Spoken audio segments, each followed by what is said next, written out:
Seneca's Morals of a Happy Life, Benefits, Anger, and Clemency. Translated by Sir Roger Lestrange. Audio by Legendary Audiobooks. Unlock ancient wisdom with Seneca's Morals of a Happy Life, Benefits, Anger, and Clemency. Timeless lessons on living well, mastering your emotions, and finding true happiness. Listen now, and don't forget to like and subscribe to Legendary Audiobooks. Part 1. Seneca of Benefits. Chapter 1. Of Benefits in General. It is perhaps of the most pernicious errors of a rash and inconsiderate life, the common ignorance of the world in the matter of exchanging benefits. And this arises from a mistake, partly in the person that we would oblige, and partly in the thing itself.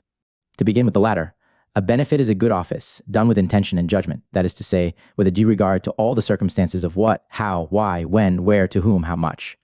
And the like, or otherwise, it is a voluntary and benevolent action that delights the giver in the comfort it brings to the receiver.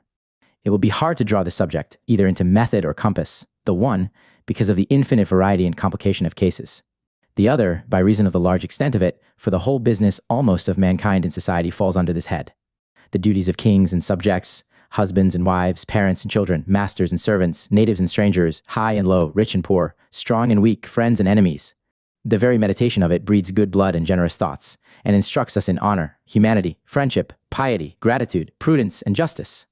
In short, the art and skill of conferring benefits is, of all human duties, the most absolutely necessary to the well-being, both of reasonable nature and of every individual, as the very cement of all communities and the blessing of particulars. He that does good to another man does good also to himself, not only in the consequence, but in the very act of doing it, for the conscience of well-doing is an ample reward. Of benefits in general, there are several sorts, as necessary, profitable, and delightful. Some things there are, without which we cannot live, others without which we ought not to live, and some, again, without which we will not live. In the first rank are those which deliver us from capital dangers, or apprehensions of death, and the favor is rated according to the hazard. For the greater the extremity, the greater seems the obligation. The next is a case wherein we may indeed live, but we had better die, as in the question of liberty, modesty, and a good conscience. In the third place, follow those things which custom, use, affinity, and acquaintance have made dear to us, as husbands, wives, children, friends, etc., which an honest man will preserve at his utmost peril. Of things profitable there is a large field, as money, honor, etc., to which might be added matters of superfluity and pleasure. But we shall open a way to the circumstances of a benefit by some previous and more general deliberations upon the thing itself.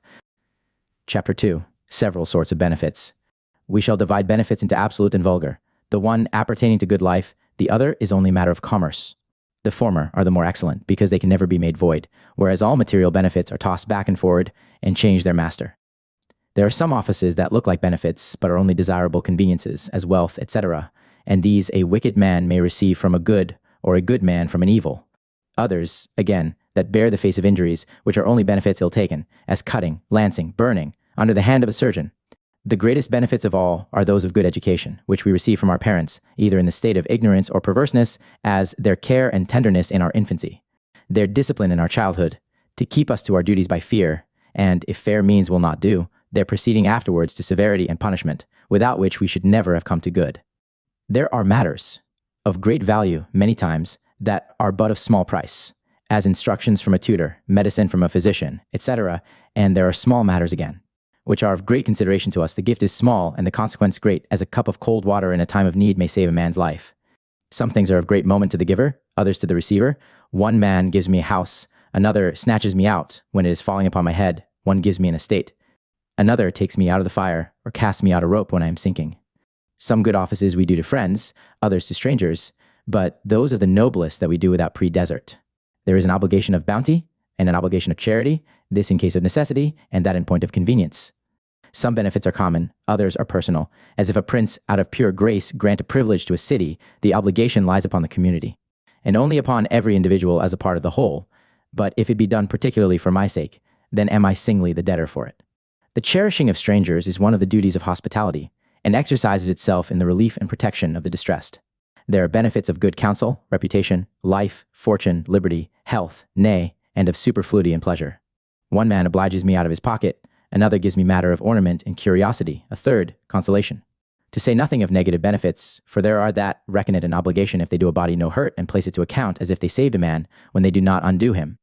To shut up all in one word, as benevolence is the most sociable of all virtues, so it is of the largest extent, for there is not any man, either so great or so little, but he is yet capable of giving and of receiving benefits. Chapter 3. A son may oblige his father, and a servant his master. The question is, in the first place, whether it may not be possible for a father to owe more to a son in other respects than the son owes to his father for his being. That many sons are both greater and better than their fathers, there is no question, as there are many other things that derive their beings from others, which yet are far greater than their original. Is not the tree larger than the seed, the river than the fountain? The foundation of all things lies hid, and the superstructure obscures it.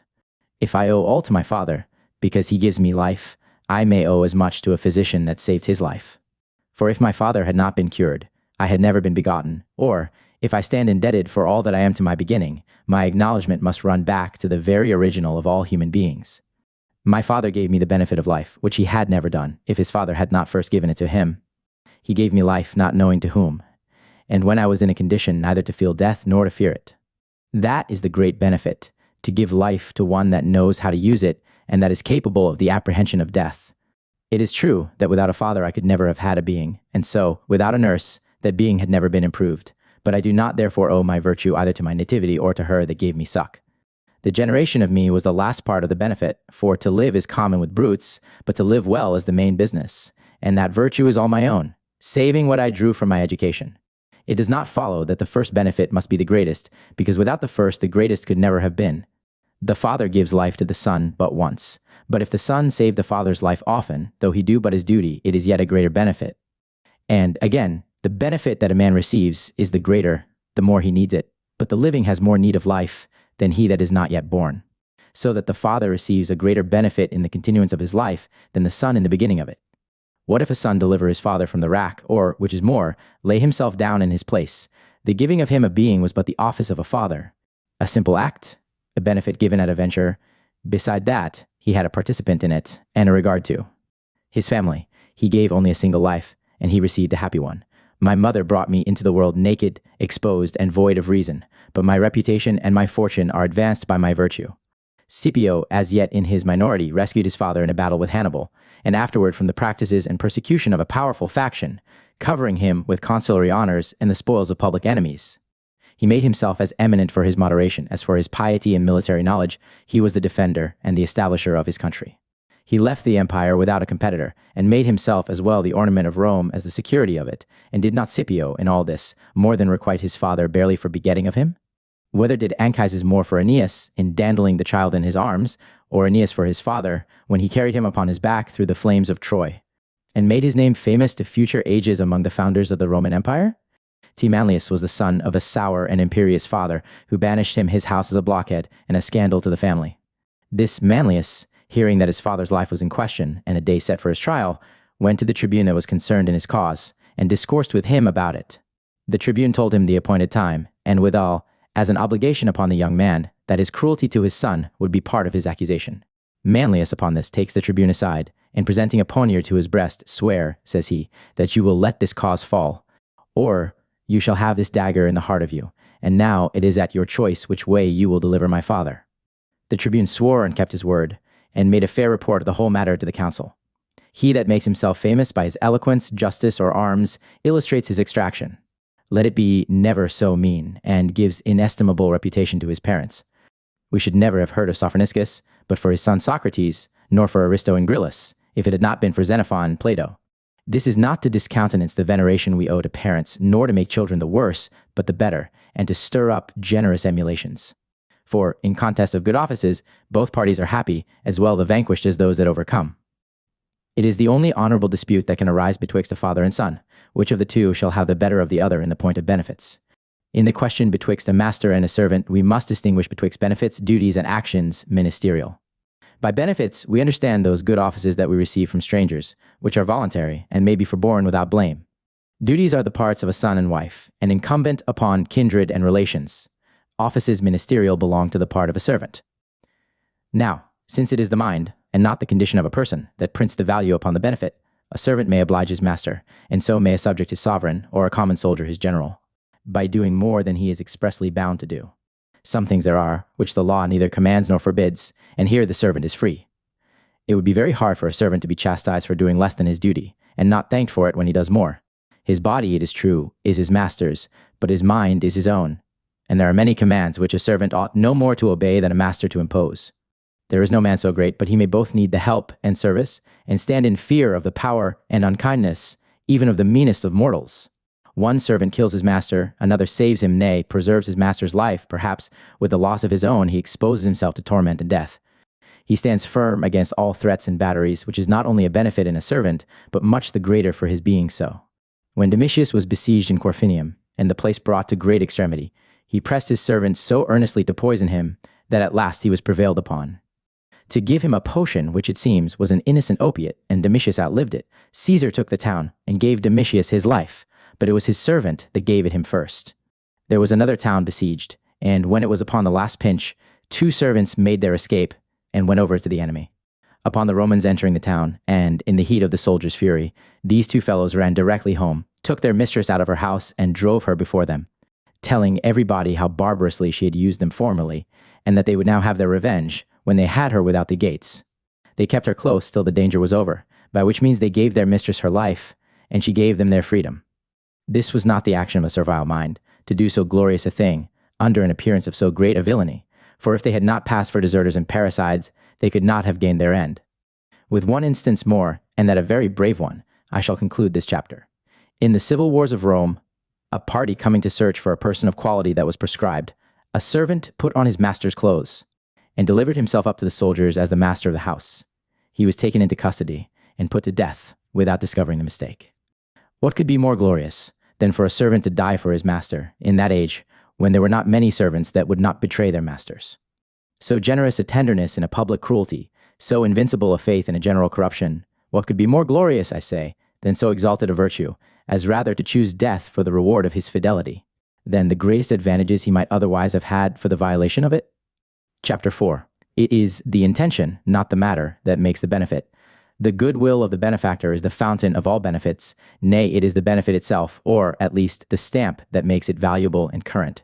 Some there are, I know, that take the matter for the benefit, and tax the obligation by weight and measure. When anything is given them, they presently cast it up. What may such a house be worth? Such an office? Such an estate? As if that were the benefit which is only the sign and mark of it, for the obligation rests in the mind, not in the matter. And all those advantages which we see, handle, or hold in actual possession by the courtesy of another are but several modes or ways of explaining and putting the goodwill in execution. There needs no great subtlety to prove that both benefits and injuries receive their value from the intention, when even brutes themselves are able to decide this question. Tread upon a dog by chance, or put him to pain upon the dressing of a wound, the one he passes by as an accident. And the other, in his fashion, he acknowledges as a kindness, but offer to strike at him, though you do him no hurt at all, he flies yet in the face of you, even for the mischief that you barely meant him. It is further to be observed that all benefits are good, and, like the distributions of providence, made up of wisdom and bounty. Whereas the gift itself is neither good nor bad, but may indifferently be applied, either to the one or to the other. The benefit is immortal, the gift perishable, for the benefit itself continues when we have no longer either the use or the matter of it. He that is dead was alive, he that has lost his eyes did see, and whatsoever is done cannot be rendered undone. My friend, for instance, is taken by pirates, I redeem him, and after that he falls into other pirates' hands. His obligation to me is the same still as if he had preserved his freedom. And so, if I save a man from any misfortune, and he falls into another, if I give him a sum of money, which is afterwards taken away by thieves, it comes to the same case. Fortune may deprive us of the matter of a benefit, but the benefit itself remains inviolable. If the benefit resided in the matter, that which is good for one man would be so for another, whereas many times the very same thing, given to several persons, work contrary effects, even to the difference of life or death, and that which is one body's cure proves another body's poison. Beside that, the timing of it alters the value, and a crust of bread upon a pinch is a greater present than an imperial crown. What is more familiar than in a battle to shoot at an enemy and kill a friend, or, instead of a friend, to save an enemy? But yet this disappointment, in the event, does not at all operate upon the intention. What if a man cures me of a wen with a stroke that was designed to cut off my head? Or, with a malicious blow upon my stomach, breaks an impostium? Or, what if he saves my life with a draught that was prepared to poison me? The providence of the issue does not at all discharge the obliquity of the intent, and the same reason holds good even in religion itself. It is not the incense or the offering that is acceptable to God, but the purity and devotion of the worshipper. Neither is the bare will, without action, sufficient, that is, where we have the means of acting. for in that case it signifies as little to wish well without well-doing as to do good without willing it. There must be effect as well as intention, to make me owe a benefit, but to will against it does wholly discharge it. In fine, the conscience alone is the judge, both of benefits and injuries. It does not follow now, because the benefit rests in the good will, that therefore the good will should be always a benefit. For if it be not accompanied with government and discretion, those offices which we call benefits are but the works of passion or of chance, and many times the greatest of all injuries. One man does me good by mistake, another ignorantly, a third upon force, but none of these cases do I take to be an obligation, for they were neither directed to me. Nor was there any kindness of intention. We do not thank the seas for the advantages we receive by navigation, or the rivers with supplying us with fish and flowing of our grounds. We do not thank the trees either for their fruits or shades, or the winds for a fair gale. And what is the difference betwixt a reasonable creature that does not know and an inanimate that cannot? A good horse saves one man's life, a good suit of arms another's, and a man, perhaps, that never intended it, saves a third. Where is the difference now betwixt the obligation of one and of the other? A man falls into a river, and the fright cures him of the ague. We may call this a kind of lucky mischance, but not a remedy. And so it is with the good we receive, either without or beside, or contrary to intention. It is the mind, and not the event, that distinguishes a benefit from an injury. Chapter 5. There must be judgment, a benefit, as well as matter and intention, and especially in the choice of the person. As it is the will that designs the benefit and the matter that conveys it, so it is the judgment that perfects it, which depends upon so many critical niceties, that the least error, either in the person, the matter, the manner, the quality, the quantity, the time, or the place, spoils all. The consideration of the person is a main point, for we are to give by choice, and not by hazard. My inclination bids me oblige one man. I am bound in duty and justice to serve another. Here it is a charity. There is pity, and elsewhere, perhaps, encouragement. There are some that want to whom I would not give, because if I did, they would want still. To one man I would barely offer a benefit, but I would press it upon another. To say the truth, we do not employ any more profit than that which we bestow, and it is not to our friends, our acquaintances, or countrymen, nor to this or that condition of men, that we are to restrain our bounties, but wheresoever there is a man, there is a place and occasion for a benefit. We give to some that are good already, to others, in hope to make them so, but we must do all with discretion, for we are as well answerable for what we give as for what we receive. Nay, the misplacing of a benefit is worse than the not receiving of it, for the one is another man's fault, but the other is mine. The error of the giver does ofttimes excuse the ingratitude of the receiver, for a favor ill-placed is rather a profusion than a benefit. It is the most shameful of losses, an inconsiderate bounty. I will choose a man of integrity, sincere, considerate, grateful, temperate, well-natured, neither covetous nor sordid, and when I have obliged such a man, though not worth a groat in the world, I have gained my end. If we give only to receive, we lose the fairest objects of our charity, the absent, the sick, the captive, and the needy. When we oblige those that can never pay us again in kind, as a stranger upon his last farewell, or a necessitous person upon his deathbed, we make Providence our debtor, and rejoice in the conscience even of a fruitless benefit. So long as we are affected with passions, and distracted with hopes and fears, and the most unmanly of vices with our pleasures, we are incompetent judges where to place our bounties. But when death presents itself, and that we come to our last will and testament, we leave our fortunes to the most worthy. He that gives nothing, but in hopes of receiving, must die intestate. It is the honesty of another man's mind that moves the kindness of mine. And I would sooner oblige a grateful man than an ungrateful, but this shall not hinder me from doing good also to a person that is known to be ungrateful, only with this difference, that I will serve the one in all extremities with my life and fortune, and the other no farther than stands with my convenience. But what shall I do, you will say, to know whether a man will be grateful or not? I will follow probability, and hope the best. He that sows is not sure to reap, nor the seaman to reach his port, nor the soldier to win the field. He that weds is not sure his wife shall be honest, or his children dutiful. But shall we therefore neither sow, sail, bear arms, nor marry? Nay, if I knew a man to be incurably thankless, I would yet be so kind as to put him in his way, or let him light a candle at mine, or draw water at my well, which may stand him perhaps in great stead, and yet not be reckoned as a benefit from me, for I do it carelessly, and not for his sake, but my own, as an office of humanity, without any choice or kindness. Chapter 6. The matter of obligations, with its circumstances. Next to the choice of the person follows that of the matter, wherein a regard must be had to time, place, proportion, quality, and to the very nix of opportunity and humor. One man values his peace above his honor, another his honor above his safety, and not a few there are that, provided they may save their bodies, never care what becomes of their souls. So that good offices depend much upon construction. Some take themselves to be obliged when they are not, others will not believe it when they are, and some again take obligations and injuries, the one for the other. For our better direction, let it be noted that a benefit is a common tie betwixt the giver and receiver, with respect to both, wherefore it must be accommodated to the rules of discretion, for all things have their bounds and measures. And so must liberality among the rest, that it be neither too much for the one, nor too little for the other, the excess being every jot as bad as the defect. Alexander bestowed a city upon one of his favorites, who, modestly excusing himself, that it was too much for him to receive. Well, but, says Alexander, it is not too much for me to give. A haughty, certainly, and an imprudent speech, for that which was not fit for the one to take could not be fit for the other to give. It passes in the world for greatness of mind to be perpetually giving and loading of people with bounties, but it is one thing to know how to give, and another thing not to know how to keep.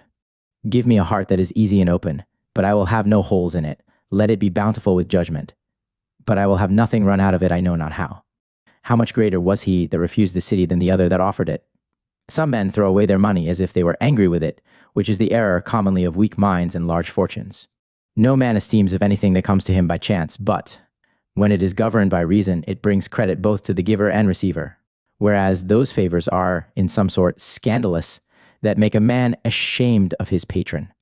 It is a matter of great prudence for the benefactor to suit the benefit to the condition of the receiver, who must be either his superior, his inferior, or his equal, and that which would be the highest obligation imaginable to the one would perhaps be as great a mockery and affront to the other as a plate of broken meat for the purpose to a rich man or an indignity, which to a poor man is a charity. The benefits of princes and of great men are honors, offices, monies, profitable commissions, countenance, and protection. The poor man has nothing to present but goodwill, good advice, faith, industry, the service and hazard of his person, an early apple, peradventure, or some other cheap curiosity. Equals indeed may correspond in kind, but whatsoever the present be, or to whomsoever we offer it, this general rule must be observed, that we always design the good and satisfaction of the receiver, and never grant anything to his detriment. It is not for a man to say, I was overcome by importunity, for when the fever is off, we detest the man that was prevailed upon to our destruction. I will no more undo a man with his will, than forbear saving him against it. It is a benefit in some cases to grant, and in others to deny, so that we are rather to consider the advantage than the desire of the petitioner. For we may in a passion earnestly beg for, and take it ill to be denied to, that very thing, which, upon second thoughts, we may come to curse as the occasion of a most pernicious bounty. Never give anything that shall turn to mischief, infamy, or shame. I will consider another man's want or safety, but so as not to forget my own, unless in the case of a very excellent person, and then I shall not much heed what becomes of myself. There is no giving of water to a man in a fever, or putting a sword into a madman's hand. He that lends a man money to carry him to a bawdy house, or a weapon for his revenge, makes himself a partaker of his crime.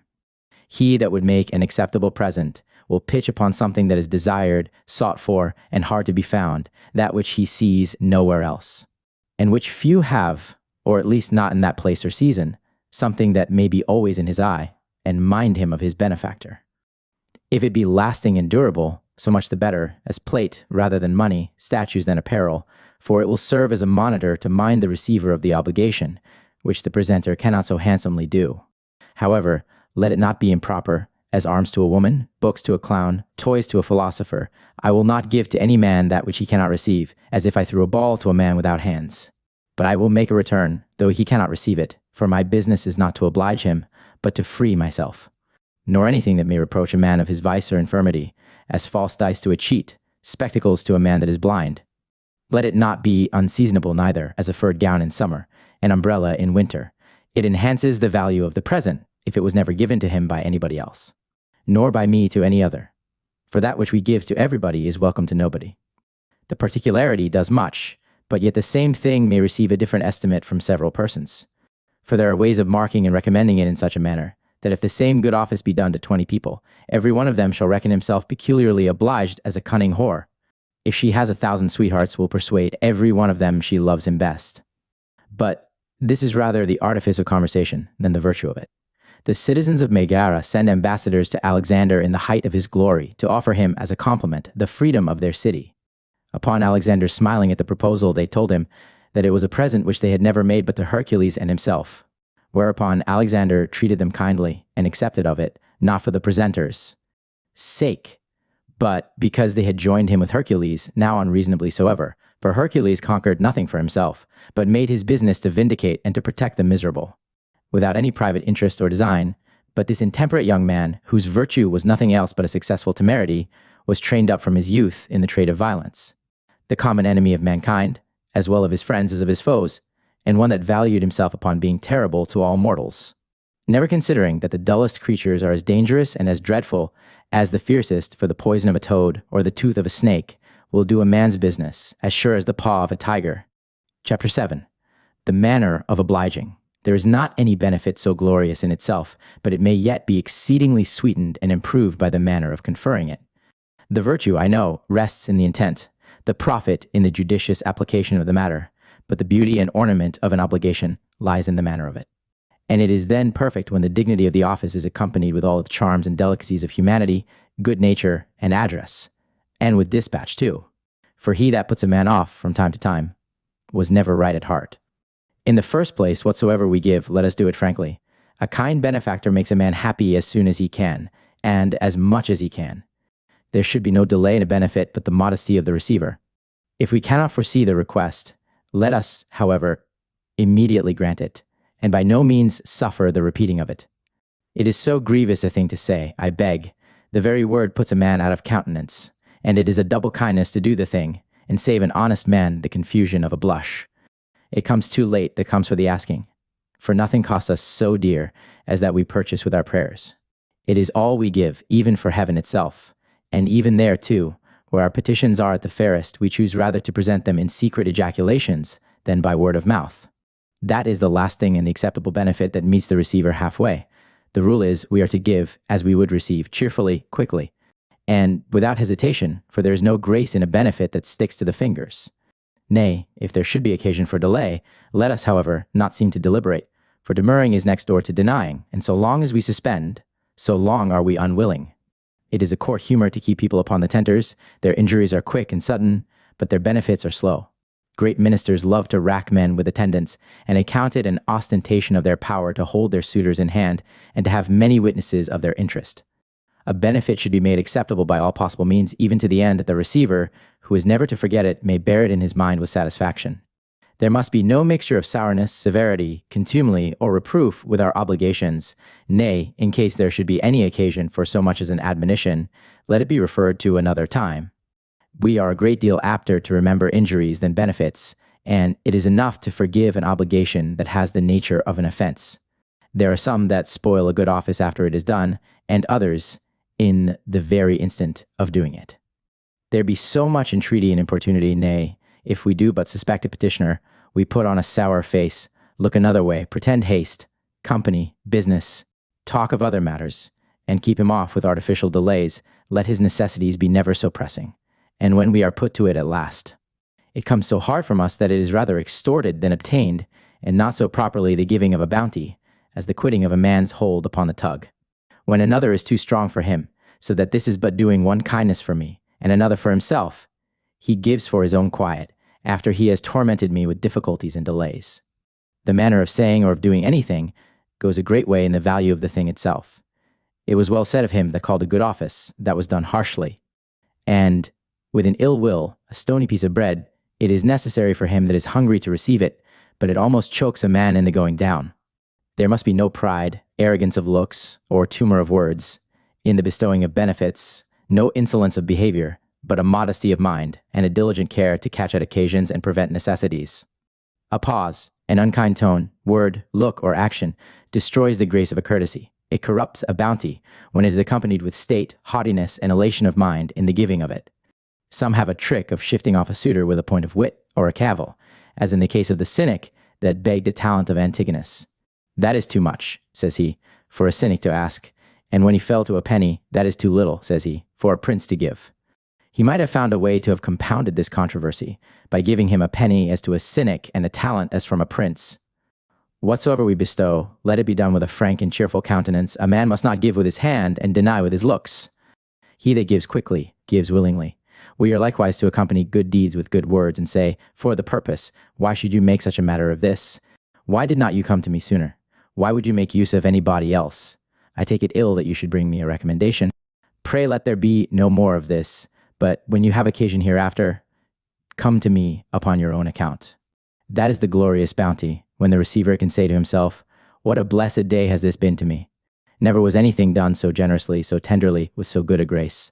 What is it I would not do to serve this man?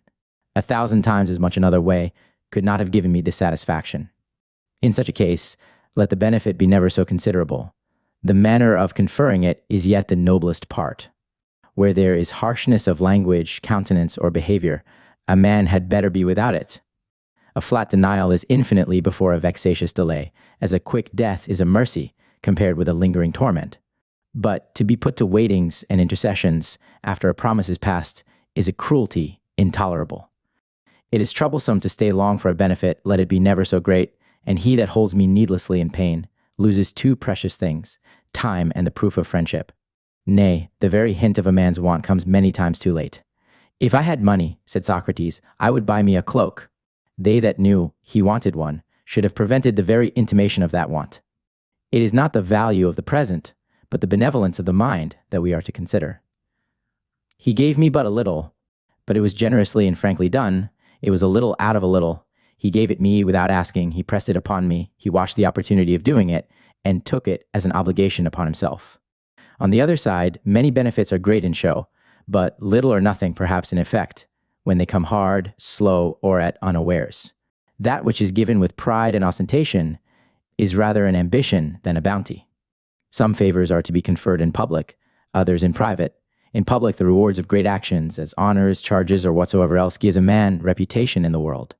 But the good offices we do for a man in want, distress, or under reproach, these should be known only to those that have the benefit of them. Nay, not to them neither, if we can handsomely conceal it from whence the favor came, for the secrecy, in many cases, is a main part of the benefit. There was a good man that had a friend, who was both poor and sick, and ashamed to own his condition. He privately conveyed a bag of money under his pillow, that he might seem rather to find than receive it. Provided I know that I give it, no matter for his knowing from whence it comes that receives it. Many a man stands in need of help that has not the face to confess it. If the discovery may give offense, let it lie concealed. He that gives to be seen would never relieve a man in the dark.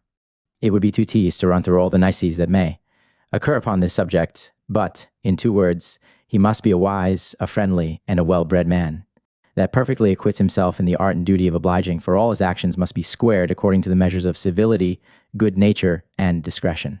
Chapter 8. The difference and value of benefits. We have already spoken of benefits in general, the matter and the intention, together with the manner of conferring them.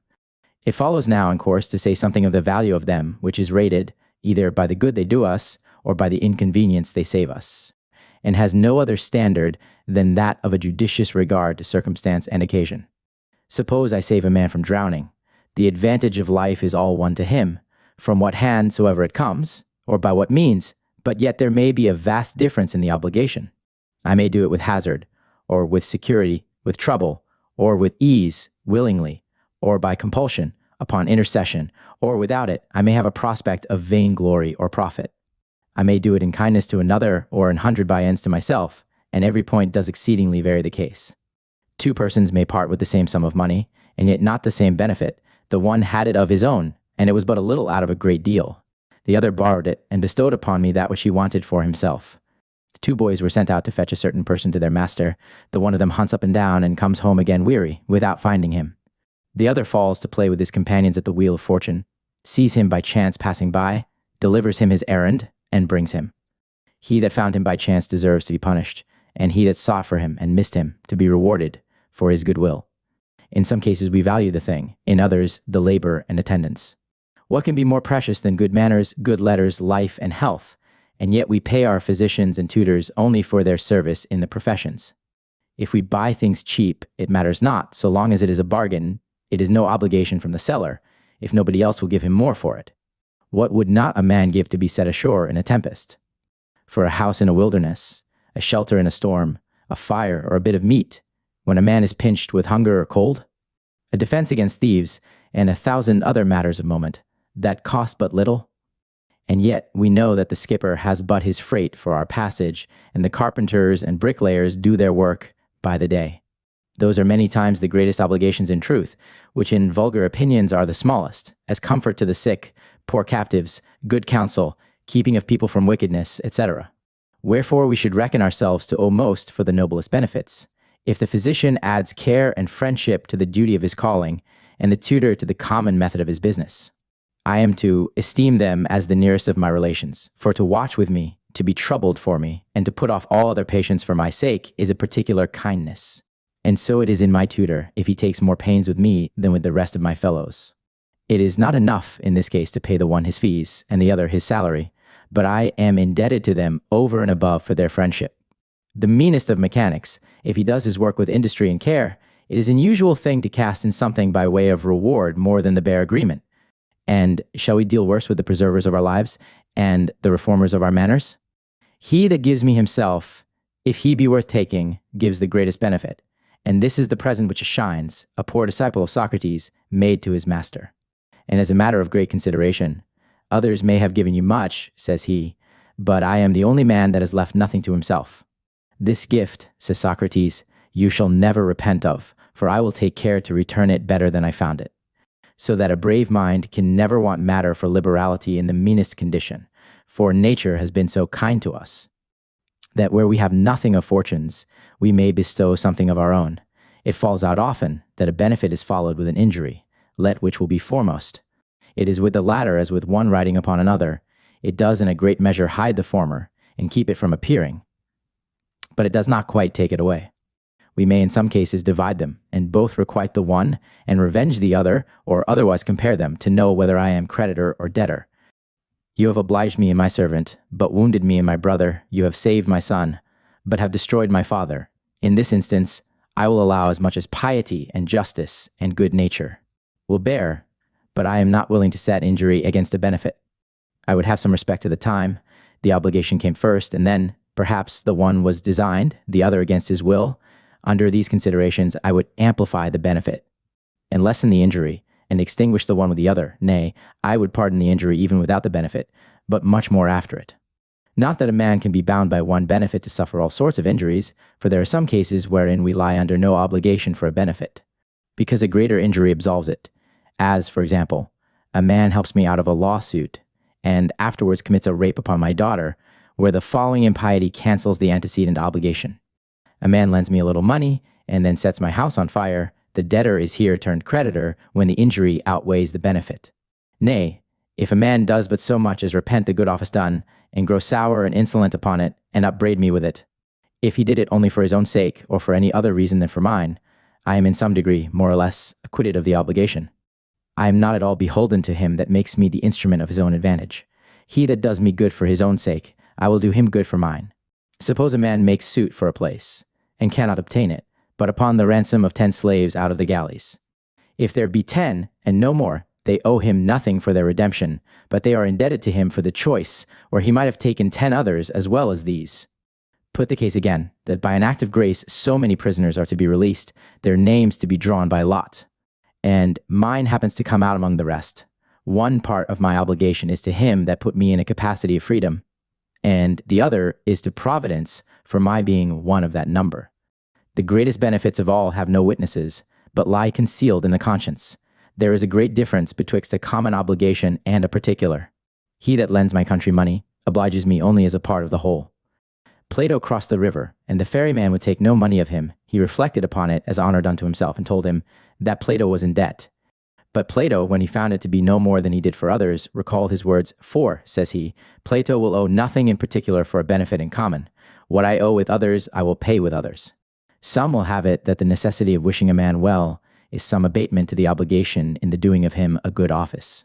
But I say, on the contrary, that it is the greater, because the good will cannot be changed. It is one thing to say that a man could not but do me this or that civility, because he was forced to do it, and another thing, that he could not quit the good will of doing it. In the former case, I am a debtor to him that imposeth the force, in the other, to himself. The unchangeable goodwill is an indispensable obligation. And to say that nature cannot go out of her course, does not discharge us of what we owe to Providence. Shall he be said to will, that may change his mind the next moment? And shall we question the will of the Almighty, whose nature admits no change? Must the stars quit their stations, and fall foul one upon another? Must the sun stand still in the middle of his course, and heaven and earth drop into confusion? Must a devouring fire seize upon the universe, the harmony of the creation be dissolved, and the whole frame of nature swallowed up in a dark abyss?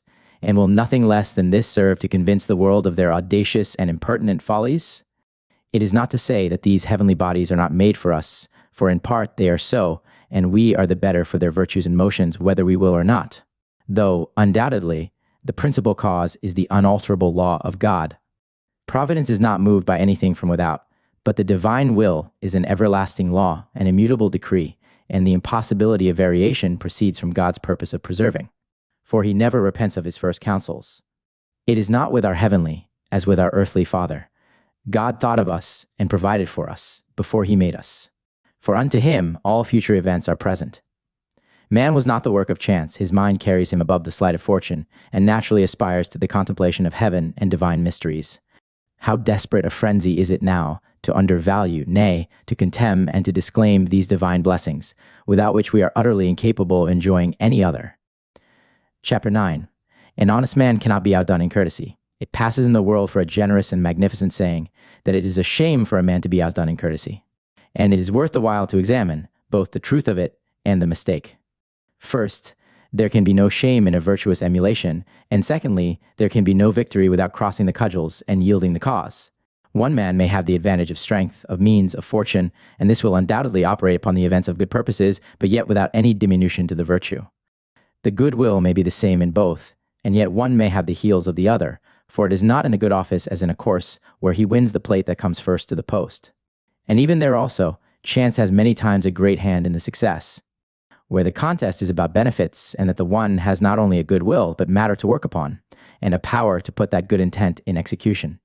And the other has barely a good will, without either the means or the occasion of a requital, if he does but affectionately wish it and endeavor it. The latter is no more overcome in courtesy than he is in courage that dies with his sword in his hand, and his face to the enemy, and without shrinking maintains his station. For where fortune is partial, it is enough that the good will is equal. There are two errors in this proposition. First, to imply that a good man may be overcome, and then to imagine that anything shameful can befall him. The Spartans prohibited all those exercises where the victory was declared by the confession of the contendant.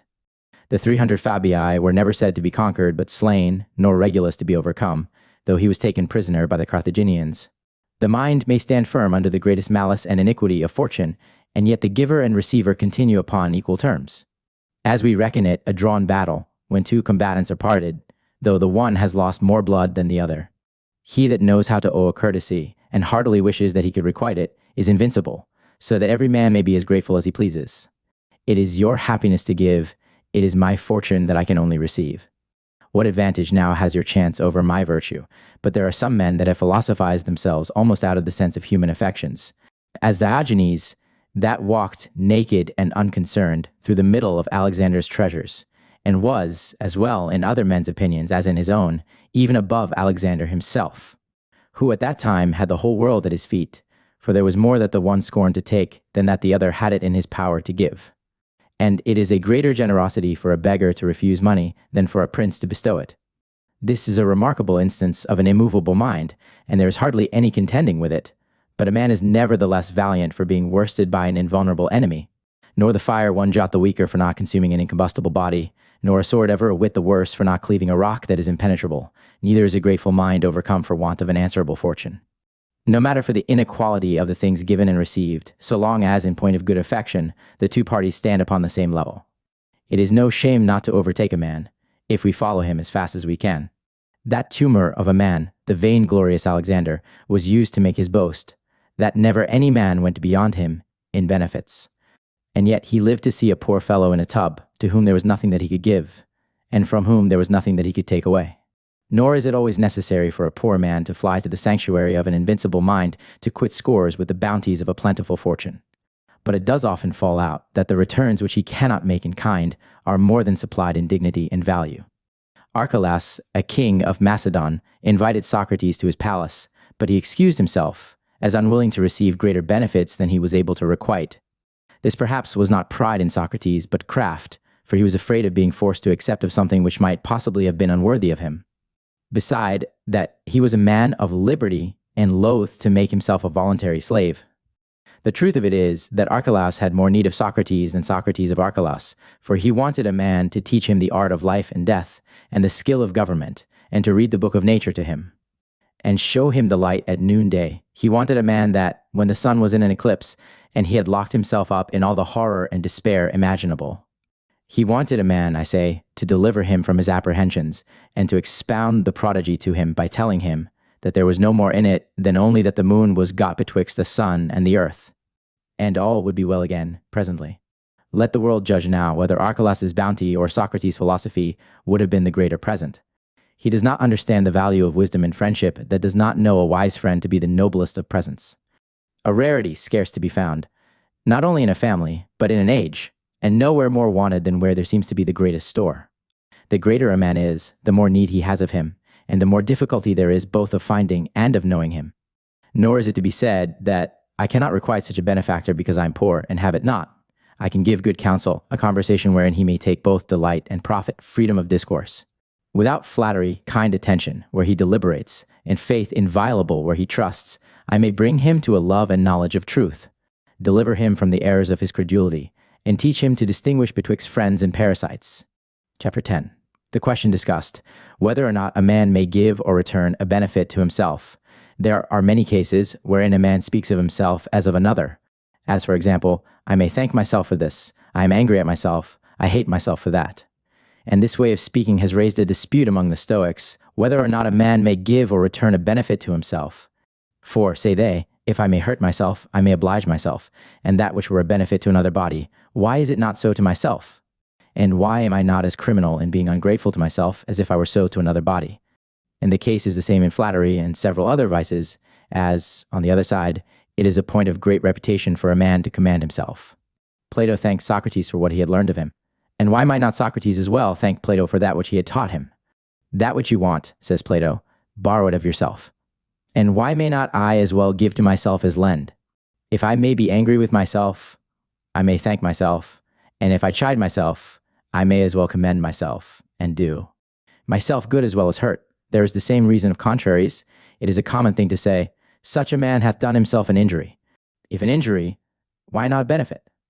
But I say that no man can be a debtor to himself, for the benefit must naturally precede the acknowledgement, and a debtor can no more be without a creditor than a husband without a wife. Somebody must give, that somebody may receive, and it is neither giving nor receiving, the passing of a thing from one hand to the other. What if a man should be ungrateful in the case? There is nothing lost, for he that gives it has it, and he that gives and he that receives are one and the same person.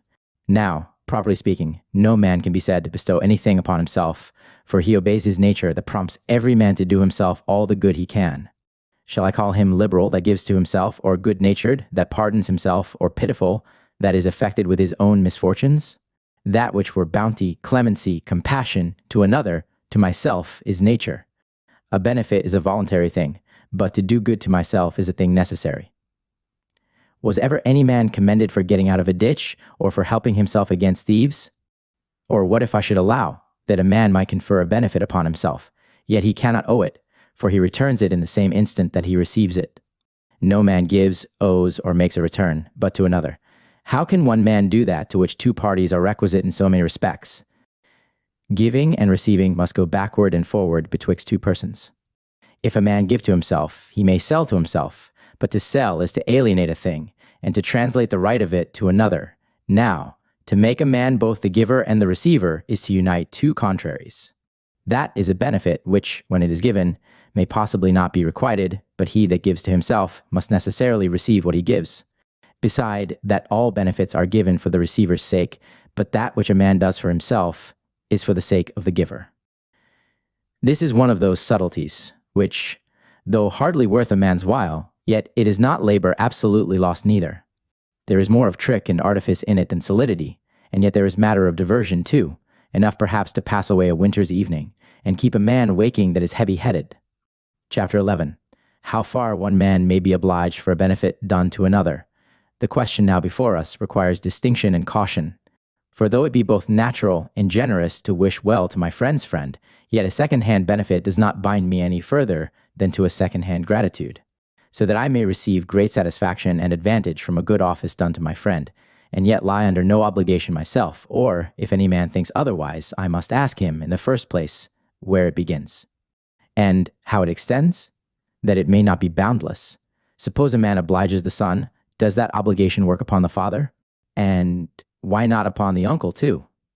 The brother, the wife, the sister, the mother, nay, upon all that have any kindness for him, and upon all the lovers of his friends, and upon all that love them too, and so in infinitum. In this case, we must have recourse, as is said heretofore, to the intention of the benefactor, and fix the obligation upon him unto whom the kindness was directed. If a man manures my ground, keeps my house from burning or falling, it is a benefit to me, for I am the better for it, and my house and land are insensible.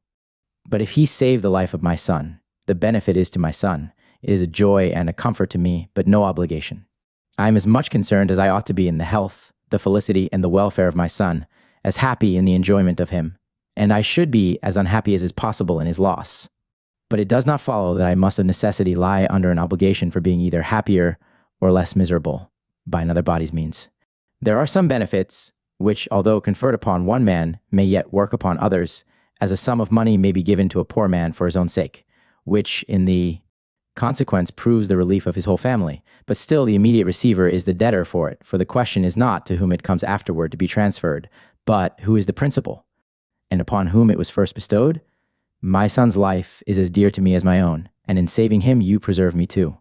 In this case, I will acknowledge myself obliged to you, that is to say, in my son's name, for in my own, and in strictness, I am not, but I am content to make myself a voluntary debtor. What if he had borrowed money? My paying of it does not at all make it my debt. It would put me to the blush, perhaps, to have him taken in bed with another man's wife, but that does not make me an adulterer. It is a wonderful delight and satisfaction that I receive in his safety, but still, this good is not a benefit. A man may be the better for an animal, a plant, a stone, but there must be a will, an intention, to make it an obligation. You save the son without so much as knowing the father, nay, without so much as thinking of him, and perhaps you would have done the same thing even if you had hated him. But without any further alteration of dialogue, the conclusion is this: if you meant him the kindness, he is answerable for it, and I may enjoy the fruit of it without being obliged by it. But if it was done for my sake, then I am accountable, or howsoever, upon any occasion, I am ready to do you all the kind offices imaginable, not as the return of a benefit, but as the earnest of a friendship, which you are not to challenge neither, but to entertain as an act of honor and of justice, rather than of gratitude. If a man find the body of my dead father in a desert and give it a burial, if he did it as to my father, I am beholden to him. But if the body was unknown to him, and that he would have done the same thing for any other body, I am no farther concerned in it than as a piece of public humanity.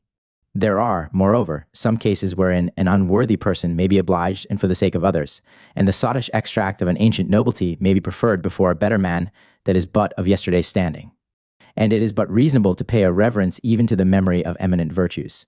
He that is not illustrious in himself may yet be reputed so in the right of his ancestors, and there is a gratitude to be entailed upon the offspring of famous progenitors. Was it not for the father's sake that Cicero the son was made consul? And was it not the eminence of one Pompey that raised and dignified the rest of his family? How came Caligula to be emperor of the world? A man so cruel that he spilt blood as greedily as if he were to drink it. The empire was not given to himself, but to his father Germanicus. A brave man deserved that for him, which he could never have challenged upon his own merit. What was it that preferred Fabius Persicus, whose very mouth was the uncleanest part about him? What was it but the 300 of that family that so generously opposed the enemy for the safety of the commonwealth? Nay, Providence itself is gracious to the wicked posterity of an honorable race. The counsels of heaven are guided by wisdom, mercy, and justice. Some men are made kings of their proper virtues, without any respect to their predecessors, others for their ancestors' sakes, whose virtues, though neglected in their lives, come to be afterward rewarded in their issues. And it is but equity that our gratitude should extend as far as the influence of their heroical actions and examples. Chapter 12. The benefactor must have no buy-ins. We come now to the main point of the matter in question, that is to say, whether or not it be a thing desirable in itself, the giving and receiving of benefits, There is a sect of philosophers that accounts nothing valuable but what is profitable, and so makes all virtue mercenary. An unmanly mistake to imagine that the hope of gain or fear of loss should make a man either the more or less honest, as who should say, "What will I get by it, and I will be an honest man," whereas on the contrary, honesty is a thing in itself to be purchased at any rate.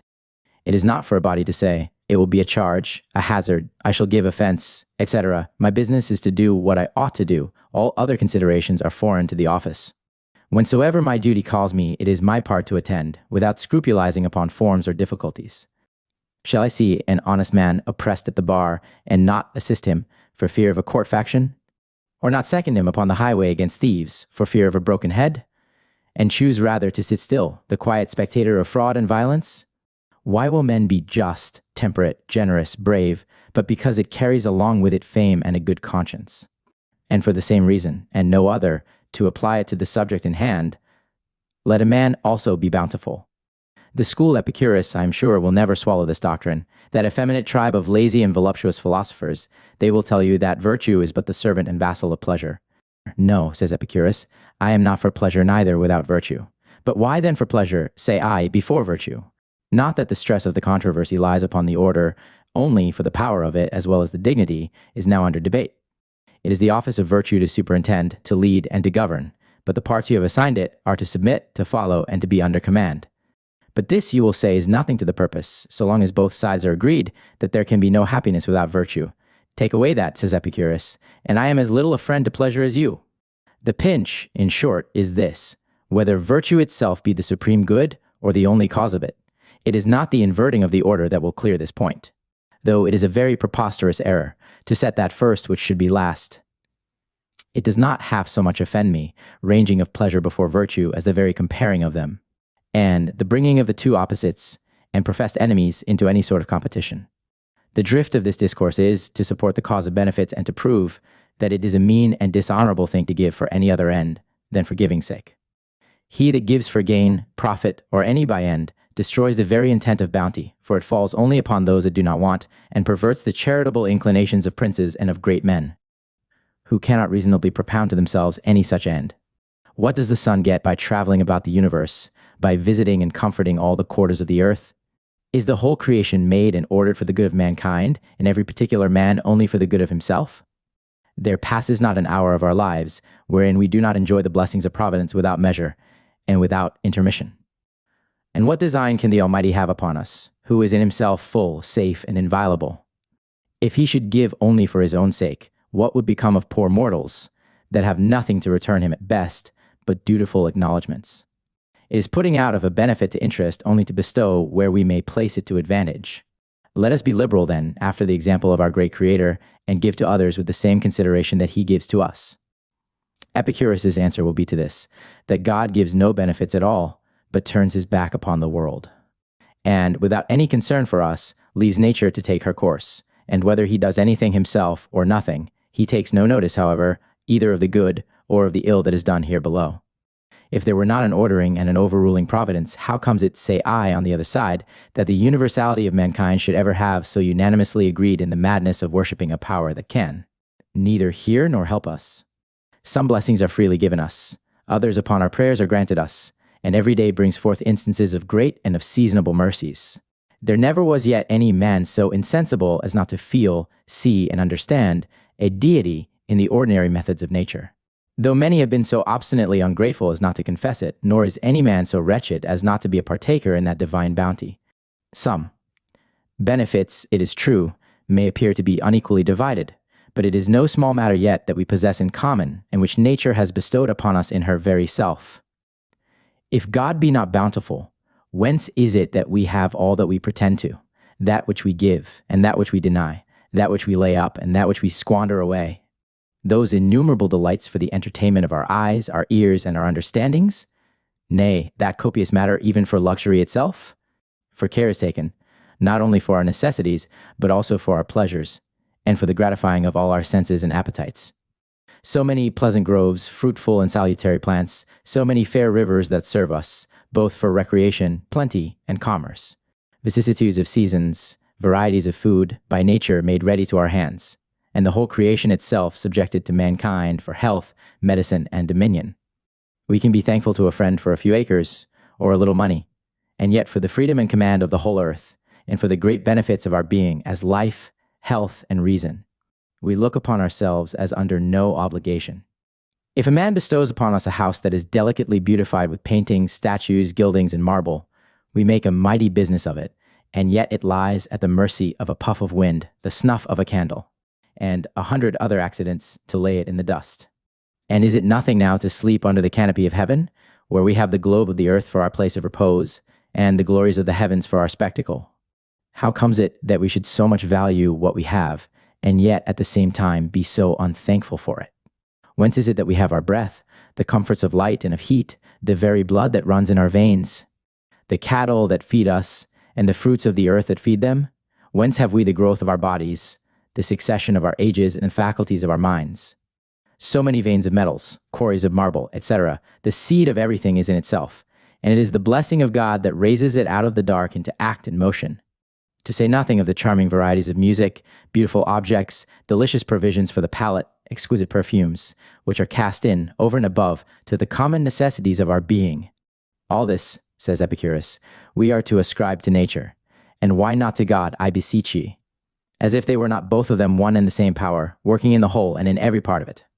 Or, if you call him the almighty Jupiter, the thunderer, the creator and preserver of us all, it comes to the same issue. Some will express him under the notion of fate, which is only a connection of causes, and himself the uppermost and original, upon which all the rest depend.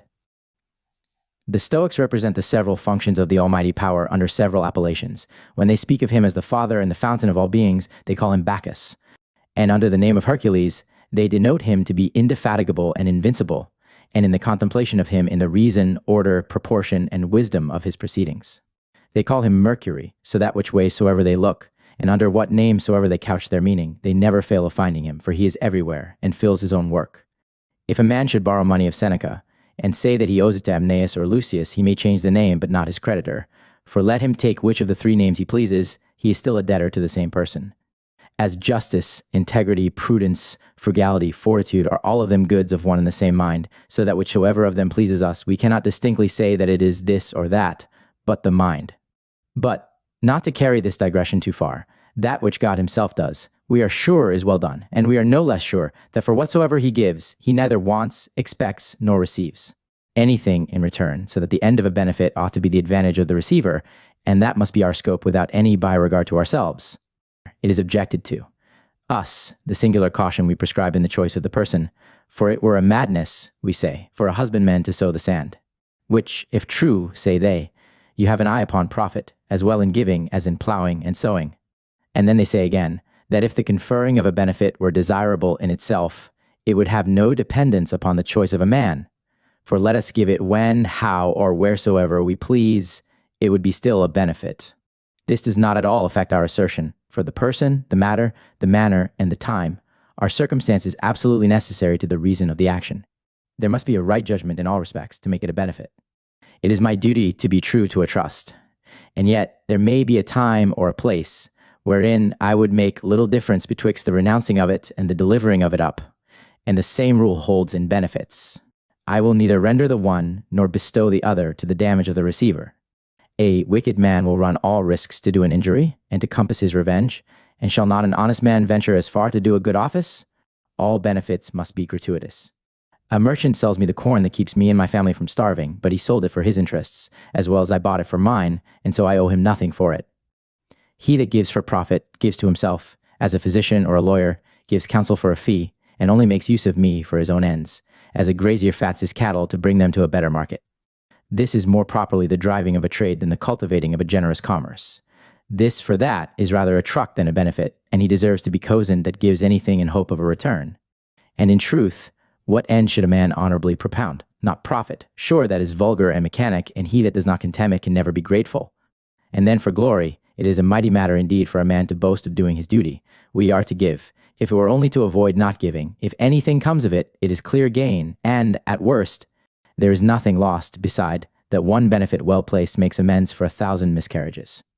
It is not that I would exclude the benefactor neither for being himself the better for a good office he does for another. Some there are that do us good only for their own sakes, others for ours, and some again for both. He that does it for me in common with himself, If he had a prospect upon both in the doing it, I am obliged to him for it, and glad with all my heart that he had a share in it. Nay, I were ungrateful and unjust if I should not rejoice that what was beneficial to me might be so likewise to himself. To pass now to the matter of gratitude and ingratitude. There never was any man yet so wicked as not to approve of the one, and detest the other, as the two things in the whole world, the one to be the most abominated, the other the most esteemed. The very story of an ungrateful action puts us out of all patience and gives us a loathing for the author of it. That inhuman villain, we cry, to do so horrid a thing, not that inconsiderate fool for omitting so profitable a virtue, which plainly shows the sense we naturally have, both of the one and of the other, and that we are led to it by a common impulse of reason and of conscience. Epicurus fancies God to be without power, and without arms, above fear himself, and as little to be feared. He places him betwixt the orbs, solitary and idle, out of the reach of mortals, and neither hearing our prayers nor minding our concerns, and allows him only such a veneration and respect as we pay to our parents. If a man should ask him now, why any reverence at all, if we have no obligation to him, or rather, why that greater reverence to his fortuitous atoms? His answer would be, that it was for their majesty and their admirable nature, and not out of any hope or expectation from them. So that by his proper confession, a thing may be desirable for its own worth. But, says he, gratitude is a virtue that has commonly profit annexed to it, and where is the virtue, say I, that has not? But still the virtue is to be valued for itself, and not for the profit that attends it. There is no question, but gratitude for benefits received is the ready way to procure more, and in requiting one friend we encourage many. But these accessions fall in by the by, and if I were sure that the doing of good offices would be my ruin, I would yet pursue them. He that visits the sick, in hope of a legacy, let him be never so friendly in all other cases. I look upon him in this to be no better than a raven, that watches a weak sheep only to peck out the eyes of it. We never give with so much judgment or care, as when we consider the honesty of the action, without any regard to the profit of it, for our understandings are corrupted by fear, hope, and pleasure. Chapter 13. There are many cases wherein a man may be minded of a benefit, but it is very rarely to be challenged, and never to be upbraided. If the world were wise, and as honest as it should be, there would be no need of caution or precept how to behave ourselves in our several stations and duties. For both the giver and the receiver would do what they ought to do on their own accord. The one would be bountiful, and the other grateful. And the only way of minding a man of one good turn would be the following of it with another. But, as the case stands, we must take other measures, and consult the best we can, the common ease and relief of mankind, as there are several sorts of ungrateful men. So there must be several ways of dealing with them, either by artifice, counsel, admonition, or reproof, according to the humor of the person, and the degree of the offense, provided always, that as well in the reminding a man of a benefit as in the bestowing of it, the good of the receiver be the principal thing intended. There is a curable ingratitude, and an incurable. There is a slothful, a neglectful, a proud, a dissembling, a disclaiming, a heedless, a forgetful, and a malicious ingratitude, and the application must be suited to the matter we have to work upon. A gentle nature may be reclaimed by authority, advice, or reprehension. A father, a husband, a friend may do good in the case. There are a sort of lazy and sluggish people that live as if they were asleep and must be lugged and pinched to wake them. These men are betwixt grateful and ungrateful. They will neither deny an obligation nor return it, and only want quickening. I will do all I can to hinder any man from ill doing, but especially a friend, and yet more especially from doing ill to me. I will rub up his memory with new benefits. If that will not serve, I will proceed to good counsel, and from thence to rebuke. If all fails, I will look upon him as a desperate debtor, and even let him alone in his ingratitude, without making him my enemy, for no necessity shall ever make me spend time in wrangling with any man upon that point. Assiduity of obligation strikes upon the conscience as well as the memory, and pursues an ungrateful man till he becomes grateful. If one good office will not do it, try a second, and then a third. No man can be so thankless, but either shame, occasion, or example will, at some time or other, prevail upon him. The very beasts themselves, even lions and tigers, are gained by good usage, beside that one obligation does naturally draw on another, and a man would not willingly leave his own work imperfect. I have helped him thus far, and I will even go through with it. Now, so that, over and above the delight and the virtue of obliging, one good turn is a shouting horn to another. This, of all hints, is perhaps the most effectual, as well as the most generous. In some cases, it must be carried more home, as in that of Julius Caesar, who, as he was hearing a cause, the defendant finding himself pinched, "Sir," says he, Do not you remember a strain you got in your ankle when you commanded in Spain, and that a soldier lent you his cloak for a cushion upon the top of a craggy rock, under the shade of a little tree, in the heat of the day? I remember it perfectly well, says Caesar, and that when I was ready to choke with thirst, an honest fellow fetched me a draught of water in his helmet. But that man, and that helmet, says the soldier, does Caesar think that he could not know them again if he saw them? The man, perchance I might, says Caesar, somewhat offended, but not the helmet. But what is the story to my business? You are none of the man. Pardon me, sir, says the soldier, I am that very man, but Caesar may well forget me, for I have been trepanned since and lost an eye at the battle of Munda, where that helmet, too, had the honor to be cleft with a Spanish blade. Caesar took it as it was intended, and it was an honorable and a prudent way of refreshing his memory. But this would not have gone down so well with Tiberius, for when an old acquaintance of his began his address to him with, "You remember, Caesar?" "No," says Caesar, cutting him short, "I do not remember what I was." Now, with him, it was better to be forgotten than remembered, for an old friend was as bad as an informer. It is a common thing for men to hate the authors of their preferment, as the witnesses of their mean original. There are some people well enough disposed to be grateful, but they cannot hit upon it without a prompter. They are a little like schoolboys that have treacherous memories. It is but helping them here and there with a word, when they stick, and they will go through with their lesson. They must be taught to be thankful, and it is a fair step if we can but bring them to be willing and only offer at it. Some benefits we have neglected, some we are not willing to remember. He is ungrateful that disowns an obligation, and so is he that dissembles it, or to his power does not requite it, but the worst of all is he that forgets it. Conscience, or occasion, may revive the rest, but here the very memory of it is lost. Those eyes that cannot endure the light are weak, but those are stark blind that cannot see it. I do not love to hear people say, "Alas, poor man, he has forgotten it," as if that were the excuse of ingratitude, which is the very cause of it. For if he were not ungrateful, he would not be forgetful, and lay that out of the way which should be always uppermost and in sight. He that thinks, as he ought to do, of requiting a benefit is in no danger of forgetting it. There are, indeed, some benefits so great that they can never slip the memory. But those which are less in value, and more in number, do commonly escape us. We are apt enough to acknowledge that such a man has been the making of us, so long as we are in possession of the advantage he has brought us. But new appetites deface old kindnesses, and we carry our prospect forward to something more, without considering what we have obtained already. All that is past we give for lost, so that we are only intent upon the future.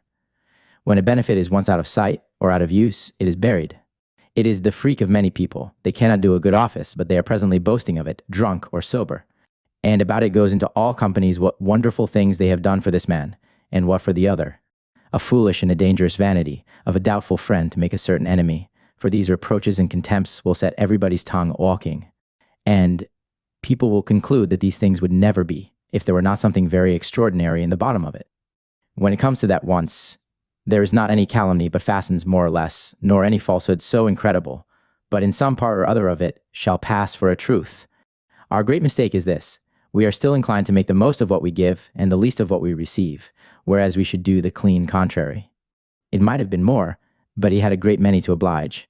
It was as much as he could well spare, but he will make it up some other time, etc. Nay, we should be so far from making publication of our bounties, as not to hear them so much as mentioned without sweetening the matter, as, alas, I owe him a great deal more than that comes to. If it were in my power to serve him, I should be very glad of it. And this too, not with the figure of a compliment, but with all humanity and truth. There was a man of quality that in the triumviral prescription was saved by one of Caesar's friends, who would be still twitting him with it, who it was that preserved him, and telling him over and over, "You had gone to pot, friend, but for me." "Prithee," says the prescribed, "let me hear no more of this, or even leave me as you found me. I am thankful enough of myself to acknowledge that I owe you my life. But it is death to have it rung in my ears perpetually as a reproach. It looks as if you had only saved me to carry me about for a spectacle.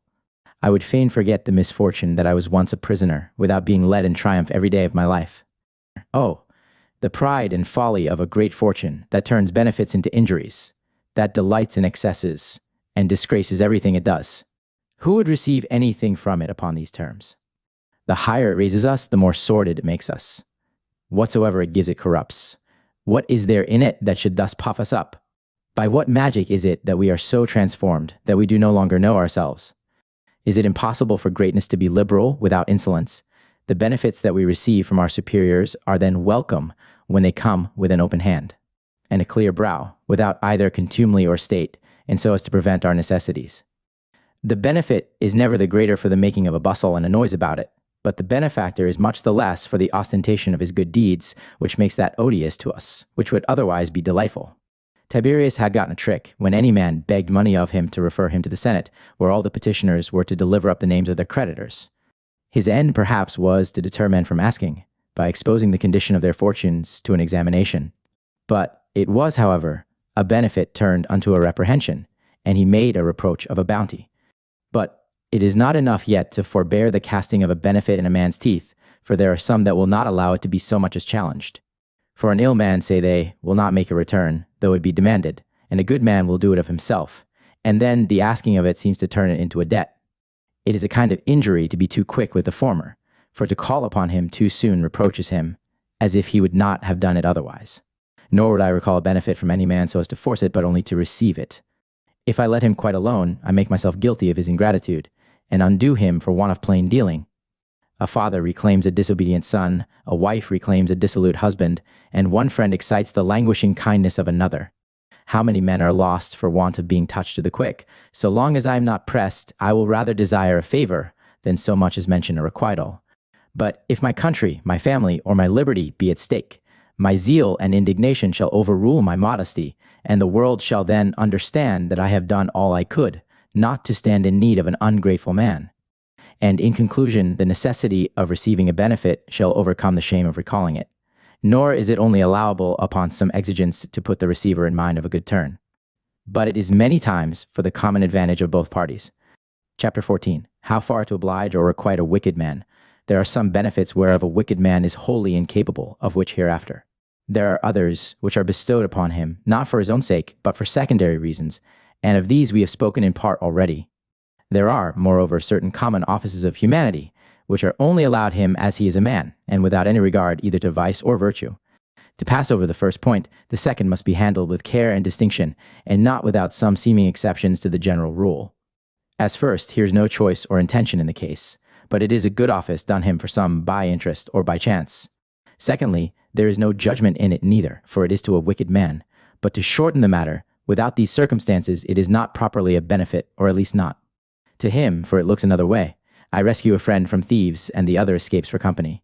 I discharge a debt for a friend, and the other comes off too, for they were both in a bond. The third is of a great latitude, and varies according to the degree of generosity on the one side, and of wickedness on the other. Some benefactors will supererogate, and do more than they are bound to do, and some men are so lewd that it is dangerous to do them any sort of good, no, not so much as by way of return or requital. If the benefactor's bounty must extend to the bad as well as the good, put the case that I promise a good office to an ungrateful man, we are first to distinguish, as I said before, betwixt a common benefit and a personal, betwixt what is given for merit and what for company. Secondly, whether or not we know the person to be ungrateful and can reasonably conclude that this vice is incurable. Thirdly, a consideration must be had of the promise, how far that may oblige us. The two first points are cleared both in one. We cannot justify any particular kindness for one that we conclude to be a hopelessly wicked man, so that the force of the promise is in the single point in question. In the promise of a good office to a wicked or ungrateful man, I am to blame if I did it knowingly, and I am to blame, nevertheless, if I did it otherwise. But I must yet make it good, under due qualifications, because I promised it, that is to say, matters continuing in the same state, for no man is answerable for accidents. I will sup at such a place though it be cold, I will rise at such an hour though I be sleepy. But if it prove tempestuous, or that I fall sick of a fever, I will neither do the one nor the other. I promise to second a friend in a quarrel or to plead his cause, and when I come into the field or into the court, it proves to be against my father or my brother. I promise to go a journey with him, but there is no traveling upon the road for robbing, my child has fallen sick, or my wife is in labor. These circumstances are sufficient to discharge me, for a promise against law or duty is void in its own nature. The counsels of a wise man are certain, but events are uncertain, and yet, if I have passed a rash promise, I will in some degree punish the temerity of making it with the damage of keeping it, unless it turn very much to my shame or detriment, and then I will be my own confessor in the point, and rather be once guilty of denying than always of giving. It is not with a benefit as with a debt. It is one thing to trust an ill paymaster, and another thing to oblige an unworthy person. The one is an ill man, and the other only an ill husband. There was a valiant fellow in the army that Philip of Macedon took particular notice of, and he gave him several considerable marks of the kindness he had for him. This soldier put to sea and was cast away upon a coast where a charitable neighbor took him up half dead, carried him to the house, and there, at his own charge, maintained and provided for him 30 days, until he was perfectly recovered, and after all furnished him over and above with a viaticum at parting. The soldier told him the mighty matters that he would do for him in return, so soon as he should have the honor once again to see his master. To court he goes, tells Philip of the wreck, but not a syllable of his preserver, and begs the estate of this very man that kept him alive. It was with Philip, as it was with many other princes, they give they know not what, especially in a time of war. He granted the soldier his request, contemplating at the same time the impossibility of satisfying so many ravenous appetites as he had to please. When the good man came to be turned out of all, he was not so mealy-mouthed as to thank his majesty for not giving away his person too, as well as his fortune, but in a bold, frank letter to Philip, made a just report of the whole story. The king was so incensed at the abuse that he immediately commanded the right owner to be restored to his estate and the unthankful guest and soldier to be stigmatized for an example to others. Should Philip now have kept his promise? First, he owed the soldier nothing. Secondly, it would have been injurious and impious. And lastly, a precedent of dangerous consequence to human society, for it would have been little less than an interdiction of fire and water to the miserable. To have inflicted such a penalty upon relieving them, so that there must be always some tacit exception or reserve, if I can, if I may, or if matters continue as they were. If it should be my fortune to receive a benefit from one that afterwards betrays his country, I should still reckon myself obliged to him for such a requital as might stand with my public duty.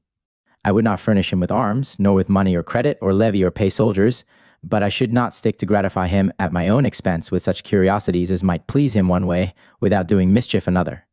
I would not do anything that might contribute to the support or advantage of his party. But what should I do now in the case of a benefactor that should afterwards become not only mine and my country's enemy, but the common enemy of mankind? I would here distinguish betwixt the wickedness of a man and the cruelty of a beast, betwixt a limited or a particular passion and a sanguinary rage that extends to the hazard and destruction of human society. In the former case I would quit scores, that I might have no more to do with him, but if he comes once to delight in blood and to act outrages with greediness, to study and invent torments, and to take pleasure in them, the law of reasonable nature has discharged me of such a debt. But this is an impiety so rare that it might pass for a portent, and be reckoned among comets and monsters. Let us therefore restrain our discourse to such men as we detest without horror, such men as we see every day in courts, camps, and upon the seats of justice. To such wicked men I will return what I have received, without making any advantage of their unrighteousness. It does not divert the Almighty from being still gracious, though we proceed daily in the abuse of his bounties. How many there are that enjoy the comfort of the light that do not deserve it, that wish they had never been born? And yet nature goes quietly on with her work, and allows them a being, even in despite of their unthankfulness.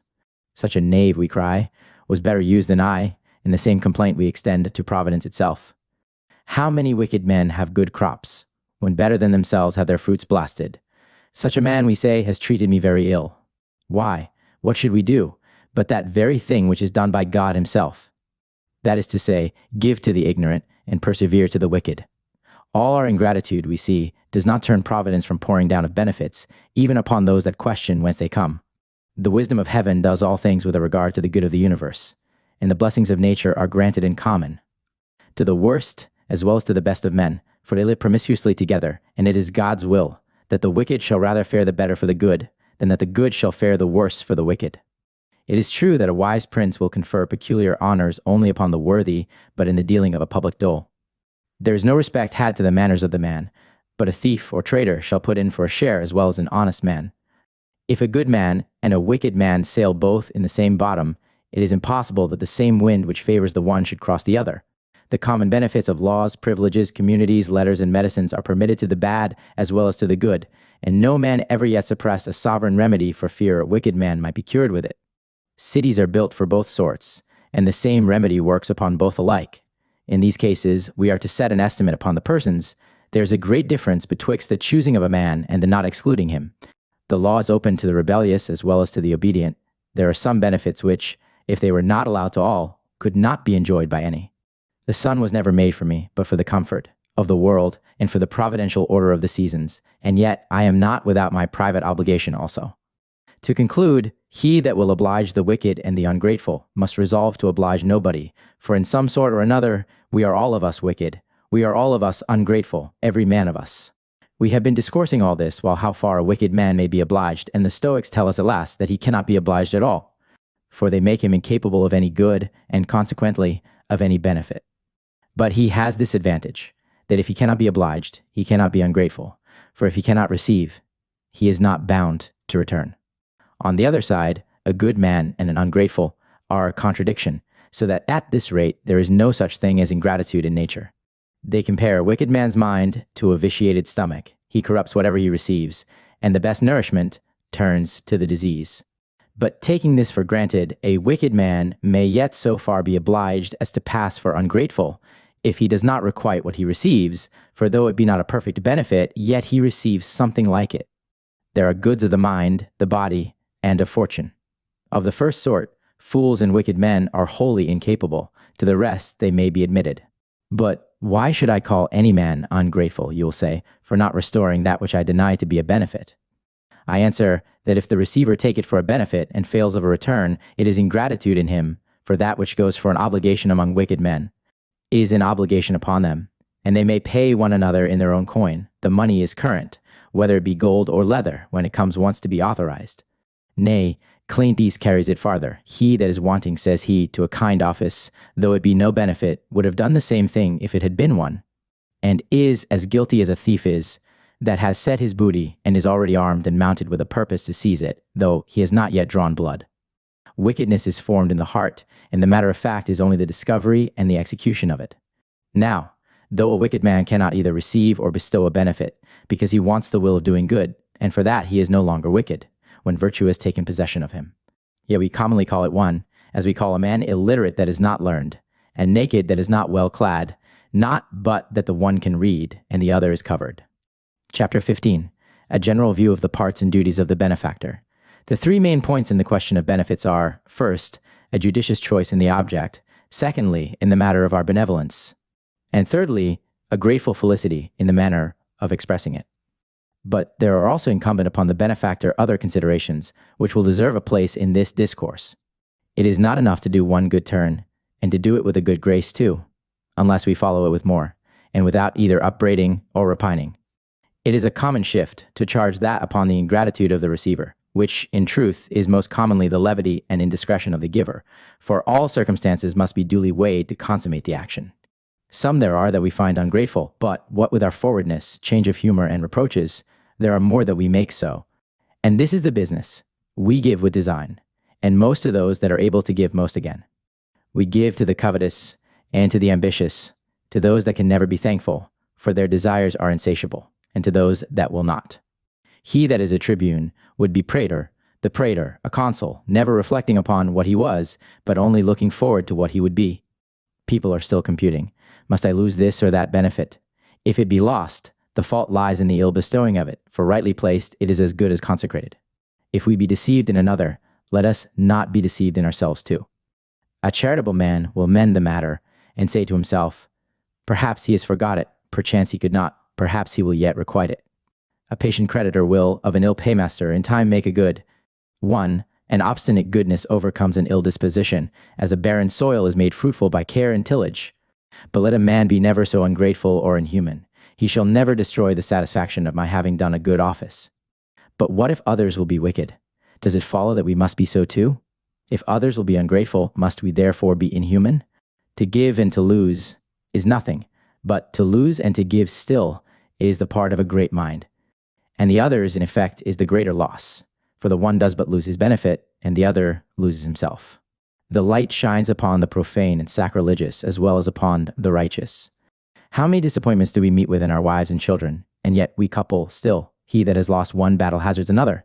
The mariner puts to sea again after a wreck.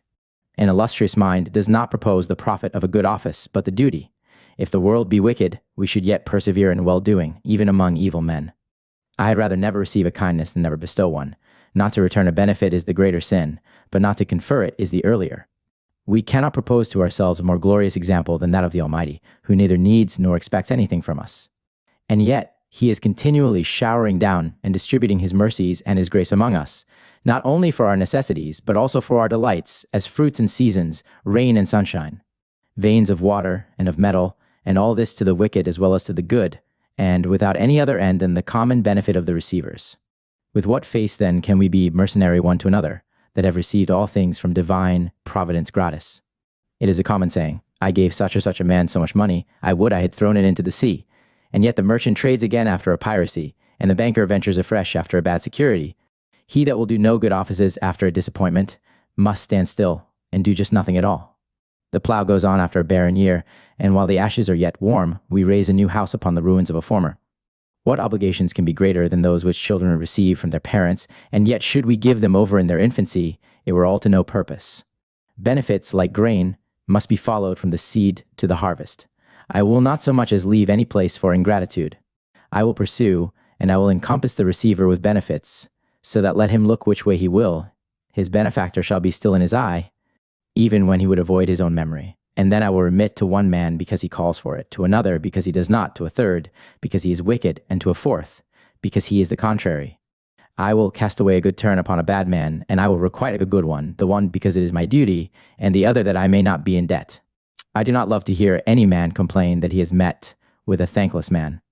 If he has met but with one, he has either been very fortunate or very careful. And yet, care is not sufficient. For there is no way to escape the hazard of losing a benefit, but the not bestowing of it, and to neglect a duty to myself for fear another should abuse it. It is another's fault if he be ungrateful, but it is mine if I do not give.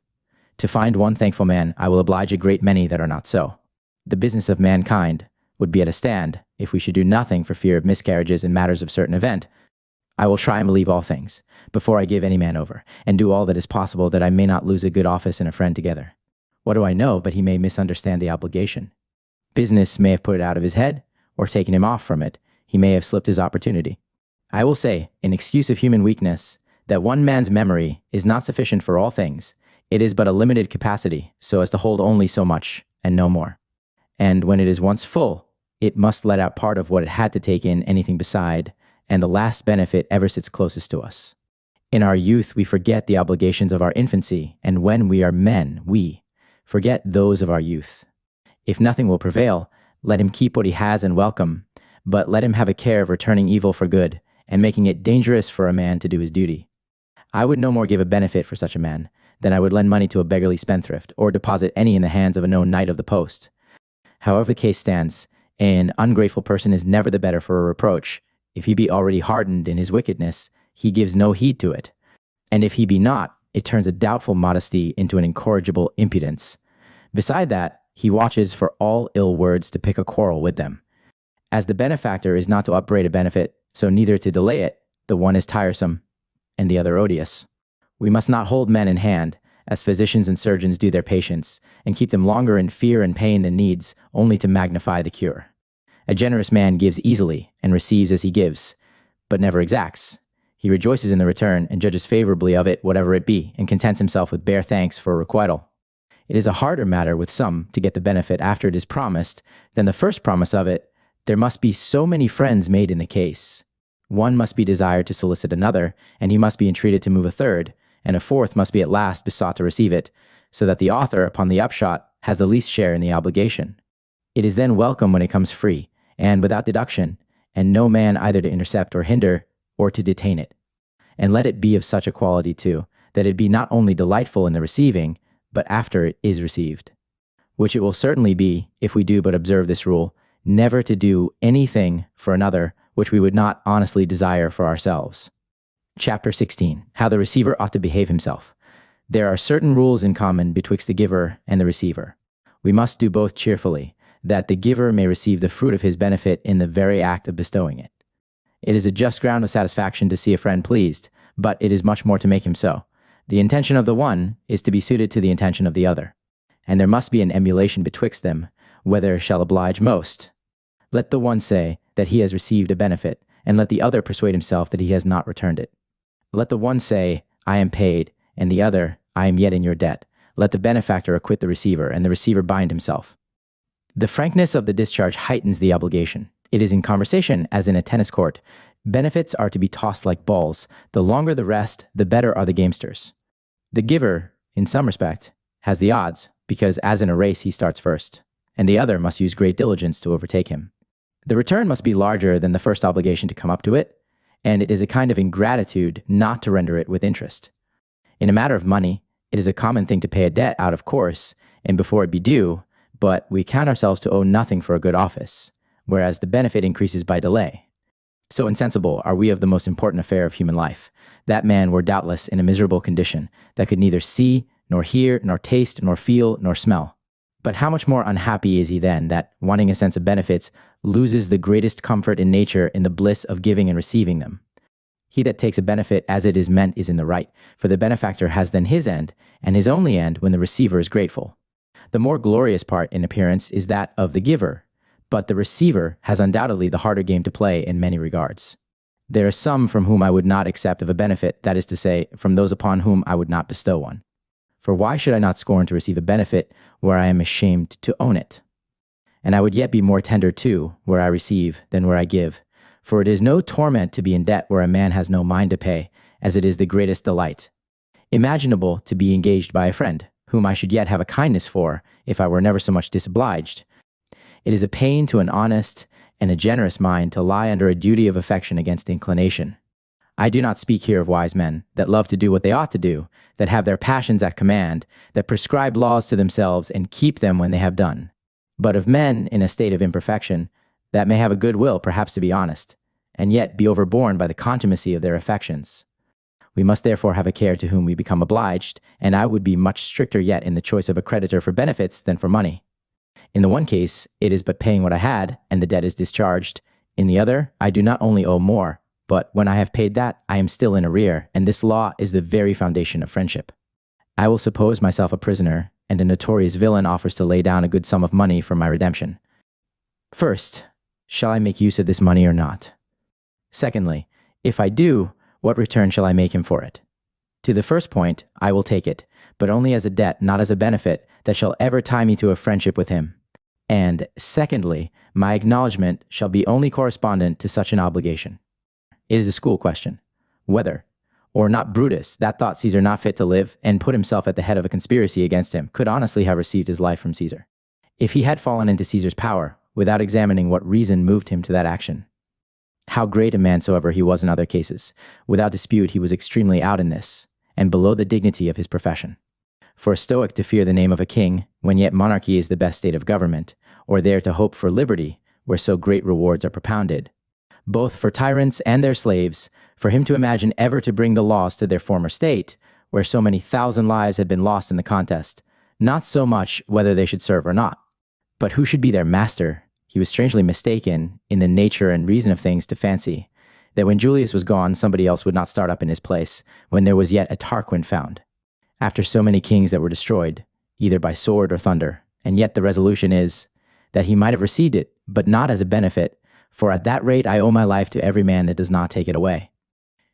Gracianus Julius, whom Caligula put to death out of a pure malice to his virtue, had a considerable sum of money sent him from Fabius Persicus, a man of great and infamous example, as a contribution towards the expense of plays and other public entertainments, but Julius would not receive it, and some of his friends that had an eye more upon the present than the presenter asked him, with some freedom, what he meant by refusing it. Why, says he, do you think that I will take money where I would not take so much as a glass of wine? After this, Rebellus, a man of the same stamp, sent him a greater sum upon the same score. You must excuse me, says he to the messenger, for I would not take anything of Persicus neither, to match this scruple of receiving money with another of keeping it, and the sum not of 3 pence or a groat at most. There was a certain Pythagorean that contracted with a cobbler for a pair of shoes, and some 3 or 4 days after, going to pay him his money, the shop was shut up. And when he had knocked a great while at the door, friend, says a fellow, you may hammer your heart out there, for the man that you look for is dead. And when our friends are dead, we hear no more news of them, but yours that are to live again will shift well enough. Alluding to Pythagoras' transmigration. Upon this the philosopher went away, with his money chinking in his hand, and well enough content to save it. At last his conscience took check at it, and upon reflection, though the man be dead, says he, to others he is alive to thee, pay him what thou owest him, and so he went back presently, and thrust it into his shop through the chink of the door, Whatever we owe, it is our part to find where to pay it, and to do it without asking too. For whether the creditor be good or bad, the debt is still the same. If a benefit be forced upon me, as from a tyrant or a superior, where it may be dangerous to refuse, this is rather obeying than receiving, where the necessity destroys the choice. The way to know what I have a mind to do is to leave me at liberty whether I will do it or not. But it is yet a benefit if a man does me good in spite of my teeth, as it is none if I do any man good against my will. A man may both hate and yet receive a benefit at the same time. The money is never the worse, because a fool that is not read in coins refuses to take it. If the thing be good for the receiver, and so intended, no matter how ill it is taken. Nay, the receiver may be obliged and not know it, but there can be no benefit which is unknown to the giver. Neither will I, upon any terms, receive a benefit from a worthy person that may do him a mischief. It is the part of an enemy to save himself by doing another man harm. But whatever we do, let us be sure always to keep a grateful mind. It is not enough to say, "What requital shall a poor man offer to a prince, or a slave to his patron?" when it is the glory of gratitude that it depends only upon the good will? Suppose a man defends my fame, delivers me from beggary, saves my life, or gives me liberty, that is more than life. How shall I be grateful to that man? I will receive, cherish, and rejoice in the benefit. Take it kindly, and it is requited, not that the debt itself is discharged, but it is nevertheless a discharge of the conscience. I will yet distinguish betwixt the debtor that becomes insolvent by expenses upon whores and dice, and another that is undone by fire or thieves. Nor do I take this gratitude for a payment, but there is no danger, I presume, of being arrested for such a debt. In the return of benefits, let us be ready and cheerful, but not pressing. There is as much greatness of mind in the owing of a good turn as in doing of it. And we must no more force a requital out of season than be wanting in it. He that precipitates a return does as good as say, "I am weary of being in this man's debt," not but that the hastening of a requital as a good office is a commendable disposition. But it is another thing to do it as a discharge, for it looks like casting off a heavy and a troublesome burden. It is for the benefactor to say when he will receive it, no matter for the opinion of the world, so long as I gratify my own conscience, for I cannot be mistaken in myself, but another may. He that is over-solicitous to return a benefit thinks the other so likewise to receive it. If he had rather we should keep it, why should we refuse and presume to dispose of his treasure who may call it in, or let it lie out at his choice?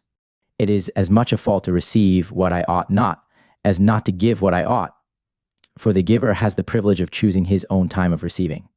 Some are too proud in the conferring of benefits, others in the receiving of them, which is, to say the truth, intolerable. The same rule serves both sides, as in the case of a father and a son, a husband and a wife, one friend or acquaintance and another, where the duties are known and common. There are some that will not receive a benefit but in private, nor thank you for it but in your ear, or in a corner. There must be nothing under hand and seal, no brokers, notaries, or witnesses in the case. That is not so much a scruple of modesty as a kind of denying the obligation, and only a less hardened ingratitude. Some receive benefits so coldly and indifferently that a man would think the obligation lay on the other side, as who should say, "Well, since you will needs have it so, I am content to take it." Some, again, so carelessly, as if they hardly knew of any such thing, whereas we should rather aggravate the matter. You cannot imagine how many you have obliged in this act. There never was so great, so kind, so seasonable a courtesy. Furnius never gained so much upon Augustus as by a speech, upon the getting of his father's pardon for. Siding with Antony, "This grace," says he, "is the only injury that ever Caesar did me, for it has put me upon a necessity of living and dying ungrateful. It is safer to affront some people than to oblige them, for the better a man deserves, the worse they will speak of him." As if the possessing of open hatred to their benefactors were an argument that they lie under no obligation. Some people are so sour and ill-natured that they take it for an affront to have an obligation or a return offered them, to the discouragement both of bounty and gratitude together. The not doing and the not receiving of benefits are equally a mistake. He that refuses a new one seems to be offended at an old one, and yet sometimes I would neither return a benefit, no, nor so much as receive it, if I might. Chapter 17, of gratitude. He that preaches gratitude pleads the cause both of God and man, for without it we can neither be sociable nor religious. There is a strange delight in the very purpose and contemplation of it, as well as in the action, when I can say to myself, "I love my benefactor. What is there in this world that I would not do to oblige and serve him?" Where I have not the means of a requital, the very meditation of it is sufficient. A man is nevertheless an artist for not having his tools about him, or a musician because he wants his fiddle, nor is he the less brave because his hands are bound, or the worse pilot for being upon dry ground. If I have only will to be grateful, I am so. Let me be upon the wheel or under the hand of the executioner. Let me be burnt limb by limb, and my whole body dropping in the flames. A good conscience supports me in all extremes. Nay, it is comfortable even in death itself. For when we come to approach that point, what care do we take to summon and call to mind all our benefactors, and the good offices they have done us, that we leave the world fair and set our minds in order?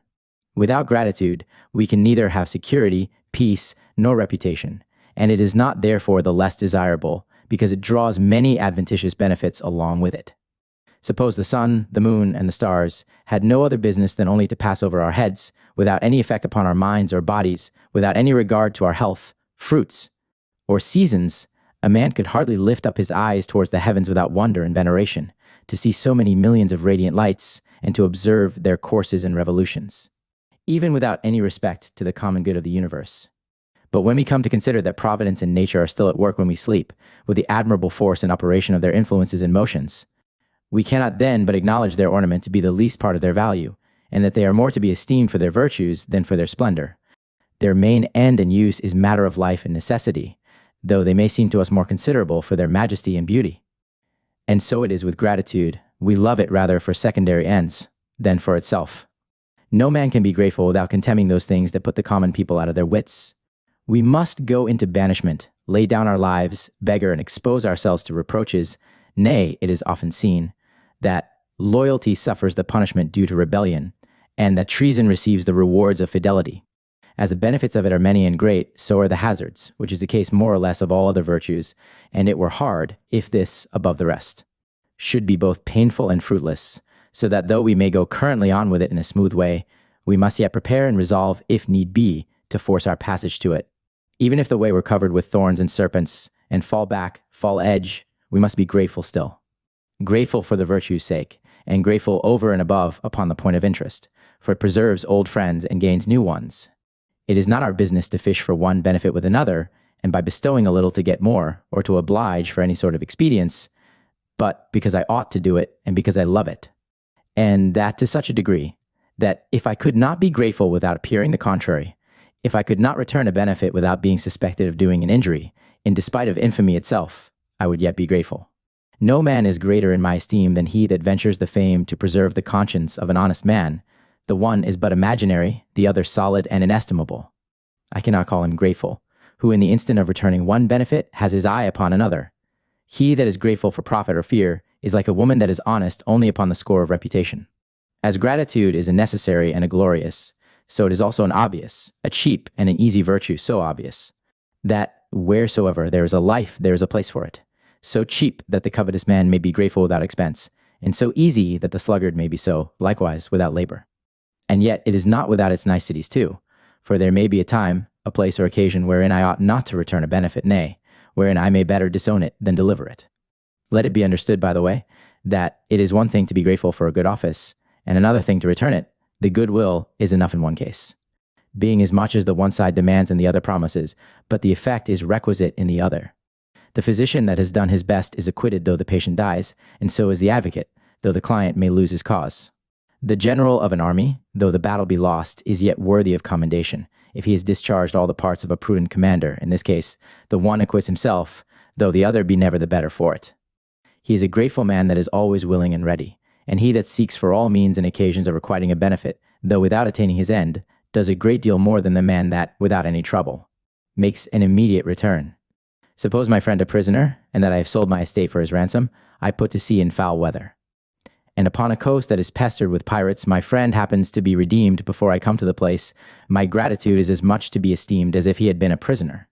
And if I had been taken and robbed myself, it would still have been the same case. Nay, there is a gratitude in the very countenance, for an honest man bears his conscience in his face and propounds the requital of a good turn. In the very moment of receiving it, he is cheerful and confident, and in the possession of a true friendship, delivered from all anxiety. There is this difference betwixt a thankful man and an unthankful. The one is always pleased in the good he has done, and the other only once in what he has received.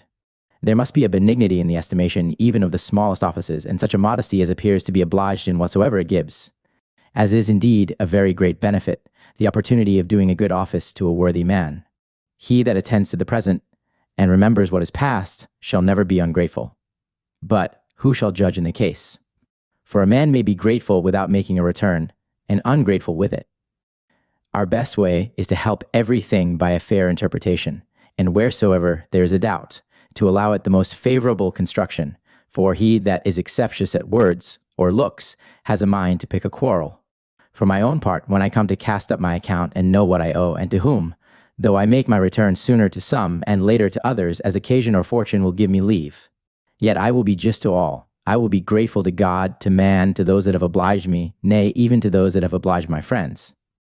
I am bound in honor and in conscience to be thankful for what I have received, and if it be not yet full, it is some pleasure still that I may hope for more.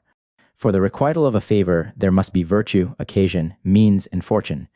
It is a common thing to screw up justice to the pitch of an injury. A man may be over-righteous, and why not over-grateful too?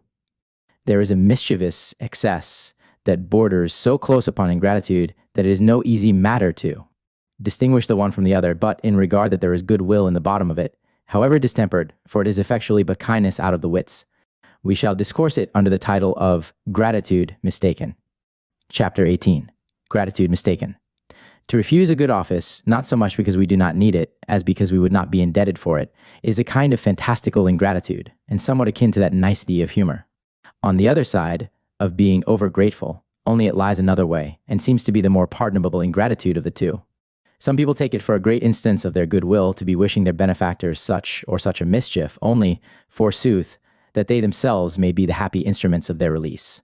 These men do like extravagant lovers, that take it for a great proof of their affection to wish one another banished, beggared, or diseased, that they might have the opportunity of interposing to their relief.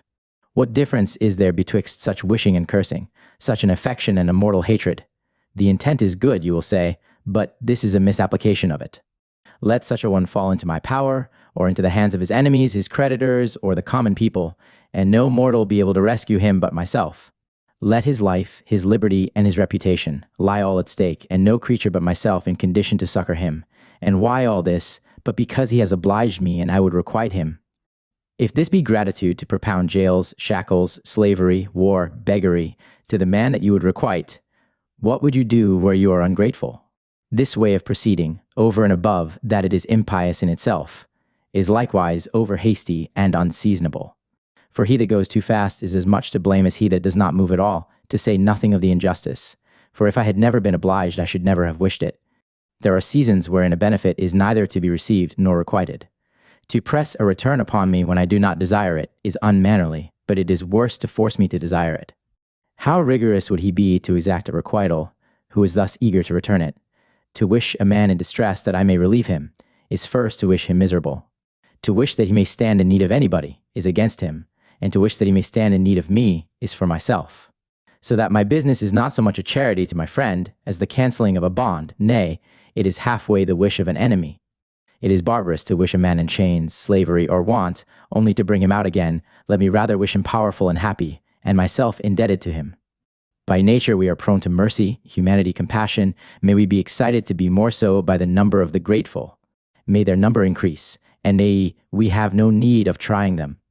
It is not for an honest man to make way to a good office by a crime, as if a pilot should pray for a tempest, that he might prove his skill, or general wish his army routed, that he may show himself a great commander in recovering the day. It is throwing a man into a river to take him out again. It is an obligation, I confess, to cure a wound or a disease, but to make that wound or disease on purpose to cure it is a most perverse ingratitude. It is barbarous even to an enemy, much more to a friend, for it is not so much to do him a kindness as to put him in need of it. Of the two, let me rather be a scar than a wound, and yet it would be better to have it neither. Rome had been little beholden to Scipio, if he had prolonged the Punic War, that he might have the finishing of it at last, or to the Dei for dying for their country, if they had first brought it to the last extremity of needing their devotion. It may be a good contemplation, but it is a lewd wish. Aeneas had never been surnamed the Pious, if he had wished the ruin of his country, only that he might have the honor of taking his father out of the fire. It is the scandal of a physician to make work and irritate a disease, and to torment his patient for the reputation of his cure. If a man should openly imprecate poverty, captivity, fear, or danger upon a person that he has been obliged to, would not the whole world condemn him for it? And what is the difference but the one is only a private wish, and the other a public declaration. Rutilius was told in his exile that, for his comfort, there would be ere long a civil war that would bring all the banished men home again. God forbid, says he, for I had rather my country should blush for my banishment than mourn for my return. How much more honorable it is to owe cheerfully than to pay dishonestly. It is the wish of an enemy to take a town that he may preserve it, and to be victorious that he may forgive, but the mercy comes after the cruelty. Beside, it is an injury both to God and man, for the man must be first afflicted by heaven to be relieved by me. So that we impose the cruelty upon God, and take the compassion to ourselves, and at the best, it is but a curse that makes way for a blessing. The bare wish is an injury. And if it does not take effect, it is because heaven has not heard our prayers, or if they should succeed, the fear itself is a torment, and it is much more desirable to have a firm and unshaken security. It is friendly to wish it in your power to oblige me, if ever I chance to need it, but it is unkind to wish me miserable that I may need it. How much more pious is it, and humane, to wish that I may never want the occasion of obliging, nor the means of doing it, nor ever have reason to repent of what I have done. Chapter 19. Of ingratitude. Ingratitude is of all the crimes, that which we are to account the most venial in others, and the most unpardonable in ourselves. It is impious to the highest degree, for it makes us fight against our children and our altars. There are, there ever were, and there ever will be criminals of all sorts, as murderers, tyrants, thieves, adulterers, traitors, robbers, and sacrilegious persons, but there is hardly any notorious crime without a mixture of ingratitude. It disunites mankind, and breaks the very pillars of society, and yet so far is this prodigious wickedness from being any wonder to us, that even thankfulness itself were much the greater of the two, for men are deterred from it by labor, expense, laziness, business, or else diverted from it by lust, envy, ambition, pride, levity, rashness, fear, nay, by the very shame of confessing what they have received. And the unthankful man has nothing to say for himself all this while, for there needs neither pains or fortune for the discharge of his duty.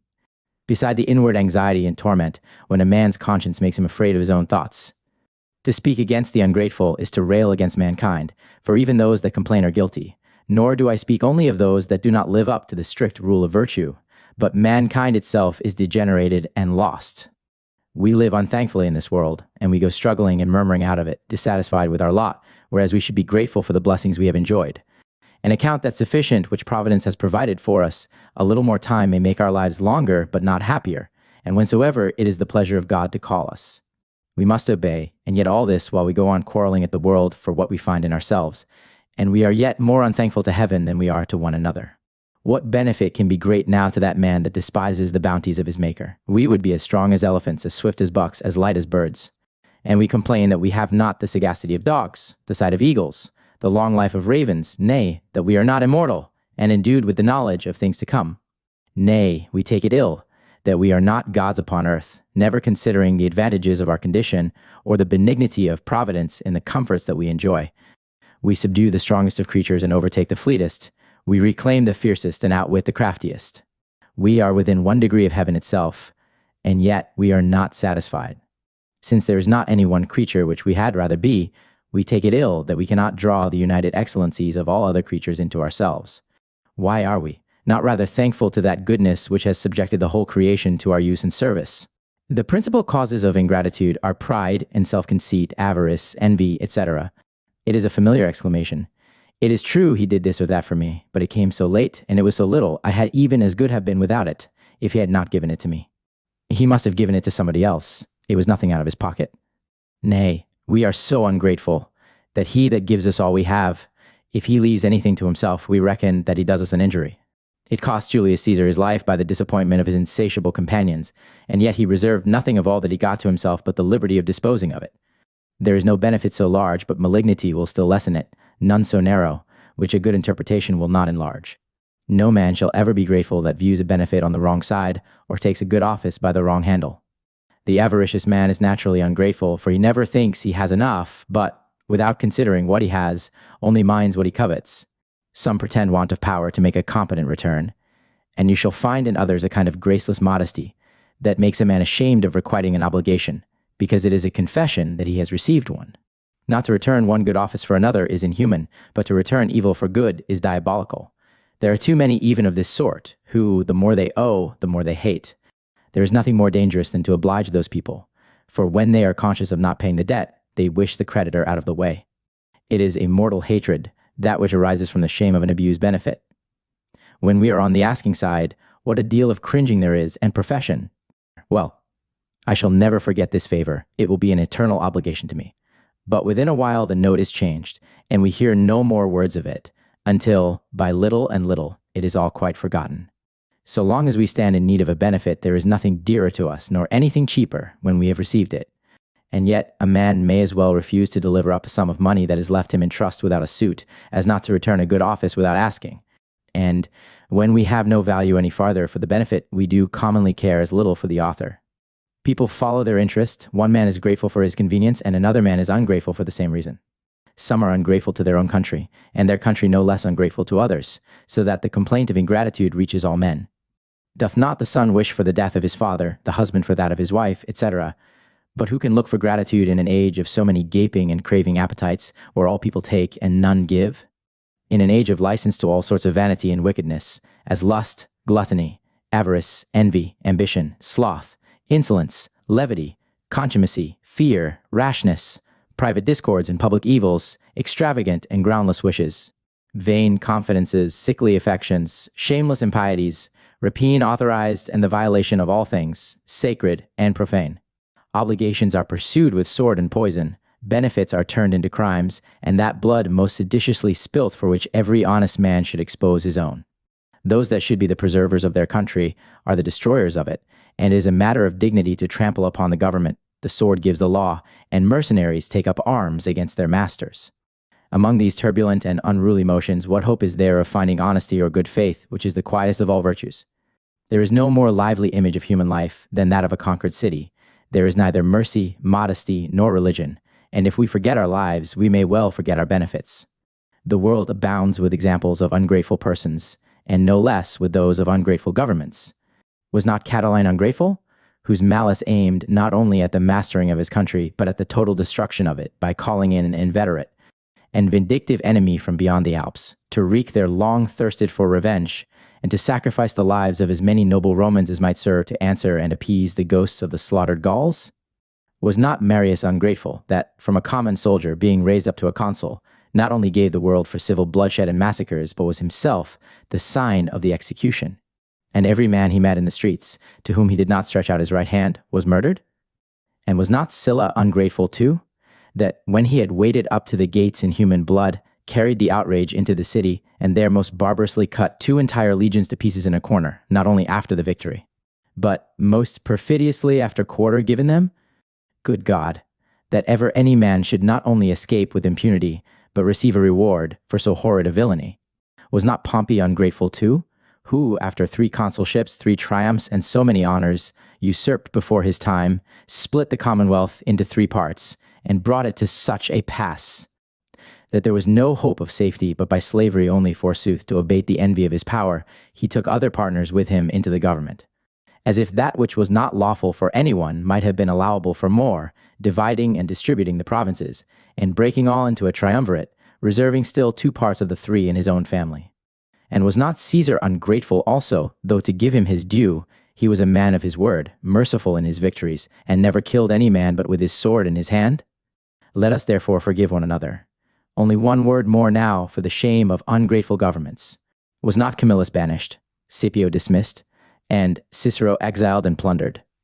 But what is all this to those who are so mad, and to dispute even the goodness of heaven, which gives us all, and expects nothing again, but continues giving to the most unthankful and complaining? Chapter 20. There can be no law against ingratitude. Ingratitude is so dangerous to itself and so detestable to other people that nature, one would think, had sufficiently provided against it without need of any other law. For every ungrateful man is his own enemy, and it seems superfluous to compel a man to be kind to himself and to follow in his own inclinations. This, of all wickedness imaginable, is certainly the vice which does the most divide and distract human nature. Without the exercise and the commerce of mutual offices, we can be neither happy nor safe, for it is only society that secures us, take us one by one, and we are a prey even to brutes as well as to one another. Nature has brought us into the world naked and unarmed. We have not the teeth or the paws of lions or bears to make ourselves terrible. But by the 2 blessings of reason and union, we secure and defend ourselves against violence and fortune. This it is that makes man the master of all other creatures, who otherwise were scarce a match for the weakest of them. This it is that comforts us in sickness, in age, in misery, in pains, and in the worst of calamities. Take away this combination, and mankind is dissociated and falls to pieces. It is true that there is no law established against this abominable vice, but we cannot say yet that it escapes unpunished, for a public hatred is certainly the greatest of all penalties. Over and above that, we lose the most valuable blessings of life in the not bestowing and receiving of benefits. If ingratitude were to be punished by a law, it would discredit the obligation for a benefit to be given, not lent, and if we have no return at all, there is no just cause of complaint. For gratitude were no virtue, if there were any danger in being ungrateful. There are halters, I know, hooks and gibbets, provided for homicide, poison, sacrilege, and rebellion, but ingratitude, here upon earth, is only punished in the schools, all farther pains and inflictions being wholly remitted to divine justice. And if a man may judge of the conscience by the countenance, the ungrateful man is never without a canker. At his heart, his mind and aspect is sad and solicitous, whereas the other is always cheerful and serene. As there are no laws extant against ingratitude, so is it utterly impossible to contrive any that in all circumstances shall reach it. If it were actionable, there would not be courts enough in the whole world to try the causes in. There can be no setting a day for the requiting of benefits as for the payment of money, nor any estimate upon the benefits themselves. But the whole matter rests in the conscience of both parties, and then there are so many degrees of it that the same rule will never serve all. Beside that, to proportion it as the benefit is greater or less will be both impracticable and without reason. One good turn saves my life, another, my freedom, or peradventure my very soul. How shall any law now suit a punishment to an ingratitude under these differing degrees? It must not be said in benefits as in bonds, pay what you owe. How shall a man pay life, health, credit, security, in kind? There can be no set rule to bound that infinite variety of cases, which are more properly the subject of humanity and religion than of law and public justice. There would be disputes also about the benefit itself, which must totally depend upon the courtesy of the judge, for no law imaginable can set it forth. One man gives me an estate, another only lends me a sword, and that sword preserves my life. Nay, the very same thing, several ways done, changes the quality of the obligation. A word, a tone, a look makes a great alteration in the case. How shall we judge then, and determine a matter which does not depend upon the fact itself, but upon the force and intention of it? Some things are reputed benefits, not for their value, but because we desire them, and there are offices of as much greater value, that we do not reckon upon at all. If ingratitude were liable to a law, we must never give but before witnesses, which would overthrow the dignity of the benefit. And then the punishment must either be equal where the crimes are unequal, or else it must be unrighteous, so that blood must answer for blood. He that is ungrateful for my saving his life must forfeit his own. And what can be more inhuman than that benefit should conclude sanguinary events? A man saves my life, and I am ungrateful for it. Shall I be punished in my purse? That is too little. If it be less than the benefit, it is unjust, and it must be capital to be made equal to it. There are, moreover, certain privileges granted to parents that can never be reduced to a common rule. Their injuries may be cognizable, but not their benefits. The diversity of cases is too large and intricate to be brought within the prospect of a law, so that it is much more equitable to punish none than to punish all alike. What if a man follows a good office with an injury? Whether or no shall this quit scores? Or who shall compare them, and weigh the one against the other? There is another thing, yet which perhaps we do not dream of. Not one man upon the face of the earth would escape, and yet every man would expect to be his judge. Once again, we are all of us ungrateful, and the number does not only take away the shame, but gives authority and protection to the wickedness. It is thought reasonable by some that there should be a law against ingratitude, for, say they, it is common for one city to upbraid another, and to claim that of posterity, which was bestowed upon their ancestors, but this is only clamor without reason. It is objected by others, as a discouragement to good offices, if men shall not be made answerable for them, but I say, on the other side, that no man would accept of a benefit upon those terms. He that gives is prompted to it by a goodness of mind, and the generosity of the action is lessened by the caution, for it is his desire that the receiver should please himself, and owe no more than he thinks fit. But what if this might occasion fewer benefits, so long as they would be franker? Nor is there any hurt in putting a check upon rashness and profusion. In answer to this, men will be careful enough when they oblige without a law, nor is it possible for a judge ever to set us right in it, or indeed anything else but the faith of the receiver.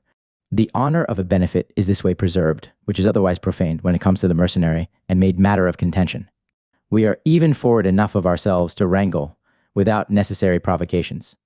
It would be well, I think, if monies might pass upon the same conditions with other benefits, and the payment remitted to the conscience, without formalizing upon bills and securities. But human wisdom has rather advised with convenience than virtue, and chosen rather to force honesty than expect it. For every paltry sum of money, there must be bonds, witnesses, counterparts, powers, etc., which is no other than a shameful confession of fraud and wickedness. When more credit is given to our seals than to our minds, and caution taken lest he that has received the money should deny it. Were it not better now to be deceived by some than to suspect all? What is the difference, at this rate, betwixt the benefactor and the usurer, save only that in the benefactor's case there is nobody stands bound? Part 2. Seneca of a Happy Life. Chapter 1. Of a Happy Life, and wherein it consists. There is not anything in this world, perhaps, that is more talked of and less understood than the business of a happy life. It is every man's wish and design, and yet not one of 1,000 that knows wherein that happiness consists. We live, however, in a blind and eager pursuit of it, and the more haste we make in a wrong way, the further we are from our journey's end. Let us therefore first consider what it is we should be at, and secondly, which is the readiest way to compass it. If we be right, we shall find every day how much we improve, but if we either follow the cry or the track of people that are out of the way, we must expect to be misled, and to continue our days in wandering in error.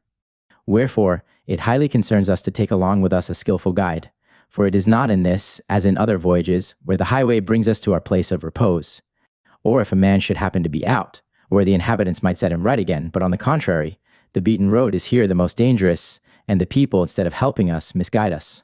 Let us not therefore follow, like beasts, but rather govern ourselves by reason than by example. It fares with us in human life as in a routed army.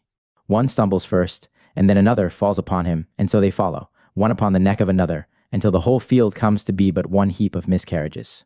And the mischief is that the number of the multitude carries it against truth and justice, so that we must leave the crowd if we would be happy, for the question of a happy life is not to be decided by vote. Nay, so far from it, that plurality of voices is still an argument of the wrong. The common people find it easier to believe than to judge, and content themselves with what is usual, never examining whether it be good or not. By the common people is intended the man of title as well as the clouded shoe, for I do not distinguish them by the eye, but by the mind, which is the proper judge of the man.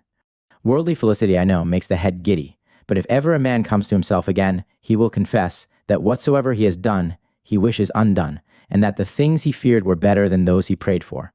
The true felicity of life is to be free from perturbations, to understand our duties towards God and man, to enjoy the present without any anxious dependence upon the future. Not to amuse ourselves with either hopes or fears, but to rest satisfied with what we have, which is abundantly sufficient, for he that is so wants nothing. The great blessings of mankind are within us and within our reach, but we shut our eyes, and, like people in the dark, we fall foul upon the very thing which we search for without finding it. Tranquility is a certain equality of mind, which no condition of fortune can either exalt or depress. Nothing can make it less, for it is the state of human perfection. It raises us as high as we can go, and makes every man his own supporter, whereas he that is borne up by anything else may fall. He that judges aright and perseveres in it enjoys a perpetual calm. He takes a true prospect of things. He observes an order, measure, a decorum in all his actions. He has a benevolence in his nature. He squares his life according to reason, and draws to himself love and admiration. Without a certain and an unchangeable judgment, all the rest is but fluctuation. But he that always wills and nills the same thing is undoubtedly in the right. Liberty and serenity of mind must necessarily ensue upon the mastering of those things which either allure or affright us, when instead of those flashy pleasures, which even at the best are both vain and hurtful together, we shall find ourselves possessed of joy transporting and everlasting. It must be a sound mind that makes a happy man. There must be a constancy in all conditions, a care for the things of this world, but without trouble, and such an indifferency for the bounties of fortune, that either with them or without them we may live contentedly. There must be neither lamentation, nor quarreling, nor sloth, nor fear, for it makes a discord in a man's life. He that fears serves. The joy of a wise man stands firm without interruption. In all places, at all times, and in all conditions, his thoughts are cheerful and quiet. As it never came into him from without, so it will never leave him, but it is born within him and inseparable from him. It is a solicitous life that is egged on with the hope of anything, though never so open and easy, nay, though a man should never suffer any sort of disappointment. I do not speak this either as a bar to the fair enjoyment of lawful pleasures or to the gentle flatteries of reasonable expectations. But, on the contrary, I would have men to be always in good humor, provided that it arises from their own souls and be cherished in their own breasts. Other delights are trivial, they may smooth the brow, but they do not fill and affect the heart. True joy is a serene and sober motion, and they are miserably out that take laughing for rejoicing. The seat of it is within, and there is no cheerfulness like the resolution of a brave mind that has fortune under his feet. He that can look death in the face and bid it welcome, open his door to poverty and bridle his appetites, this is the man whom Providence has established in the possession of inviolable delights. The pleasures of the vulgar are ungrounded, thin, and superficial, but the others are solid and eternal. As the body itself is rather a necessary thing than a great, so the comforts of it are but temporary and vain beside that, without extraordinary moderation. Their end is only pain and repentance, whereas a peaceful conscience, honest thoughts, virtuous actions, and an indifference for casual events are blessings without end, satiety, or measure. This consummated state of felicity is only a submission to the dictate of right nature. The foundation of it is wisdom and virtue, the knowledge of what we ought to do, and the conformity of the will to that knowledge. Chapter 2. Human happiness is founded upon wisdom and virtue, and first, of wisdom. Taking for granted that human happiness is founded upon wisdom and virtue, we shall treat of these 2 points in order as they lie. And, first, of wisdom, not in the latitude of its various operations, but as it has only a regard to good life and the happiness of mankind. Wisdom is a right understanding, a faculty of discerning good from evil, what is to be chosen and what rejected, a judgment grounded upon the value of things, and not the common opinion of them, an equality of force, and a strength of resolution. It sets a watch over our words and deeds, it takes us up with the contemplation of the works of nature, and makes us invincible by either good or evil fortune. It is large and spacious, and requires a great deal of room to work in. It ransacks heaven and earth. It has for its object things past and to come, transitory and eternal. It examines all the circumstances of time, what it is, when it began, and how long it will continue.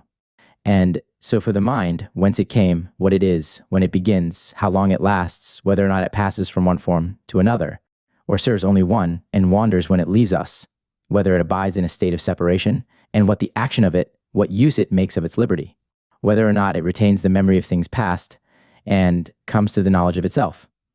It is the habit of a perfect mind, and the perfection of humanity, raised as high as nature can carry it. It differs from philosophy, as avarice and money, the one desires, and the other is desired, the one is the effect and the reward of the other. To be wise is the use of wisdom, as seeing is the use of eyes, and well-speaking the use of eloquence. He that is perfectly wise is perfectly happy. Nay, the very beginning of wisdom makes life easy to us. Neither is it enough to know this, unless we print it in our minds by daily meditation, and so bring a good will to a good habit. And we must practice what we preach. For philosophy is not a subject for popular ostentation, nor does it rest in words, but in things. It is not an entertainment taken up for delight, or to give a taste to our leisure, but it fashions the mind, governs our actions, tells us what we are to do and what not. It sits at the helm and guides us through all hazards. Nay, we cannot be safe without it, for every hour gives us occasion to make use of it. It informs us in all duties of life. Piety to our parents, faith to our friends, charity to the miserable, judgment in counsel. It gives us peace by fearing nothing, and riches by coveting nothing. There is no condition of life that excludes a wise man from discharging his duty. If his fortune be good, he tempers it. If bad, he masters it. If he has an estate, he will exercise his virtue in plenty. If none, in poverty. If he cannot do it in his country, he will do it in banishment. If he has no command, he will do the office of a common soldier. Some people have the skill of reclaiming the fiercest of beasts.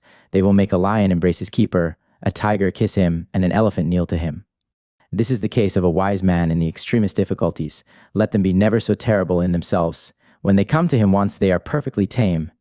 They that ascribe the invention of tillage, architecture, navigation, etc., to wise men, may perchance be in the right, that they were invented by wise men, as wise men. For wisdom does not teach our fingers, but our minds, fiddling and dancing, arms and fortifications, were the works of luxury and discord.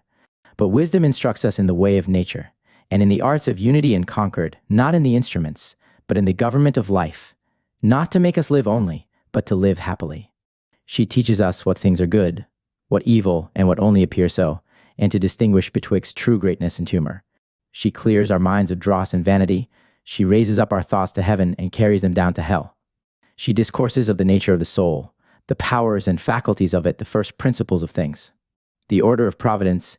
She exalts us from things corporeal to things incorporeal, and retrieves the truth of all. She searches nature, gives laws to life, and tells us that it is not enough to God unless we obey him.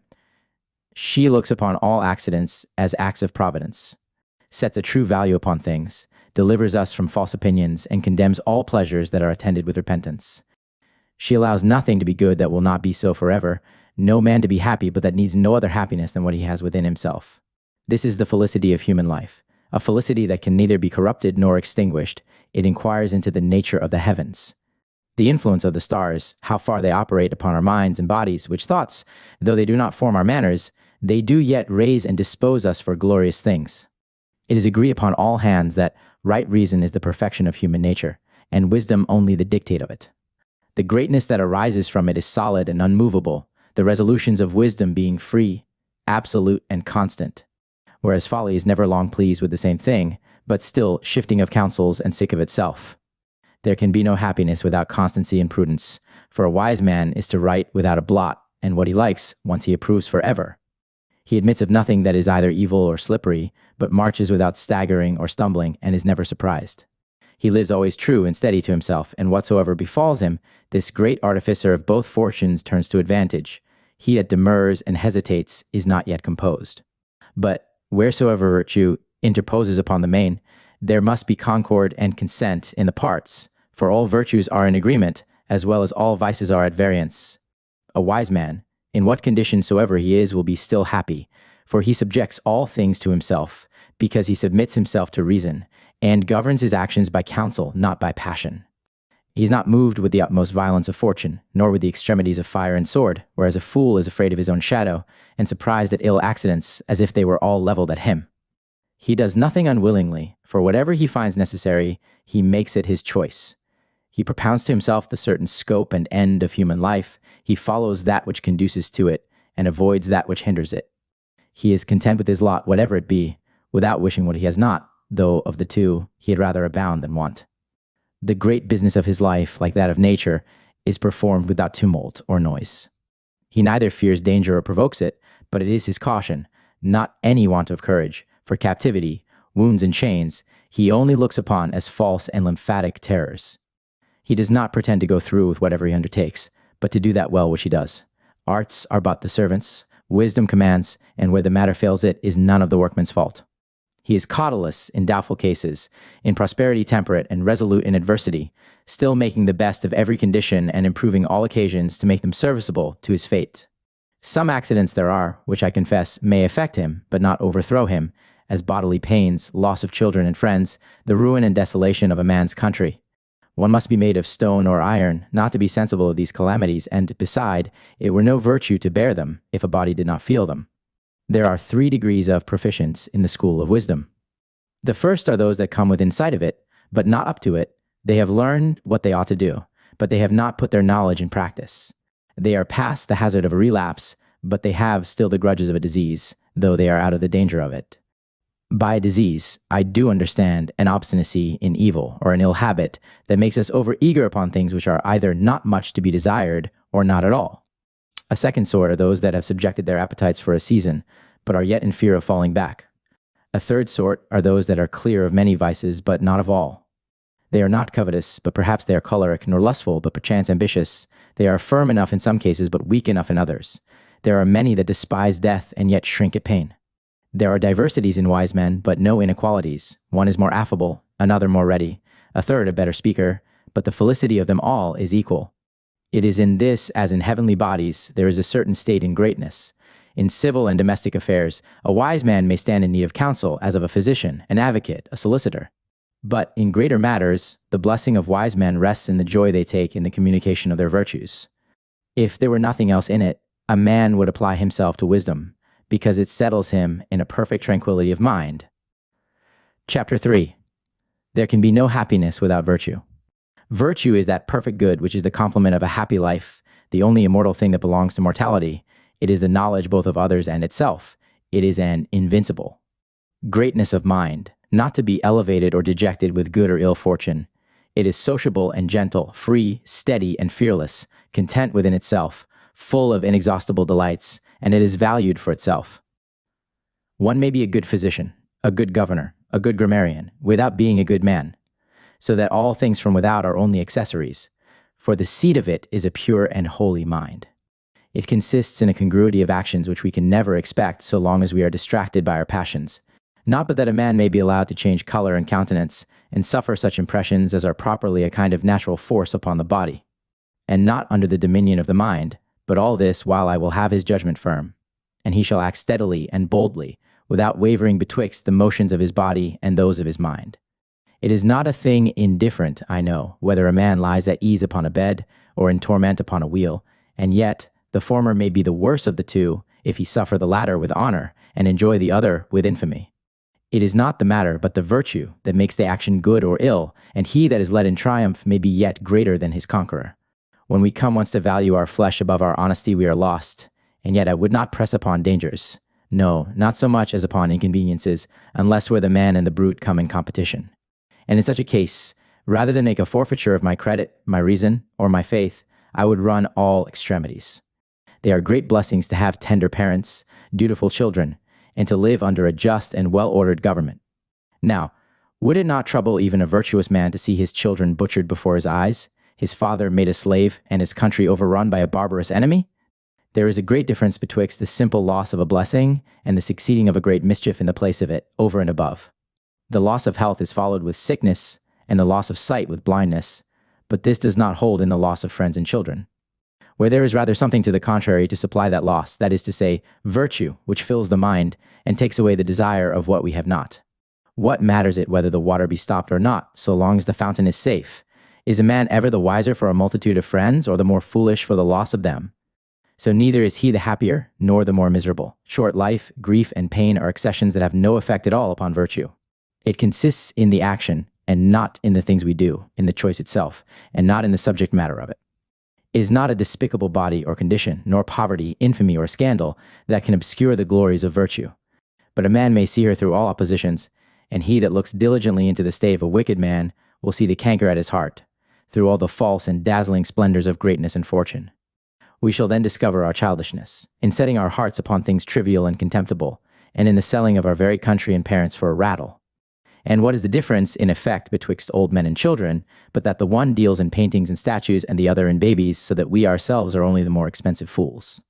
If one could but see the mind of a good man, as it is illustrated with virtue, the beauty and the majesty of it, which is a dignity not so much as to be thought of without love and veneration, would not a man bless himself at the sight of such an object as at the encounter of some supernatural power, a power so miraculous that it is a kind of charm upon the souls of those that are truly affected with it? There is so wonderful a grace and authority in it that even the worst of men approve it, and set up for the reputation of being accounted virtuous themselves. They covet the fruit indeed, and the profit of wickedness, but they hate and are ashamed of the imputation of it. It is by an impression of nature that all men have a reverence for virtue. They know it, and they have a respect for it, though they do not practice it. Nay, for the countenance of their very wickedness, they miscall it virtue. Their injuries they call benefits, and expect a man should thank them for doing him a mischief. They cover their most notorious iniquities with the pretext of justice. He that robs upon the highway had rather find his booty than force it. Ask any of them that live upon rapine, fraud, oppression, if they had not rather enjoy a fortune honestly gotten, and their consciences will not suffer them to deny it. Men are vicious only for the proof of villainy, for at the same time that they commit it, they condemn it. Nay, so powerful is virtue, and so gracious is providence, that every man has a light set up within him for a guide, which we do, all of us, both see and acknowledge, though we do not pursue it. This it is that makes the prisoner upon the torture happier than the executioner, and sickness better than health. If we bear it without yielding or repining, this it is that overcomes ill fortune and moderates good, for it marches betwixt the one and the other with an equal contempt for both. It turns like fire all things into itself. Our actions and our friendships are tinctured with it, and whatever it touches becomes amiable. That which is frail and mortal rises and falls, grows, wastes, and varies from itself. But the state of things divine is always the same, and so is virtue, let the matter be what it will. It is never the worse for the difficulty of the action, nor the better for the easiness of it. It is the same in a rich man as in a poor, in a sickly man as in a sound, in a strong as in a weak. The virtue of the besieged is as great as that of the besiegers. There are some virtues, I confess, which a good man cannot be without, and yet he had rather have no occasion to employ them. If there were any difference, I should prefer the virtues of patience before those of pleasure, for it is braver to break through difficulties than to temper our delights. But though the subject of virtue may possibly be against nature, as to be burnt or wounded, yet the virtue itself of an invincible patience is according to nature.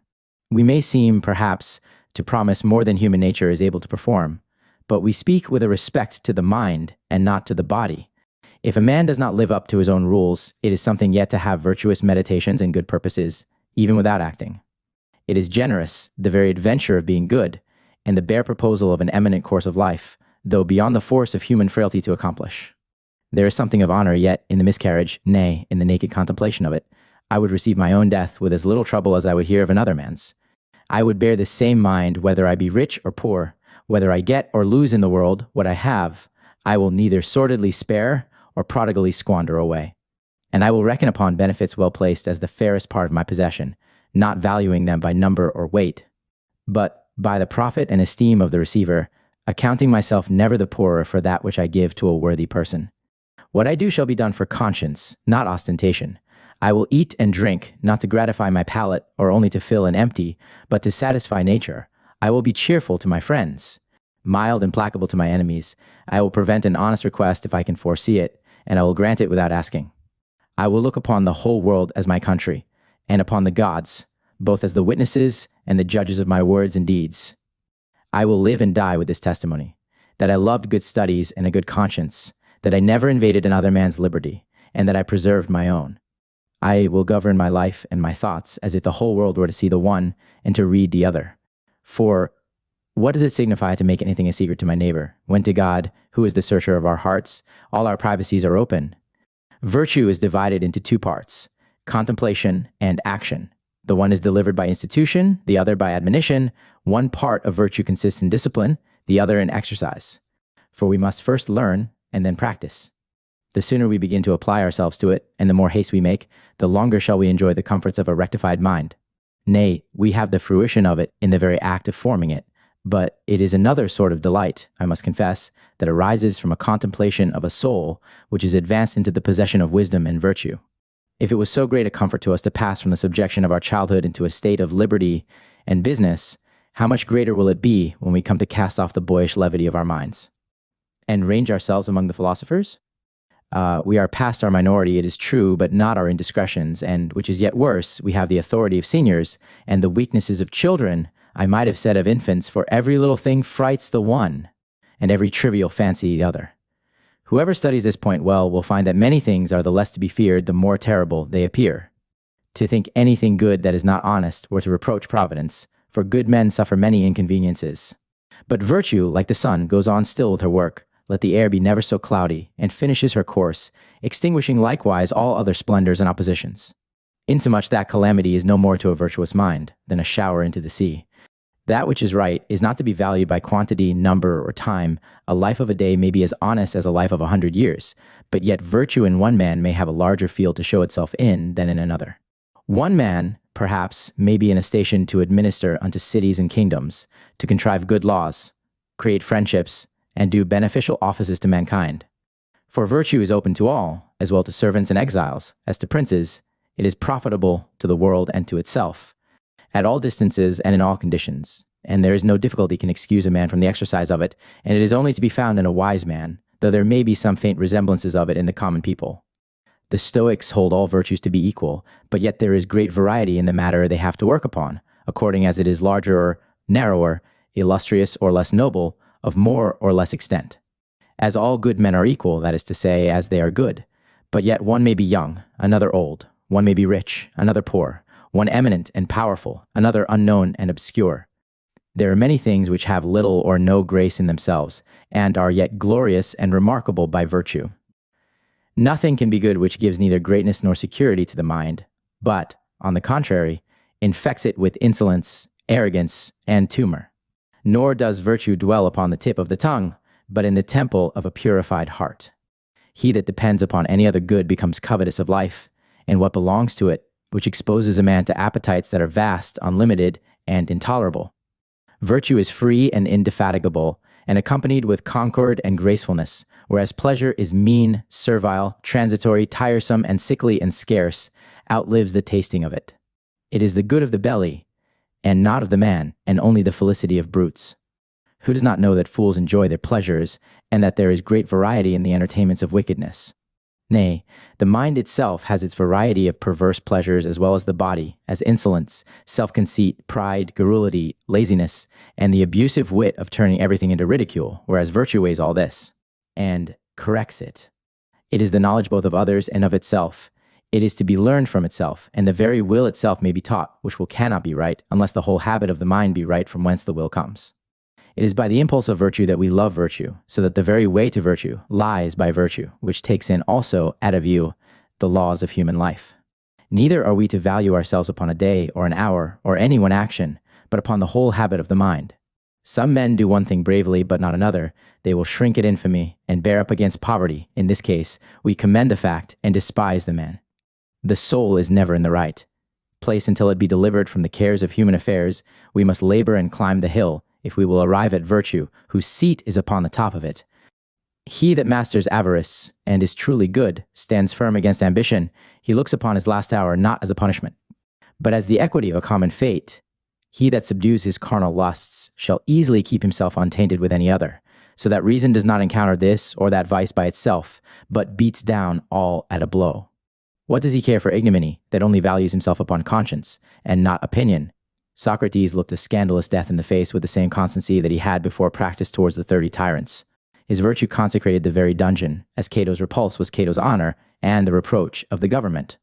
He that is wise will take delight even in an ill opinion that is well gotten. It is ostentation, not virtue, when a man will have his good deeds published.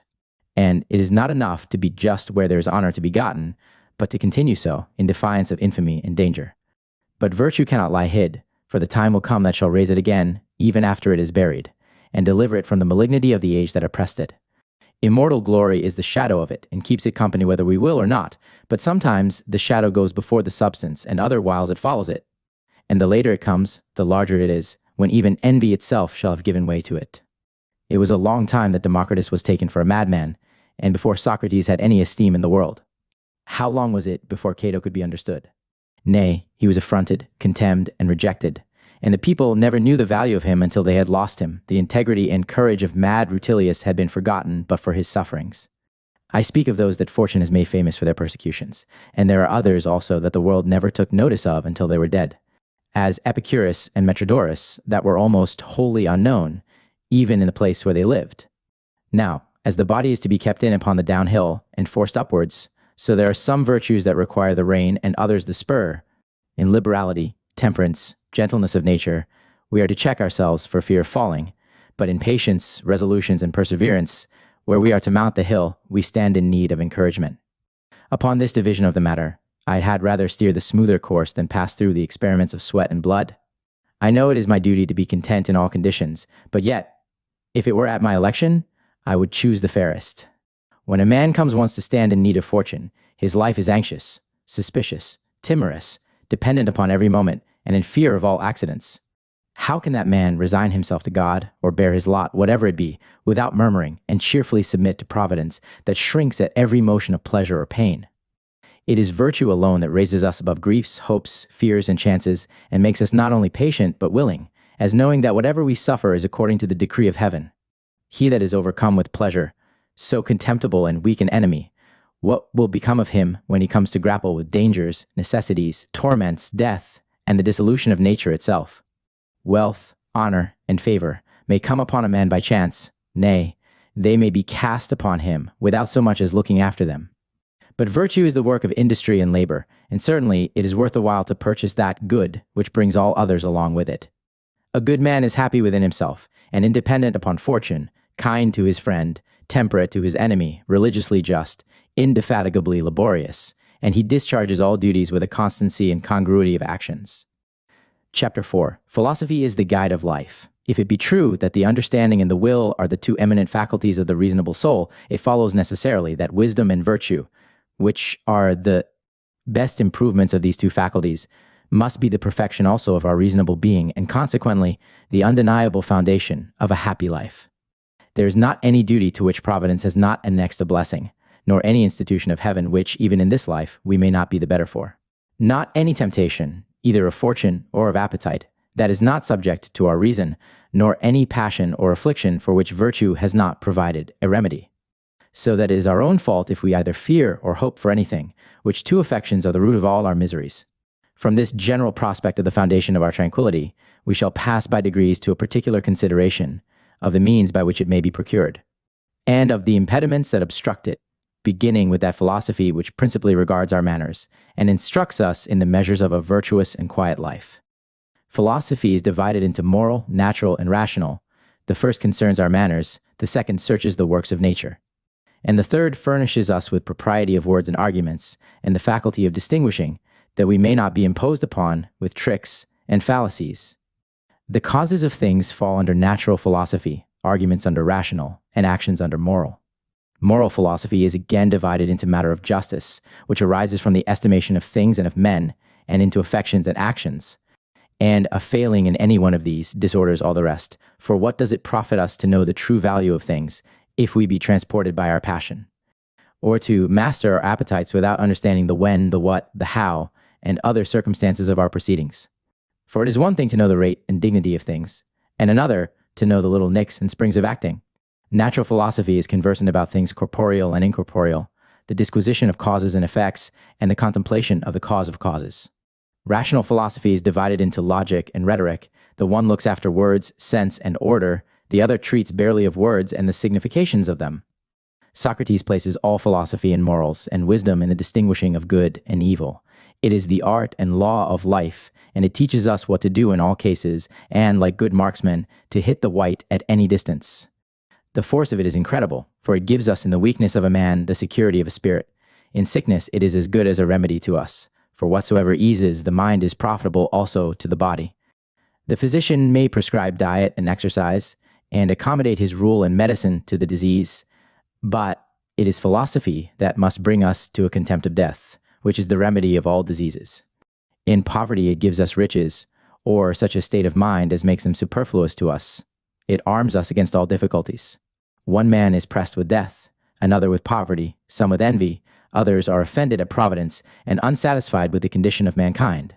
But philosophy prompts us to relieve the prisoner, the infirm, the necessitous, the condemned, to show the ignorant their errors and rectify their affections. It makes us inspect and govern our manners. It rouses us where we are faint and drowsy. It binds up what is loose and humbles in us that which is contumacious. It delivers the mind from the bondage of the body and raises it up to the contemplation of its divine original. Honors, monuments, and all the works of vanity and ambition are demolished and destroyed by time, but the reputation of wisdom is venerable to posterity. And those that were envied or neglected in their lives are adored in their memories, and exempted from the very laws of created nature, which has set bounds to all other things. The very shadow of glory carries a man of honor upon all dangers, to the contempt of fire and sword, and it were a shame if right reason should not inspire as generous resolutions into a man of virtue. Neither is philosophy only profitable to the public, but one wise man helps another, even in the exercise of the virtues. And the one has need of the other, both for conversation and counsel, for they kindle a mutual emulation in good offices. We are not so perfect yet, but that many new things remain still to be found out, which will give us the reciprocal advantages of instructing one another. For as one wicked man is contagious to another, and the more vices are mingled, the worse it is, so is it on the contrary with good men and their virtues. As men of letters are the most useful and excellent of friends, so are they the best of subjects, as being better judges of the blessings they enjoy under a well-ordered government, and of what they owe to the magistrate for their freedom and protection. They are men of sobriety and learning, and free from boasting and insolence. They reprove the vice without reproaching the person, for they have learned to be without either pomp or envy.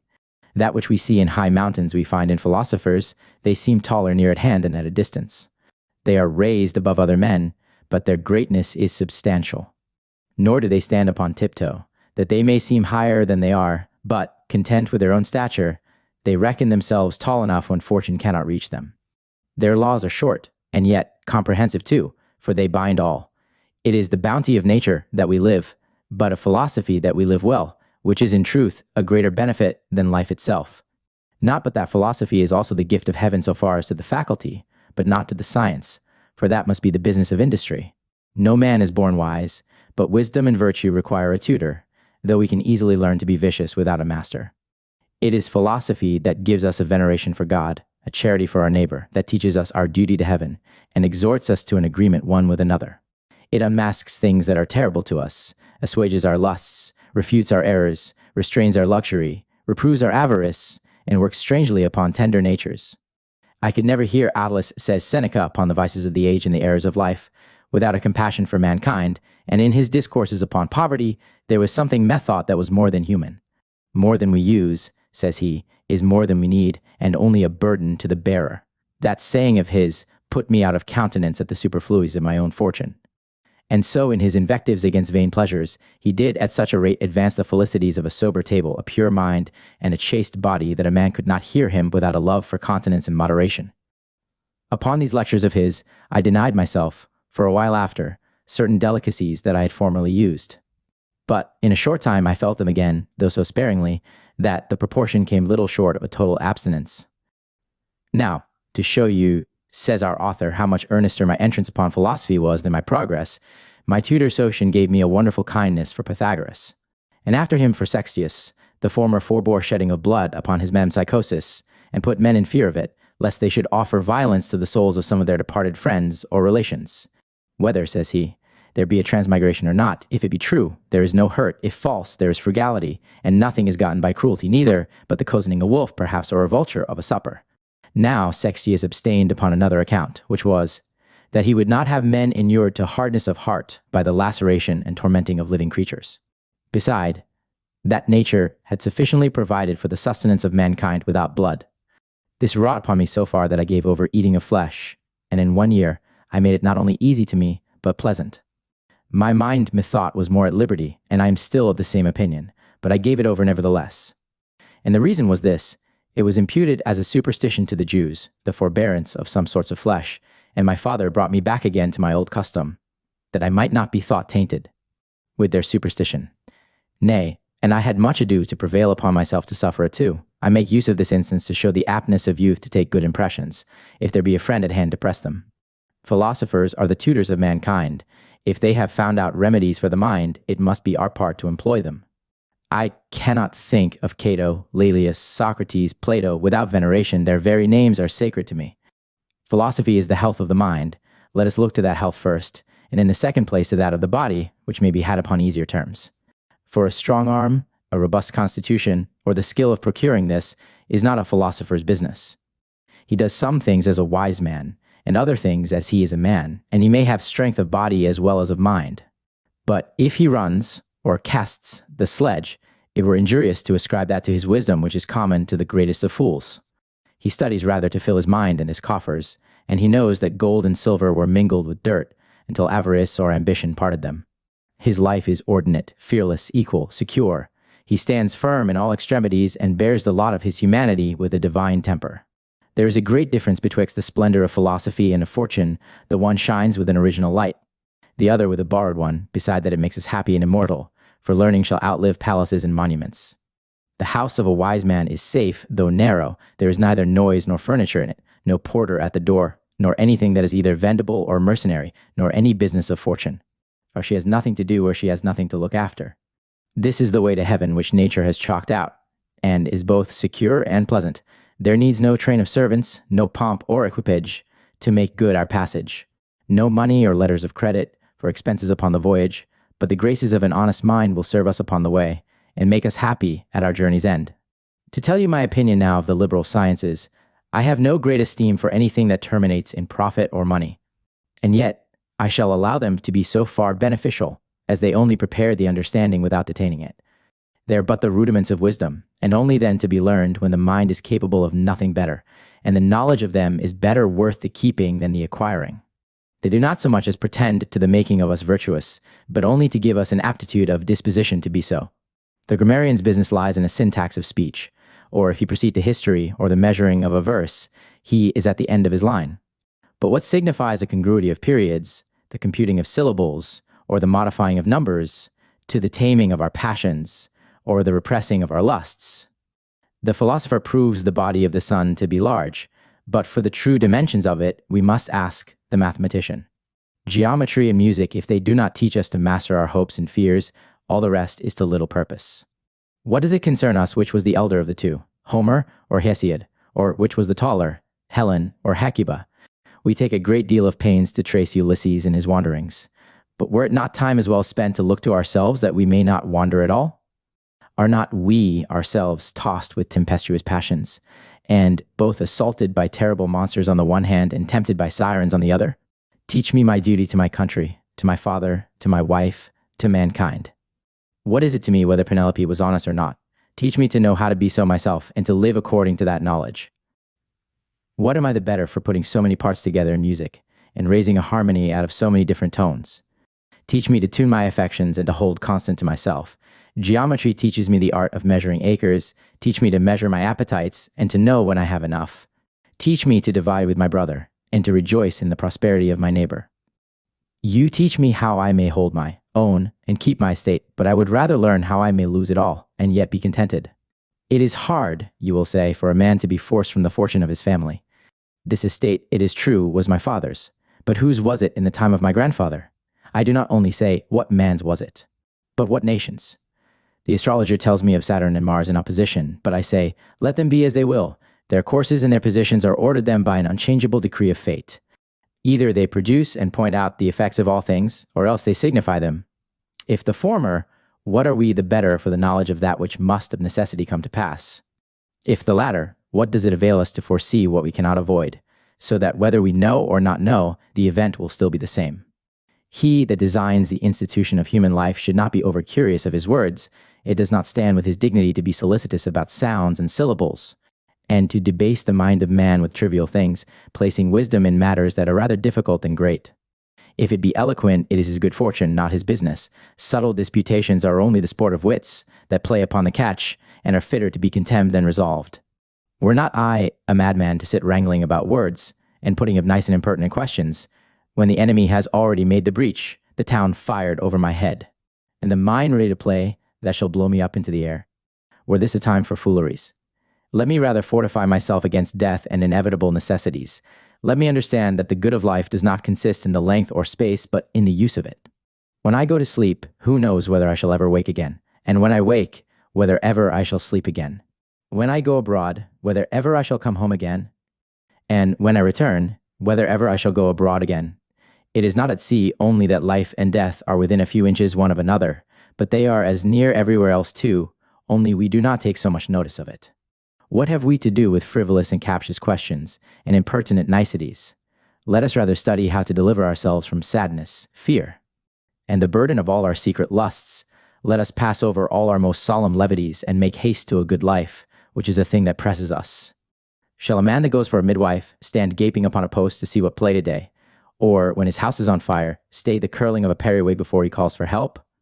Our houses are on fire, our country invaded, our goods taken away, our children in danger, and, I might add to these, the calamities of earthquakes, shipwrecks, and whatever else is most terrible.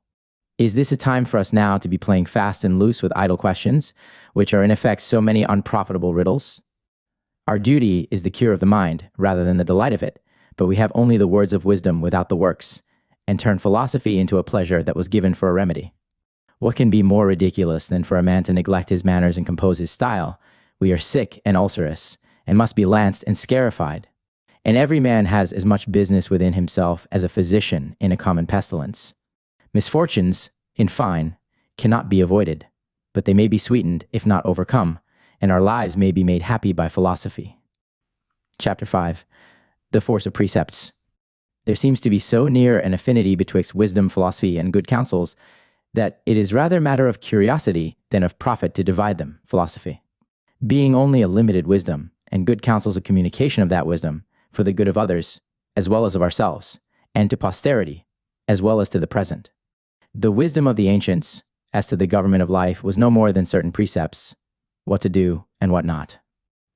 And men were much better in that simplicity, for as they came to be more learned, they grew less careful of being good.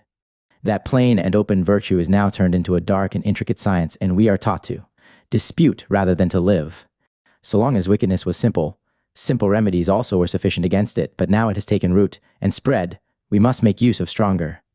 There are some dispositions that embrace good things as soon as they hear them, but they will still need quickening by admonition and precept. We are rash and forward in some cases and dull in others, and there is no repressing of the one humor or raising of the other, but by removing the causes of them, which are, in one word, false admiration and false fear. Every man knows his duty to his country, to his friends, to his guests, and yet when he is called upon to draw his sword for the one or to labor for the other, he finds himself distracted betwixt his apprehensions and his delights. He knows well enough the injury he does his wife in the keeping of a wench, and yet his lust overrules him. So that it is not enough to give good advice, unless we can take away that which hinders the benefit of it. If a man does what he ought to do, he will never do it constantly or equally, without knowing why he does it, and if it be only chance or custom, he that does well by chance may do ill so too. And farther, a precept may direct us what we ought to do, and yet fall short in the manner of doing it. An expensive entertainment may, in one case, be extravagance or gluttony, and yet a point of honor and discretion in another. Tiberius Caesar had a huge mullet presented him, which he sent to the market to be sold, and now, says he, my masters, to some company with him, you shall see that either Apicius or Octavius will be the chapman for this fish. Octavius beat the price, and gave about 30 pounds sterling for it. Now, there was a great difference between Octavius, that bought it for his luxury, and the other that purchased it for a compliment to Tiberius. Precepts are idle, if we be not first taught what opinion we are to have of the matter in question, whether it be poverty, riches, disgrace, sickness, banishment, etc. Let us therefore examine them one by one, not what they are called, but what in truth they are. And so for the virtues. It is to no purpose to set a high esteem upon prudence, fortitude, temperance, justice, if we do not first know what virtue is, whether one or more, or if he that has one has all, or how they differ.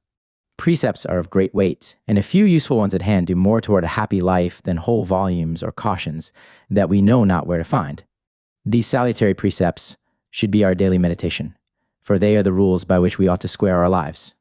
When they are contracted into sentences, they strike the affections, whereas admonition is only blowing of the coal. It moves the vigor of the mind and excites virtue. We have the thing already, but we know not where it lies. It is by precept that the understanding is nourished and augmented, the offices of prudence and justice are guided by them, and they lead us to the execution of our duties. A precept delivered in verse has a much greater effect than in prose, and those very people that never think they have enough, let them but hear a sharp sentence against avarice, how will they clap and admire it? And bid open defiance to money? So soon as we find the affection struck, we must follow the blow, not with syllogisms or quirks of wit, but with plain and weighty reason, and we must do it with kindness too, and respect for, there goes a blessing along with counsels and discourses that are bent wholly upon the good of the hearer. And those are still the most efficacious that take reason along with them, and tell us as well why we are to do this or that as what we are to do. For some understandings are weak, and need an instructor to expound to them what is good and what is evil. It is a great virtue to love, to give, and to follow good counsel. If it does not lead us to honesty, it does at least prompt us to it. As several parts make up but one harmony, and the most agreeable music arises from discords, so should a wise man gather many acts, many precepts, and the examples of many arts, to inform his own life. Our forefathers have left us in, charged to avoid 3 things, hatred, envy, and contempt. Now, it is hard to avoid envy and not incur contempt. For in taking too much care not to usurp upon others, we become many times liable to be trampled upon ourselves.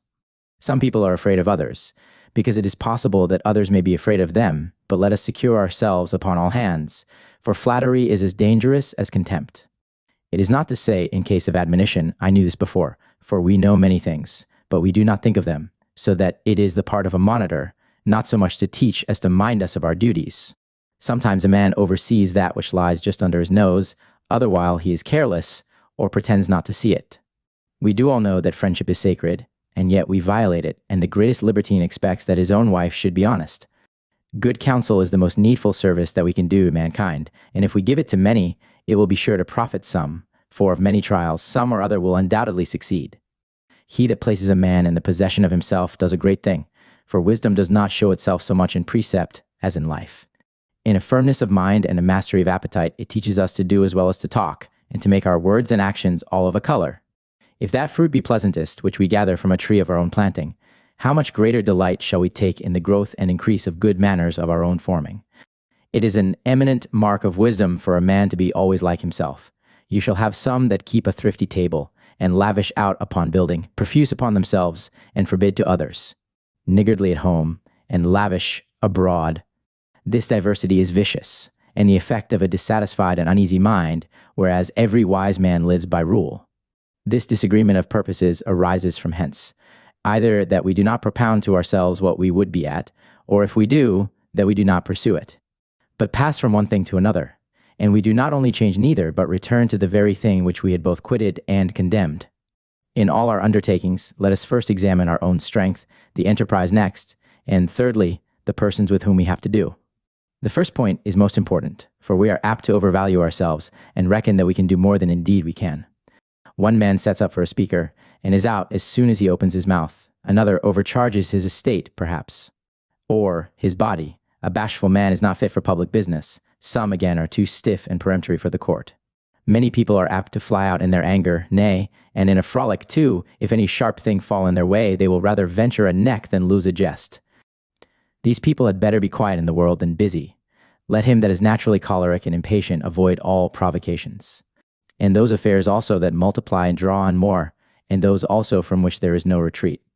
When we may come off at pleasure, and fairly hope to bring our matters to a period, it is well enough. If it so happen that a man be tied up to business, which he can neither loosen nor break off, let him imagine those shackles upon his mind to be irons upon his legs. They are troublesome at first, but when there is no remedy but patience, custom makes them easy to us, and necessity gives us courage. We are all slaves to fortune, some only in loose and golden chains, others in straight ones and coarser. Nay, and they that bind us are slaves to themselves, some to honor, others to wealth, some to offices, and others to contempt. Some to their superiors, others to themselves. Nay, life itself is a servitude. Let us make the best of it then, and with our philosophy mend our fortune. Difficulties may be softened, and heavy burdens disposed of to our ease. Let us covet nothing out of our reach, but content ourselves with things hopeful and at hand, and without envying the advantages of others, for greatness stands upon a craggy precipice, and is much safer and quieter living upon a level. How many great men are forced to keep their station upon mere necessity, because they find there is no coming down from it but headlong? These men should do well to fortify themselves against ill consequences by such virtues and meditations as may make them less solicitous for the future. The surest expedient in this case is to bound our desires, and to leave nothing to fortune which we may keep in our own power. Neither will this course wholly compose us, but it shows us at worst the end of our troubles. It is but a main point to take care that we propose nothing but what is hopeful and honest, for it will be equally troublesome to us, either not to succeed, or to be ashamed of the success.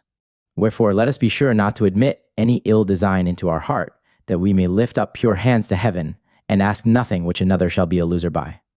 Let us pray for a good mind, which is a wish to no man's injury. I will remember always that I am a man, and then consider that if I am happy, it will not last always. If unhappy, I may be other if I please. I will carry my life in my hand, and deliver it up readily when it shall be called for. I will have a care of being a slave to myself, for it is a perpetual, a shameful, and the heaviest of all servitudes, and this may be done by moderate desires. I will say to myself, what is it that I labor, sweat, and solicit for, when it is but very little that I want, and it will not be long that I will need anything? He that would make a trial of the firmness of his mind, let him set certain days apart for the practice of his virtues. Let him mortify himself with fasting, coarse clothes, and hard lodging, and then say to himself, is this the thing now that I was afraid of? In a state of security, a man may thus prepare himself against hazards, and in plenty fortify himself against want. If you will have a man resolute when he comes to the push, train him up to it beforehand. The soldier does duty in peace, that he may be in breath when he comes to battle.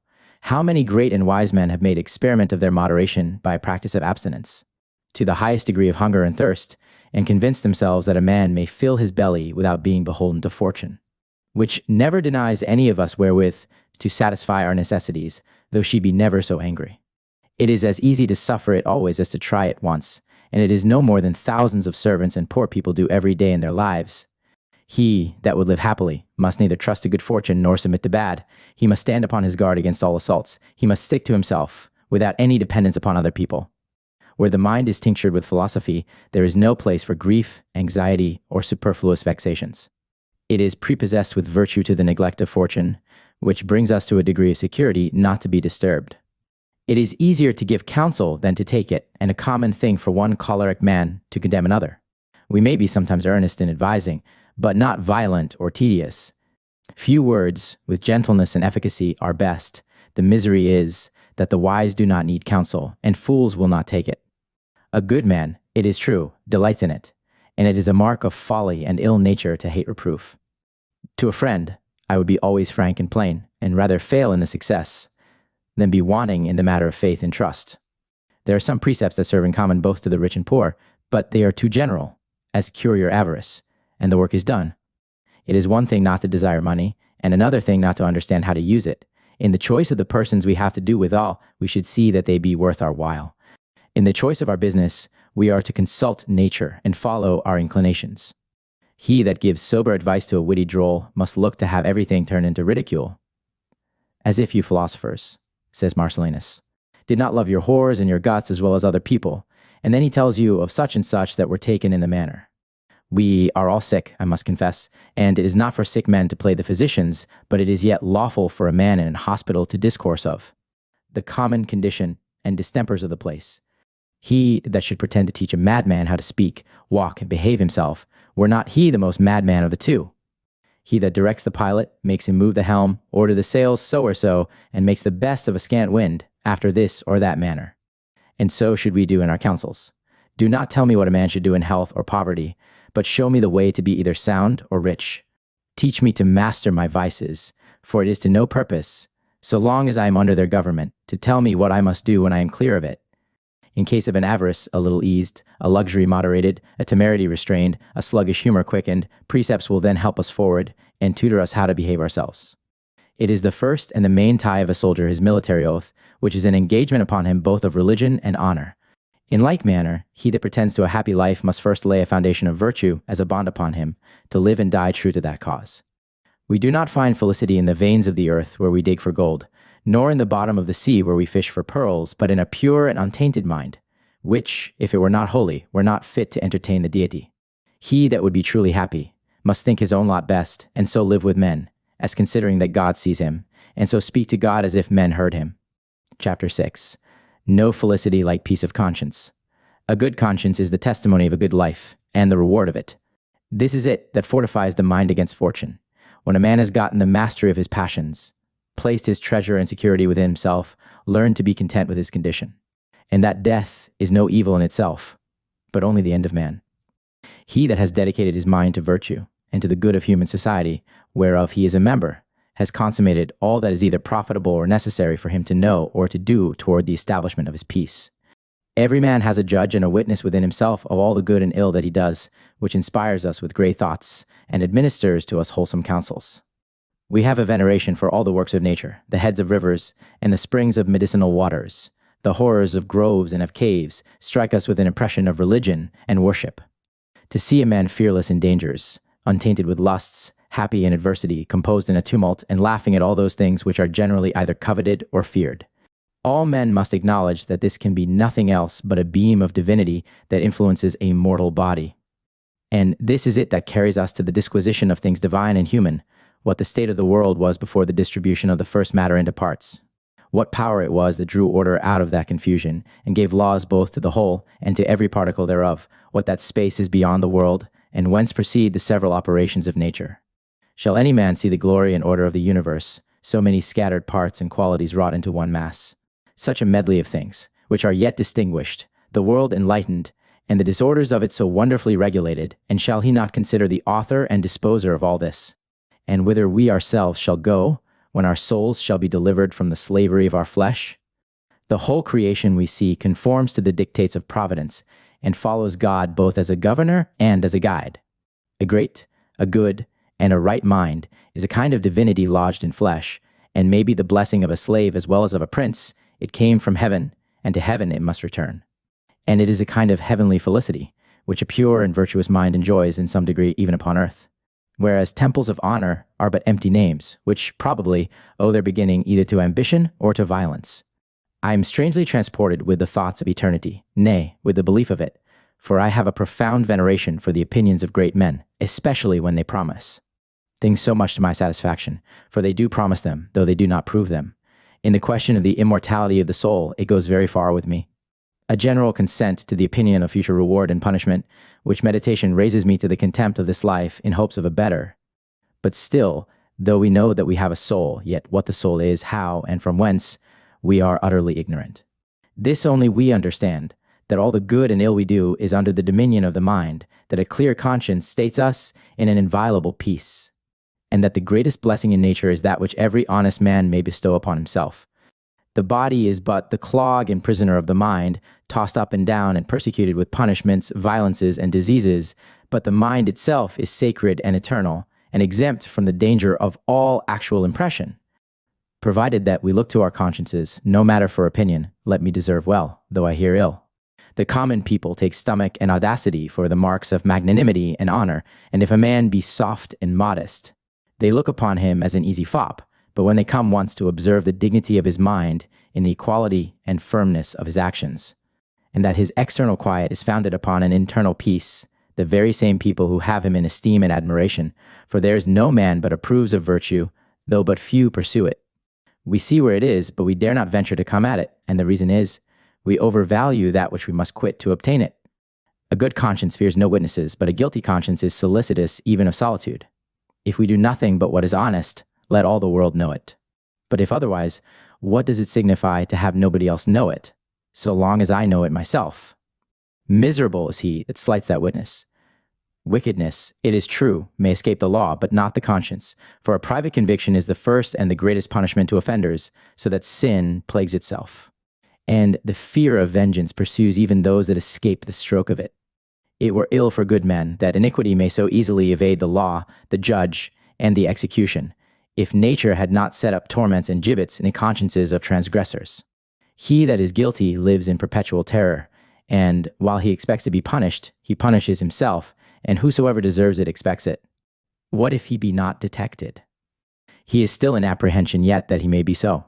His sleeps are painful and never secure, and he cannot speak of another man's wickedness without thinking of his own, whereas a good conscience is a continual feast. Those are the only certain and profitable delights which arise from the consciousness of a well-acted life. No matter for noise abroad, so long as we are quiet within, but if our passions be seditious, that is enough to keep us waking without any other tumult. It is not the posture of the body, or the composure of the bed, that will give rest to an uneasy mind. There is an impatient sloth that may be roused by action, and the vices of laziness must be cured by business. True happiness is not to be found in excesses of wine, or of women, or in the largest prodigalities of fortune. What she has given to me, she may take away, but she shall not tear it from me. And so long as it does not grow to me, I can part with it without pain.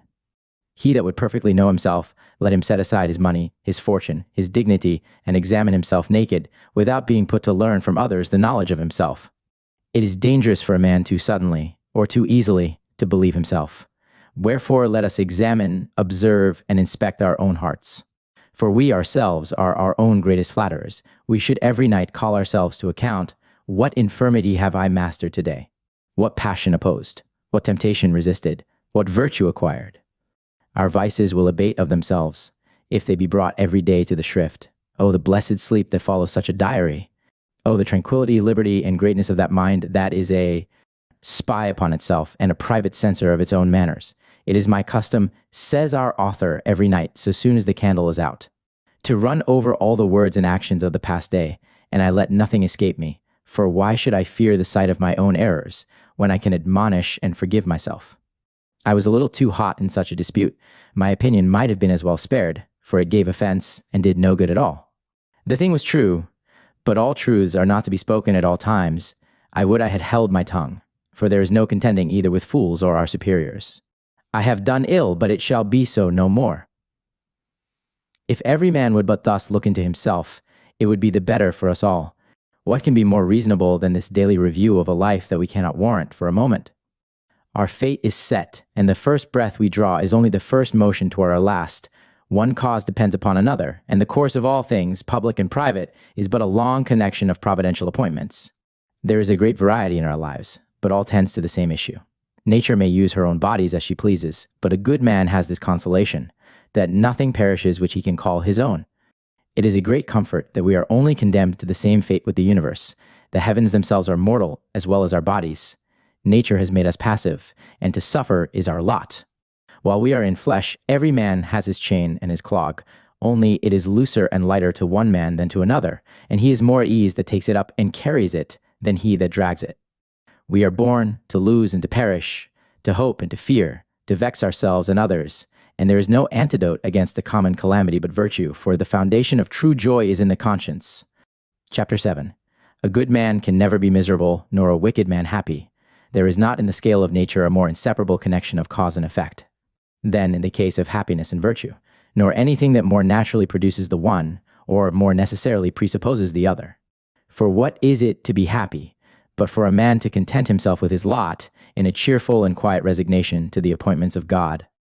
All the actions of our lives ought to be governed with respect to good and evil, and it is only reason that distinguishes, by which reason we are in such manner influenced, as if a ray of the divinity were dipped in a mortal body, and that is the perfection of mankind. It is true, we have not the eyes of eagles or the sagacity of hounds, nor if we had, could we pretend to value ourselves upon anything which we have in common with brutes. What are we the better for that which is foreign to us, and may be given and taken away? As the beams of the sun irradiate the earth, and yet remain where they were, so is it in some proportion with a holy mind that illustrates all our actions, and yet it adheres to its original. Why do we not as well commend a horse for his glorious trappings, as a man for his pompous additions? How much a braver creature is a lion, which by nature ought to be fierce and terrible? How much braver, I say, in his natural horror than in his chains? So that everything in its pure nature pleases us best. Is not health, nobility, riches, that can justify a wicked man, nor is it the want of all these that can discredit a good one. That is the sovereign blessing, which makes the possessor of it valuable without anything else, and him that wants it contemptible, though he had all the world besides. It is not the painting, gilding, or carving that makes a good ship, but if she be a nimble sailor, tight and strong to endure the seas, that is her excellency. It is the edge and temper of the blade that makes a good sword, not the richness of the scabbard, and so it is not money or possessions that makes a man considerable, but his virtue. It is every man's duty to make himself profitable to mankind, if he can, to many, if not, to fewer, if not so neither, to his neighbor, but, however, to himself. There are two republics, a great one, which is human nature, and a less, which is the place where we were born. Some serve both at a time, some only the greater, and some again only the less. The greater may be served in privacy, solitude, contemplation, and perchance that way better than any other, but it was the intent of nature, however, that we should serve both. A good man may serve the public, his friend, and himself in any station. If he be not for the sword, let him take the gown. If the bard does not agree with him, let him try the pulpit. If he be silenced abroad, let him give counsel at home, and discharge the part of a faithful friend and a temperate companion. When he is no longer a citizen, he is yet a man, but the whole world is his country, and human nature never wants matter to work upon. But if nothing will serve a man in the civil government unless he be prime minister, or in the field but to command in chief, it is his own fault. The common soldier, where he cannot use his hands, fights with his looks, his example, his encouragement, his voice, and stands his ground even when he has lost his hands, and does service too with his very clamor, so that in any condition whatsoever, he still discharges the duty of a good patriot. Nay, he that spends his time well, even in a retirement, gives a great example.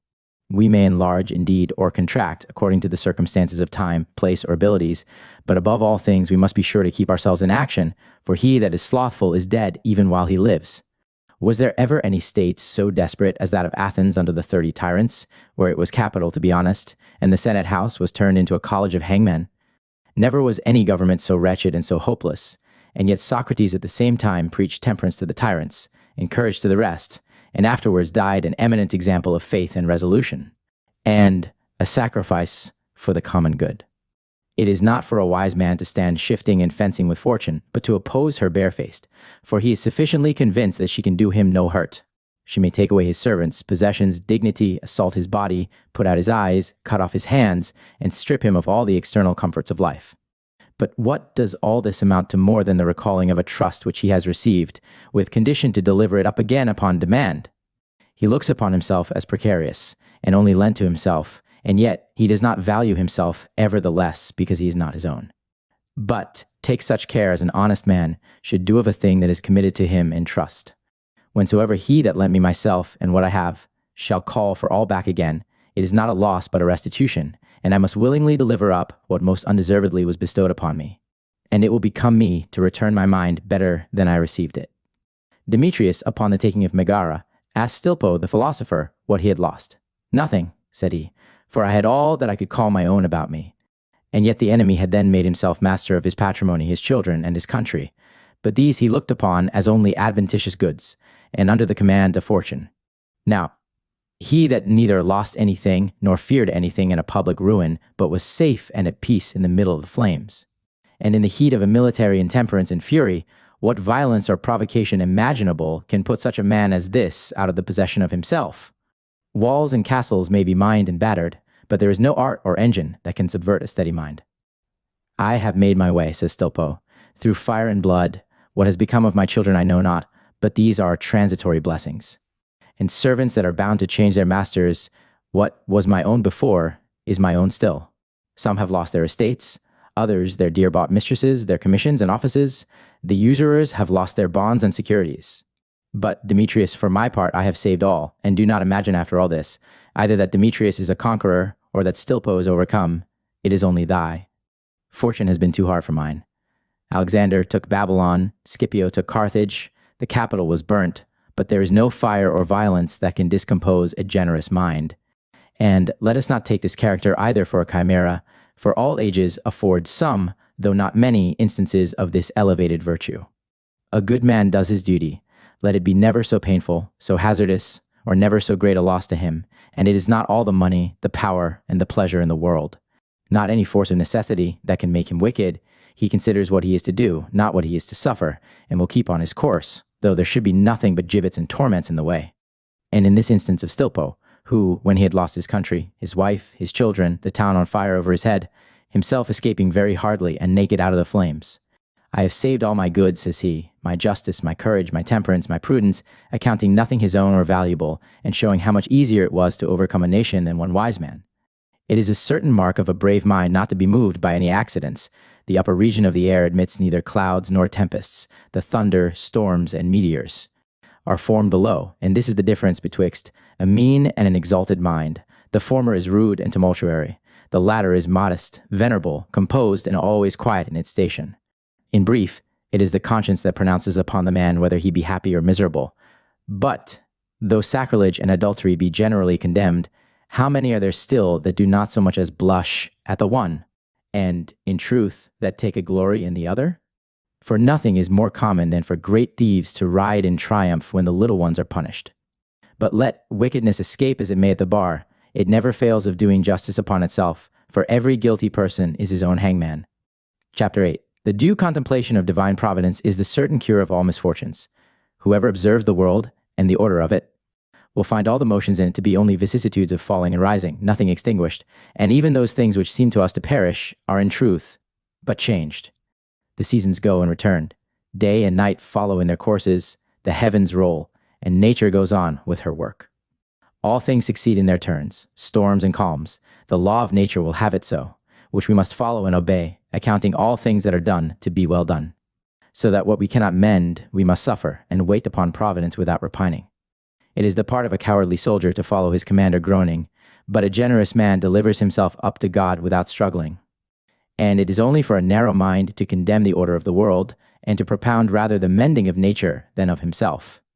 No man has any cause of complaint against providence if that which is right pleases him.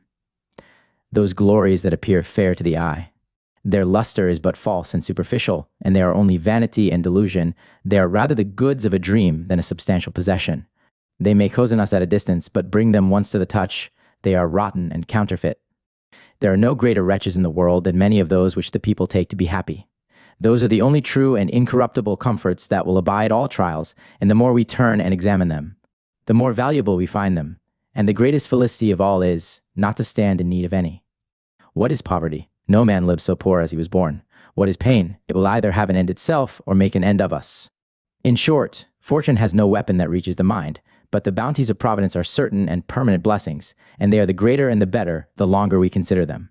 That is to say, the power of contemning things terrible and despising what the common people covet. In the very methods of nature we cannot but observe the regard that providence had to the good of mankind, even in the disposition of the world, in providing so amply for our maintenance and satisfaction. It is not possible for us to comprehend what the power is which has made all things. Some few sparks of that divinity are discovered, but infinitely the greater part of it lies hid. We are all of us, however, thus far agreed first in the acknowledgement and belief of that Almighty Being, and secondly, that we are to ascribe to it all majesty and goodness. If there be a providence, say some, how comes it to pass that good men labor under affliction and adversity, and wicked men enjoy themselves in ease and plenty? My answer is that God deals by us as a good father does by his children. He tries us, he hardens us, and fits us for himself. He keeps a strict hand over those that he loves, and by the rest he does as we do by our slaves. He lets them go on in license and boldness. As the master gives his most hopeful scholars the hardest lessons, so does God deal with the most generous spirits. And the cross encounters of fortune we are not to look upon as a cruelty, but as a contest. The familiarity of dangers brings us to the contempt of them. And that part is strongest which is most exercised. The seaman's hand is callous, the soldier's arm is strong, and the tree that is most exposed to the wind takes the best root. There are people that live in a perpetual winter, in extremity of frost and penury, where a cave, a lock of straw, or a few leaves is all their covering, and wild beasts their nourishment. All this by custom is not only made tolerable, but when it is once taken up upon necessity, by little and little it becomes pleasant to them. Why should we then count that condition of life a calamity which is the lot of many nations? There is no state of life so miserable, but that there are in it remissions, diversions, nay, and delights too. Such is the benignity of nature towards us, even in the severest accidents of human life. There were no living if adversity should hold on as it begins and keep up the force of the first impression. We are apt to murmur at many things as great evils that have nothing at all of evil in them besides the complaint, which we should more reasonably take up against ourselves. If I be sick, it is part of my fate, and for other calamities they are usual things. They ought to be, nay, which is more, they must be, for they come by divine appointment. So that we should not only submit to God, but assent to him and obey him out of duty, even if there were no necessity. All those terrible appearances that make us groan and tremble are but the tribute of life. We are neither to wish, nor to ask, nor to hope to escape them, for it is a kind of dishonesty to pay a tribute unwillingly. Am I troubled with a stone, or afflicted with continual losses? Nay, is my body in danger? All this is no more than what I prayed for when I prayed for old age. All these things are as familiar in a long life as dust and dirt in a long way. Life is a warfare, and what brave man would not rather choose to be in a tent than in shambles? Fortune does like a swordsman. She scorns to encounter a fearful man. There is no honor in the victory where there is no danger in the way to it. She tries Mucius by fire, Rutilius by exile, Socrates by poison, Cato by death. It is only in adverse fortune and in bad times that we find great examples. Mucius thought himself happier with his hand in the flame than if it had been in the bosom of his mistress. Fabricius took more pleasure in eating the roots of his own planting than in all the delicacies of luxury and expense. Shall we call Rutilius miserable, whom his very enemies have adored? Who, upon a glorious and a public principle, chose rather to lose his country than to return from banishment? The only man that denied anything to Sylla the dictator, who recalled him. Nor did he only refuse to come, but drew himself further off. Let them, says he, that think banishment and misfortune lave slaves at Rome. Under the imperial cruelties of Sylla, he that sets a price upon the heads of senators, and after a law of his own institution against cutthroats, becomes the greatest. Himself. Is it not better for a man to live in exile abroad than to be massacred at home? In suffering for virtue, it is not the torment but the cause that we are to consider, and the more pain, the more renown. When any hardship befalls us, we must look upon it as an act of providence, which many times suffers particulars to be wounded for the conservation of the whole. Beside that, God chastises some people under an appearance of blessing them, turning their prosperity to their ruin as a punishment for abusing his goodness. And we are further to consider that many a good man is afflicted only to teach others to suffer, for we are born, for example. And likewise, that where men are contumacious and refractory, it pleases God many times to cure greater evils by less, and to turn our miseries to our advantage.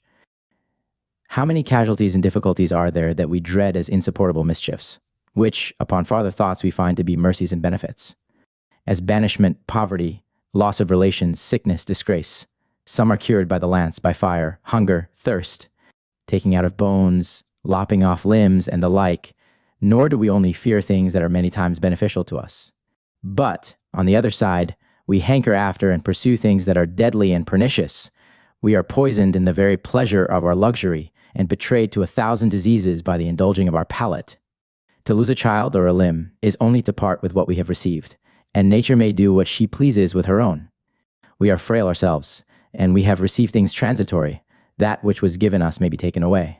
Calamity tries virtue as the fire does gold. Nay, he that lives most at ease is only delayed, not dismissed, and his portion is to come. When we are visited with sickness or other afflictions, we are not to murmur as if we were ill-used. It is a mark of the general's esteem when he puts us upon a post of danger. We do not say, my captain uses me ill, but he does me honor. And so should we say that are commanded to encounter difficulties, for this is our case with God Almighty. What was Regulus the worse? Because fortune made choice of him for an eminent instance both of faith and patience. He was thrown into a case of wood stuck with pointed nails, so that which way soever he turned his body. It rested upon his wounds, his eyelids were cut off to keep him waking, and yet Maecenas was not happier upon his bed than Regulus upon his torments. Nay, the world is not yet grown so wicked as not to prefer Regulus before Maecenas, and can any man take that to be an evil of which Providence accounted this brave man worthy? It has pleased God, says he, to single me out for an experiment of the force of human nature. No man knows his own strength or value but by being put to the proof. The pilot is tried in a storm, the soldier in a battle. The rich man knows not how to behave himself in poverty, he that has lived in popularity and applause knows not how he would bear infamy and reproach, nor he that never had children how he would bear the loss of them. Calamity is the occasion of virtue, and a spur to a great mind. The very apprehension of a wound startles a man when he first bears arms. But an old soldier bleeds boldly, because he knows that a man may lose blood and yet win the day. Nay, many times a calamity turns to our advantage, and great ruins have but made way to greater glories. The crying out of fire has many times quieted a fray, and the interposing a wild beast has parted the thief and the traveler, for we are not at leisure for less mischiefs while we are under the apprehensions of greater. One man's life is saved by a disease, another is arrested and taken out of the way, just when his house was falling upon his head. To show now that the favors or the crosses of fortune and the accidents of sickness and of health are neither good nor evil, God permits them indifferently both to good and evil men. It is hard, you will say, for a virtuous man to suffer all sorts of misery, and for a wicked man not only to go free, but to enjoy himself at pleasure. And is it not the same thing for men of prostituted impudence and wickedness to sleep in a whole skin, when men of honor and honesty bear arms, lie in the trenches, and receive wounds? Or for the Vestal virgins to rise in the night to their prayers, when common strumpets lie stretching themselves in their beds? We should rather say with Demetrius, if I had known the will of heaven before I was called to it, I would have offered myself. If it be the pleasure of God to take my children, I have brought them up to that end. If my fortune, any part of my body or my life, I would rather present it than yield it up.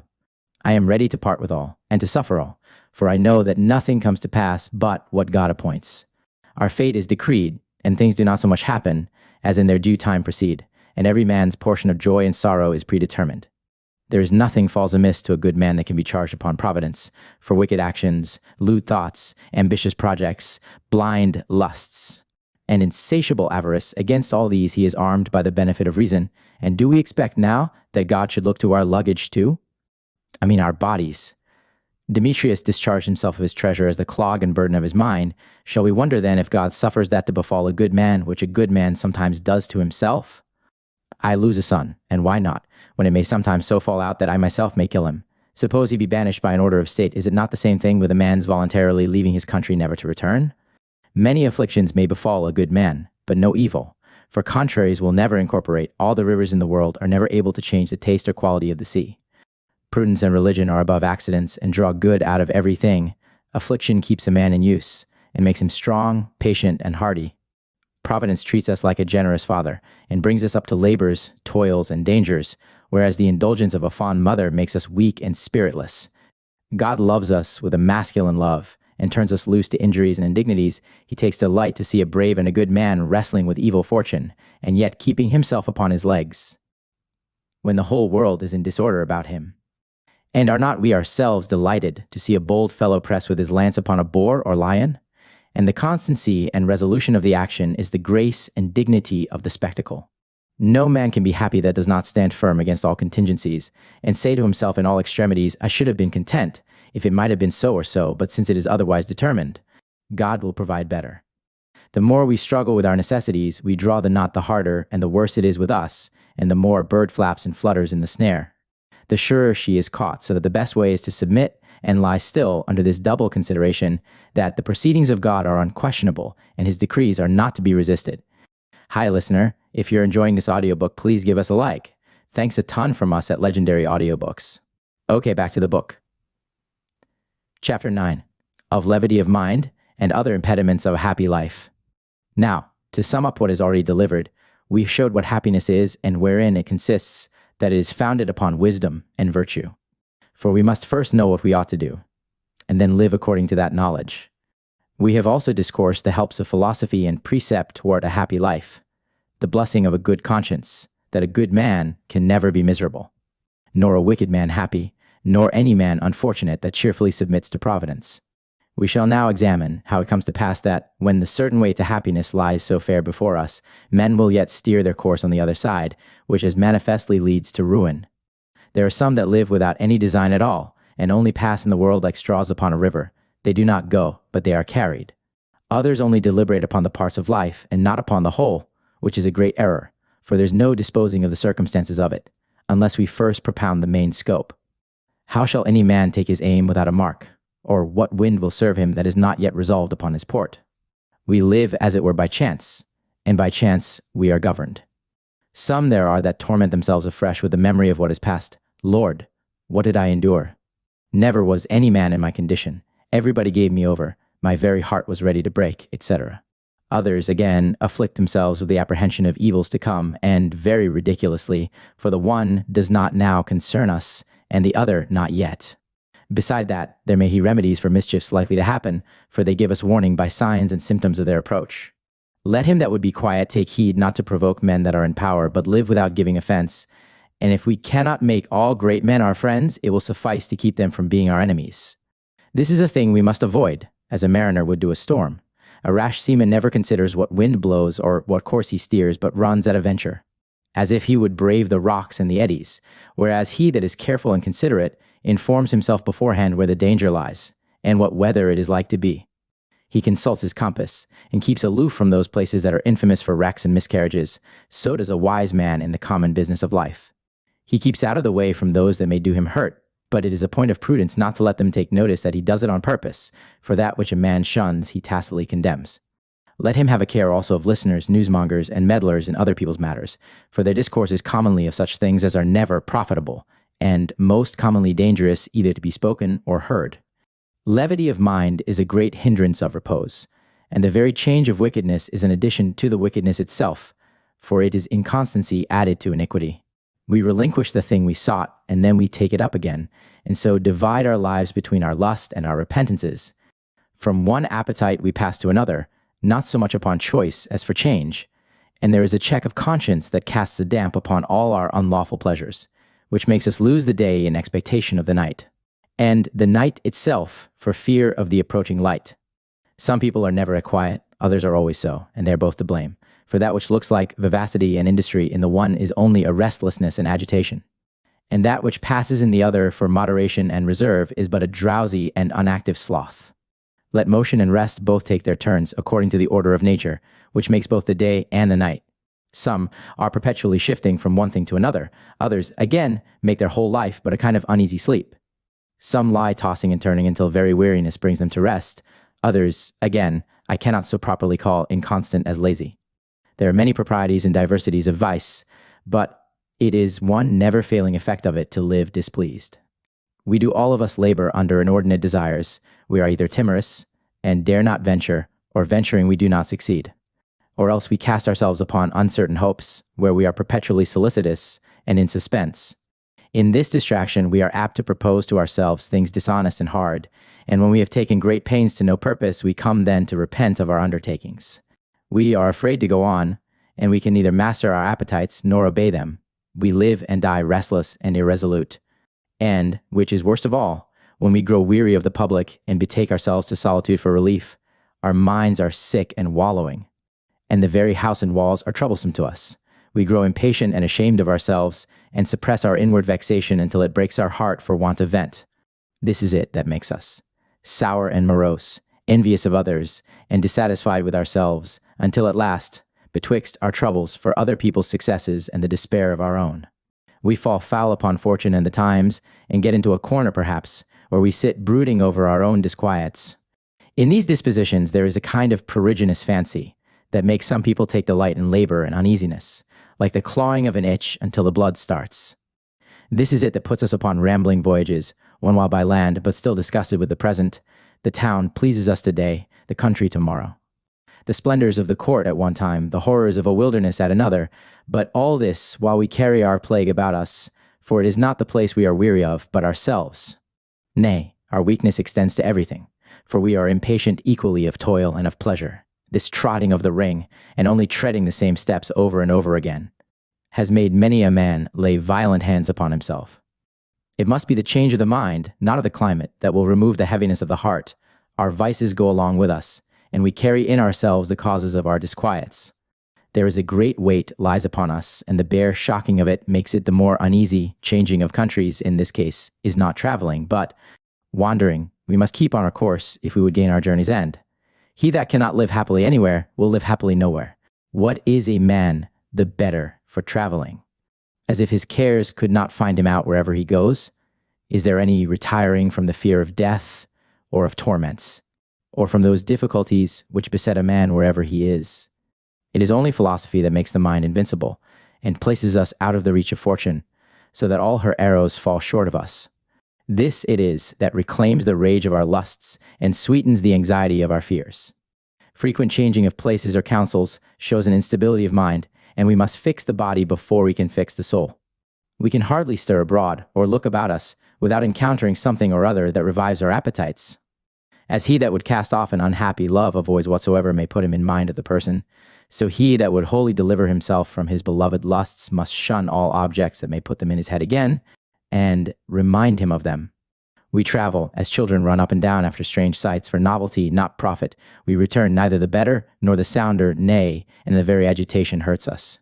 We learn to call towns and places by their names, and to tell stories of mountains and of rivers, but had not our time been better spent in the study of wisdom and of virtue? In the learning of what is already discovered, and in the quest of things not yet found out? If a man break his leg or strain his ankle, he sends presently for a surgeon to set all right again, and does not take horse upon it, or put himself on shipboard. No more does the change of place work upon our disordered minds than upon our bodies. It is not the place, I hope, that makes either an orator or a physician. Will any man ask upon the road, pray, which is the way to prudence, to justice, to temperance, to fortitude? No matter whither any man goes that carries his affections along with him. He that would make his travels delightful must make himself a temperate companion. A great traveler was complaining that he was never the better for his travels. That is very true, said Socrates, because you traveled with yourself. Now, had not he better have made himself another man than to transport himself to another place? It is no matter what manners we find anywhere, so long as we carry our own. But we have all of us a natural curiosity of seeing fine sights, and of making new discoveries, turning over antiquities, learning the customs of nations, etc. We are never quiet. Today we seek an office, tomorrow we are sick of it. We divide our lives betwixt a dislike of the present and a desire of the future. But he that lives as he should, orders himself so, as neither to fear nor to wish for tomorrow. If it comes, it is welcome, but if not, there is nothing. Lost, for that which is come, is but the same over again with what is past. As levity is a pernicious enemy to quiet, so pertinacity is a great one too. The one changes nothing, the other sticks to nothing, and which of the two is the worse may be a question. It is many times seen that we beg earnestly for those things, which, if they were offered us, we would refuse, and it is but just to punish this easiness of asking with an equal facility of granting. There are some things we would be thought to desire, which we are so far from desiring that we dread them. I shall tire you, says one, in the middle of a tedious story. Nay, pray be pleased to go on, we cry, though we wish his tongue out at halfway. Nay, we do not deal candidly even with God himself. We should say to ourselves in these cases, this I have drawn upon myself. I could never be quiet until I had gotten this woman, this place, this estate, this honor, and now see what has come of it. One sovereign remedy against all misfortunes is constancy of mind. The changing of parties and countenances looks as if a man were driven with the wind. Nothing can be above him that is above fortune. It is not violence, reproach, contempt, or whatever else from without that can make a wise man quit his ground, but he is proof against calamities. Both great and small, only our error is that what we cannot do ourselves, we think nobody else can, so that we judge of the wise by the measures of the weak. Place me among princes, or among beggars. The one shall not make me proud, nor the other ashamed. I can take as sound a sleep in a barn as in a palace, and a bundle of hay makes me as good a lodging as a bed of down. Should every day succeed to my wish, it should not transport me, nor would I think myself miserable if I should not have one quiet hour in my life. I will not transport myself with either pain or pleasure, but yet for all that, I could wish that I had an easier game to play, and that I were put rather to moderate my joys than my sorrows. If I were an imperial prince, I had rather take than be taken. And yet, I would bear the same mind under the chariot of my conqueror that I had in my own. It is no great matter to trample upon those things that are most coveted or feared by the common people. There are those that will laugh upon the wheel, and cast themselves upon a certain death, only upon a transport of love, perhaps anger, avarice, or revenge. How much more, then, upon an instinct of virtue, which is invincible and steady? If a short obstinacy of mind can do this, how much more shall a composed and deliberate virtue, whose force is equal and perpetual?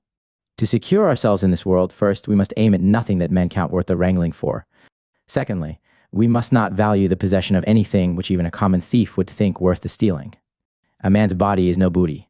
Let the way be never so dangerous for robberies, the poor and the naked pass quietly. A plain-dealing sincerity of manners makes a man's life happy, even in despite of scorn and contempt, which is every clear man's fate. But we had better yet be contemned for simplicity than lie perpetually upon the torture of a counterfeit, provided the care be taken not to confound simplicity with negligence. And it is, moreover, an uneasy life that of a disguise, for a man to seem to be what he is not, to keep a perpetual guard upon himself, and to live in fear of a discovery. He takes every man that looks upon him for a spy, over and above the trouble of being put to play another man's part. It is a good remedy in some cases for a man to apply himself to civil affairs and public business, and yet, in this state of life too, what betwixt ambition and calumny, it is hardly safe to be honest. There are, indeed, some cases wherein a wise man will give way, but let him not yield over easily neither. If he marches off, let him have a care of his honor, and make his retreat with his sword in his hand, and his face to the enemy. Of all others, a studious life is the least tiresome. It makes us easy to ourselves and to others, and gains us both friends and reputation. Chapter 10. He that sets up his rest upon contingencies shall never be quiet. Never pronounce any man happy that depends upon fortune for his happiness. For nothing can be more preposterous than to place the good of a reasonable creature in unreasonable things. If I've lost anything, it was adventitious. And the less money, the less trouble, the less favor, the less envy.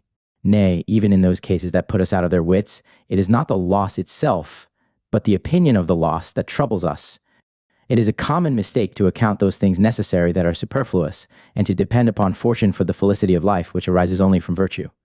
There is no trusting to her smiles. The sea swells and rages in a moment, and the ships are swallowed at night, in the very place where they sported themselves in the morning.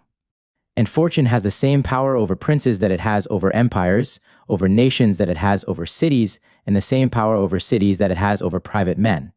Where is that estate that may not be followed upon the heel with famine and beggary, that dignity which the next moment may not be laid in the dust, that kingdom that is secure from desolation and ruin? The period of all things is at hand, as well that which casts out the fortunate as the other that delivers the unhappy, and that which may fall out at any time may fall out this very day. What shall come to pass I know not, but what may come to pass I know, so that I will despair of nothing, but expect everything, and whatsoever providence remits is clear gain. Every moment, if it spares me, deceives me. And yet in some sort it does not deceive me, for though I know that anything may happen, yet I know likewise that everything will not. I will hope the best, and provide for the worst. Methinks we should not find so much fault with fortune for her inconstancy, when we ourselves suffer a change every moment that we live. Only other changes make more noise, and this steals upon us like the shadow upon a dial, every jot as certainly but more insensibly. The burning of lions may serve to show us that we are never safe, and to arm us against all surprises. The terror of it must needs be great, for the calamity is almost without example. If it had been fired by an enemy, the flame would have left some further mischief to have been done by the soldiers. But to be wholly consumed, we have not heard of many earthquakes so pernicious, so many rarities to be destroyed in one night, and in the depth of peace to suffer an outrage beyond the extremity of war. Who would believe it? But 12 hours betwixt so fair a city, and none at all. It was laid in ashes in less time than it would require to tell the story. To stand unshaken in such a calamity is hardly to be expected, and our wonder can but be equal to our grief. Let this accident teach us to provide against all possibilities that fall within the power of fortune. All external things are under her dominion, one while she calls our hands to her assistance, another while she contents herself with her own force, and destroys us with mischiefs of which we cannot find the author. No time, place, or condition is accepted. She makes our very pleasures painful to us. She makes war upon us in the depth of peace, and turns the means of our security into an occasion of fear. She turns a friend into an enemy, and makes a foe of a companion. We suffer the effects of war without any adversary. And, rather than fail, our felicity shall be the cause of our destruction. Lest we should either forget or neglect her power, every day produces something extraordinary. She persecutes the most temperate with sickness, the strongest constitutions with the physis. She brings the innocent to punishment, and the most retired she assaults with tumults. Those glories that have grown up with many ages, with infinite labor and expense, and under the favor of many auspicious providences, one day scatters and brings to nothing. He that pronounced a day, nay, an hour, sufficient for the destruction of the greatest empire, might have fallen to a moment. It were some comfort yet too. The frailty of mankind and of human affairs, if things might but decay as slowly as they rise, but they grow by degrees, and they fall to ruin in an instant. There is no felicity in anything either private or public. Men, nations, and cities have all their fates and periods. Our very entertainments are not without terror, and our calamity rises there where we least expect it. Those kingdoms that stood the shock both of foreign wars and civil come to destruction without the sight of an enemy. Nay, we are to dread our peace and felicity more than violence, because we are here taken unprovided, unless in a state of peace we do the duty of men in war, and say to ourselves, whatsoever may be, will be. I am today safe and happy in the love of my country. I am tomorrow banished, today in pleasure, peace, health, tomorrow broken upon a wheel, led in triumph, and in the agony of sickness. Let us therefore prepare for a shipwreck in the port, and for a tempest in a calm. One violence drives me from my country, another ravishes that from me. In that very place where a man can hardly pass this day for a crowd may be tomorrow a desert. Wherefore let us set before our eyes the whole condition of human nature, and consider as well what may happen as what commonly does. The way to make future calamities easy to us in the sufferance is to make them familiar to us in the contemplation. How many cities in Asia, Achaia, Syria, Macedonia have been swallowed up by earthquakes? Nay, whole countries are lost, and large provinces laid under water, but time brings all things to an end. For all the works of mortals are mortal, all possessions and their possessors are uncertain and perishable. And what wonder is it to lose anything at any time, when we must one day lose all? That which we call our own is but lent us, and what we have received gratis we must return without complaint. That which fortune gives us this hour she may take away the next, and he that trusts to her favors shall either find himself deceived, or if he be not, he will at least be troubled, because he may be so. There is no defense in walls, fortifications, and engines. Against the power of fortune, we must provide ourselves within. And when we are safe there, we are invincible. We may be battered, but not taken. She throws her gifts among us, and we sweat and scuffle for them, never considering how few are the better for that which is expected by all.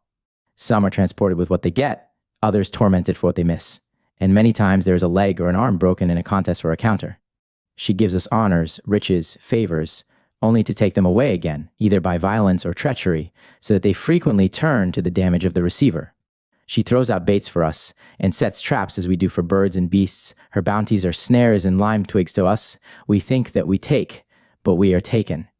If they had anything in them that was substantial, they would sometime or other fill and quiet us, but they serve only to provoke our appetite without anything more than pomp and show to allay it. But the best of it is, if a man cannot mend his fortune, he may yet mend his manners, and put himself so far out of her reach, that whether she gives or takes, it shall be all one to us, for we are neither the greater for the one, nor the less for the other. We call this a dark room, or that a light one, when it is in itself neither the one nor the other, but only as the day and the night render it. And so it is in riches, strength of body, beauty, honor, command, and likewise in pain, sickness, banishment, death, which are in themselves middle and indifferent things, and only good or bad as they are influenced by virtue. To weep, lament, and groan is to renounce our duty, and it is the same weakness on the other side to exult and rejoice. I would rather make my fortune than expect it, being neither depressed with her injuries, nor dazzled with her favors. When Zeno was told that all his goods were drowned, why then, says he, fortune has a mind to make me a philosopher. It is a great matter for a man to advance his mind above her. Threats or flatteries, for he that has once gotten the better of her is safe forever. It is some comfort yet to the unfortunate, that great men lie under the lash for company, and that death spares the palace no more than the cottage, and that whoever is above me has a power also above him. Do we not daily see funerals without trouble, princes deposed, countries depopulated, towns sacked, without so much as thinking how soon it may be our own case? Whereas, if we would but prepare and arm ourselves against the iniquities of fortune, we should never be surprised. When we see any man banished, beggared, tortured, we are to account that though the mischief fell upon another, it was leveled at us. What wonder is it if, of so many thousands of dangers that are constantly hovering about us, one comes to hit us at last? That which befalls any man may befall every man, and then it breaks the force of a present calamity to provide against the future. Whatsoever our lot is, we must bear it, as supposed to be contumely, cruelty, fire, sword, pains, diseases, or a prey to wild beasts. There is no struggling, nor any remedy but moderation. It is to no purpose to bewail any part of our life, when life itself is miserable throughout, and the whole flux of it only a course of transition from one misfortune to another. A man may as well wonder that he should be cold in winter, sick at sea, or have his bones clatter together in a wagon, as at the encounter of ill accidents and crosses in the passage of human life, and it is in vain to run away from fortune, as if there were any hiding place wherein she could not find us, or to expect any quiet from her. For she makes life a perpetual state of war, without so much as any respite or truce. This we may conclude upon, that her empire is but imaginary, and that whosoever serves her makes himself a voluntary slave. For the things that are often contemned by the inconsiderate and always by the wise are in themselves neither good nor evil, as pleasure and pains, prosperity and adversity, which can only operate upon our outward condition, without any proper and necessary effect upon the mind. Chapter 11. A sensual life is a miserable life. The sensuality that we here treat of falls naturally under the head of luxury, which extends to all the excesses of gluttony, lust, effeminacy of manners, and, in short, to whatsoever concerns the overgreat care of the carcass. To begin now with the pleasures of the palate, which deal with us like Egyptian thieves, that strangle those they embrace. What shall we say of the luxury of Nomentanus and Apicius? That entertained their very souls in the kitchen. They have the choicest music for their ears, the most diverting spectacles for their eyes, the choicest variety of meats and drinks for their palates. What is all this, I say, but a merry madness? It is true, they have their delights, but not without heavy and anxious thoughts, even in their very enjoyments. Beside that, they are followed with repentance, and their frolics are little more than the laughter of so many people out of their wits. Their felicities are full of disquiet, and neither sincere nor well-grounded, but they have need of one pleasure to support another, and of new prayers to forgive the errors of their former. Their life must needs be wretched that get with great pains what they keep with greater. One diversion overtakes another, hope excites hope, ambition begets ambition, so that they only change the matter of their miseries, without seeking any end of them, and shall never be without either prosperous or unhappy causes of disquiet. What if a body might have all the pleasures in the world for the asking? Who would so much unman himself as by accepting of them to desert his soul and become a perpetual slave to his senses? Those false and miserable palates, that judge of meats by the price and difficulty, not by the healthfulness of taste, they vomit that they may eat, and they eat that they may fetch it up again. They cross the seas for rarities, and when they have swallowed them, they will not so much as give them time to digest. Wheresoever nature has placed men, she has provided them aliment, but we rather choose to irritate hunger by expense than to allay it at an easier rate. What is it that we plow the seas for, or arm ourselves against men and beasts? To what end do we toil, and labor, and pile bags upon bags? We may enlarge our fortunes, but we cannot our bodies, so that it does but spill and run over whatsoever we take more than we can hold. Our forefathers, by the force of whose virtues we are now supported in our vices, lived every jot as well as we, when they provided and dressed their own meat with their own hands, lodged upon the ground, and were not as yet come to the vanity of gold and gems, when they swore by their earthen gods, and kept their oath, though they died for it. Did not our consuls live more happily when they cooked their own meat with those victorious hands that had conquered so many enemies and won so many laurels? Did they not live more happily, I say, than our Apicius, that corrupter of youth and plague of the age he lived in, who, after he had spent a prodigious fortune upon his belly, poisoned himself for fear of starving, when he had yet 250,000 crowns in his coffers?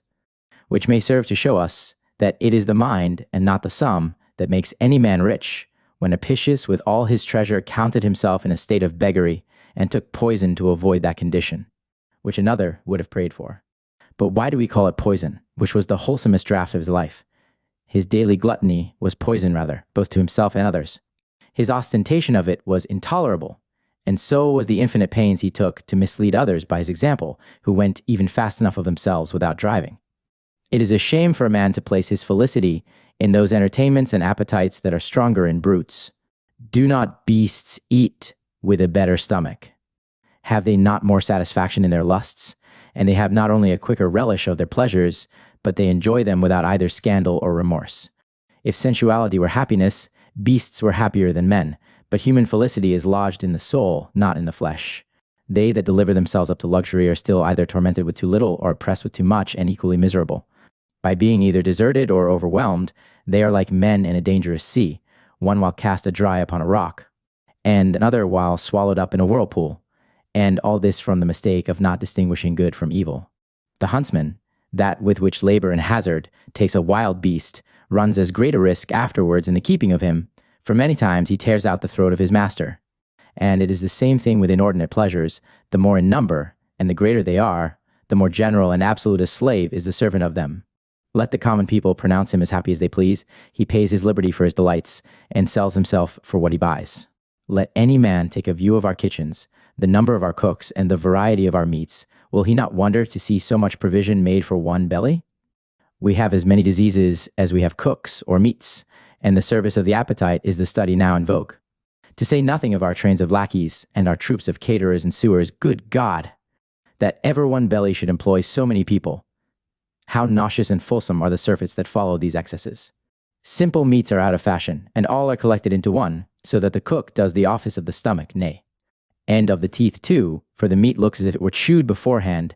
Here is the luxury of all taste in one dish, and liker a vomit than a soup. From these compounded dishes arise compounded diseases which require compounded medicines. It is the same thing with our minds that it is with our tables. Simple vices are curable by simple counsels, but a general dissolution of manners is hardly overcome. We are overrun with the public as well as with a private madness. The physicians of old understood little more than the virtue of some herbs to stop blood or heal a wound, and their firm and healthful bodies needed little more before they were corrupted by luxury and pleasure. And when it came to that once, their business was not to allay hunger, but to provoke it by 1,000 inventions and sauces. That which was aliment to a craving stomach is become a burden to a full one. From hence came paleness, trembling, and worse effects from crudities than famine, a weakness in the joints, the belly stretched, suffusion of choler, the torpor of the nerves, and a palpitation of the heart. To say nothing of megrims, torments of the eyes and ears, headache, gout, scurvy, several sorts of fevers and putrid ulcers, with other diseases that are but the punishment of luxury. So long as our bodies were hardened with labor, or tired with exercise or hunting, our food was plain and simple. Many dishes have made many diseases. It is an ill thing for a man not to know the measure of his stomach, nor to consider that men do many things in their drink, that they are ashamed of sober, drunkenness being nothing else but a voluntary madness. It emboldens men to do all sorts of mischiefs. It both irritates wickedness and discovers it. It does not make men vicious, but it shows them to be so. It was in a drunken fit that Alexander killed Clitus. It makes him that is insolent prouder, him that is cruel fiercer. It takes away all shame. He that is peevish breaks out presently into ill words and blows. The lecher, without any regard to decency or scandal, turns up his whore in the marketplace. A man's tongue trips, his head runs round, he staggers in his pace. To say nothing of the crudities and diseases that follow upon this distemper, consider the public mischiefs it has done. How many warlike nations and strong cities that have stood invincible to attacks and sieges has drunkenness overcome? Is it not a great honor to drink the company dead? A magnificent virtue to swallow more wine than the rest, and yet at last to be outdone by a hogshead? What shall we say of those men that invert the offices of day and night, as if our eyes were only given us to make use of in the dark? Is it day? It is time to go to bed. Is it night? It is time to rise. Is it toward morning? Let us go to supper. When other people lie down, they rise and lie till the next night to digest the debauch of the day before. It is an argument of clownery to do as other people do. Luxury steals upon us by degrees. First, it shows itself in a more than ordinary care of our bodies. It slips next into the furniture of our houses, and it gets then into the fabric, curiosity, and expense of the house itself. It appears, lastly, in the fantastical excesses of our tables. We change and shuffle our meats, confound our sauces, serve that in first that used to be last, and value our dishes, not for the taste, but for the rarity. Nay, we are so delicate that we must be told when we are to eat or drink, when we are hungry or weary, and we cherish some vices as proofs and arguments of our happiness. The most miserable mortals are they that deliver themselves up to their palates, or to their lusts. The pleasure is short and turns presently nauseous, and the end of it is either shame or repentance. It is a brutal entertainment, and unworthy of a man, to place his felicity in the service of his senses. As to the wrathful, the contentious, the ambitious, though the distemper be great, the offense has yet something in it that is manly, but the basest of prostitutes are those that dedicate themselves wholly to lust. What with their hopes and fears, anxiety of thought, and perpetual disquiets, they are never well, full, nor fasting. What a deal of business is now made about our houses and diet, which was at first both obvious and of little expense. Luxury led the way, and we have employed our wits in the aid of our vices. First we desired superfluities. Our next step was to wickedness, and in conclusion, we delivered up our minds to our bodies and so became slaves to our appetites, which before were our servants, and are now become our masters. What was it that brought us? To the extravagance of embroideries, perfumes, tire women, etc., we passed the bounds of nature and launched out into superfluities, insomuch that it is nowadays only for beggars and clowns to content themselves with what is sufficient. Our luxury makes us insolent and mad. We take upon us like princes, and fly out for every trifle, as though there were life and death in the case. What a madness is it for a man to lay out an estate upon a table or a cabinet, a patrimony upon a pane of pendants, and to inflame the price of curiosities according to the hazard either of breaking or losing of them, to wear garments that will neither defend a woman's body, nor her modesty, so thin that one could make a conscience of swearing she were naked, for she hardly shows more in the privacies of her amour than in public. How long shall we covet and oppress, enlarge our possessions, and account that too little for one man which was formerly enough for a nation? And our luxury is as insatiable as our avarice. Where is that lake, that sea, that forest, that spot of land that is not ransacked to gratify our palate? The very earth is burdened with our buildings, not a river, not a mountain escapes us. Oh, that there should be such boundless desires in our little bodies. Would not fewer lodgings serve us? We lie but in one, and where we are not, that is not properly ours. What with our hooks, snares, nets, dogs, etc., we are at war with all living creatures, and nothing comes amiss but that which is either too cheap or too common, and all this is to gratify a fantastical palate. Our avarice, our ambition, our lusts are insatiable. We enlarge our possessions, swell our families, we rifle sea and land for matter of ornament and luxury. A bull contents himself with one meadow, and one forest is enough for 1,000 elephants, but the little body of a man devours more than all other living creatures. We do not eat to satisfy hunger, but ambition. We are dead while we are alive, and our houses are so much our tombs that a man might write our epitaphs upon our very doors. A voluptuous person, in fine, can neither be a good man, a good patriot, nor a good friend, for he is transported with his appetites without considering that the lot of man is the law of nature. A good man, like a good soldier, will stand his ground, receive wounds, glory in his scars, and in death itself love his master for whom he falls. With that divine precept always in his mind, follow good. Whereas he that complains, laments, and groans must yield nevertheless and do his duty though in spite of his heart. Now, what a madness is it for a man to choose rather to be lugged than to follow, and vainly to contend with the calamities of human life. Whatsoever is laid upon us by necessity, we should receive generously, for it is foolish to strive with what we cannot avoid. We are born subjects, and to obey God is perfect liberty. He that does this shall be free, safe, and quiet. All his actions shall succeed to his wish. And what can any man desire more than to want nothing from without, and to have all things desirable within himself? Pleasures do but weaken our minds, and send us for our support to fortune, who gives us money only as the wages of slavery. We must stop our eyes and our ears. Ulysses had but one rock to fear, but human life has many. Every city, nay, every man is one, and there is no trusting even to our nearest friends. Deliver me from the superstition of taking those things which are light and vain for felicities. Chapter 12. Avarice and ambition are insatiable and restless. The man that would be truly rich must not increase his fortune, but retrench his appetites. For riches are not only superfluous, but mean, and little more to the possessor than to the looker-on. What is the end of ambition and avarice, when at best we are but stewards of what we falsely call our own? All those things that we pursue with so much hazard and expense of blood, as well to keep us to get, for which we break faith and friendship. What are they but the mere deposita of fortune? And not ours, but already inclining toward a new master. There is nothing our own but that which we give to ourselves, and of which we have a certain and an inexpugnable possession. Avarice is so insatiable that it is not in the power of liberality to content it, and our desires are so boundless, that whatever we get is but in the way to getting more without end, and so long as we are solicitous for the increase of wealth, we lose the true use of it, and spend our time in putting out, calling in, and passing our accounts, without any substantial benefit, either to the world or to ourselves. What is the difference betwixt old men and children? The one cries for nuts and apples, and the other for gold and silver. The one sets up courts of justice, hears and determines, acquits and condemns, in jest, the other in earnest. The one makes houses of clay, the other of marble, so that the works of old men are nothing in the world but the progress and improvement of children's errors. And they are to be admonished and punished too like children, not in revenge for injuries received, but as a correction of injuries done, and to make them give over. There is some substance yet in gold and silver, but as to judgments and statutes, procuration and continuance money, these are only the visions and dreams of avarice. Throw a crust of bread to a dog, he takes it open mouthed, swallows it whole, and presently gapes for more. Just so do we with the gifts of fortune. Down they go without chewing, and we are immediately ready for another chop.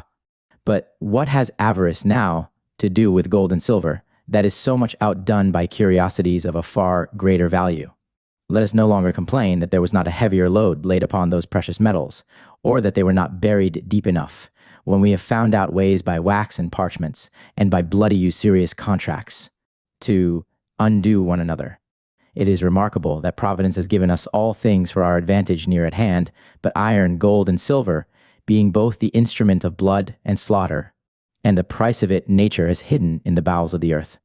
There is no avarice without some punishment, over and above that which it is to itself. How miserable is it in the desire! How miserable even in the attaining of our ends! For money is a greater torment in the possession than it is in the pursuit. The fear of losing it is a great trouble, the loss of it a greater, and it is made a greater yet by opinion. Nay, even in the case of no direct loss at all, the covetous man loses what he does not get. It is true, the people call the rich man a happy man, and wish themselves in his condition. But can any condition be worse than that which carries vexation and envy along with it? Neither is any man to boast of his fortune, his herds of cattle, his number of slaves, his lands and palaces, for comparing that which he has to that which he further covets, he is a beggar. No man can possess all things, but any man may contemn them, and the contempt of riches is the nearest way to the gaining of them. Some magistrates are made for money, and those commonly are bribed with money. We are all turned merchants, and look not into the quality of things, but into the price of them. For reward we are pious, and for reward again we are impious. We are honest so long as we may thrive upon it, but if the devil himself gives better wages, we change our party. Our parents have trained us up into an admiration of gold and silver, and the love of it has grown up with us to that degree that when we would show our gratitude to heaven, we make presents of those metals.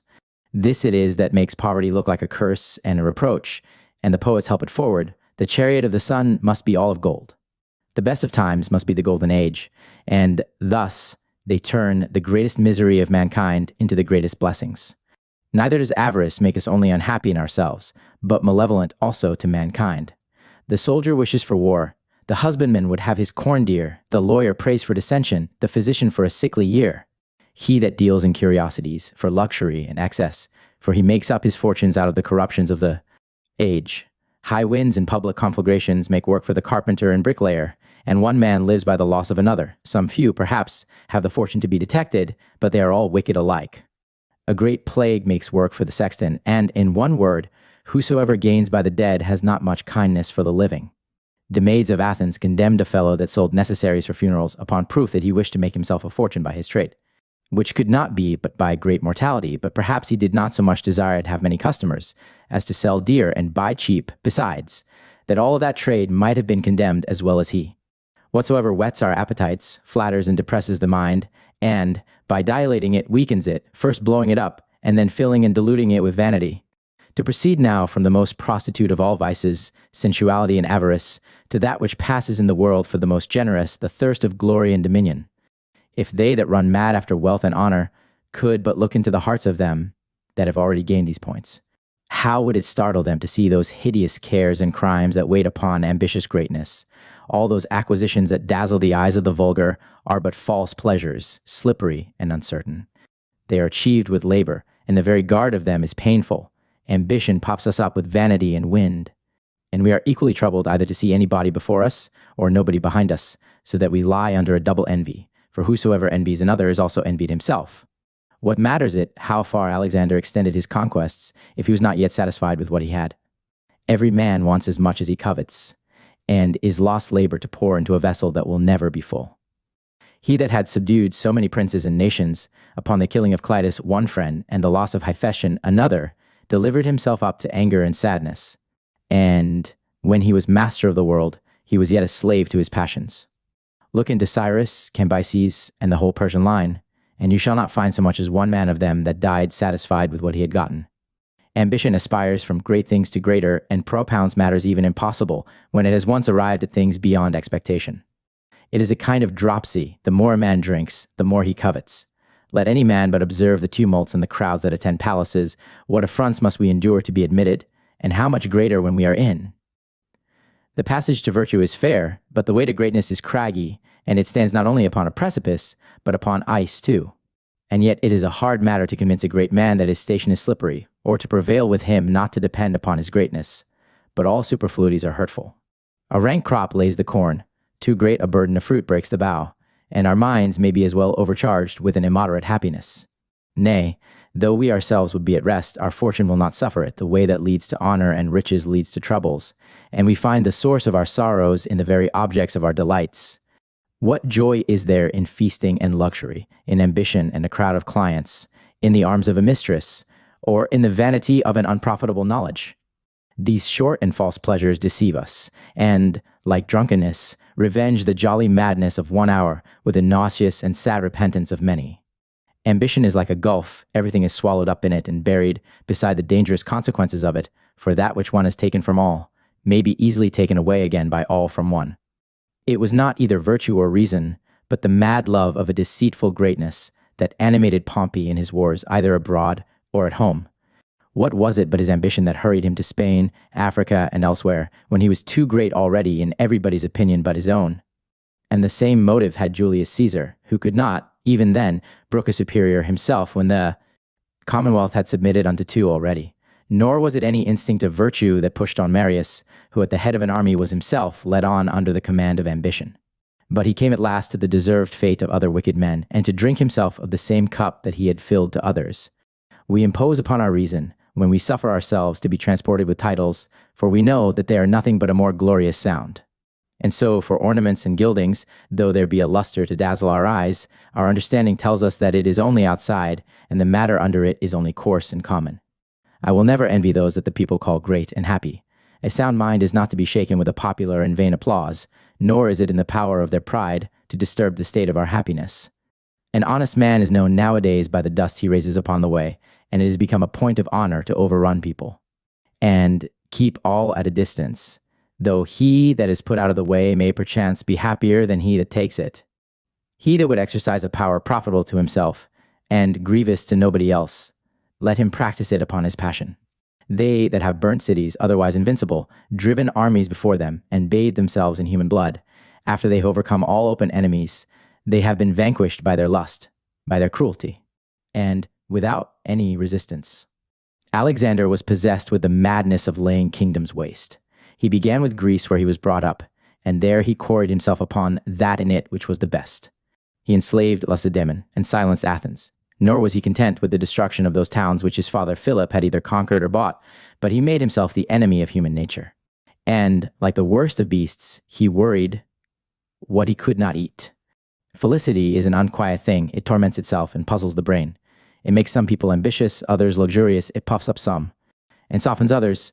Only, as it is with wine, some heads bear it better than others, but it dissolves all. Greatness stands upon a precipice, and if prosperity carries a man never so little beyond his poise, it overbears and dashes into pieces. It is a rare thing for a man in a great fortune to lay down his happiness gently, it being a common fate for a man to sink under the weight of those felicities that raise him.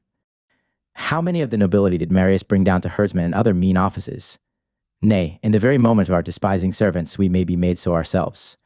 Chapter 13. Hope and fear are the bane of human life. No man can be said to be perfectly happy that runs the risk of disappointment, which is the case of every man that fears or hopes for anything. For hope and fear, how distant soever they may seem to be the one from the other, they are both of them yet coupled in the same chain, as the guard and the prisoner, and the one treads upon the heels of the other. The reason of this is obvious, for they are passions that look forward and are ever solicitous for the future. Only hope is the more plausible weakness of the two, which in truth, upon the main, are inseparable, for the one cannot be without the other. But where the hope is stronger than the fear, or the fear than the hope, we call it the one or the other, for without fear it were no longer hope. But certainty, as without hope it were no longer fear but despair. We may come to understand whether our disputes are vain or not, if we do but consider that we are either troubled about the present, the future, or both. If the present it is easy to judge, and the future is uncertain, it is a foolish thing to be miserable beforehand for fear of misery to come. For a man loses the present which he might enjoy in expectation of the future. Nay, the fear of losing anything is as bad as the loss itself.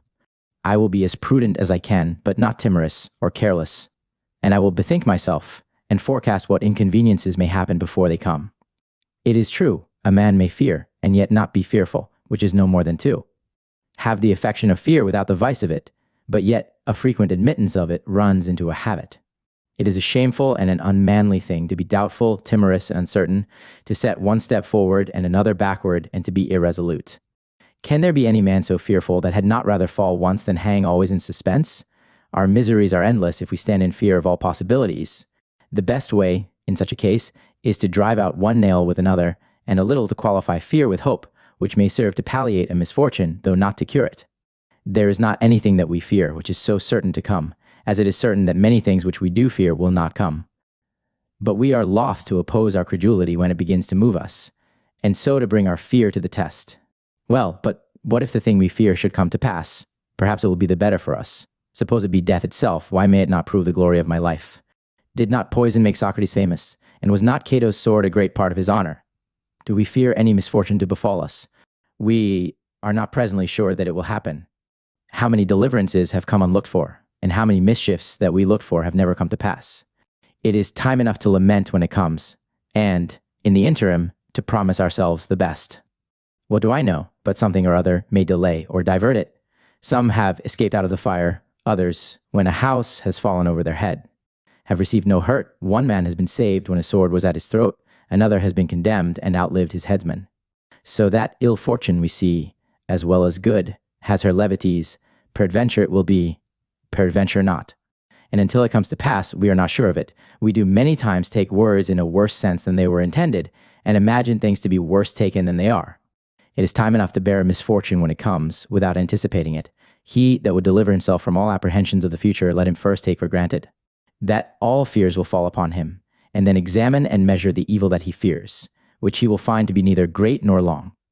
Beside that the ills which he fears he may suffer, he suffers in the very fear of them. As in the symptoms of an approaching disease, a man shall find himself lazy and listless, a weariness in his limbs, with a yawning and shuddering all over him. So as in the case of a weak mind, it fancies misfortunes, and makes a man wretched before his time. Why should I torment myself at present with what perhaps may fall out 50 years hence? This humor is a kind of voluntary disease and an industrious contrivance of our own unhappiness, to complain of an affliction that we do not feel. Some are not only moved with grief itself, but with the mere opinion of it, as children will start at a shadow, or at the sight of a deformed person. If we stand in fear of violence from a powerful enemy, it is some comfort to us that whosoever makes himself terrible to others is not without fear himself. The least noise makes a lion start, and the fiercest of beasts, whatsoever enrages them, makes them tremble too. A shadow, a voice, an unusual odor rouses them. The things most to be feared I take to be of three kinds: want, sickness, and those violences that may be imposed upon us by a strong hand. The last of these has the greatest force, because it comes attended with noise and tumult, whereas the incommodities of poverty and diseases are more natural, and steal upon us in silence, without any external circumstances of horror. But the other marches in pomp, with fire and sword, gibbets, racks, hooks, wild beasts to devour us, stakes to impale us, engines to tear us to pieces, pitched bags to burn us in, and 1,000 other exquisite inventions of cruelty. No wonder, then, if that be the most dreadful to us that presents itself in so many uncouth shapes, and by the very solemnity is rendered the most formidable. The more instruments of bodily pain the executioner shows us, the more frightful he makes himself, for many a man that would have encountered death in any generous form with resolution enough, is yet overcome with the manner of it. As for the calamities of hunger and thirst, inward ulcers, scorching fevers, tormenting fits of the stone, I look upon these miseries to be at least as grievous as any of the rest. Only they do not so much affect the fancy, because they lie out of sight. Some people talk high of danger at a distance, but, like cowards, when the executioner comes to do his duty, and show us the fire, the axe, the scaffold, and death at hand, their courage fails them upon the very pinch, when they have most need of it. Sickness, I hope, captivity, fire, are no new things to us. The fall of houses, funerals, and conflagrations are every day before our eyes. The man that I supped with last night is dead before morning. Why should I wonder then, seeing so many fall about me, to be hit at last myself? What can be greater madness than to cry out, who would have dreamed of this? And why not, I beseech you? Where is that estate that may not be reduced to beggary? That dignity which may not be followed with banishment, disgrace, and extreme contempt? That kingdom that may not suddenly fall to ruin, change its master, and be depopulated? That prince that may not pass the hand of a common hangman? That which is one man's fortune may be another's, but the foresight of calamities to come breaks the violence of them. Chapter 14. It is according to the true or false estimate of things that we are happy or miserable. How many things are there that the fancy makes terrible by night, which the day turns into ridiculous? What is there in labor or in death that a man should be afraid of? They are much slighter in act than in contemplation. And we may contemn them, but we will not, so that it is not because they are hard that we dread them, but they are hard because we are first afraid of them. Pains and other violences of fortune are the same thing to us that goblins are to children. We are more scared with them than hurt. We take up our opinions upon trust and err for company, still judging that to be best that has most competitors. We make a false calculation of matters, because we advise with opinion and not with nature, and this misleads us to a higher esteem for riches, honor, and power than they are. Worth. We have been used to admire and recommend them, and a private error is quickly turned into a public. The greatest and the smallest things are equally hard to be comprehended. We account many things great, for want of understanding what effectually is so. And we reckon other things to be small, which we find frequently to be of the highest value. Vain things only move vain minds.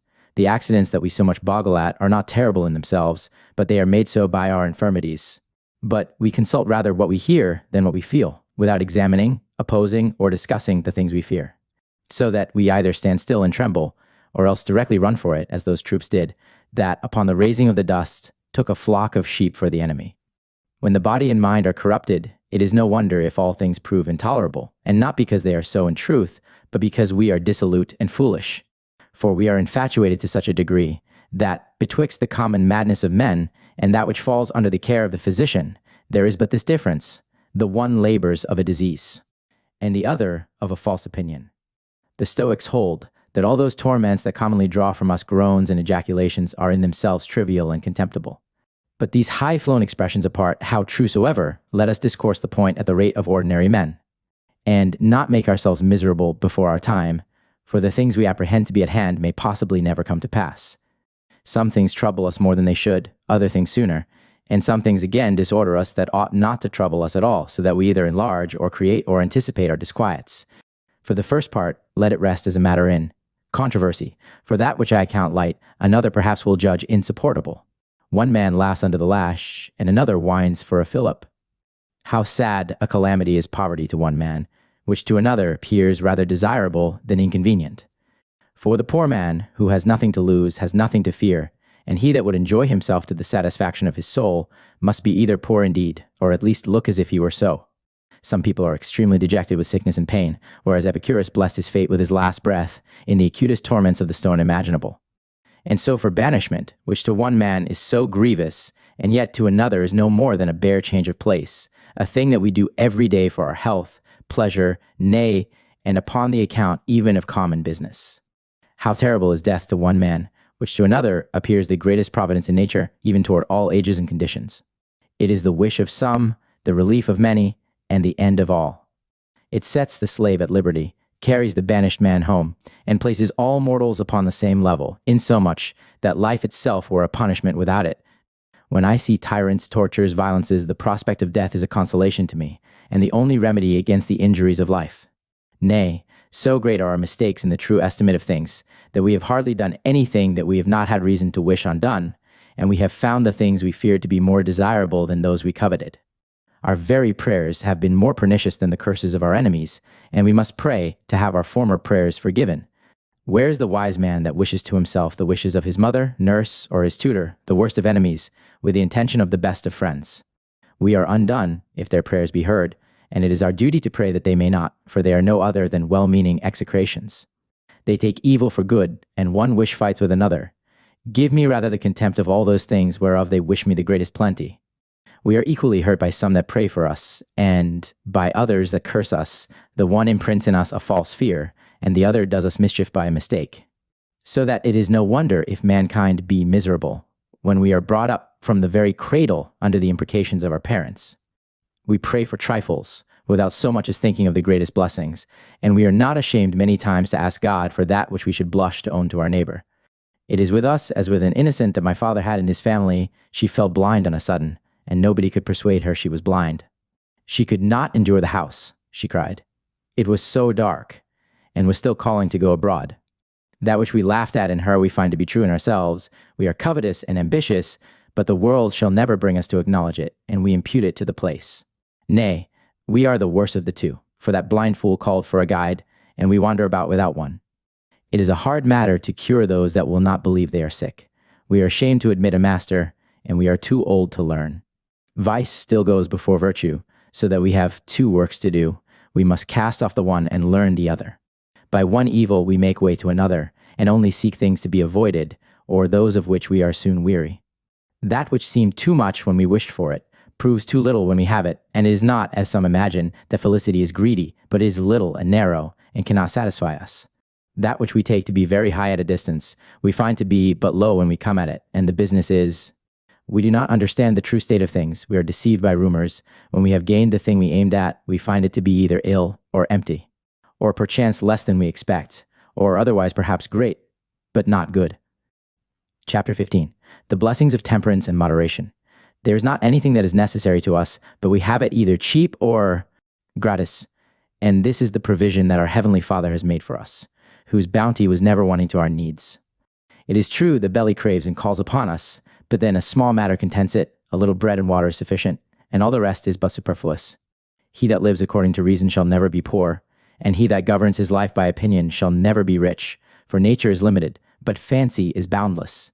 As for meat, clothes, and lodging, a little feeds the body, and as little covers it, so that if mankind would only attend human nature, without gaping at superfluities, a cook would be found as needless as a soldier, for we may have necessaries upon very easy terms, whereas we put ourselves to great pains for excesses. When we are cold, we may cover ourselves with skins of beasts, and against violent heats we have natural grottos, or with a few osiers and a little clay we may defend ourselves against all seasons. Providence has been kinder to us than to leave us to live by our wits, and to stand in need of invention and arts. It is only pride and curiosity that involve us in difficulties, if nothing will serve a man but rich clothes and furniture, statues and plate, a numerous train of servants, and the rarities of all nations. It is not fortune's fault, but his own, that he is not satisfied, for his desires are insatiable, and this is not a thirst, but a disease, and if he were master of the whole world, he would be still a beggar. It is the mind that makes us rich and happy, in what condition soever we are, and money signifies no more to it than it does to the gods. If the religion be sincere, no matter for the ornaments, is only luxury and avarice that make poverty grievous to us, for it is a very small matter that does our business. And when we have provided against cold, hunger, and thirst, all the rest is but vanity and excess, and there is no need of expense upon foreign delicacies, or the artifices of the kitchen. What is he the worse for poverty that despises these things? Nay, is he not rather the better for it, because he is not able to go to the price of them? For he is kept sound whether he will or not, and that which a man cannot do looks many times as if he would not. When I look back into the moderation of past ages, it makes me ashamed to discourse, as if poverty had need of any consolation. For we are now come to that degree of intemperance, that a fair patrimony is too little for a meal. Homer had but one servant, Plato 3, and Zeno, the master of the masculine sect of Stoics, had none at all. The daughters of Scipio had their portions out of the common treasury, for their father left them not a penny. How happy were the husbands that had the people of Rome for their father-in-law! Shall any man now contemn poverty after these eminent examples, which are sufficient not only to justify but to recommend it? Upon Diogenes' only servant running away from him, he was told where he was and persuaded to fetch him back again. What, says he, can Manes live without Diogenes, and not Diogenes without Manes? And so let him go. The piety and moderation of Scipio have made his memory more venerable than his arms, and more yet after he left his country than while he defended it. For matters were come to that pass that either Scipio must be injurious to Rome, or Rome to Scipio. Coarse bread and water to a temperate man is as good as a feast, and the very herbs of the field yield the nourishment to man as well as to beasts. It was not by choice meats and perfumes that our forefathers recommended themselves, but in virtuous actions, and the sweat of honest, military, and of manly labors. While nature lay in common, and all her benefits were promiscuously enjoyed, what could be happier than the state of mankind when people lived without avarice or envy? What could be richer than when there was not a poor man to be found in the world? So soon as this impartial bounty of providence came to be restrained by covetousness, and that particulars appropriated to themselves that which was intended for all, then did poverty creep into the world, when some men, by desiring more than came to their share, lost their title to the rest, a loss never to be repaired, for though we may come yet to get much, we once had all. The fruits of the earth were in those days divided among the inhabitants of it, without either want or excess. So long as men contented themselves with their lot, there was no violence, no engrossing or hiding of those benefits for particular advantages, which were appointed for the community, but every man had as much care for his neighbor as for himself. No arms or bloodshed, no war, but with wild beasts, but under the protection of a wood or a cave, they spent their days without cares, and their nights without groans. Their innocence was their security and their protection. There were as yet no beds of state, no ornaments of pearl or embroidery, nor any of those remorses that attend them, but the heavens were their canopy, and the glories of them their spectacle. The motions of the orbs, the courses of the stars, and the wonderful order of providence was their contemplation. There was no fear of the house falling, or the rustling of a rat behind the arras. They had no palaces then like cities, but they had open air and breathing room, crystal fountains, refreshing shades, the meadows dressed up in their native beauty, and such cottages as were according to nature, and wherein they lived contentedly, without fear either of losing or of falling. These people lived without either solitude or fraud, and yet I must call them rather happy than wise. That men were generally better before they were corrupted than after, I make no doubt, and I am apt to believe that they were both stronger and hardier too, but their wits were not yet come to maturity, for nature does not give virtue, and is a kind of art to become good. They had not as yet torn up the bowels of the earth for gold, silver, or precious stones, and so far were they from killing any man, as we do, for a spectacle, that they were not as yet come to it, either in fear or anger, nay, they spared the very fishes. But after all this, they were innocent because they were ignorant, and there is a great difference betwixt not knowing how to offend and not being willing to do it. They had in that rude life certain images and resemblances of virtue, but yet they fell short of virtue itself, which comes only by institution, learning, and study, as it is perfected by practice. It is indeed the end for which we were born, but yet it did not come into the world with us, and in the best of men, before they are instructed, we find rather the matter and the seeds of virtue than the virtue itself. It is the wonderful benignity of nature that has laid open to us all things that may do us good, and only hid those things from us that may hurt us, as if she durst not trust us with gold and silver, or with iron, which is the instrument of war and contention, for the other. It is we ourselves that have drawn out of the earth both the causes and the instruments of our dangers, and we are so vain as to set the highest esteem upon those things to which nature has assigned the lowest place. What can be more coarse and rude in the mind than these precious metals, or more slavish and dirty than the people that dig and work them? And yet they defile our minds more than our bodies, and make the possessor fouler than the artificer of them. Rich men, in fine, are only the greater slaves. Both the one and the other want a great deal. Happy is that man that eats only for hunger, and drinks only for thirst, that stands upon his own legs, and lives by reason, not by example, and provides for use and necessity, not for ostentation and pomp. Let us curb our appetites, encourage virtue, and rather be beholden to ourselves for riches than to fortune, who when a man draws himself into a narrow compass, has the least mark at him. Let my bed be plain and clean, and my clothes so too, my meat without much expense, or many waiters, and neither a burden to my purse, nor to my body, not to go out the same way it came in. That which is too little for luxury is abundantly enough for nature. The end of eating and drinking is satiety. Now, what matters it though one eats and drinks more, and another less, so long as the one is not hungry, nor the other athirst? Epicurus, who limits pleasure to nature, as the Stoics do virtue, is undoubtedly in the right, and those that cite him to authorize their voluptuousness do exceedingly mistake him, and only seek a good authority for an evil cause, for their pleasures of sloth, gluttony, and lust have no affinity at all with his precepts or meaning. It is true that at first sight his philosophy seems effeminate, but he that looks nearer him will find him to be a very brave man only in a womanish dress. It is a common objection, I know, that these philosophers do not live at the rate they talk, for they can flatter their superiors, gather estates, and be as much concerned at the loss of fortune or of friends, as other people, as sensible of reproaches, as luxurious in their eating and drinking, their furniture, their houses, as magnificent in their plate, servants and officers, as profuse and curious in their gardens, etc. Well, and what of all this? Or if it were 20 times more, it is some degree of virtue for a man to condemn himself, and if he cannot come up to the best, to be yet better than the worst, and if he cannot wholly subdue his appetites, however, to check and diminish them. If I do not live as I preach, take notice that I do not speak of myself, but of virtue, nor am I so much offended with other men's vices as with my own. All this was objected to Plato, Epicurus, Zeno, nor is any virtue so sacred as to escape malevolence. The cynic Demetrius was a great instance of severity and mortification, and one that imposed upon himself neither to possess anything, nor so much as to ask it. And yet he had this scorn put upon him, that his profession was poverty, not virtue. Plato is blamed for asking money, Aristotle for receiving it, Democritus for neglecting it, Epicurus for consuming it. How happy were we if we could but come to imitate these men's vices, for if we knew our own condition, we should find work enough at home.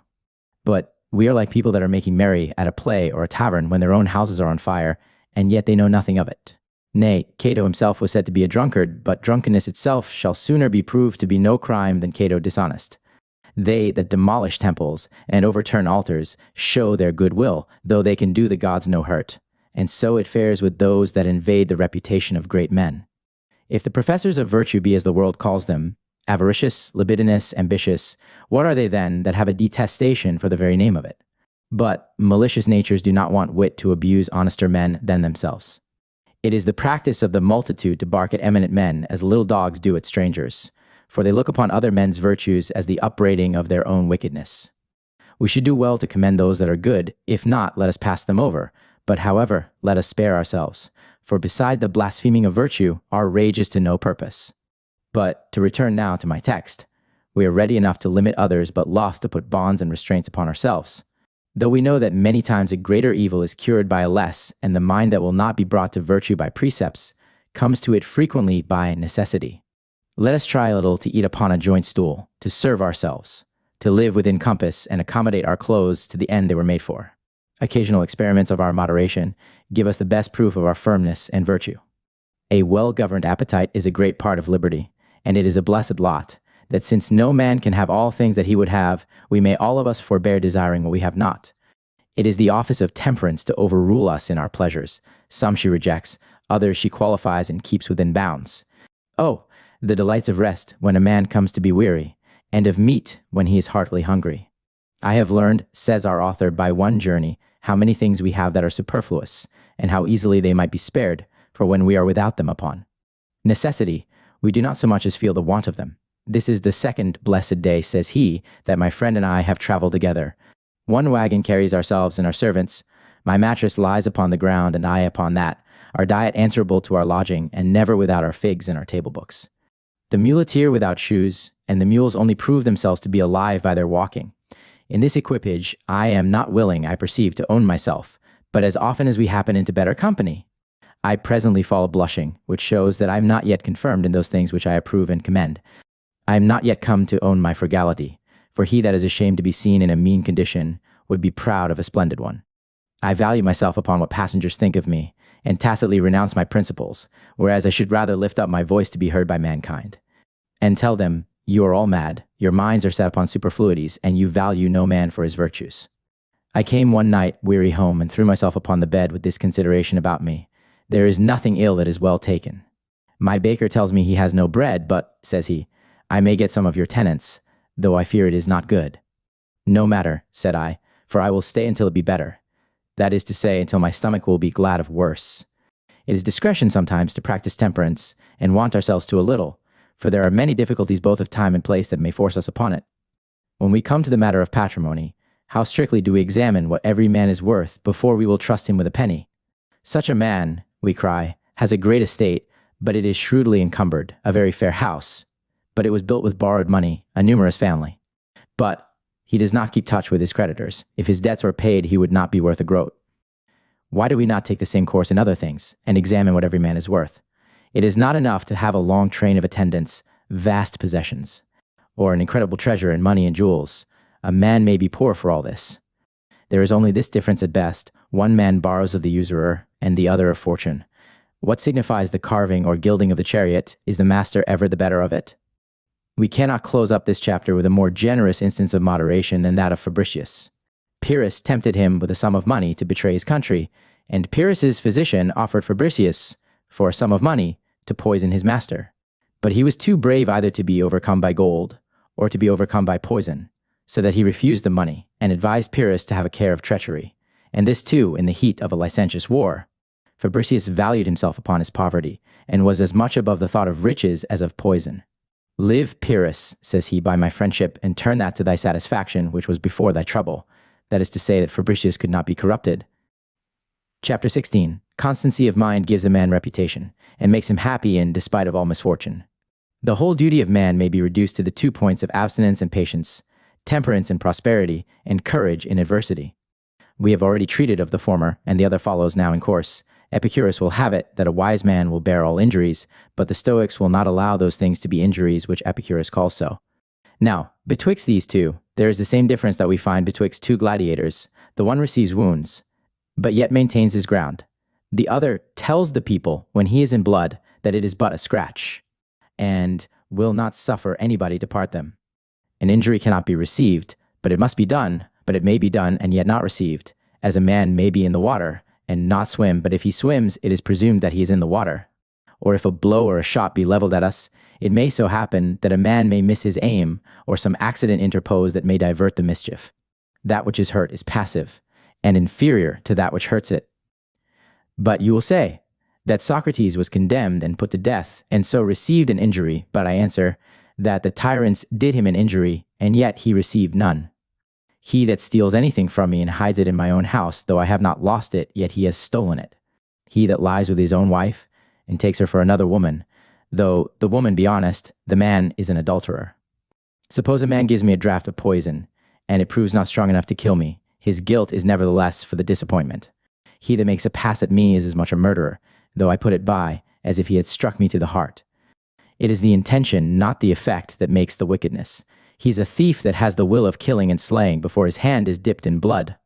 As it is sacrilege, the very intention of laying violent hands upon holy things. If a philosopher be exposed to torments, the axe over his head, his body wounded, his guts in his hands, I will allow him to groan, for virtue itself cannot divest him of the nature of a man. But if his mind stand firm, he has discharged his part. A great mind enables a man to maintain his station with honor, so that he only makes use of what he meets in his way, as a pilgrim that would fain be at his journey's end. It is the excellency of a great mind to ask nothing, and to want nothing, and to say, I will have nothing to do with fortune, that repulses Cato and prefers Vatinius. He that quits his hold, and accounts anything good that is not honest, runs gaping after casualties, spends his days in anxiety and vain expectation, that man is miserable. And yet, it is hard, you will say, to be banished or cast into prison. Nay, what if it were to be burnt or any other way destroyed? We have examples in all ages and cases of great men that have triumphed over all misfortunes. Metellus suffered exile resolutely, Rutilius cheerfully, Socrates disputed in the dungeon, and though he might have made his escape, refused it, to show the world how easy a thing it was to subdue the 2 great terrors of mankind, death and a jail. Or what shall we say of Mucius Scaevola, a man only of a military courage, and without the help either of philosophy or letters, who, when he found that he had killed the secretary instead of Porsenna, the prince, burnt his right hand to ashes for the mistake and held his arm in the flame until it was taken away by his very enemies. Porsenna did more easily pardon Mucius for his intent to kill him than Mucius forgave himself for missing of his aim.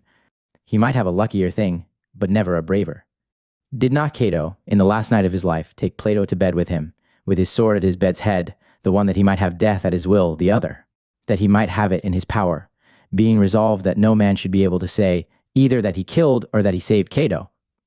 So soon as he had composed his thoughts, he took his sword. Fortune, says he, I have hitherto fought for my country's liberty and for my own, and only that I might live free among freemen. But the cause is now lost, and Cato safe. With that word he cast himself upon his sword, and after the physicians that pressed in upon him had bound up his wound, he tore it up again, and expired with the same greatness of soul that he lived. But these are the examples, you will say, of men famous in their generations.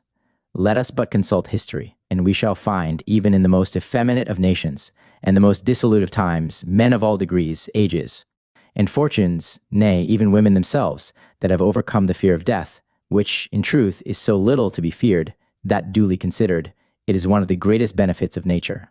It was as great an honor for Cato, when his party was broken, that he himself stood his ground, as it would have been if he had carried the day, and settled in universal peace. For it is an equal prudence to make the best of a bad game, and to manage a good one. The day that he was repulsed, he played, and the night that he killed himself, he read, as valuing the loss of his life and the missing of an office at the same rate. People, I know, are apt to pronounce upon other men's infirmities by the measure of their own, and to think it impossible that a man should be content to be burnt, wounded, killed, or shackled, though in some cases he may. It is only for a great mind to judge of great things, for otherwise, that which is our infirmity will seem to be in other bodies, as a straight stick in the water appears to be crooked. He that yields draws upon his own head his own ruin, for we are sure to get the better of fortune if we do but struggle with her. Fencers and wrestlers, we see what blows and bruises they endure, not only for honor, but for exercise. If we turn our backs once, we are routed and pursued. That man only is happy that draws good out of evil, that stands fast in his judgment and unmoved by any external violence. Or, however, so little moved that the keenest arrow in the quiver of fortune is but as the prick of a needle to him rather than a wound. And all her other weapons fall upon him only as hail upon the roof of a house, that crackles and skips off again, without any damage to the inhabitant. A generous and clear-sighted young man will take it for a happiness to encounter ill fortune. It is nothing for a man to hold up his head in a calm, but to maintain his post when all others have quitted their ground, and there to stand upright where other men are beaten down, this is divine and praiseworthy.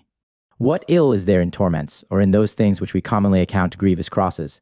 The great evil is the want of courage, the bowing and submitting to them, which can never happen to a wise man, for he stands upright under any weight. Nothing that is to be borne displeases him. He knows his strength, and whatsoever may be any man's lot, he never complains of, if it be his own. Nature, he says, deceives nobody. She does not tell us whether our children shall be fair or foul, wise or foolish, good subjects or traitors, nor whether our fortune shall be good or bad. We must not judge of a man by his ornaments, but strip him of all the advantages and the impostures of fortune, nay, of his very body too, and look into his mind. If he can see a naked sword at his eyes without so much as winking, if he make it a thing indifferent to him, whether his life go out at his throat or at his mouth, if he can hear himself sentenced to torments or exiles, and under the very hand of the executioner says thus to himself, all this I am provided for, and it is no more than a man that is to suffer the fate of humanity. This is the temper of mind that speaks a man happy, and without this, all the confluences of external comforts signify no more than the personating of a king upon the stage. When the curtain is drawn, we are players again. Not that I pretend to exempt a wise man out of a number of men, as if he had no sense of pain, but I reckon him as compounded of body and soul. The body is irrational, and may be galled, burnt, tortured, but the rational part is fearless, invincible, and not to be shaken. This it is that I reckon upon as the supreme good of man, which until it be perfected, is but an unsteady agitation of thought, and in the perfection an immovable stability. It is not in our contentions with fortune, as in those of the theater, where we may throw down our arms and pray for quarter, but here we must die firm and resolute. There needs no encouragement to those things which we are inclined to by a natural instinct, as the preservation of ourselves with ease and pleasure. But if it comes to the trial of our faith by torments, or of our courage by wounds, these are difficulties that we must be armed against by philosophy and precept. And yet all this is no more than what we were born to, and no matter of wonder at all, so that a wise man prepares himself for it, as expecting whatsoever may be will be. My body is frail, and liable not only to the impressions of violence, but to afflictions also, that naturally succeed our pleasures. Full meals bring crudities, whoring and drinking make the hands to shake, and the knees to tremble. It is only the surprise and newness of the thing which makes that misfortune terrible, which, by premeditation, might be made easy to us, for that which some people make light by sufferance, others do by foresight. Whatsoever is necessary, we must bear patiently. It is no new thing to die, no new thing to mourn, and no new thing to be merry again. Must I be poor? I shall have company, in banishment. I will think myself born there. If I die, I shall be no more sick, and it is a thing I cannot do but once. Let us never wonder at anything we are born to, for no man has reason to complain, where we are all in the same condition. He that escapes might have suffered, and it is but equal to submit to the law of mortality. We must undergo the colds of winter, the heats of summer, the distempers of the air, and the diseases of the body. A wild beast meets us in one place, and a man that is more brutal in another. We are here assaulted by fire, there by water. Demetrius was reserved by Providence for the age he lived in, to show that neither the times could corrupt him, nor he reform the people. He was a man of an exact judgment, steady to his purpose, and of a strong eloquence, not finical in his words, but his sense was masculine and vehement. He was so qualified in his life and discourse that he served both for an example and a reproach. If fortune should have offered that man the government and possession of the whole world, upon condition not to lay it down again, I dare say he would have refused it, and thus have expostulated the matter with you. Why should you tempt a freeman to put his shoulder under a burden, or an honest man to pollute himself with the dregs of mankind? Why do you offer me the spoils of princes and of nations, and the price not only of your blood, but of your souls? It is the part of a great mind to be temperate in prosperity, resolute in adversity, to despise what the vulgar admire, and to prefer a mediocrity to an excess. Was not Socrates oppressed with poverty, labor, nay, the worst of wars in his own family, a fierce and turbulent woman for his wife? Were not his children indocile and like their mother? After 27 years spent in arms, he fell under a slavery to the 30 tyrants, and most of them his bitter enemies. He came at last to be sentenced as a violator of religion, a corrupter of youth, and a common enemy to God and man. After this he was imprisoned and put to death by poison, which was all so far from working upon his mind, that it never so much as altered his countenance. We are to bear ill accidents as unkind seasons, distempers, or diseases, and why may we not reckon the actions of wicked men even among those accidents? Their deliberations are not counsels, but frauds, snares, and inordinate motions of the mind, and they are never without 1,000 pretenses and occasions of doing a man mischief. They have their informers, their knights of the post, they can make an interest with powerful men, and one may be robbed as well upon the bench as upon the highway. They lie in wait for advantages, and live in perpetual agitation betwixt hope and fear, whereas he that is truly composed will stand all shocks, either of violences, flatteries, or menaces without perturbation. It is an inward fear that makes us curious after what we hear abroad. It is an error to attribute either good or ill to fortune, but the matter of it we may. And we ourselves are the occasion of it, being in effect the artificers of our own happiness or misery. For the mind is above fortune. If that be evil, it makes everything else so too. But if it be right and sincere, it corrects what is wrong, and mollifies what is hard, with modesty and courage. There is a great difference among those that the world calls wise men. Some take up private resolutions opposing fortune, but they cannot go through with them. For they are either dazzled with splendor on the one hand, or affrighted with terrors on the other. But there are others that will close and grapple with fortune, and still come off victorious. Mucius overcame the fire, Regulus, the gibbet, Socrates, poison, Rutilius, banishment, Cato, death, Fabricius, riches, Tubero, poverty, and Sextius, honors. But there are some again so delicate that they cannot so much as bear a scandalous report, which is the same thing as if a man should quarrel for being jostled in a crowd, or dashed as he walks in the streets. He that has a great way to go must expect to slip, to stumble, and to be tired. To the luxurious man frugality is a punishment, labor and industry to the sluggard, nay. Study itself is a torment to him. Not that these things are hard to us by nature, but we ourselves are vain and irresolute. Nay, we wonder, many of us, how any man can live without wine, or endure to rise so early in a morning.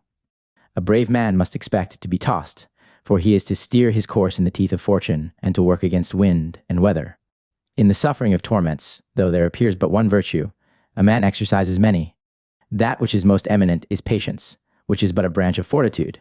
But there is prudence also in the choice of the action, and in the bearing what we cannot avoid, and there is constancy in bearing it resolutely, and there is the same concurrence also of several virtues in other generous undertakings.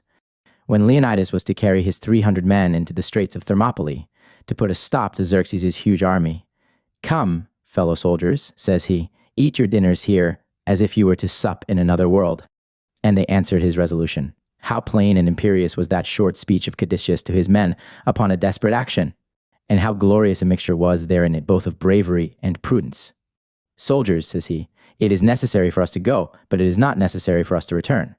This brief and pertinent harangue was worth 10,000 of the frivolous cavils and distinctions of the schools, which rather break the mind than fortify it, and when it is once perplexed and pricked with difficulties and scruples, there they leave it. Our passions are numerous and strong, and not to be mastered with quirks and tricks, as if a man should undertake to defend the cause of God, and man with a bulrush. It was a remarkable piece of honor and policy together, that action of Caesar's upon the taking of Pompey's cabinet at the battle of Pharsalia. It is probable that the letters in it might have discovered who were his friends, and who his enemies, and yet he burnt it without so much as opening it, esteeming it the noblest way of pardoning, to keep himself ignorant both of the offender and of the offense. It was a brave presence of mind also in Alexander, who, upon advice that his physician Philip intended to poison him, took the letter of advice in one hand and the cup in the other, delivering Philip the letter to read, while he himself drank the potion.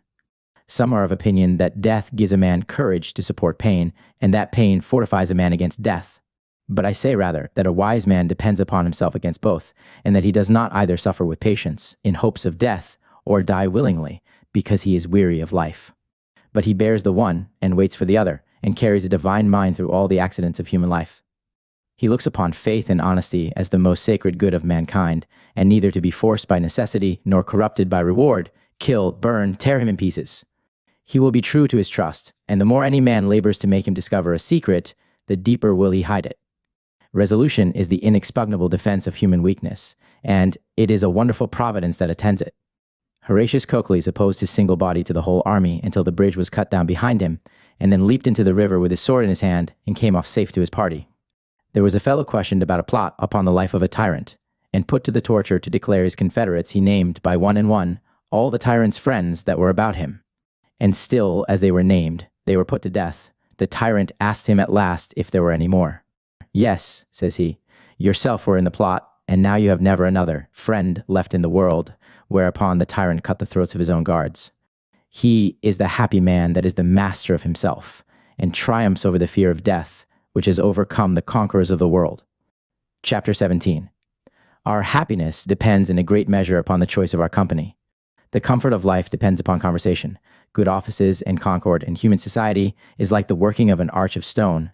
All would fall to the ground if one piece did not support another. Above all things, let us have a tenderness for blood, and it is yet too little not to hurt, unless we profit one another.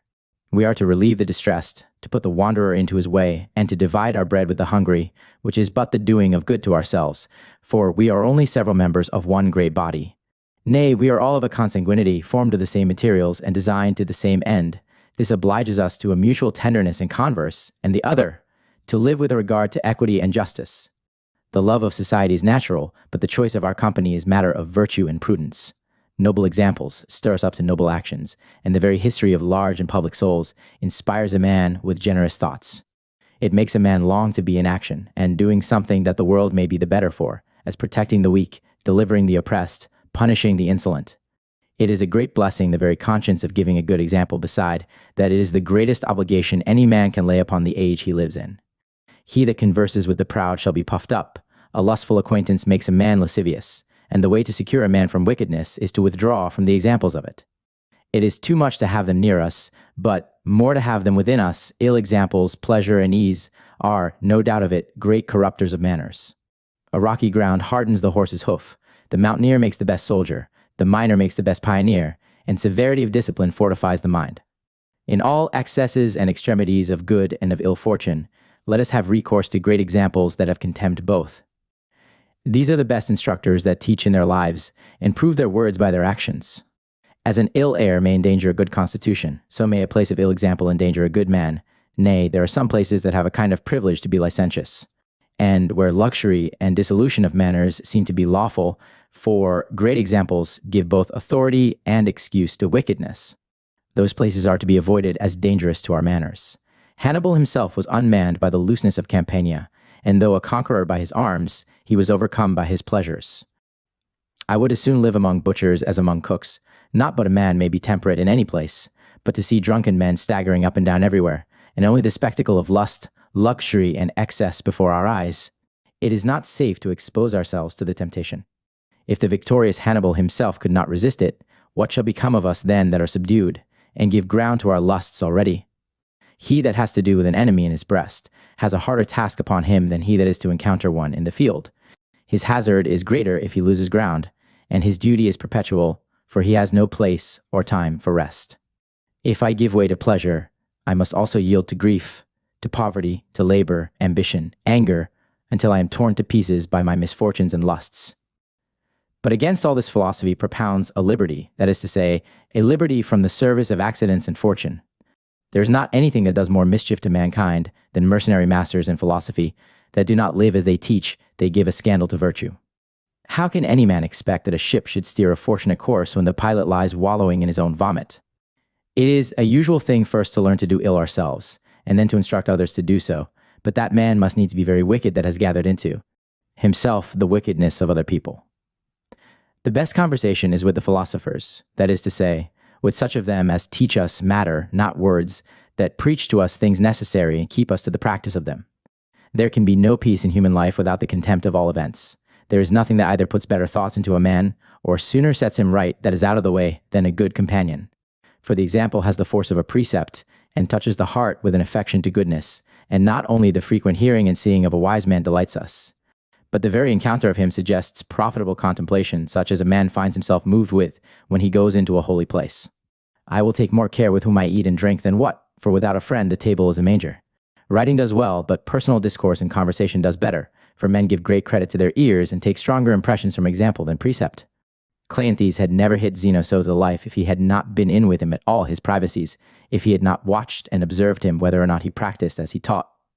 Plato got more from Socrates' manners than from his words, and it was not the school, but the company and familiarity of Epicurus that made Metrodorus, Harmachis, and Polyaenus so famous.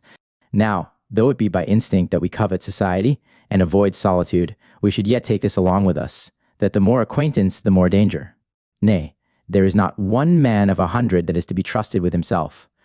If company cannot alter us, it may interrupt us, and he that so much as stops upon the way loses a great deal of a short life, which we yet make shorter by our inconstancy.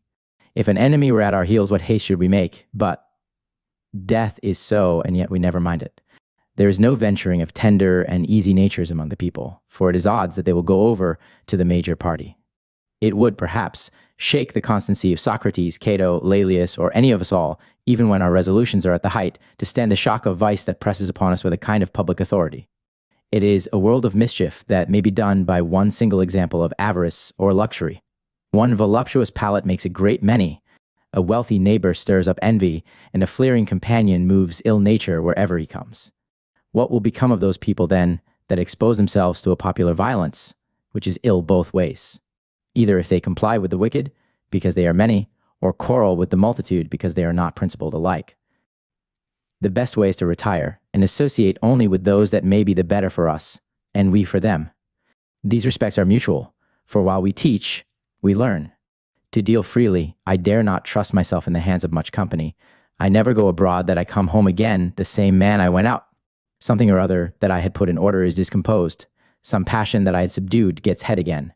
And it is just with our minds as it is after a long indisposition with our bodies. We are grown so tender that the least breath of air exposes us to a relapse. And it is no wonder if a numerous conversation be dangerous, where there is scarce any single man, but by his discourse, example, or behavior, does either recommend to us, or imprint in us, or, by a kind of contagion, insensibly infect us with one vice or other, and the more people, the greater is the peril. Especially let us have a care of public spectacles where wickedness insinuates itself with pleasure, and, above all others, let us avoid spectacles of cruelty and blood, and have nothing to do with those that are perpetually whining and complaining. There may be faith and kindness there, but no peace. People that are either sad or fearful, we do commonly, for their own sakes, set a guard upon them, for fear they should make an ill use of being alone. Especially the imprudent, who are still contriving of mischief, either for others or for themselves, in cherishing their lusts or forming their designs. So much for the choice of a companion. We shall now proceed to that of a friend. Chapter 18, The Blessings of Friendship. Of all felicities, the most charming is that of a firm and gentle friendship. It sweetens all our cares, dispels our sorrows, and counsels us in all extremities. Nay, if there were no other comfort in it than the bare exercise of so generous a virtue, even for that single reason, a man would not be without it. Beside, that it is a sovereign antidote against all calamities, even against the fear of death itself. But we are not to number our friends by the visits that are made us, and to confound the decencies of ceremony and commerce with the offices of united affections. Caius Gracchus, and after him Livius Drusus, were the men that introduced among the Romans the fashion of separating their visitants. Some were taken into their closet, others were only admitted into the antechamber, and some, again, were fain to wait in the hall perhaps, or in the court. So that they had their first, their second, and their third-rate friends, but none of them true, only they are called so in course, as we salute strangers with some title or other of respect at a venture. There is no depending upon those men that only take their compliment in their turn, and rather slip through the door than enter at it. He will find himself in a great mistake, that either seeks for a friend in a palace, or tries him at a feast. The great difficulty rests in the choice of him. That is to say, in the first place, let him be virtuous, for vice is contagious, and there is no trusting the sound and the sick together. And he ought to be a wise man too, if a body knew where to find him, but in this case, he that is least ill is best, and the highest degree of human prudence is only the most venial folly. That friendship where men's affections are cemented by an equal and by a common love of goodness, it is not either hope or fear or any private interest that can ever dissolve it. But we carry it with us to our graves, and lay down our lives for it with satisfaction. Paulina's good and mine, says our author, were so wrapped up together, that in consulting her comfort I provided for my own. And when I could not prevail upon her to take less care for me, she prevailed upon me to take more care for myself. Some people make it a question, whether is the greatest delight the enjoying of an old friendship or the acquiring of a new one. But it is in the preparing of a friendship, and in the possession of it, as it is with the husbandman in sowing and reaping. His delight is the hope of his labor in the one case, and the fruit of it in the other. My conversation lies among my books, but yet in the letters of a friend, methinks I have his company, and when I answer them, I do not only write, but speak. And, in effect, a friend is an eye, a heart, a tongue, a hand, at all distances. When friends see one another personally, they do not see one another as they do when they are divided, where the meditation dignifies the prospect, but they are effectually in a great measure absent even when they are present. Consider their nights apart, their private studies, their separate employments and necessary visits, and they are almost as much together divided as present. True friends are the whole world to one another, and he that is a friend to himself is also a friend to mankind. Even in my very studies, the greatest delight I take in what I learn is the teaching of it to others, for there is no relish, methinks, in the possession of anything without a partner. Nay, if wisdom itself were offered me upon condition only of keeping it to myself, I should undoubtedly refuse it. Lucilius tells me that he was written to by a friend, but cautions me withal not to say anything to him of the affair in question, for he himself stands upon the same guard. What is this but to affirm and to deny the same thing in the same breath, in calling a man a friend, whom we dare not trust as our own soul? For there must be no reserves in friendship, as much deliberation as you please before the league is struck, but no doubtings or jealousies after. It is a preposterous weakness to love a man before we know him, and not to care for him after. It requires time to consider of a friendship, but the resolution once taken entitles him to my very heart. I look upon my thoughts to be as safe in his breast as in my own. I shall, without any scruple, make him the confidant of my most secret cares and counsels. It goes a great way toward the making of a man faithful, to let him understand that you think him so, and he that does but so much as suspect that I will deceive him gives me a kind of right to cozen him.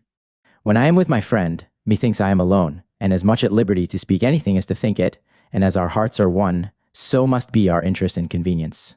For friendship lays all things in common, and nothing can be good to the one that is ill to the other. I do not speak of such a community as to destroy one another's propriety, but as the father and the mother have 2 children, not one apiece, but each of them 2.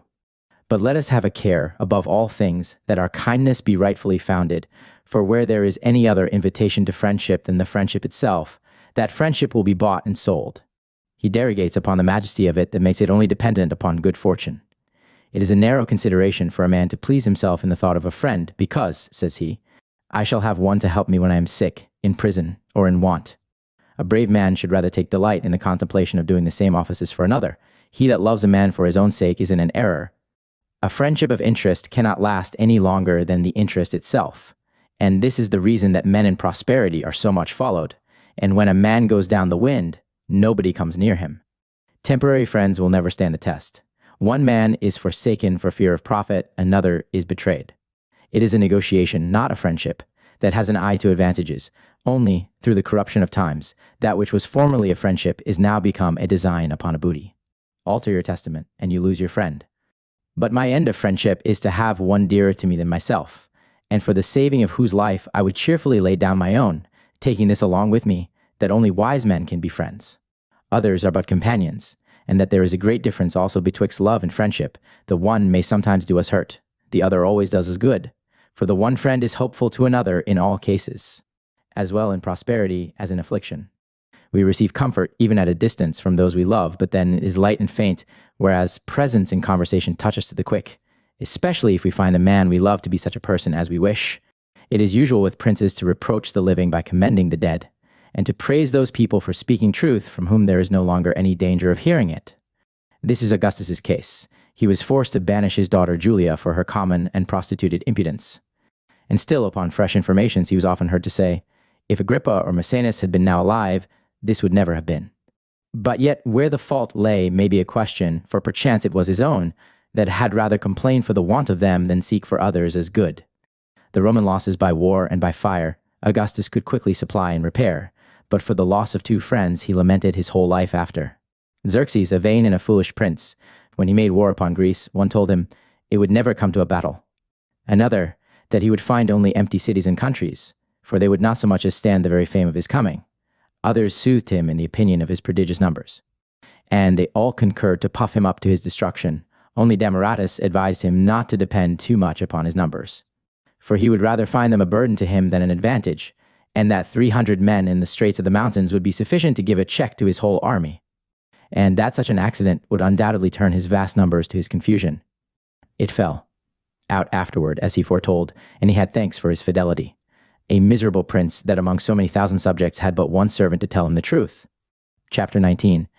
He that would be happy must take an account of his time in the distribution of human life.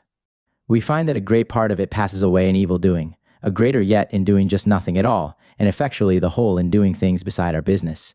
Some hours we bestow upon ceremony and servile attendances, some upon our pleasures, and the remainder runs at waste.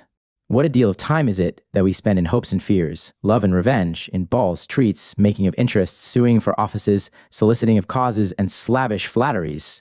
The shortness of life, I know, is the common complaint both of fools and philosophers, as if the time we have were not sufficient for our duties. But it is with our lives as with our estates, a good husband makes a little go a great way, whereas, let the revenue of a prince fall into the hands of a prodigal, it is gone in a moment, so that the time allotted us, if it were well employed, were abundantly enough to answer all the ends and purposes of mankind. But we squander it away in avarice, drink, sleep, luxury, ambition, fawning addresses, envy, rambling, voyages, impertinent studies, change of counsels, and the like. And when our portion is spent, we find the want of it, though we gave no heed to it in the passage, insomuch that we have rather made our life short than found it so. You shall have some people perpetually playing with their fingers, whistling, humming, and talking to themselves, and others consume their days in the composing, hearing, or reciting of songs and lampoons. How many precious morning hours do we spend in consultation with barbers, tailors, and tirewomen, patching and painting betwixt the comb and the glass? A council must be called upon every hair we cut, and one curl amiss is as much as a body's life is worth. The truth is, we are more solicitous about our dress than our manners, and about the order of our periwigs than that of the government. At this rate, let us but discount, out of a life of 100 years, that time which has been spent upon popular negotiations, frivolous amours, domestic brawls, sauntering up and down to no purpose. Diseases that we have brought upon ourselves, and this large extent of life will not amount perhaps to the minority of another man. It is a long being, but perchance a short life. And what is the reason of all this? We live as we should never die, and without any thought of human frailty, when yet the very moment we bestow upon this man or thing may, peradventure, be our last. But the greatest loss of time is delay and expectation, which depend upon the future. We let go the present, which we have in our own power. We look forward to that which depends upon fortune, and so quit a certainty for an uncertainty. We should do by time as we do by a torrent. Make use of it while we have it, for it will not last always. The calamities of human nature may be divided into the fear of death and the miseries and errors of life. And it is the great work of mankind to master the one and to rectify the other, and so live as neither to make life irksome to us, nor death terrible. It should be our care before we are old, to live well, and when we are so, to die well, that we may expect our end without sadness. For it is the duty of life to prepare ourselves for death, and there is not an hour we live that does not mind us of our mortality. Time runs on, and all things have their fate, though it lies in the dark.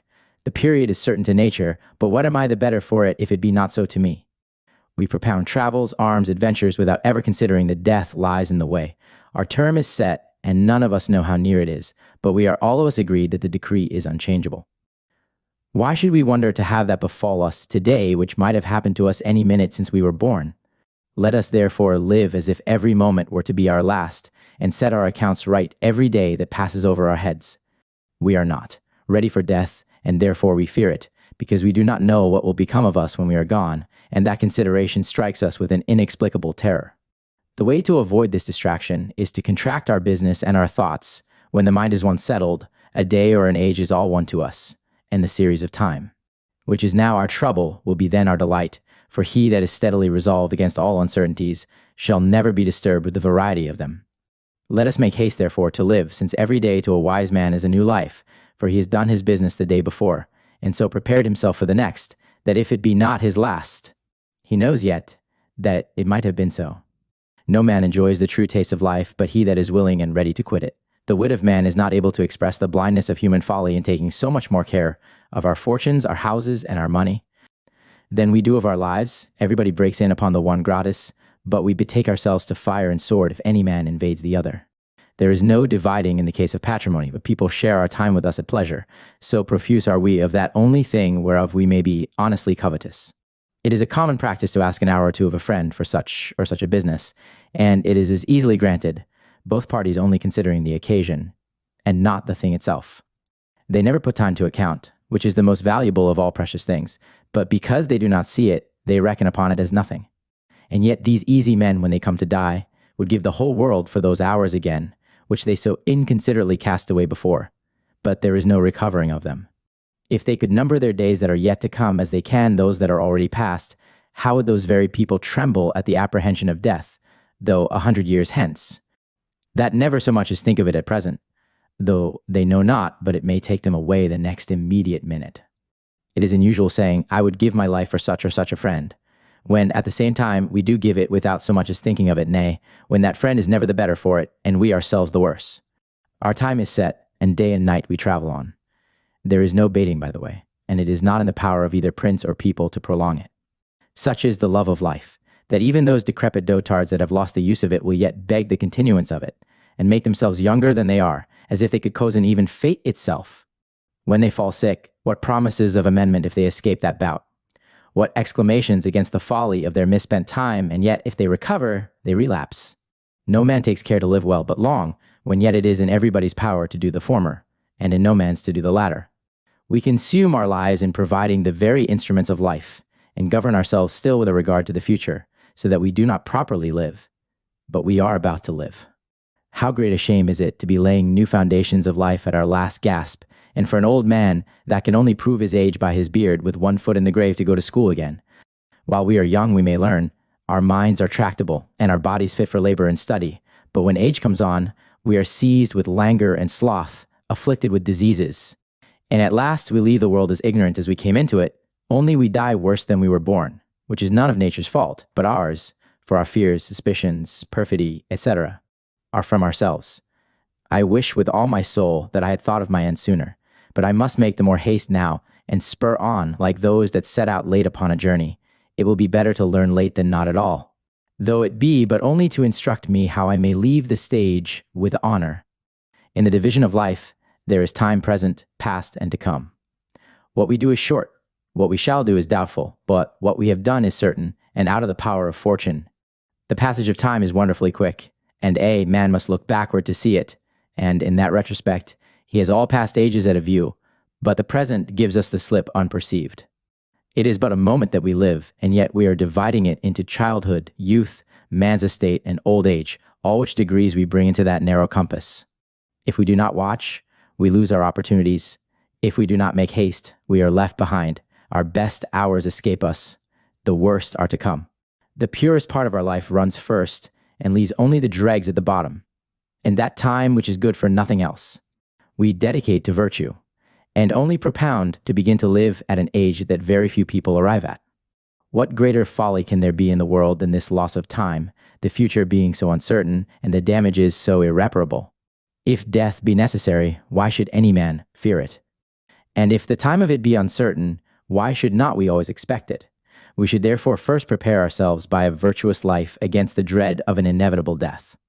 And it is not for us to put off being good until such or such a business is over.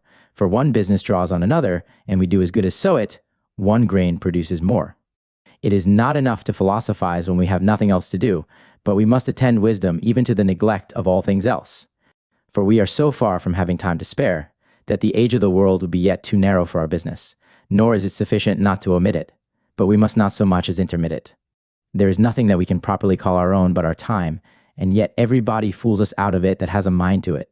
If a man borrows a paltry sum of money, there must be bonds and securities, and every common civility is charged upon account. But he that has my time thinks he owes me nothing for it, though it be a debt that gratitude itself can never repay. I cannot call any man poor that has enough still left, be it never so little. It is good advice yet to those that have the world before them, to play the good husbands betimes, for it is too late to spare at the bottom, when all is drawn out to the lees. He that takes away a day from me takes away what he can never restore me. But our time is either forced away from us, or stolen from us, or lost, of which the last is the foulest miscarriage. It is in life as in a journey. A book or a companion brings us to our lodging before we thought we were halfway. Upon the whole matter, we consume ourselves one upon another, without any regard at all to our own particular. I do not speak of such as live in notorious scandal, but even those men themselves, whom the world pronounces happy, are smothered in their felicities, servants to their professions and clients, and drowned in their lusts. We are apt to complain of the haughtiness of great men, when yet there is hardly any of them all so proud but that, at some time or other, a man may yet have access to him, and perhaps a good word or look into the bargain. Why do we not rather complain of ourselves, for being of all others, even to ourselves, the most deaf and inaccessible? Company and business are great devourers of time, and our vices destroy our lives as well as our fortunes.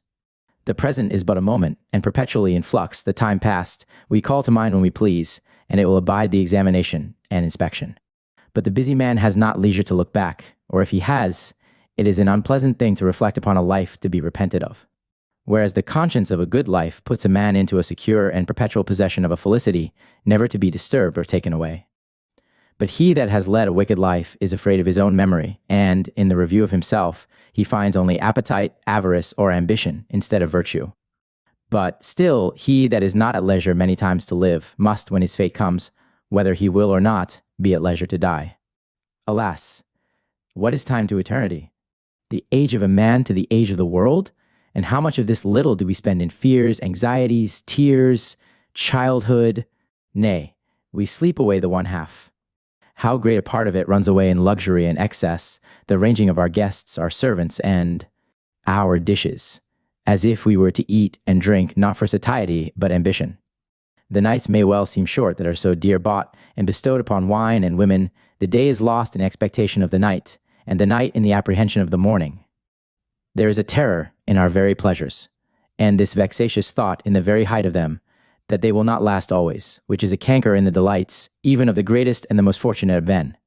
Chapter 20. Happy is the man that may choose his own business. Oh, the blessings of privacy and leisure, the wish of the powerful and eminent, but the privilege only of inferiors, who are the only people that live to themselves. Nay, the very thought and hope of it is a consolation, even in the middle of all the tumults and hazards that attend greatness. It was Augustus's prayer, that he might live to retire and deliver himself from public business. His discourses were still pointing that way, and the highest felicity which this mighty prince had in prospect was the divesting himself of that illustrious state, which, how glorious soever in show, had at the bottom of it only anxiety and care. But it is one thing to retire for pleasure, and another thing for virtue, which must be active even in that retreat, and give proof of what it has learned, for a good and a wise man does in privacy consult the well-being of posterity. Zeno and Chrysippus did greater things in their studies than if they had led armies, borne offices, or given laws, which in truth they did, not to one city alone, but to all mankind. Their quiet contributed more to the common benefit than the sweat and labor of other people. That retreat is not worth the while which does not afford a man greater and nobler work than business. There is no slavish attendance upon great officers, no canvassing for places, no making of parties, no disappointments in my pretension to this charge, to that regiment, or such a title. No envy of any man's favor or fortune, but a calm enjoyment of the general bounties of Providence in company with a good conscience. A wise man is never so busy as in the solitary contemplation of God and the works of nature. He withdraws himself to attend the service of future ages. And those counsels which he finds salutary to himself, he commits to writing for the good of after times, as we do the receipts of sovereign antidotes or balsams. He that is well employed in his study, though he may seem to do nothing at all, does the greatest things yet of all others in affairs both human and divine. To supply a friend with a sum of money, or give my voice for an office, these are only private and particular obligations. But he that lays down precepts for the governing of our lives and the moderating of our passions obliges human nature not only in the present, but in all succeeding generations. He that would be at quiet, let him repair to his philosophy, a study that has credit with all sorts of men. The eloquence of the bar, or whatsoever else addresses to the people, is never without enemies, but philosophy minds its own business, and even the worst have an esteem for it. There can never be such a conspiracy against virtue, the world can never be so wicked, but the very name of a philosopher shall still continue venerable and sacred. And yet philosophy itself must be handled modestly and with caution. But what shall we say of Cato, then, for his meddling in the broil of a civil war, and interposing himself in the quarrel betwixt two enraged princes? He that, when Rome was split into two factions betwixt Pompey and Caesar, declared himself against both. I speak this of Cato's last part, for in his former time the commonwealth was made unfit for a wise man's administration. All he could do then was but bawling and beating of the air, one while he was lugged and tumbled by the rabble, spit upon and dragged out of the forum, and then again hurried out of the Senate house to prison. There are some things which we propound originally, and others which fall in as accessory to another proposition. If a wise man retire, it is no matter, whether he does it because the commonwealth was wanting to him, or because he was wanting to it. But to what republic shall a man betake himself? Not to Athens, where Socrates was condemned, and whence Aristotle fled, for fear he should have been condemned too, and where virtue was oppressed by envy. Not to Carthage, where there was nothing but tyranny, injustice, cruelty, and ingratitude. There is scarce any government to be found that will either endure a wise man, or which a wise man will endure, so that privacy is made necessary, because the only thing which is better is nowhere to be had. A man may commend navigation, and yet caution us against those seas that are troublesome and dangerous, so that he does as good as command me not to weigh anchor that commends sailing only upon these terms. He that is a slave to business is the most wretched of slaves. But how shall I get myself at liberty? We can run any hazards for money, take any pains for honor, and why do we not venture also something for leisure and freedom? Without which we must expect to live and die in a tumult, for so long as we live in public, business breaks in upon us, as one billow drives on another, and there is no avoiding it with either modesty or quiet. It is a kind of whirlpool that sucks a man in, and he can never disengage himself. A man of business cannot in truth be said to live, and not one of 1,000 understands how to do it. For how to live and how to die is the lesson of every moment of our lives. All other arts have their masters. As a busy life is always a miserable life, so it is the greatest of all miseries to be perpetually employed upon other people's business, for to sleep, to eat, to drink at their hour, to walk their pace, and to love and hate as they do, is the vilest of servitudes. Now, though business must be quitted, let it not be done unseasonably. The longer we defer it, the more we endanger our liberty. And yet, we must no more fly before the time than linger when the time comes. Or, however, we must not love business for business's sake, nor indeed do we, but for the profit that goes along with it, for we love the reward of misery, though we hate the misery itself. Many people, I know, seek business without choosing it, and they are even weary of their lives without it for want of entertainment in their own thoughts. The hours are long and hateful to them when they are alone, and they seem as short on the other side in their debauches. When they are no longer candidates, they are suffragans. When they give over other people's business, they do their own and pretend business, but they make it and value themselves upon being thought men of employment. Liberty is the thing which they are perpetually a-wishing and never come to obtain, a thing never to be bought nor sold. But a man must ask it of himself and give it to himself. He that has given proof of his virtue in public should do well to make a trial of it in private also. It is not that solitude or a country life teaches innocence or frugality, but vice falls of itself, without witnesses and spectators, for the thing it designs is to be taken notice of. Did ever any man put on rich clothes not to be seen, or spread the pomp of his luxury where nobody was to take notice of it? If it were not for admirers and spectators, there would be no temptations to excess. The very keeping of us from exposing them cures us of desiring them, for vanity and intemperance are fed with ostentation. He that has lived at sea in a storm, let him retire and die in the haven, but let his retreat be without ostentation, and wherein he may enjoy himself with a good conscience, without the want, the fear, the hatred, or the desire of anything, not out of malevolent detestation of mankind, but for satisfaction and repose. He that shuns both business and men, either out of envy or any other discontent, his retreat is but to the life of a mole, nor does he live to himself, as a wise man does, but to his bed, his belly, and his lusts. Many people seem to retire out of a weariness of public affairs, and the trouble of disappointments, and yet ambition finds them out. even in that recess into which fear and weariness had cast them, and so does luxury, pride, and most of the distempers of public life. There are many that lie close, not that they may live securely, but that they may transgress more privately. It is their conscience, not their states, that makes them keep a porter, for they live at such a rate that to be seen before they be aware is to be detected. Crates saw a young man walking by himself. Have a care, says he of lewd company. Some men are busy in idleness, and make peace more laborious and troublesome than war. Nay, and more wicked too, when they bestow it upon such lusts, and other vices, which even the license of a military life would not endure. We cannot call these people men of leisure, that are wholly taken up with their pleasures. A troublesome life is much to be preferred before a slothful one. And it is a strange thing, methinks, that any man should fear death that has buried himself alive, as privacy without letters is but the burying of a man quick. There are some that make a boast of their retreat, which is but a kind of lazy ambition. They retire to make people talk of them, whereas I would rather withdraw to speak to myself. And what shall that be but that which we are apt to speak of one another? I will speak ill of myself, I will examine, accuse, and punish my infirmities. I have no design to be cried up for a great man that has renounced the world in a contempt of the vanity and madness of human life. I blame nobody but myself, and I address only to myself. He that comes to me for help is mistaken, for I am not a physician, but a patient, and I shall be well enough content to have it said, when any man leaves me, I took him for a happy and a learned man. And truly, I find no such matter. I had rather have my retreat pardoned than envied. There are some creatures that confound their footing about their dens, that they may not be found out, and so should a wise man in the case of his retirement. When the door is open, the thief passes it by as not worth his while, but when it is bolted and sealed, it is a temptation for people to be prying. To have it said that such a one is never out of his study, and sees nobody, etc. This furnishes matter for discourse. He that makes his retirement too strict and severe does as good as call company to take notice of it. Every man knows his own constitution. One eases his stomach by vomit, another supports it with good nourishment. He that has the gout forbears wine and bathing, and every man applies to the part that is most infirm. He that shows a gouty foot, a lame hand, or contracted nerves, shall be permitted to lie still and attend his cure, and why not so in the vices of his mind? We must discharge all impediments and make way for philosophy, as a study inconsistent with common business. To all other things we must deny ourselves openly and frankly. When we are sick, refuse visits, keep ourselves close, and lay aside all public cares. And shall we not do as much when we philosophize? Business is the drudgery of the world, and only fit for slaves, but contemplation is the work of wise men.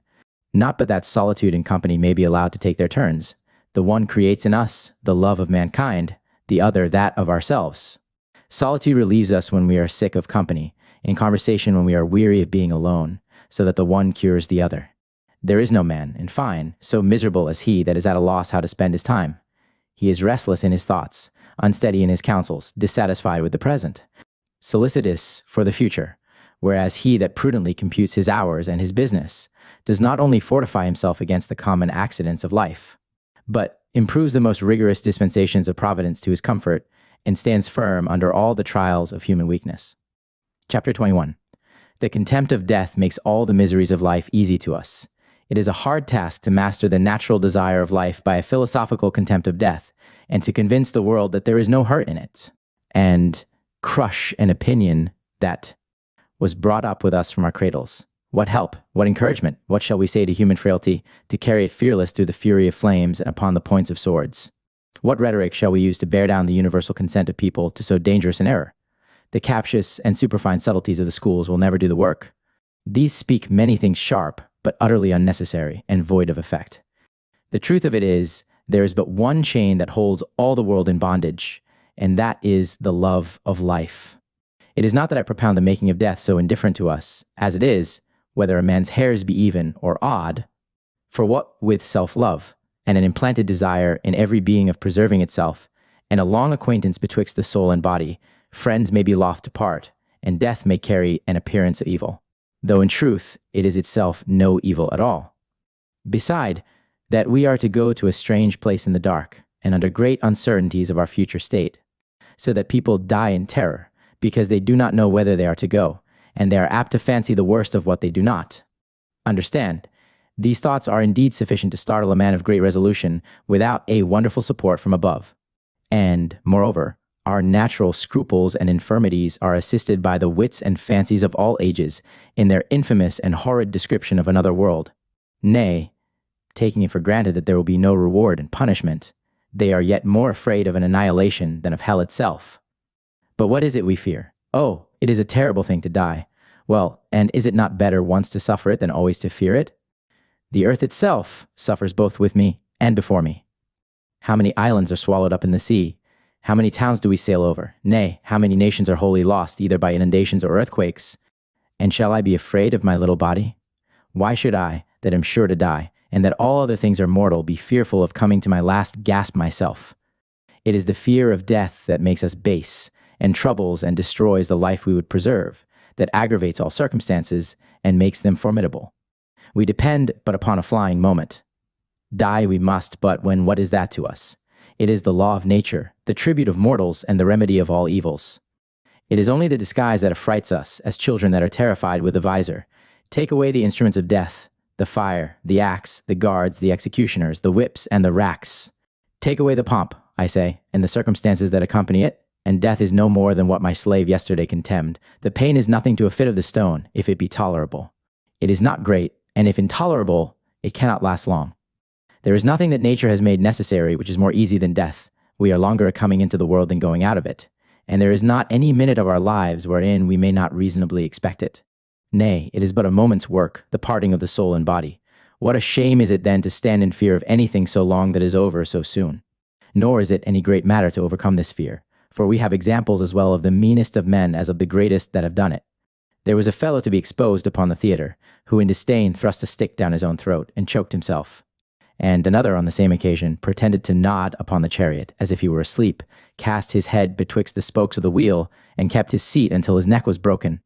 Caligula, upon a dispute with Canius Julius, "Do not flatter yourself," says he, "for I have given orders to put you to death." "I thank your most gracious majesty for it," says Canius, giving to understand, perhaps, that under his government death was a mercy, for he knew that Caligula seldom failed of being as good as his word in that case. He was at play when the officer carried him away to his execution, and beckoning to the centurion, "Pray," says he, "will you bear me witness when I am dead and gone that I had the better of the game?" He was a man exceedingly beloved, and lamented, and, for a farewell, after he had preached moderation to his friends. "You," says he, "are here disputing about the immortality of the soul, and I am now going to learn the truth of it. If I discover anything upon that point, you shall hear of it. Nay, the most timorous of creatures, when they see there is no escaping, they oppose themselves to all dangers, the despair gives them courage, and the necessity overcomes the fear." Socrates was 30 days in prison after his sentence, and had time enough to have starved himself, and so to have prevented the poison. But he gave the world the blessing of his life as long as he could, and took that fatal draught in the meditation and contempt of death. Marcellinus, in a deliberation upon death, called several of his friends about him. One was fearful, and advised what he himself would have done in the case. Another gave the counsel which he thought Marcellinus would like best, but a friend of his that was a Stoic, and a stout man, reasoned the matter to him after this manner: "Marcellinus, do not trouble yourself, as if it were such a mighty business that you have now in hand. It is nothing to live. All your servants do it, nay, your very beasts too. But to die honestly and resolutely, that is a great point. Consider with yourself there is nothing pleasant in life but what you have tasted already, and that which is to come is but the same over again. And how many men are there in the world that rather choose to die than to suffer the nauseous tediousness of the repetition?" Upon which discourse he fasted himself to death. It was the custom of Pacuvius to solemnize, in a kind of pageantry, every day his own funeral. When he had swilled and gormandized to a luxurious and beastly excess, he was carried away from supper to bed with this song and acclamation: "He has lived, he has lived." That which he did in lewdness will become us to do in sobriety and prudence. If it shall please God to add another day to our lives, let us thankfully receive it. But however, it is our happiest and securest course so to compose ourselves tonight, that we may have no anxious dependence on tomorrow. He that can say, "I have lived this day," makes the next clear again. Death is the worst that either the severity of laws or the cruelty of tyrants can impose upon us, and it is the utmost extent of the dominion of fortune. He that is fortified against that must, consequently, be superior to all other difficulties that are put in the way to it. Nay, and on some occasions, it requires more courage to live than to die. He that is not prepared for death shall be perpetually troubled, as well with vain apprehensions as with real dangers. It is not death itself that is dreadful, but the fear of it that goes before it. When the mind is under a consternation, there is no state of life that can please us, for we do not so endeavor to avoid mischiefs as to run away from them, and the greatest slaughter is upon a flying enemy. Had not a man better breathe out his last once for all, than lie agonizing in pains, consuming by inches, losing of his blood by drops? And yet how many are there that are ready to betray their country and their friends, and to prostitute their very wives and daughters to preserve a miserable carcass? Madmen and children have no apprehension of death, and it were a shame that our reason should not do as much toward our security as their folly. But the great matter is to die considerately and cheerfully upon the foundation of virtue, for life in itself is irksome, and only eating and drinking in a circle. How many are there that, betwixt the apprehensions of death and the miseries of life, are at their wits' end what to do with themselves? Wherefore let us fortify ourselves against those calamities from which the prince is no more exempt than the beggar. Pompey the Great had his head taken off by a boy and a eunuch, young Ptolemy and Photinus. Caligula commanded the tribune Decimus to kill Lepidus, and another tribune, Charius, did as much for Caligula. Never was a man so great, but he was as liable to suffer mischief as he was able to do it. Has not a thief or an enemy your throat at his mercy? Nay, and the meanest of servants has the power of life and death over his master, for whosoever contemns his own life may be master of another body's. You will find in story that the displeasure of servants has been as fatal as that of tyrants, and what matters it the power of him we fear, when the thing we fear is in every body's power. Suppose I fall into the hands of an enemy, and the conqueror condemns me to be led in triumph. It is but carrying me thither whither I should have gone without him, that is to say, toward death, whither I have been marching ever since I was born. It is the fear of our last hour that disquiets all the rest. By the justice of all constitutions, mankind is condemned to a capital punishment. Now, how despicable would that man appear, who, being sentenced to death in common with the whole world, should only petition that he might be the last man brought to the block? Some men are particularly afraid of thunder, and yet extremely careless of other and of greater dangers, as if that were all they have to fear.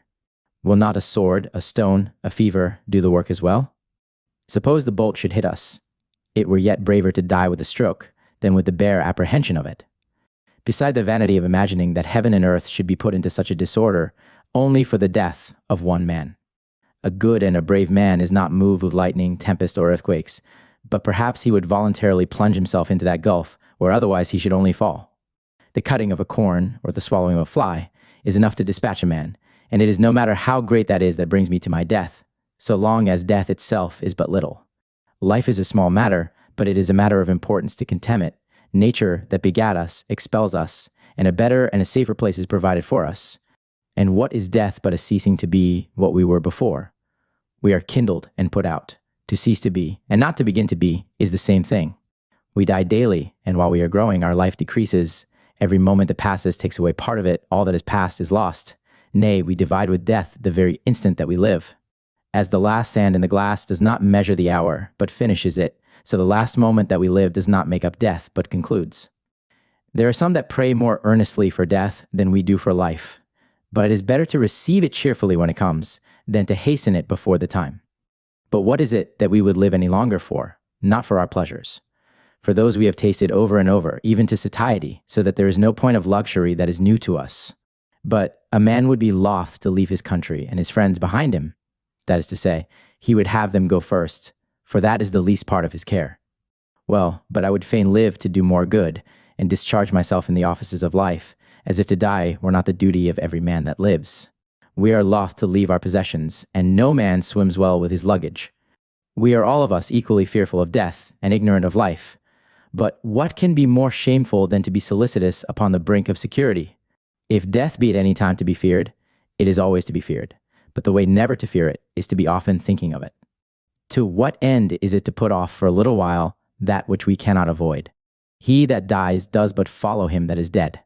Why are we then so long afraid of that which is so little a while of doing? How miserable are those people that spend their lives in the dismal apprehensions of death, for they are beset on all hands and every minute in dread of a surprise.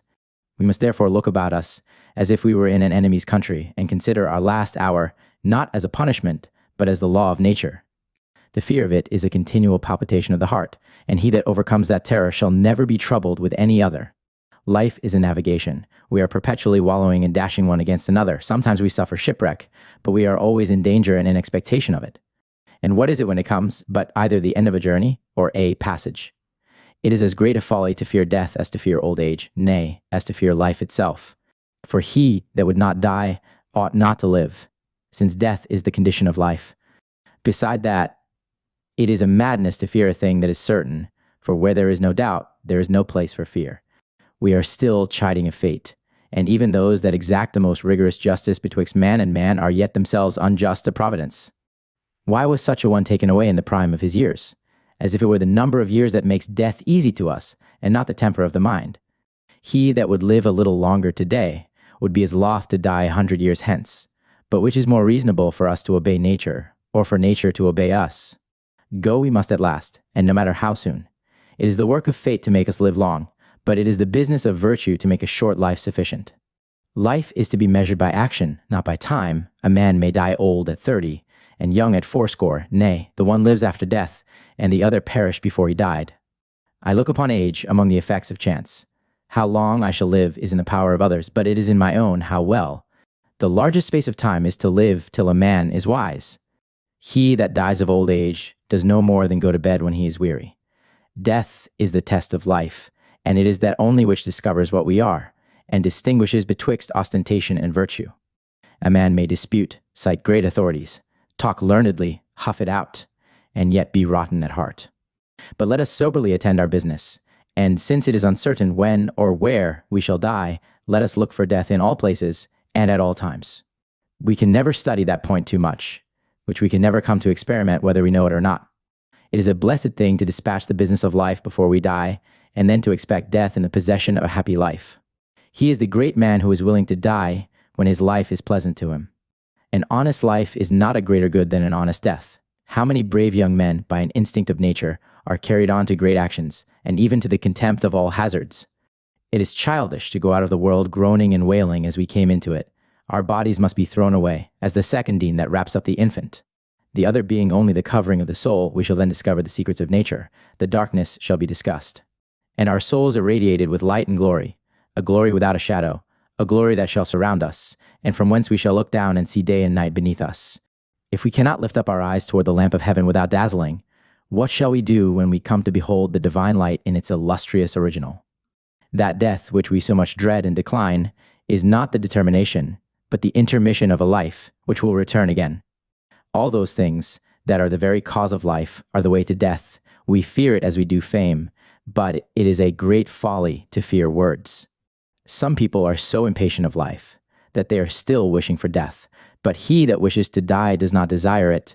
Let us rather wait God's pleasure and pray for health and life. If we have a mind to live, why do we wish to die? If we have a mind to die, we may do it without talking of it. Men are a great deal more resolute in the article of death itself than they are about the circumstances of it, for it gives a man courage to consider that his fate is inevitable. The slow approaches of death are the most troublesome to us, as we see many a gladiator who, upon his wounds, will direct his adversary's weapon to his very heart, though but timorous, perhaps, in the combat. There are some that have not the heart either to live or die. That is a sad case. But this we are sure of. The fear of death is a continual slavery, as the contempt of it is certain liberty. Chapter 22. Consolations against death, from the providence and the necessity of it. This life is only a prelude to eternity, where we are to expect another original. And another state of things, we have no prospect of heaven here, but at a distance. Let us therefore expect our last, and decretori hour with courage. The last I say to our bodies, but not to our minds, our luggage we leave behind us, and return as naked out of the world as we came into it. The day which we fear as our last is but the birthday of our eternity, and it is the only way to it. So that what we fear as a rock proves to be but a port, in many cases to be desired, never to be refused, and he that dies young has only made a quick voyage of it. Some are becalmed, others cut it away before wind, and we live just as we sail. First we rub our childhood out of sight, our youth next, and then our middle age. After that follows old age, and brings us to the common end of mankind. It is a great providence that we have more ways out of the world than we have into it. Our security stands upon a point, the very article of death. It draws a great many blessings into a very narrow compass, and although the fruit of it does not seem to extend to the defunct, yet the difficulty of it is more than balanced by the contemplation of the future. Nay, suppose that all the business of this world should be forgotten, or my memory traduced. What is all this to me? I have done my duty. Undoubtedly, that which puts an end to all other evils cannot be a very great evil itself, and yet it is no easy thing for flesh and blood to despise life. What if death comes? If it does not stay with us, why should we fear it? One hangs himself for a mistress, another leaps the garret window to avoid a choleric master. A third runs away and stabs himself, rather than he will be brought back again. We see the force even of our infirmities. And shall we not then do greater things for the love of virtue? To suffer death is but the law of nature, and it is a great comfort that it can be done but once. In the very convulsions of it, we have this consolation, that our pain is near an end, and that it frees us from all the miseries of life. What it is, we know not, and it were rash to condemn what we do not understand. But this we presume, either that we shall pass out of this into a better life, where we shall live with tranquility and splendor, in diviner mansions, or else return to our first principles, free from the sense of any inconvenience. There is nothing immortal, nor many things lasting. By but divers ways everything comes to an end. What an arrogance is it then, when the world itself stands condemned to a dissolution? That man alone should expect to live forever.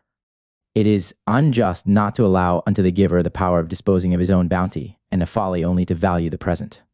Death is as much a debt as money, and life is but a journey towards it. Some dispatch it sooner, others later, but we must all have the same period. The thunderbolt is undoubtedly just that draws even from those that are struck with it a veneration. A great soul takes no delight in staying with the body. It considers whence it came, and knows whither it is to go. The day will come that shall separate this mixture of soul and body, of divine and human. My body I will leave where I found it. My soul I will restore to heaven, which would have been there already. But for the clog that keeps it down, and beside, how many men have been the worse for longer living, that might have died with reputation if they had been sooner taken away. How many disappointments of hopeful youths that have proved dissolute men, over and above the ruins, shipwrecks, torments, prisons that attend long life, a blessing so deceitful, that if a child were in condition to judge of it, and at liberty to refuse it, he would not take it. What Providence has made necessary, human prudence should comply with cheerfully, as there is a necessity of death, so that necessity is equal and invincible. No man has cause of complaint for that which every man must suffer as well as himself. When we should die, we will not, and when we would not, we must, but our fate is fixed, and unavoidable is the decree. Why do we then stand trembling when the time comes?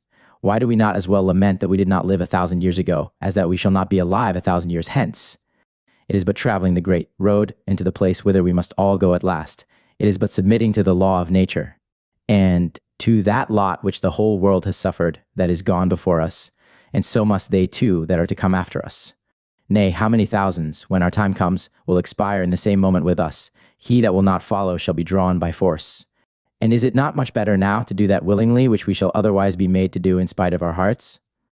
The sons of mortal parents must expect a mortal posterity. Death is the end of great and small. We are born helpless, and exposed to the injuries of all creatures and of all weathers. The very necessaries of life are deadly to us. We meet with our fate in our dishes, in our cups, and in the very air we breathe. Nay, our very birth is inauspicious, for we come into the world weeping, and in the middle of our designs, while we are meditating great matters, and stretching of our thoughts to after ages, death cuts us off. And our longest date is only the revolution of a few years. One man dies at the table, another goes away in his sleep, a third in his mistress's arms, a fourth is stabbed, another is stung with an adder or crushed with the fall of a house. We have several ways to our end, but the end itself, which is death, is still the same. Whether we die by a sword, by a halter, by a potion, or by a disease, it is all but death. A child dies in the swaddling clouts, and an old man at 100. They are both mortal alike, though the one goes sooner than the other. All that lies betwixt the cradle and the grave is uncertain. If we compute the troubles, the life even of a child is long. If the sweetness of the passage, that of an old man, is short, the whole is slippery and deceitful, and only death certain, and yet all people complain of that which never deceived any man. Seneca raised himself from a small beginning to a vast fortune, being very well skilled in the faculties both of getting and of keeping, and either of them was sufficient for the doing of his business. He was a man infinitely careful, both of his patrimony and of his body. He gave me a morning's visit, says our author, and after that visit he went away and spent the rest of the day with a friend of his that was desperately sick. At night he was merry at supper, and seized immediately after with a quinsy which dispatched him in a few hours. This man that had money at use in all places, and in the very course and height of his prosperity, was thus cut off. How foolish a thing is it then for a man to flatter himself with long hopes, and to pretend to dispose of the future, nay, the very present slips through our fingers, and there is not that moment which we can call our own. How vain a thing is it for us to enter upon projects and to say to ourselves, well, I will go build, purchase, discharge such offices, settle my affairs, and then retire. We are all of us born to the same casualties, all equally frail and uncertain of tomorrow. At the very altar where we pray for life, we learn to die by seeing the sacrifices killed before us. But there is no need of a wound or searching the heart for it when the noose of a cord or the smothering of a pillow will do the work. All things have their seasons. They begin, they increase, and they die. The heavens and the earth grow old and are appointed their periods. That which we call death is but a pause or suspension. And, in truth, a progress to life. Only our thoughts look downward upon the body and not forward upon things to come. All things under the sun are mortal, cities, empires, and the time will come when it shall be a question where they were, and, perchance, whether ever they had a being or not. Some will be destroyed by war, others by luxury, fire, inundations, earthquakes. Why should it trouble me then to die, as a forerunner of an universal dissolution? A great mind submits itself to God, and suffers willingly what the law of the universe will otherwise bring to pass upon necessity. That good old man Bassus, though with one foot in the grave, how cheerful a mind does he bear! He lives in the view of death, and contemplates his own end with less concern of thought or countenance than he would do another man's. It is a hard lesson, and we are a long time a learning of it, to receive our death without trouble, especially in the case of Bassus. In other deaths there is a mixture of hope. A disease may be cured, a fire quenched, a falling house either propped or avoided. The sea may swallow a man and throw him up again. A pardon may interpose twixt the axe and the body, but in the case of old age there is no place for either hope or intercession. Let us live in our bodies, therefore, as if we were only to lodge in them this night, and to leave them tomorrow. It is the frequent thought of death that must fortify us against the necessity of it. He that has armed himself against poverty may, perhaps, come to live in plenty. A man may strengthen himself against pain and yet live in a state of health, against the loss of friends and never lose any. But he that fortifies himself against the fear of death shall most certainly have occasion to employ that virtue. It is the care of a wise and a good man to look to his manners and actions, and rather how well he lives than how long. For to die sooner or later is not the business, but to die well or ill. For death brings us to immortality. Chapter against immoderate sorrow for the death of friends. Next to the encounter of death in our own bodies. The most sensible calamity to an honest man is the death of a friend, and we are not in truth without some generous instances of those that have preferred a friend's life before their own. And yet this affliction, which by nature is so grievous to us, is by virtue and providence made familiar and easy. To lament the death of a friend is both natural and just. A sigh or a tear I would allow to his memory, but no profuse or obstinate sorrow. Clamorous and public lamentations are not so much the effects of grief as of vainglory. He that is sadder in company than alone shows rather the ambition of his sorrow than the piety of it. Nay, and in the violence of his passion there fall out 20 things that set him a-laughing. At the long run, time cures all, but it were better done by moderation and wisdom. Some people do as good as set a watch upon themselves, as if they were afraid that their grief would make an escape. The ostentation of grief is many times more than the grief itself. When anybody is within hearing, what groans and outcries? When they are alone and private, all is hush and quiet. So soon as anybody comes in, they are at it again, and down they throw themselves upon the bed, fall to wringing of their hands, and wishing of themselves dead, which they might have executed by themselves, but their sorrow goes off with the company. We forsake nature and run over to the practices of the people, that never were the authors of anything that is good. If destiny were to be wrought upon by tears, I would allow you to spend your days and nights in sadness and mourning, tearing of your hair and beating of your breast. But if fate be inexorable, and death will keep what it has taken, grief is to no purpose. And yet I would not advise insensibility and hardness, it were inhumanity, and not virtue, not to be moved at the separation of familiar friends and relations. Now, in such cases, we cannot command ourselves, we cannot forbear weeping, and we ought not to forbear, but let us not pass the bounds of affection and run into imitation. Within these limits, it is some ease to the mind. A wise man gives way to tears in some cases and cannot avoid them in others.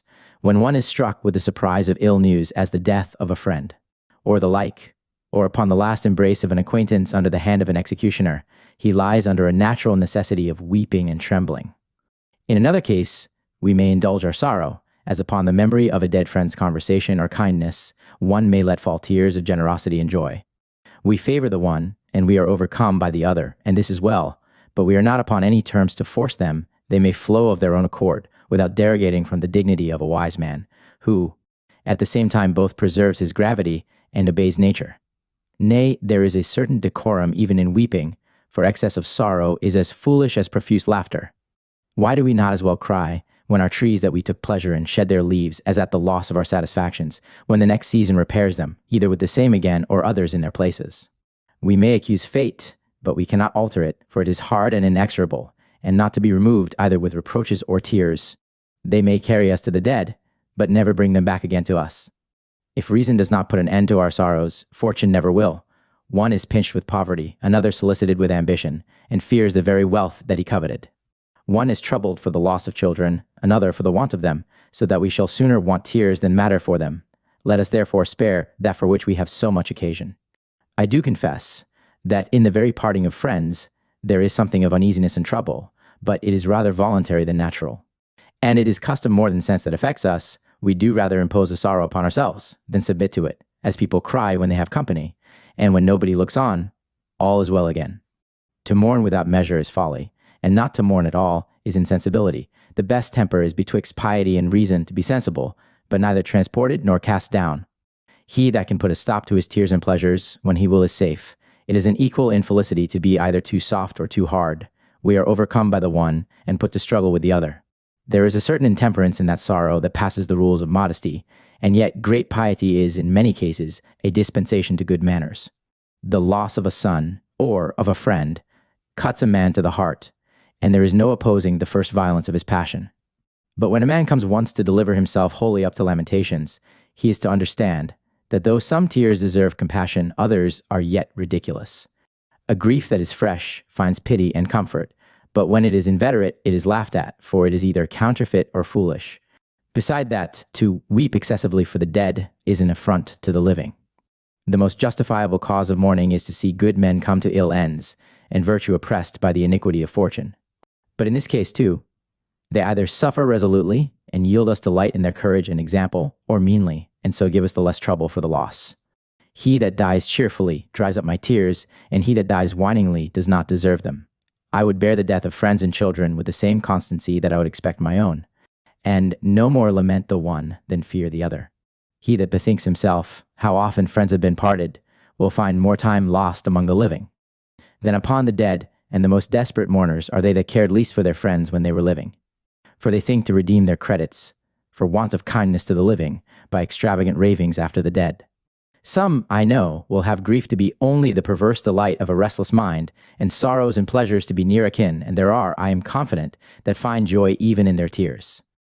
But which is more barbarous, to be insensible of grief for the death of a friend, or to fish for pleasure in grief when a sun perhaps is burning, or a friend expiring?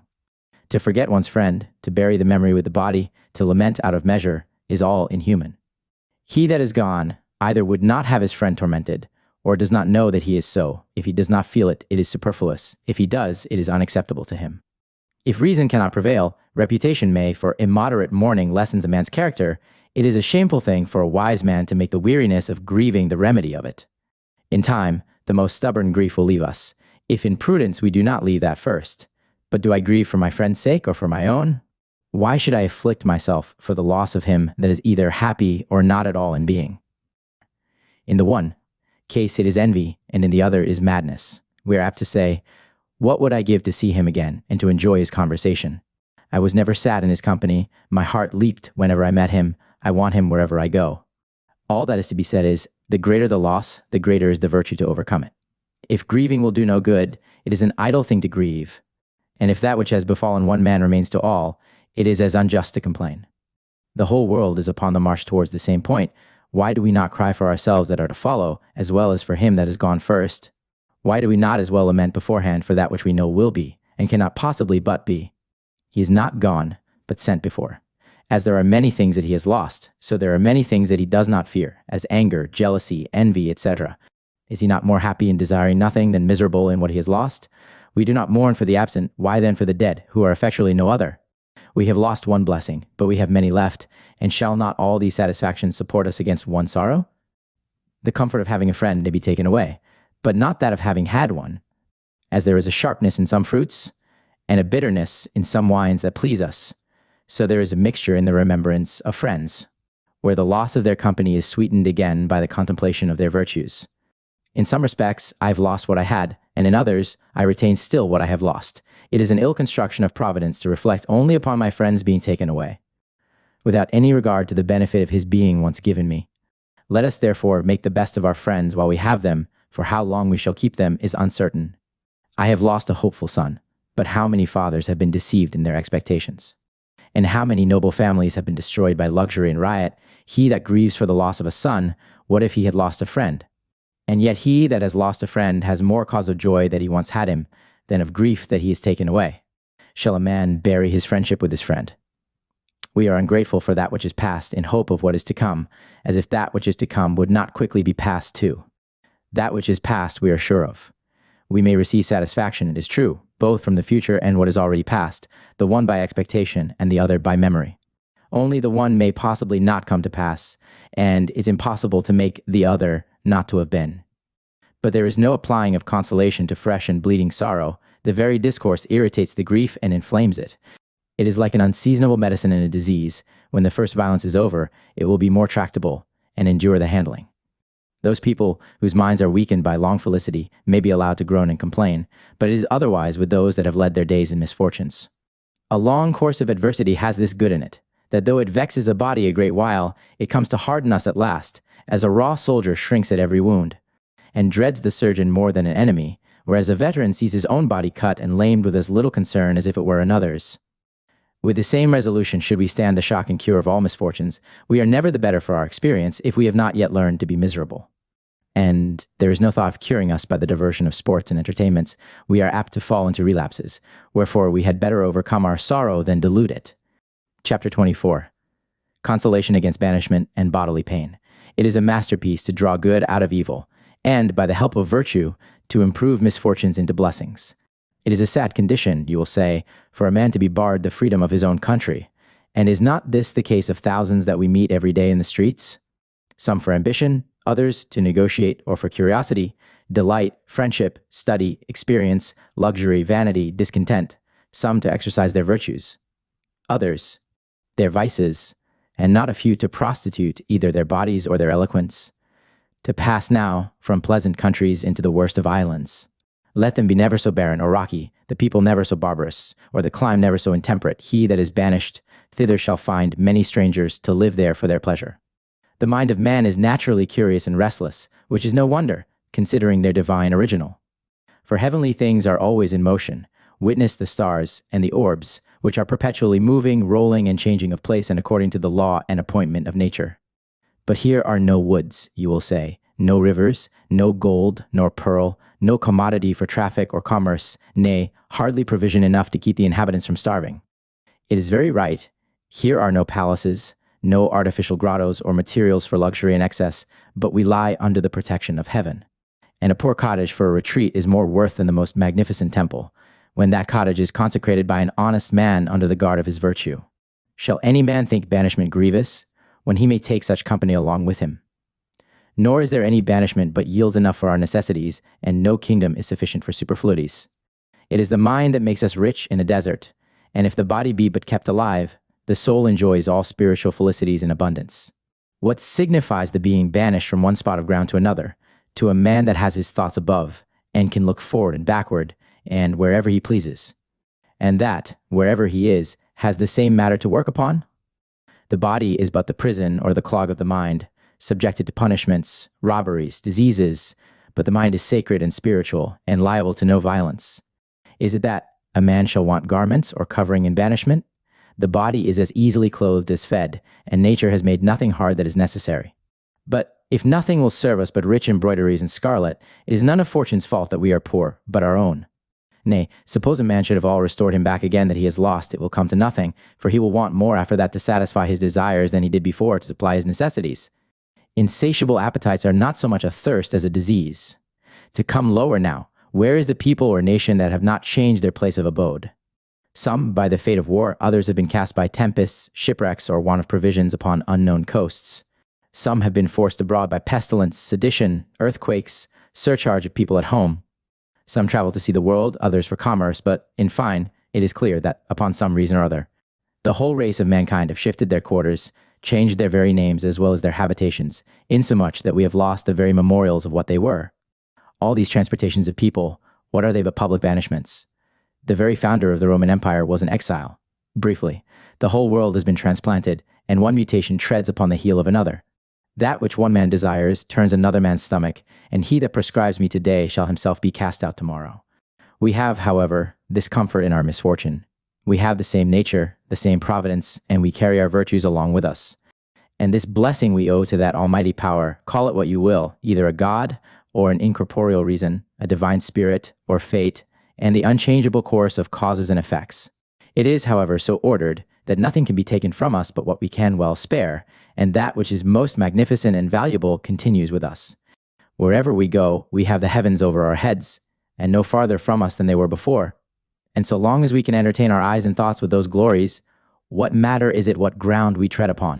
In the case of pain or sickness, it is only the body that is affected. It may take off the speed of a footman or bind the hands of a cobbler, but the mind is still at liberty to hear, learn, teach, advise, and to do other good offices. It is an example of public benefit, a man that is in pain and patient. Virtue may show itself as well in the bed as in the field. And he that cheerfully encounters the terrors of death and corporal anguish is as great a man as he that most generously hazards himself in battle. A disease, it is true, bars us of some pleasures, but procures us others. Drink is never so grateful to us as in a burning fever, nor meat, as when we have fasted ourselves sharp and hungry. The patient may be forbidden some sensual satisfaction, but no physician will forbid us the delight of the mind. Shall we call any sick man miserable, because he must give over his intemperance of wine and gluttony, and betake himself to a diet of more sobriety and less expense, and abandon his luxury, which is the distemper of the mind as well as of the body? It is troublesome, I know, at first, to abstain from the pleasures we have been used to, and to endure hunger and thirst. But in a little time we lose the very appetite, and it is no trouble then to be without that which we do not desire. In diseases there are great pains, but if they be long, they remit, and give us some intervals of ease. If short and violent, either they dispatch us or consume themselves, so that either their respites make them tolerable, or the extremity makes them short. So merciful is Almighty God to us, that our torments cannot be very sharp and lasting. The acutest pains are those that affect the nerves, but there is this comfort in them too, that they will quickly make us stupid and insensible. In cases of extremity, let us call to mind the most eminent instances of patience and courage, and turn our thoughts from our afflictions to the contemplation of virtue. Suppose it be the stone, the gout, nay, the rack itself. How many have endured it without so much as a groan or word speaking, without so much as asking for relief, or giving an answer to a question? Nay, they have laughed at the tormentors upon the very torture, and provoked them to new experiments of their cruelty, which they have had still in derision. The asthma I look upon as of all diseases the most importunate. The physicians call it the meditation of death, as being rather an agony than a sickness. The fit holds one not above an hour, as nobody is long in expiring.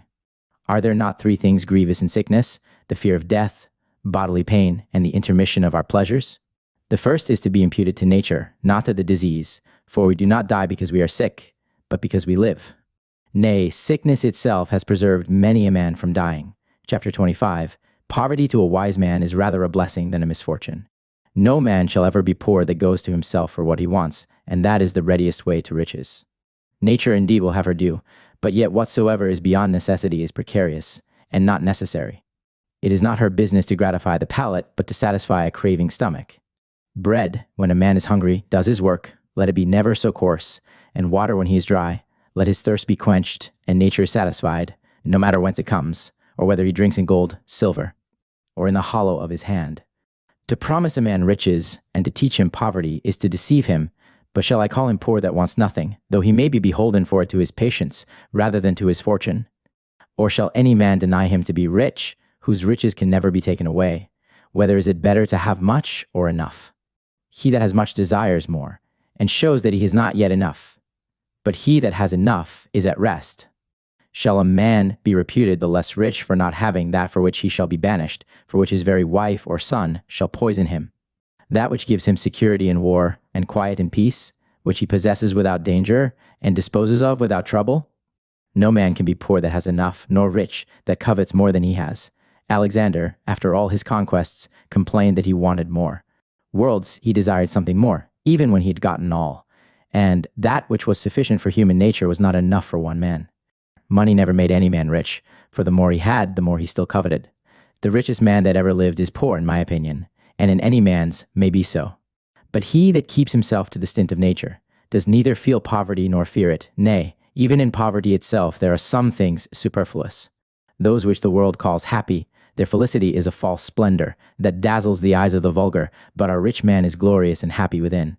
There is no ambition in hunger or thirst, let there be food, and no matter for the table, the dish, and the servants, nor with what meats nature is satisfied. Those are the torments of luxury, that rather stuff the stomach than fill it. It studies rather to cause an appetite than to allay it. It is not for us to say, this is not handsome, that is common, the other offends my eye. Nature provides for health, not delicacy. When the trumpet sounds a charge, the poor man knows that he is not aimed at. When they cry out fire, his body is all he has to look after. If he be to take a journey, there is no blocking up of streets and thronging of passages for a parting compliment. A small matter fills his belly and contents his mind. He lives from hand to mouth without caring or fearing for tomorrow.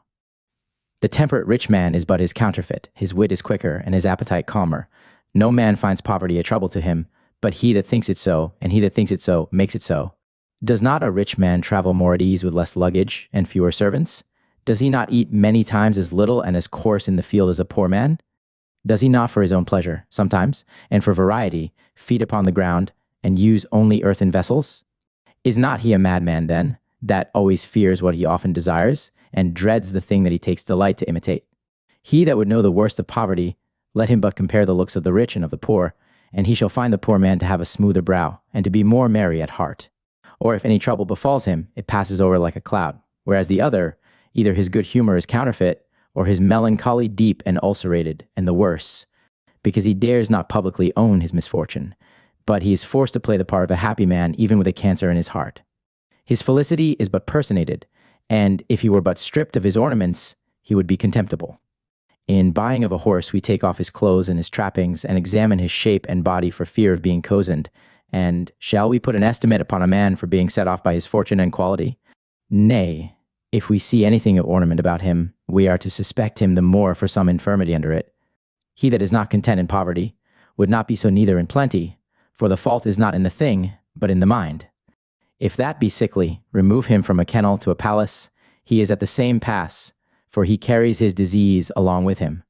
What can be happier than the condition both of mind and of fortune from which we cannot fall? What can be a greater felicity than in a covetous, designing age, for a roan to live safe among informers and thieves? It puts a poor man into the very condition of providence, that gives all, without reserving anything to itself. How happy is he that owes nothing but to himself, and only that which he can easily refuse or easily pay? I do not reckon him poor that has but a little, but he is so that covets more. It is a fair degree of plenty to have what is necessary. Whether had a man better find satiety in want or hunger in plenty? It is not the augmenting of our fortunes, but the abating of our appetites that makes us rich. Why may not a man as well contemn riches in his own coffers as in another man's, and rather hear that they are his than feel them to be so, though it is a great matter not to be corrupted even by having them under the same roof? He is the greater man that is honestly poor in the middle of plenty, but he is the more secure that is free from the temptation of that plenty, and has the least matter for another to design upon. It is no great business for a poor man to preach the contempt of riches, or for a rich man to extol the benefits of poverty, because we do not know how either the one or the other would behave himself in the contrary condition. The best proof is the doing of it by choice and not by necessity, for the practice of poverty in jest is a preparation toward the bearing of it in earnest. But it is yet a generous disposition, so to provide for the worst of fortunes as what may be easily borne. The premeditation makes them not only tolerable, but delightful to us, for there is that in them without which nothing can be comfortable, that is to say, security. If there were nothing else in poverty but the certain knowledge of our friends, it were yet a most desirable blessing, when every man leaves us but those that love us. It is a shame to place the happiness of life in gold and silver, for which bread and water is sufficient, or, at the worst, hunger puts an end to hunger. For the honor of poverty, it was both the foundation and the cause of the Roman Empire, and no man was ever yet so poor, but he had enough to carry him to his journey's end. All I desire is that my property may not be a burden to myself, or make me so to others, and that is the best state of fortune that is neither directly necessitous nor far from it. A mediocrity of fortune with a gentleness of mind will preserve us from fear or envy, which is a desirable condition, for no man wants power to do mischief. We never consider the blessing of coveting nothing, and the glory of being full in ourselves without depending upon fortune. With parsimony a little is sufficient, and without it nothing, whereas frugality makes a poor man rich. If we lose an estate, we had better never have had it. He that has least to lose has least to fear, and those are better satisfied whom fortune never favored than those whom she has forsaken. The state is most commodious that lies betwixt poverty and plenty. Diogenes understood this very well when he put himself into an incapacity of losing anything. That course of life is most commodious which is both safe and wholesome. The body is to be indulged no farther than for health, and rather mortified than not kept in subjection to the mind. It is necessary to provide against hunger, thirst, and cold, and somewhat for a covering to shelter us against other inconveniences, but not a pin matter whether it be of turf or of marble. A man may lie as warm and as dry under a thatched as under a gilded roof. Let the mind be great and glorious, and all other things are despicable in comparison. The future is uncertain, and I had rather beg of myself not to desire anything than of fortune to bestow it. Part 3. Seneca of Anger. Chapter 1. Anger described. It is against nature, and only to be found in man. We are here to encounter the most outrageous, brutal, dangerous, and intractable of all passions, the most loathsome and unmannerly, nay, the most ridiculous too, and the subduing of this monster will do a great deal toward the establishment of human peace. It is the method of physicians to begin with the description of the disease, before they meddle with the cure, and I know not why this may not do as well in the distempers of the mind as in those of the body. The Stoics will have anger to be a desire of punishing another for some injury done, against which it is objected that we are many times angry with those that never did hurt us, but possibly may, though the harm be not as yet done. But I say that they hurt us already in conceit, and the very purpose of it is an injury in thought before it breaks out into act. It is opposed again that if anger were a desire of punishing, mean people would not be angry with great ones that are out of their reach, for no man can be said to desire anything which he judges impossible to compass. But I answer to this, that anger is the desire, not the power and faculty of revenge, neither is any man so low, but that the greatest man alive may peradventure lie at his mercy. Aristotle takes anger to be a desire of paying sorrow for sorrow, and of plaguing those that have plagued us. It is argued against both that beasts are angry, though neither provoked by any injury, nor moved with a desire of anybody's grief or punishment. Nay, though they cause it, they do not design or seek it. Neither is anger, how unreasonable soever in itself, found anywhere but in reasonable creatures. It is true, the beasts have an impulse of rage and fierceness, as they are more affected also than men with some pleasures, but we may as well call them luxurious and ambitious as angry. And yet they are not without certain images of human affections. They have their likings and their loathings, but neither the passions of reasonable nature, nor their virtues, nor their vices. They are moved to fury by some objects, they are quieted by others, they have their terrors and their disappointments, but without reflection. And let them be never so much irritated or affrighted. So soon as ever the occasion is removed, they fall to their meat again, and lie down and take their rest. Wisdom and thought are the goods of the mind, whereof brutes are wholly incapable, and we are as unlike them within as we are without. They have an odd kind of fancy, and they have a voice too, but inarticulate and confused, and incapable of those variations which are familiar to us. Anger is not only a vice, but a vice point blank against nature, for it divides instead of joining, and in some measure frustrates the end of providence in human society. One man was born to help another. Anger makes us destroy one another. The one unites, the other separates. The one is beneficial to us, the other mischievous. The one succors even strangers. The other destroys even the most intimate friends. The one ventures all to save another. The other ruins himself to undo another. Nature is bountiful, but anger is pernicious, for it is not fear, but mutual love that binds up mankind. There are some motions that look like anger, which cannot properly be called so, as the passion of the people against the gladiators when they hang off, and will not make so quick a dispatch as the spectators would have them. There is something in it of the humor of children, that if they get a fall, will never leave bawling until the knotty ground is beaten, and then all is well again. They are angry without any cause or injury. They are deluded by an imitation of strokes and pacified with counterfeit tears. A false and a childish sorrow is appeased with as false and as childish a revenge. They take it for a contempt, if the gladiators do not immediately cast themselves upon the sword's point. They look presently about them from one to another, as who should say, "Do but see, my masters, how these rogues abuse us." To descend to the particular branches and varieties would be unnecessary and endless. There is a stubborn, a vindictive, a quarrelsome, a violent, a froward, a sullen, a morose kind of anger. And then we have this variety and complication too. One goes no further than words, another proceeds immediately to blows, without a word speaking, a third sort breaks out into cursing and reproachful language, and there are that content themselves with chiding and complaining. There is a conciliable anger, and there is an implacable, but in what form or degree soever it appears, all anger, without exception, is vicious. Chapter 2. The Rise of Anger. The question will be here, whether anger takes its rise from impulse or judgment, that is, whether it be moved of its own accord, or, as many other things are, from within us that arise we know not how. The clearing of this point will lead us to greater matters. The first motion of anger is in truth involuntary, and only a kind of menacing preparation towards it. The second deliberates as who should say, "This injury should not pass without a revenge," and there it stops.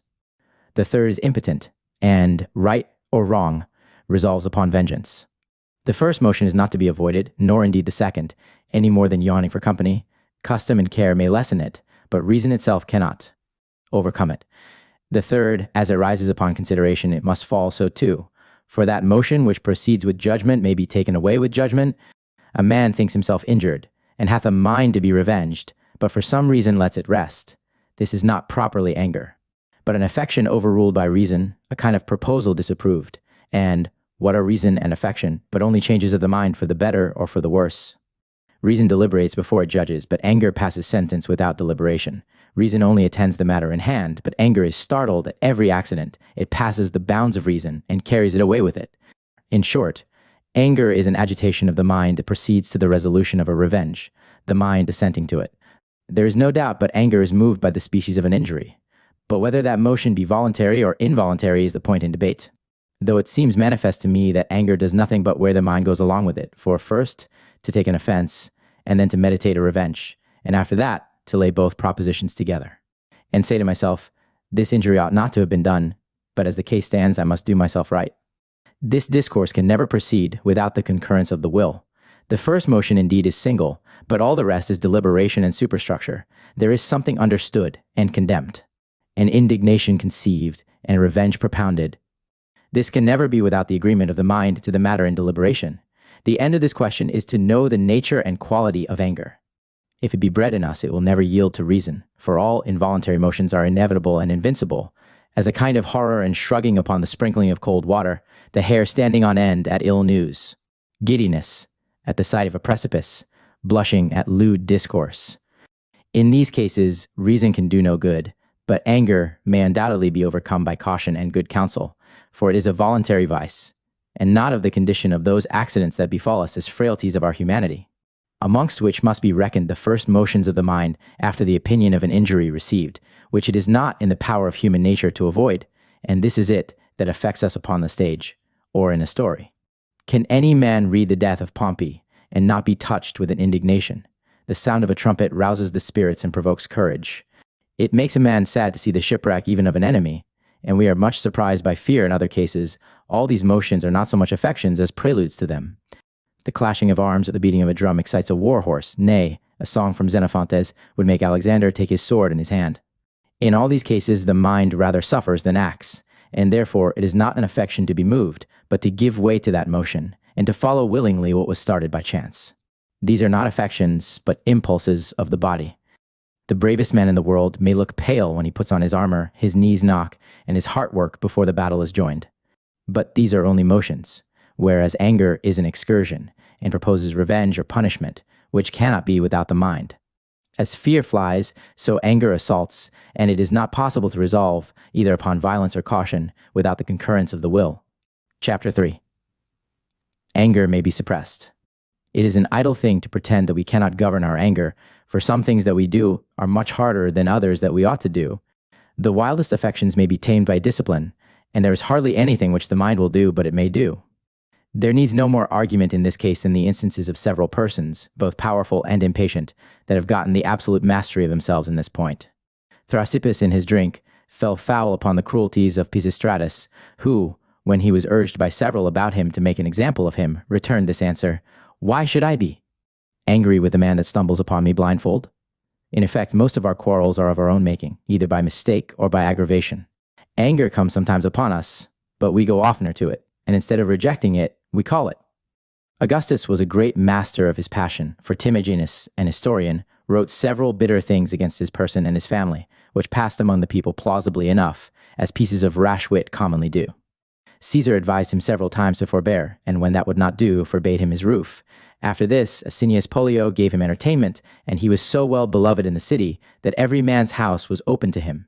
Those things that he had written in honor of Augustus, he recited and burnt, and publicly professed himself Caesar's enemy.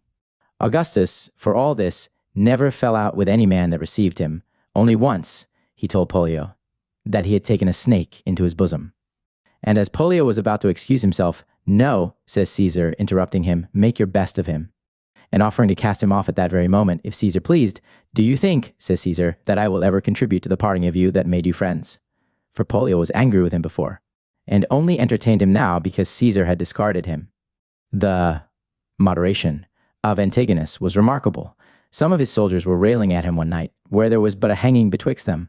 Antigonus overheard them, and putting it gently aside, "Soldiers," says he, "stand a little further off, for fear the king should hear you." And we are to consider not only violent examples, but moderate, where there wanted neither cause of displeasure nor power of revenge. As in the case of Antigonus, who the same night, hearing his soldiers cursing him for bringing them into so foul a way, he went to them, and without telling them who he was, helped them out of it. "Now," says he, "you may be allowed to curse him that brought you into the mire, provided you bless him that took you out of it." It was a notable story that of Vedius Pallio upon his inviting of Augustus to supper. One of his boys happened to break a glass, and his master, in a rage, commanded him to be thrown in a pond to feed his lampreys. This action of his might be taken for luxury, though, in truth, it was cruelty. The boy was seized, but brake loose and threw himself at Augustus's feet, only desiring that he might not die that death. Caesar, in abhorrence of the barbarity, presently ordered all the rest of the glasses to be broken, the boy to be released, and the pond to be filled up, that there might be no further occasion for an inhumanity of that nature. This was an authority well employed. Shall the breaking of a glass cost a man his life? Nothing but a predominant fear could ever have mastered his choleric and sanguinary disposition. This man deserved to die 1,000 deaths, either for eating human flesh at second hand in his lampreys, or for keeping of his fish to be so fed. It is written of Prexaspes, a favorite of Cambyses, who was much given to wine, that he took the freedom to tell this prince of his hard drinking, and to lay before him the scandal and the inconveniences of his excesses, and how that, in those distempers, he had not the command of himself. "Now," says Cambyses, "to show you your mistake, you shall see me drink deeper than ever I did, and yet keep the use of my eyes and of my hands as well as if I were sober." Upon this he drank to a higher pitch than ordinary, and ordered Prexaspes' son to go out and stand on the other side of the threshold, with his left arm over his head. "And," says he, "if I have a good aim, have at the heart of him." He shot, and upon cutting up the young man, they found indeed that the arrow had struck him through the middle of the heart. "What do you think now?" says Cambyses. "Is my hand steady or not?" "Apollo himself," says Prexaspes, "could not have outdone it. It may be a question now, which was the greater impiety, the murder itself, or the commendation of it. For him to take the heart of his son, while it was yet reeking and panting under the wound, for an occasion of flattery, why was there not another experiment made upon the father, to try if Cambyses could not have yet mended his shot? This was a most unmanly violation of hospitality, but the approbation of the act was still worse than the crime itself. This example of Prexaspes proves sufficiently that a man may repress his anger, for he returned not one ill word, no, not so much as a complaint, but he paid dear for his good counsel.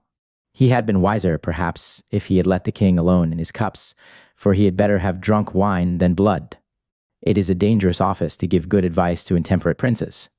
Another instance of anger suppressed we have in Harpagus, who was commanded to expose Cyrus upon a mountain. But the child was preserved, which, when Astyages came afterwards to understand, he invited Harpagus to a dish of meat. And when he had eaten his fill, he told him it was a piece of his son, and asked him how he liked the seasoning. "Whatever pleases your majesty," says Harpagus, "must please me," and he made no more words of it. It is most certain that we might govern our anger if we would, for the same thing that galls us at home gives us no offense at all abroad. And what is the reason of it? but that we are patient in one place and froward in another. It was a strong provocation, that which was given to Philip of Macedon, the father of Alexander. The Athenians sent their ambassadors to him, and they were received with this compliment. "Tell me, gentlemen," says Philip, "what is there that I can do to oblige the Athenians?" Demochares, one of the ambassadors, told him that they would take it for a great obligation if he would be pleased to hang himself. This insolence gave an indignation to the bystanders, but Philip bade them not to meddle with him, but even to let that foul-mouthed fellow go as he came. "And for you, the rest of the ambassadors," says he, "pray tell the Athenians that it is worse to speak such things than to hear and forgive them." This wonderful patience under contumelies was a great means of Philip's security. Chapter 4. It is a short madness and a deformed vice. He was much in the right, whoever it was, that first called anger a short madness, for they have both of them the same symptoms. And there is so wonderful a resemblance betwixt the transports of choler and those of frenzy, that it is a hard matter to know the one from the other. A bold, fierce, and threatening countenance, as pale as ashes, and, in the same moment, as red as blood.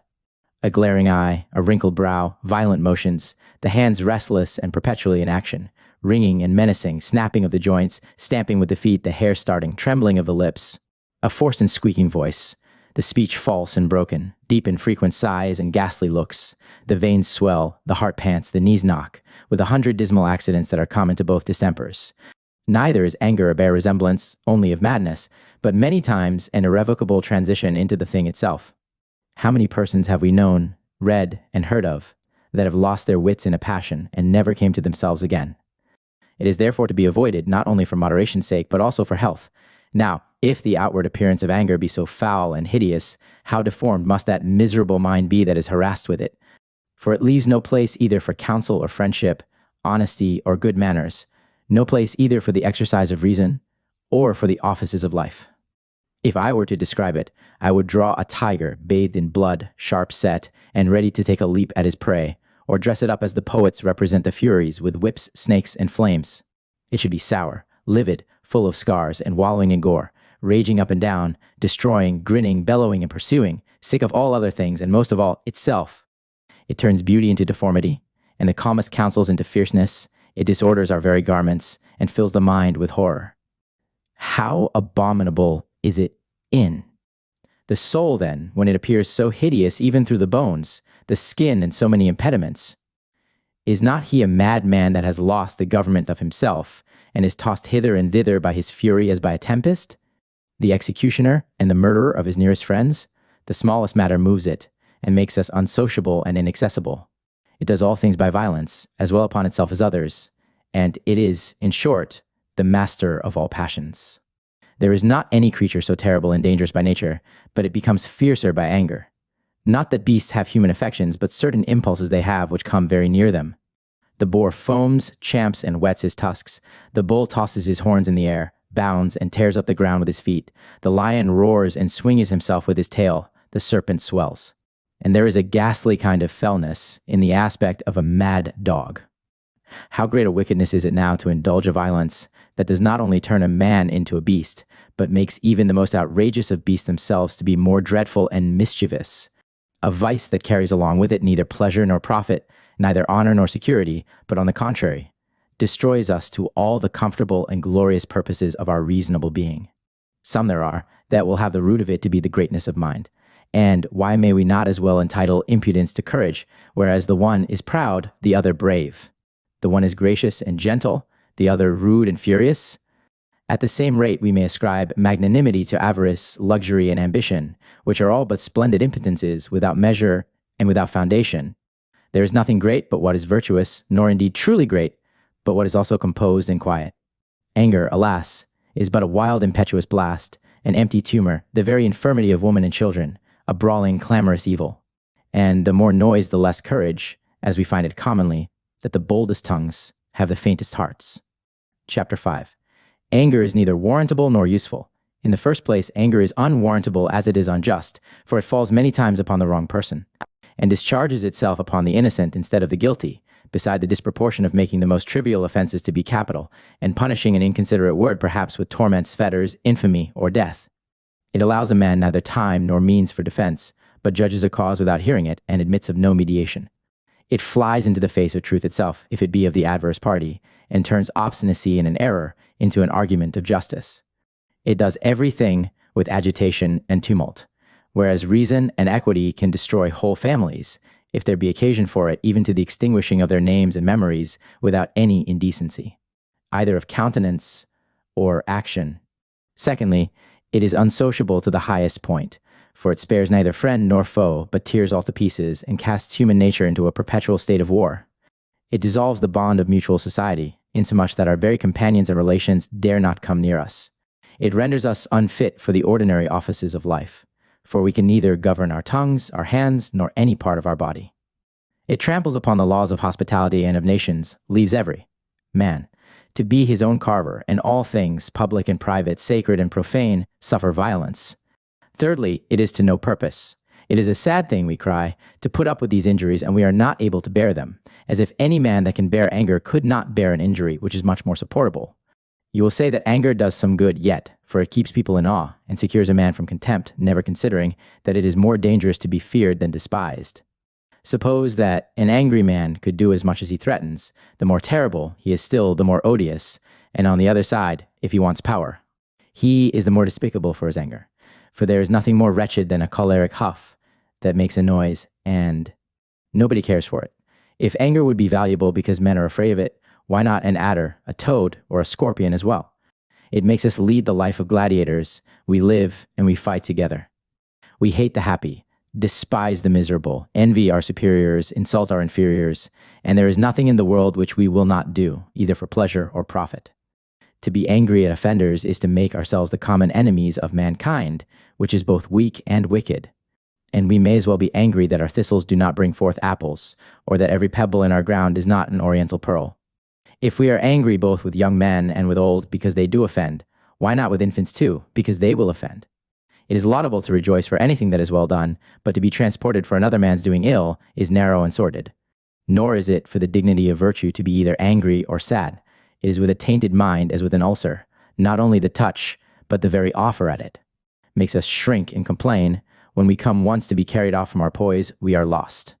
In the choice of a sword, we take care that it be wieldy and well mounted, and it concerns us as much to be wary of engaging in the excesses of ungovernable passions. It is not the speed of a horse altogether that pleases us unless we find that he can stop and turn at pleasure. It is a sign of weakness and a kind of stumbling for a man to run when he intends only to walk, and it behoves us to have the same command of our mind that we have of our bodies. Besides that, the greatest punishment of an injury is the conscience of having done it, and no man suffers more than he that is turned over to the pain of a repentance. How much better is it to compose injuries than to revenge them? For it does not only spend time, but the revenge of one injury exposes to more. In fine, as it is unreasonable to be angry at a crime, it is as foolish to be angry without one. But may not an honest man then be allowed to be angry at the murder of his father, or the ravishing of his sister or daughter before his face? No, not at all. I will defend my parents, and I will repay the injuries that are done them, but it is my piety, and not my anger, that moves me to it. I will do my duty without fear or confusion. I will not rage, I will not weep, but discharge the office of a good man without forfeiting the dignity of a man. If my father be assaulted, I will endeavor to rescue him. If he be killed, I will do right to his memory. Find all this, not in any transport of passion, but in honor and conscience. Neither is there any need of anger where reason does the same thing. A man may be temperate and yet vigorous, and raise his mind according to the occasion, more or less. As a stone is thrown according to the discretion and intent of the caster. How outrageous have I seen some people for the loss of a monkey or a spaniel, and were it not a shame to have the same sense for a friend that we have for a puppy, and to cry like children, as much for a bauble as for the ruin of our country? This is not the effect of reason, but of infirmity. For a man indeed to expose his person for his prince, or his parents, or his friends, out of a sense of honesty and judgment of duty, it is, without dispute, a worthy and a glorious action, but it must be done then with sobriety, calmness, and resolution. It is high time to convince the world of the indignity and uselessness of this passion, when it has the authority and recommendation of no less than Aristotle himself. As an affection very much conducing to all heroic actions that require heat and vigor now, to show, on the other side, that it is not in any case profitable. We shall lay open the obstinate and unbridled madness of it, a wickedness neither sensible of infamy nor of glory, without either modesty or fear, and if it passes once from anger into a hardened hatred, it is incurable. It is either stronger than reason, or it is weaker. If stronger, there is no contending with it. If weaker, reason will do the business without it. Some will have it that an angry man is good-natured and sincere, whereas in truth, he only lays himself open out of heedlessness and want of caution. If it were in itself good, the more of it the better, but in this case, the more the worse, and a wise man does his duty without the aid of anything that is ill. It is objected by some that those are the most generous creatures which are the most prone to anger. But, first, reason in man is impetuous in beasts. Secondly, without discipline it runs into audaciousness and temerity. Over and above that, the same thing does not help all. If anger helps the lion, it is fear that saves the stag, swiftness the hawk, and flight the pigeon. But man has God for his example, who is never angry, and not the creatures. And yet it is not amiss sometimes to counterfeit anger, as upon the stage, nay, upon the bench, and in the pulpit, where the imitation of it is more effectual than the thing itself. But it is a great error to take this passion either for a companion or for an assistant to virtue, that makes a man incapable of those necessary counsels by which virtue is to govern herself. Those are false and inauspicious powers, and destructive of themselves, which arise only from the accession and fervor of disease. Reason judges according to right. Anger will have everything seem right, whatever it does, and when it has once pitched upon a mistake, it is never to be convinced, but prefers a pertinacity, even in the greatest evil, before the most necessary repentance. Some people are of opinion that anger inflames and animates the soldier, that it is a spur to bold and arduous undertakings, and that it were better to moderate than to wholly suppress it for fear of dissolving the spirit and force of the mind. To this I answer, that virtue does not need the help of vice, but where there is any ardor of mind necessary, we may rouse ourselves and be more or less brisk and vigorous as there is occasion, but all without anger still. It is a mistake to say that we may make use of anger as a common soldier, but not as a commander, for if it hears reason and follows orders, it is not properly anger, and if it does not, it is contumacious and mutinous. By this argument, a man must be angry to be valiant, covetous to be industrious, timorous to be safe, which makes our reason confederate with our affections. And it is all one whether passion be inconsiderate without reason, or reason ineffectual without passion, since the one cannot be without the other. It is true, the less the passion, the less is the mischief, for a little passion is the smaller evil. Nay, so far is it from being of use or advantage in the field, that it is in place of all others where it is the most dangerous, for the actions of war are to be managed with order and caution, not precipitation and fancy, whereas anger is heedless and heady, and the virtue only of barbarous nations, which, though their bodies were much stronger and more hardened, were still worsted by the moderation and discipline of the Romans. There is not upon the face of the earth a bolder or a more indefatigable nation than the Germans, not a braver upon a charge, nor a hardier against colds and heats. Their only delights and exercises in arms, to the utter neglect of all things else, and yet upon the encounter they are broken and destroyed through their own undisciplined temerity, even by the most effeminate of men. The huntsman is not angry with the wild boar when he either pursues or receives him. A good swordsman watches his opportunity and keeps himself upon his guard, whereas passion lays a man open. Nay, it is one of the prime lessons in a fencing school to learn not to be angry. If Fabius had been choleric, Rome had been lost, and before he conquered Hannibal, he overcame himself. If Scipio had been angry, he would never have left Hannibal and his army, who were the proper objects of his displeasure, to carry the war into Africa, and so compass his end by a more temperate way. Nay, he was so slow that it was charged upon him for want of mettle and resolution. And what did the other Scipio? Africanus, I mean. How much time did he spend before Numantia, to the common grief both of his country and himself? Though he reduced it at last by so miserable a famine, that the inhabitants laid violent hands upon themselves, and left neither man, woman, nor child to survive the ruins of it. If anger makes a man fight better, so does wine, frenzy, nay, and fear itself, for the greatest coward in despair does the greatest wonders. No man is courageous in his anger that was not so without it. But put the case, that anger by accident may have done some good, and so have fevers removed some distempers, but it is an odious kind of remedy that makes us indebted to a disease for a cure. How many men have been preserved by poison, by a fall from a precipice, by a shipwreck, by a tempest? Does it therefore follow that we are to recommend the practice of these experiments? But in case of an exemplary and prostitute dissolution of manners, when Clodius shall be preferred, and Cicero rejected, when loyalty shall be broken upon the wheel, and treason sit triumphant upon the bench, is not this a subject to move the choler of any virtuous man? No, by no means, Virtue will never allow the correcting of one vice by another, or that anger, which is the greater crime of the two, should presume to punish the less. It is the natural property of virtue to make a man serene and cheerful, and it is not for the dignity of a philosopher to be transported either with grief or anger. And then, the end of anger is sorrow, the constant effect of disappointment and repentance. But, to my purpose, if a man should be angry at wickedness, the greater the wickedness is, the greater must be his anger. And so long as there is wickedness in the world, he must never be pleased, which makes his quiet dependent upon the humor or manners of others. There passes not a day over our heads, but he that is choleric shall have some cause or other of displeasure, either from men, accidents, or business.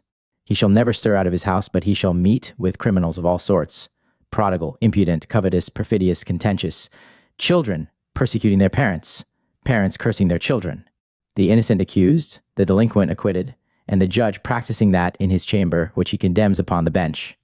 In fine, wherever there are men, there are faults. And upon these terms, Socrates himself should never bring the same countenance home again that he carried out with him. If anger was sufferable in any case, it might be allowed against an incorrigible criminal under the hand of justice. But punishment is not matter of anger, but of caution. The law is without passion, and strikes malefactors as we do serpents and venomous creatures, for fear of greater mischief. It is not for the dignity of a judge, when he comes to pronounce the fatal sentence, to express any motions of anger in his looks, words, or gestures, for he condemns the vice, not the man, and looks upon the wickedness without anger, as he does upon the prosperity of wicked men without envy. But though he be not angry, I would have him a little moved in point of humanity, but yet without any offense, either to his place or wisdom. Our passions vary, but reason is equal, and it were a great folly for that which is stable, faithful, and sound, to repair for succor to that which is uncertain, false, and distempered. If the offender be incurable, take him out of the world, that if he will not be good, he may cease to be evil. But this must be without anger too. Does any man hate an arm, or a leg? When? He cuts it off, or reckon that a passion which is only a miserable cure. We knock mad dogs on the head, and remove scab sheep out of the fold. And this is not anger still, but reason to separate the sick from the sound. Justice cannot be angry, nor is there any need of an angry magistrate for the punishment of foolish and wicked men. The power of life and death must not be managed with passion. We give a horse the spur that is restive or jadish and tries to cast his rider, but this is without anger too, and only to take down his stomach and bring him by correction to obedience. It is true that correction is necessary, yet within reason and bounds, for it does not hurt, but profits us under an appearance of harm. Ill dispositions in the mind are to be dealt with as those in the body. The physician first tries purging and abstinence. If this will not do, he proceeds to bleeding, nay, to dismembering rather than fail, for there is no operation too severe that ends in health. The public magistrate begins with persuasion, and his business is to beget a detestation for vice, and a veneration for virtue. From thence, if need be, he advances to admonition and reproach, and then to punishments, but moderate and revocable, unless the wickedness be incurable, and then the punishment must be so too. There is only this difference. The physician, when he cannot save his patient's life, endeavors to make his death easy, but the magistrate aggravates the death of the criminal with infamy and disgrace, not as delighting in the severity of it, for no good man can be so barbarous, but for example, and to the end that they that will do no good living may do some dead. The end of all correction is either the amendment of wicked men, or to prevent the influence of ill example, for men are punished with a respect to the future, not to expiate offenses committed, but for fear of worse to come. Public offenders must be a terror to others, but still, all this while, the power of life and death must not be managed with passion. The medicine, in the meantime, must be suited to the disease. Infamy cures one, pain another, exile cures a third, beggary a fourth, but there are some that are only to be cured by the gibbet. I would be no more angry with a thief or a traitor than I am angry with myself when I open a vein. All punishment is but a moral or civil remedy. I do not do anything that is very ill, but yet I transgress often. Try me first with a private reprehension, and then with a public. If that will not serve, see what banishment will do. If not that neither, load me with chains, lay me in prison. But if I should prove wicked for wickedness' sake, and leave no hope of reclaiming me, it would be a kind of mercy to destroy me. Vice is incorporated with me, and there is no remedy but the taking of both away together, but still without anger. Chapter 6. Anger in general, with the danger and effects of it. There is no surer argument of a great mind than not to be transported to anger by any accident. The clouds and the tempests are formed below, but all above is quiet and serene. which is the emblem of a brave man that suppresses all provocations and lives within himself, modest, venerable, and composed. Whereas anger is a turbulent humor, which, at first dash, casts off all shame, without any regard to order, measure, or good manners, transporting a man into misbecoming violences with his tongue, his hands, and every part of his body. And whoever considers the foulness and the brutality of this vice must acknowledge that there is no such monster in nature as one man raging against another, and laboring to sink that which can never be drowned but with himself for company. It renders us incapable either of discourse or of other common duties. It is of all passions the most powerful. For it makes a man that is in love to kill his mistress, the ambitious man to trample upon his honors, and the covetous to throw away his fortune. There is not any mortal that lives free from the danger of it, for it makes even the heavy and the good-natured to be fierce and outrageous. It invades us like a pestilence, the lusty as well as the weak, and it is not either strength of body or a good diet that can secure us against it. Nay, the most learned, and men otherwise of exemplary sobriety, are infected with it. It is so potent a passion that Socrates durst not trust himself with it. Sirrah, says he to his man, now would I beat you if I were not angry with you. There is no age or sect of men that escapes it. Other vices take us one by one, but this, like an epidemical contagion, sweeps all. Men, women, and children, princes and beggars are carried away with it in shoals and troops as one man. It was never seen that a whole nation was in love with one woman, or unanimously bent upon one. Vice. But here and there, some particular men are tainted with some particular crimes, whereas in anger, a single word, many times, inflames the whole multitude, and men betake themselves presently to fire and sword upon it. The rabble take upon them to give laws to their governors, the common soldiers to their officers, to the ruin not only of private families, but of kingdoms, turning their arms against their own leaders and choosing their own generals. There is no public council, no putting things to the vote, but in a rage the mutineers divide from the Senate, name their head, force the nobility in their own houses, and put them to death with their own hands. The laws of nations are violated, the persons of public ministers affronted, whole cities infected with a general madness, and no respite allowed for the abatement or discussing of this public tumor. The ships are crowded with tumultuary soldiers, and in this rude and ill-boding manner they march, and act under the conduct only of their own passions. Whatever comes next serves them for arms, until at last they pay for their licentious rashness with the slaughter of the whole party. This is the event of a heady and inconsiderate war. When men's minds are struck with the opinion of an injury, they fall on immediately wheresoever their passion leads them, without either order, fear, or caution, provoking their own mischief, never at rest till they come to blows, and pursuing their revenge even with their bodies upon the points of their enemies' weapons. So that the anger itself is much more hurtful for us than the injury that provokes it, for the one is bounded, but where the other will stop, no man living knows. There are no greater slaves, certainly, than those that serve anger, for they improve their misfortunes by an impatience more insupportable than the calamity that causes it. Nor does it rise by degrees as other passions, but flashes like gunpowder, blowing up all in a moment. Neither does it only press to the mark, but overbears everything in the way to it. Other vices drive us, but this hurries us headlong. Other passions stand firm themselves, though perhaps we cannot resist them. But this consumes and destroys itself. It falls like thunder or a tempest, with an irrevocable violence that gathers strength in the passage and then evaporates in the conclusion. Other vices are unreasonable, but this is unhealthful too. Other distempers have their intervals and degrees, but in this we are thrown down as from a precipice. There is not anything so amazing to others, or so destructive to itself, so proud and insolent if it succeeds, or so extravagant if it be disappointed. No repulse discourages it, and, for want of other matter to work upon, it falls foul upon itself, and, let the ground be never so trivial, it is sufficient for the wildest outrage imaginable. It spares neither age, sex, nor quality. Some people would be luxurious perchance, but that they are poor, and others lazy, if they were not perpetually kept at work. The simplicity of country life keeps many men in ignorance of the frauds and impieties of courts and camps. But no nation or condition of men is exempt from the impressions of anger, and it is equally dangerous, as well in war as in peace. We find that elephants will be made familiar. Bulls will suffer children to ride upon their backs and play with their horns. Bears and lions, by good usage, will be brought to fawn upon their masters. How desperate a madness is it then for men, after the reclaiming of the fiercest of beasts and the bringing of them to be tractable and domestic, to become yet worse than beasts one to another. Alexander had two friends, Clitus and Lysimachus. The one he exposed to a lion, the other to himself, and he that was turned loose to the beast escaped. Why do we not rather make the best of a short life, and render ourselves amiable to all while we live, and desirable when we die?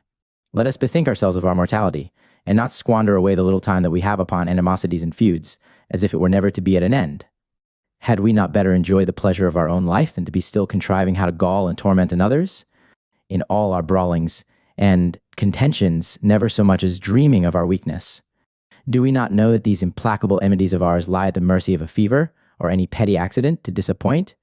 Our fate is at hand, and the very hour that we have set for another man's death may peradventure be prevented by our own. What is it that we make all this bustle for, and so needlessly disquiet our minds? We are offended with our servants, our masters, our princes, our clients.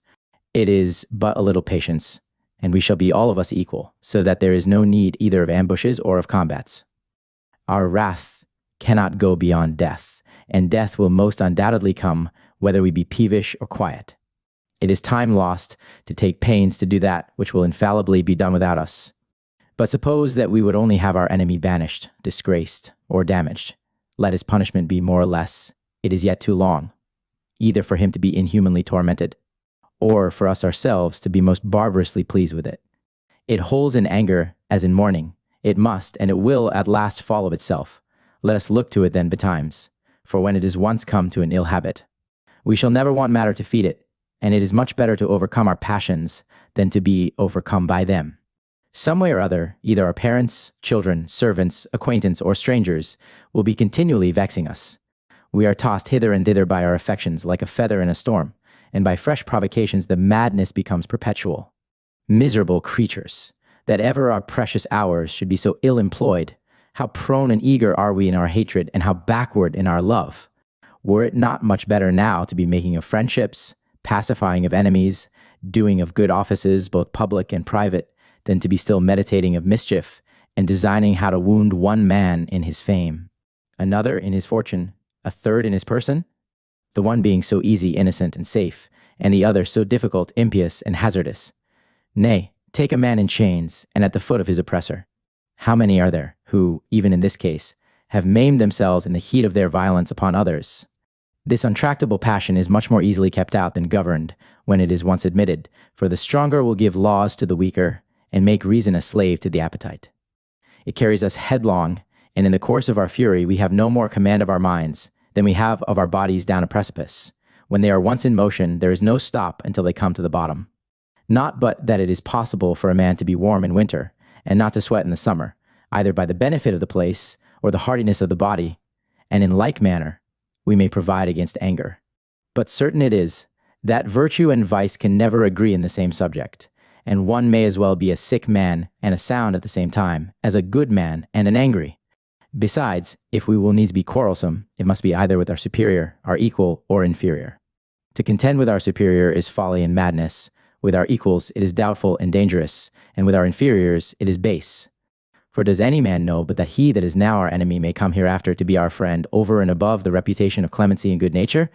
And what can be more honorable or comfortable than to exchange a feud for a friendship? The people of Rome never had more faithful allies than those that were at first the most obstinate enemies. Neither had the Roman Empire ever arrived at that height of power if Providence had not mingled the vanquished with the conquerors.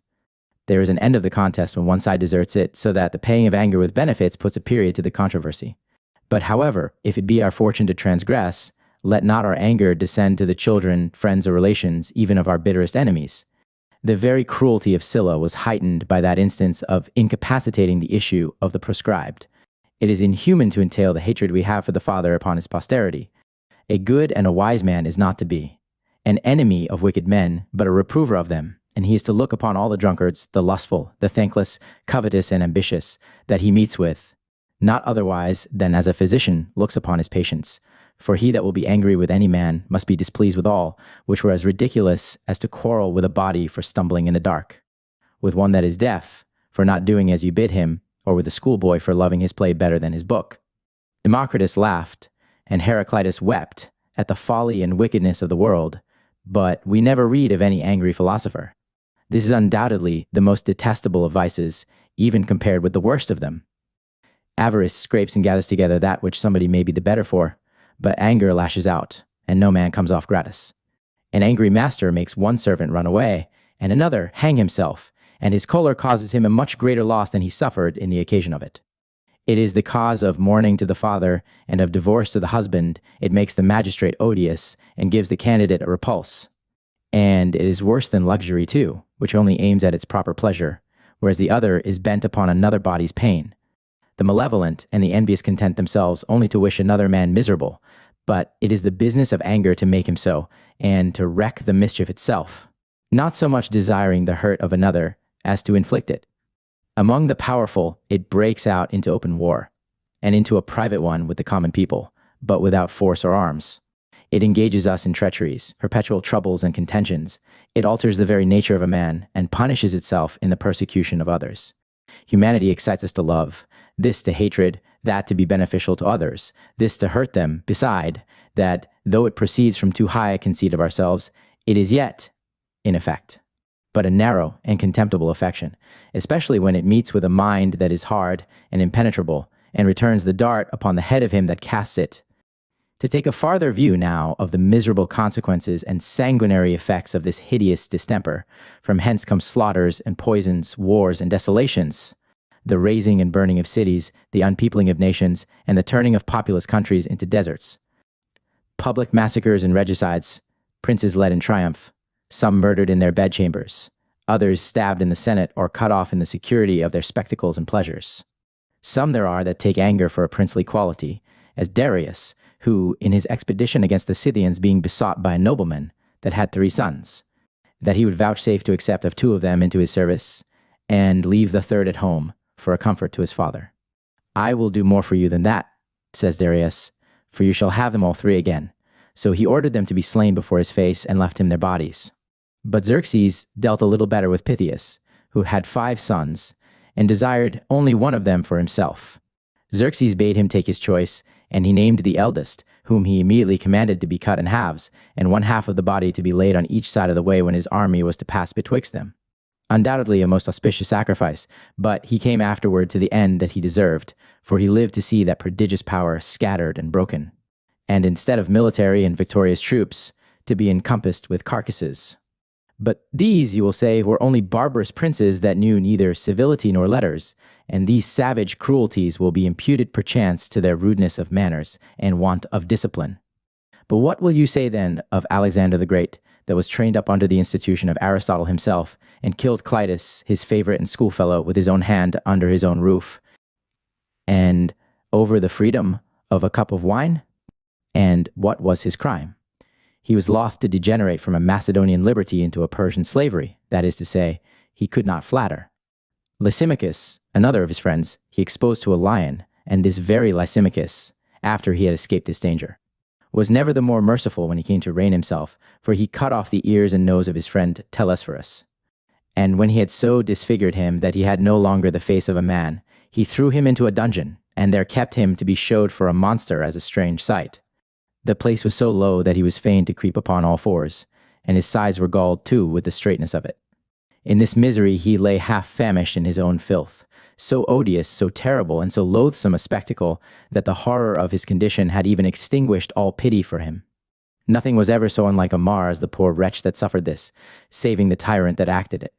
Nor did this merciless hardness only exercise itself among foreigners, but the fierceness of their outrages and punishments, as well as their vices, break in upon the Romans.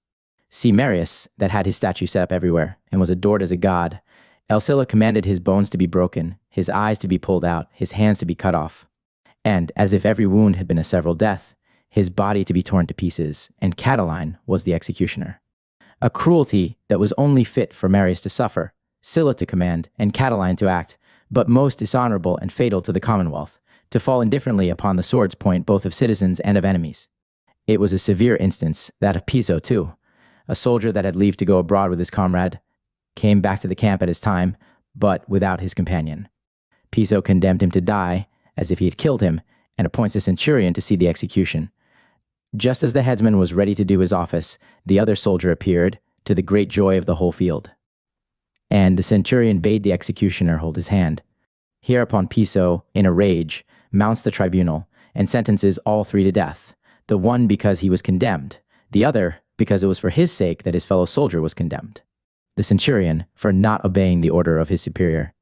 An ingenious piece of inhumanity, to contrive how to make 3 criminals, where effectively there were none.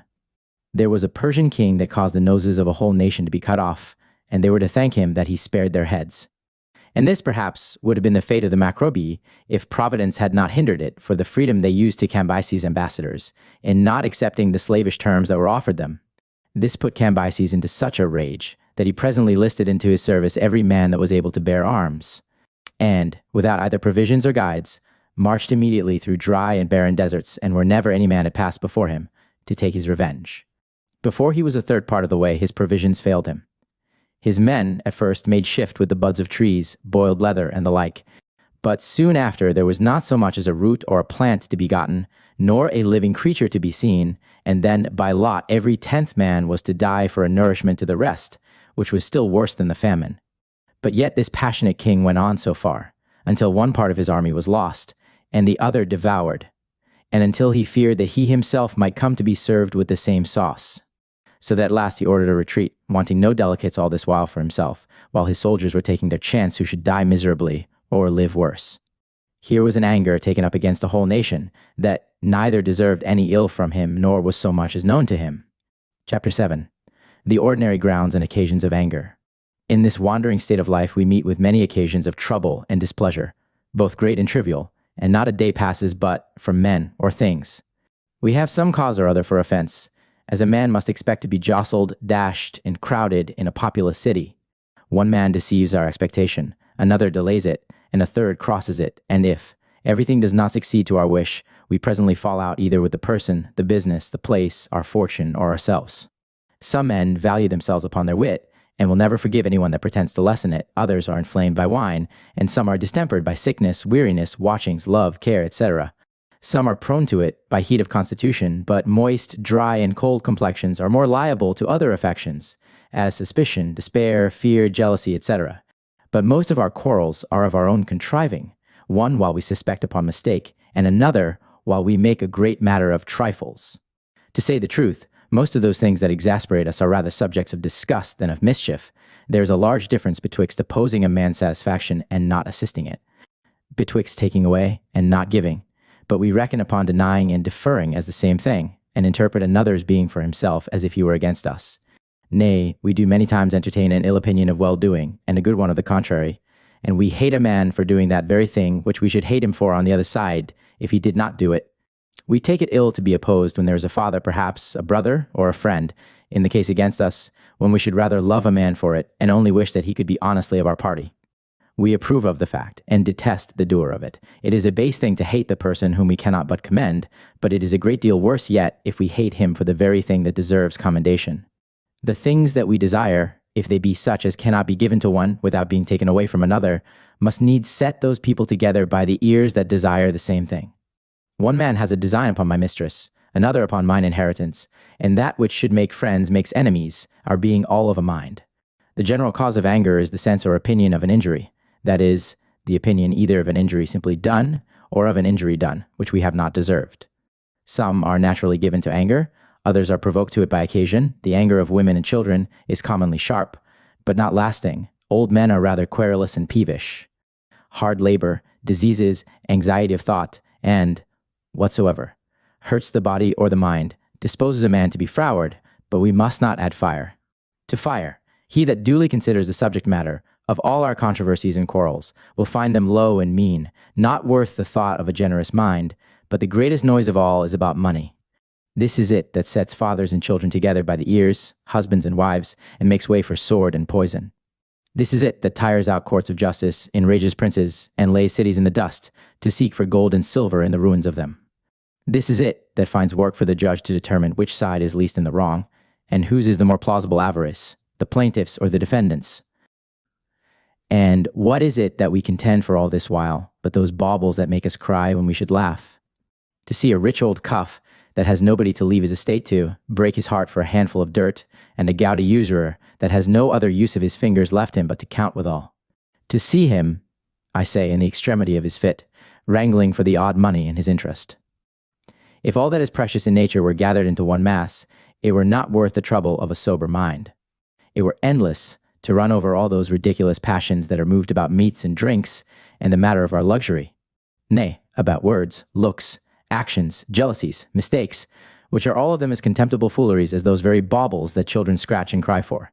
There is nothing great or serious in all that which we keep such a clutter about. The madness of it is that we set too great a value upon trifles.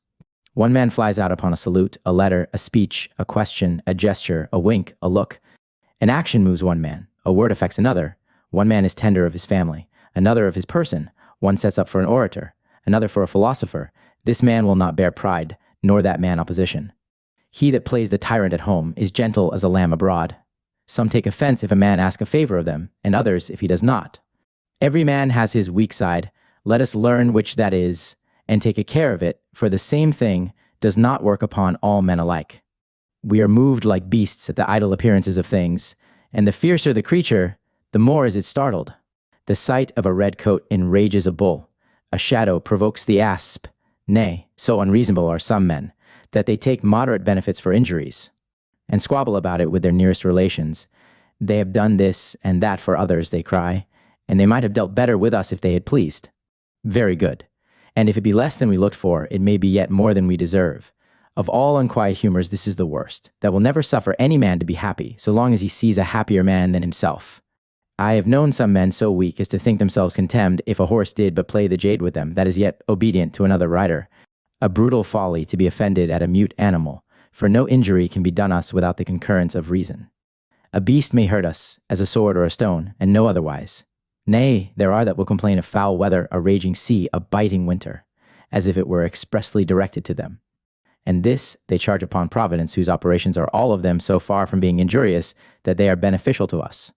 How vain and idle are many of those things that make us stark mad. A resty horse, the overturning of a glass, the falling of a key, the dragging of a chair, a jealousy, a misconstruction. How shall that man endure the extremities of hunger and thirst that flies out into a rage for putting of a little too much water in his wine? What haste is there to lay a servant by the heels, or break a leg or an arm immediately for it, as if he were not to have the same power over him an hour after, that he has at that instant? The answer of a servant, a wife, a tenant, puts some people out of all patience, and yet they can quarrel with the government for not allowing them the same liberty in public which they themselves deny to their own families. If they say nothing, it is contumacy. If they speak or laugh, it is insolence.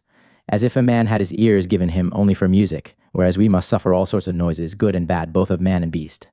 How idle is it to start at the tinkling of a bell or the creaking of a door when, for all this delicacy, we must endure thunder. Neither are our eyes less curious and fantastical than our ears. When we are abroad, we can bear well enough with foul ways, nasty streets, noisome ditches, but a spot upon a dish at home, or an unswept hearth, absolutely distracts us. And what is the reason but that we are patient in the one place, and fantastically peevish in the other? Nothing makes us more intemperate than luxury, that shrinks at every stroke and starts at every shadow. It is death to some to have another sit above them, as if a body were ever the more or the less honest for the cushion. But they are only weak creatures that think themselves wounded if they be but touched. One of the Sybarites, that saw a fellow hard at work at digging, desired him to give over, for it made him weary to see him. And it was an ordinary complaint with him that he could take no rest because the rose leaves lay double under him.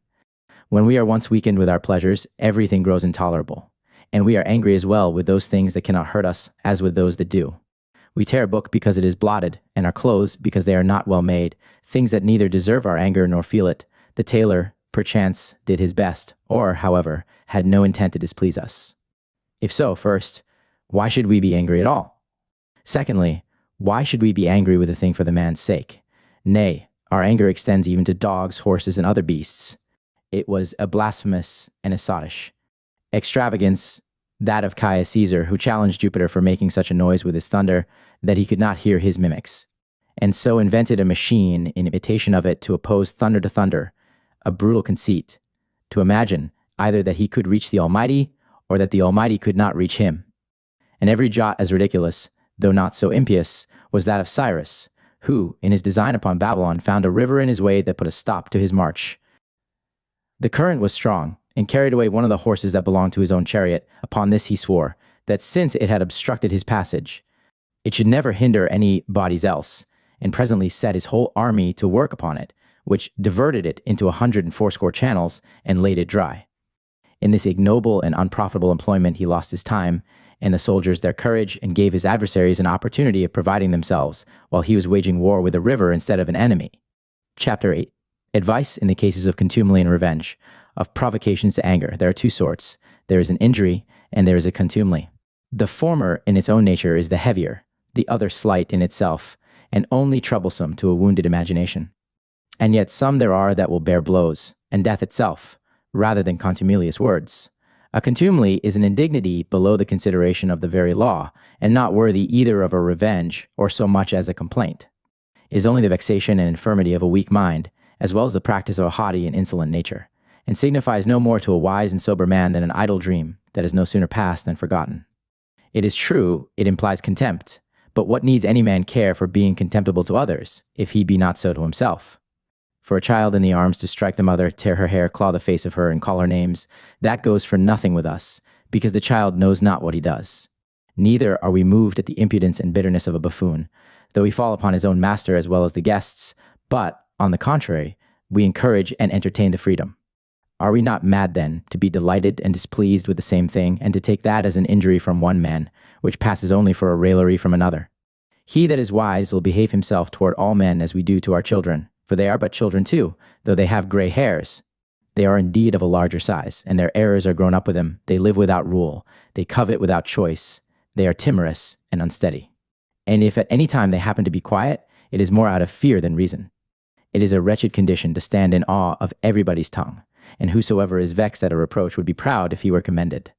We should look upon contumelies, slanders, and ill words only as the clamor of enemies or arrows shot at a distance that make a clattering upon our arms, but do no execution. A man makes himself less than his adversary by fancying that he is contemned.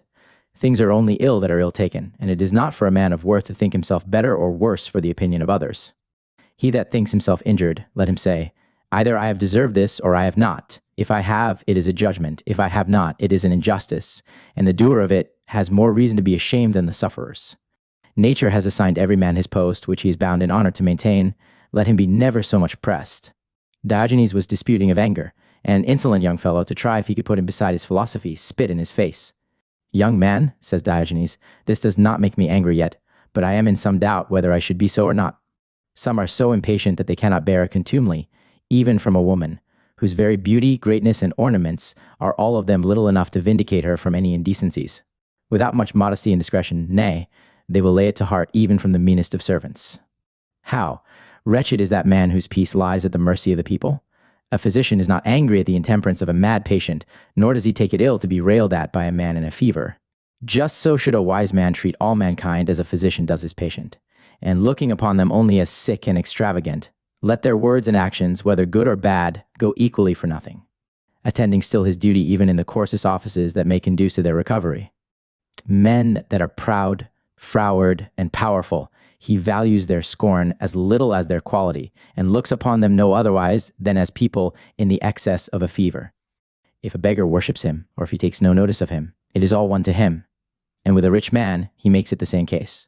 Their honors and their injuries he accounts much alike, without rejoicing at the one or grieving at the other. In these cases, the rule is to pardon all offenses, where there is any sign of repentance or hope of amendment. It does not hold in injuries as in benefits, the requiting of the one with the other, for it is a shame to overcome in the one, and in the other to be overcome. It is the part of a great mind to despise injuries, and it is one kind of revenge to neglect a man as not worth it, for it makes the first aggressor too considerable. Our philosophy, methinks, might carry us up to the bravery of a generous mastiff, that can hear the barking of 1,000 curs without taking any notice of them. He that receives an injury from his superior, it is not enough for him to bear it with patience, and without any thought of revenge, but he must receive it with a cheerful countenance, and look as if he did not understand it too, for if he appear too sensible, he shall be sure to have more of it. It is a damned humor in great men, that whom they wrong they will hate. It is well answered of an old courtier, that was asked how he kept so long in favor. Why, says he, by receiving injuries and crying your humble servant for them. Some men take it for an argument of greatness to have revenge in their power. But so far is he that is under the dominion of anger from being great, that he is not so much as free. Not but that anger is a kind of pleasure to some in the act of revenge, but the very word is inhuman, though it may pass for honest. Virtue, in short, is impenetrable, and revenge is only the confession of an infirmity. It is a fantastical humor that the same jest in private should make us merry, and yet enrage us in public, nay, we will not allow the liberty that we take. Some railleries we account pleasant, others bitter.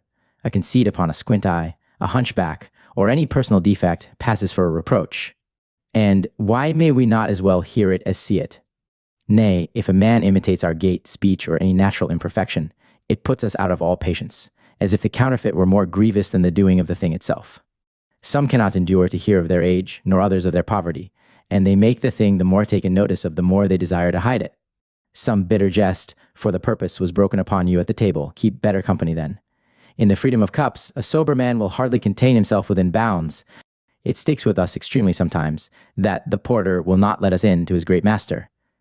Will any but a madman quarrel with a cur for barking, when he may pacify him with a crust? What have we to do but to keep further off, and laugh at him? Vitus Cornelius, a tall, slim fellow, fell downright crying in the Senate house at Corbulo's, saying that he looked like an ostrich.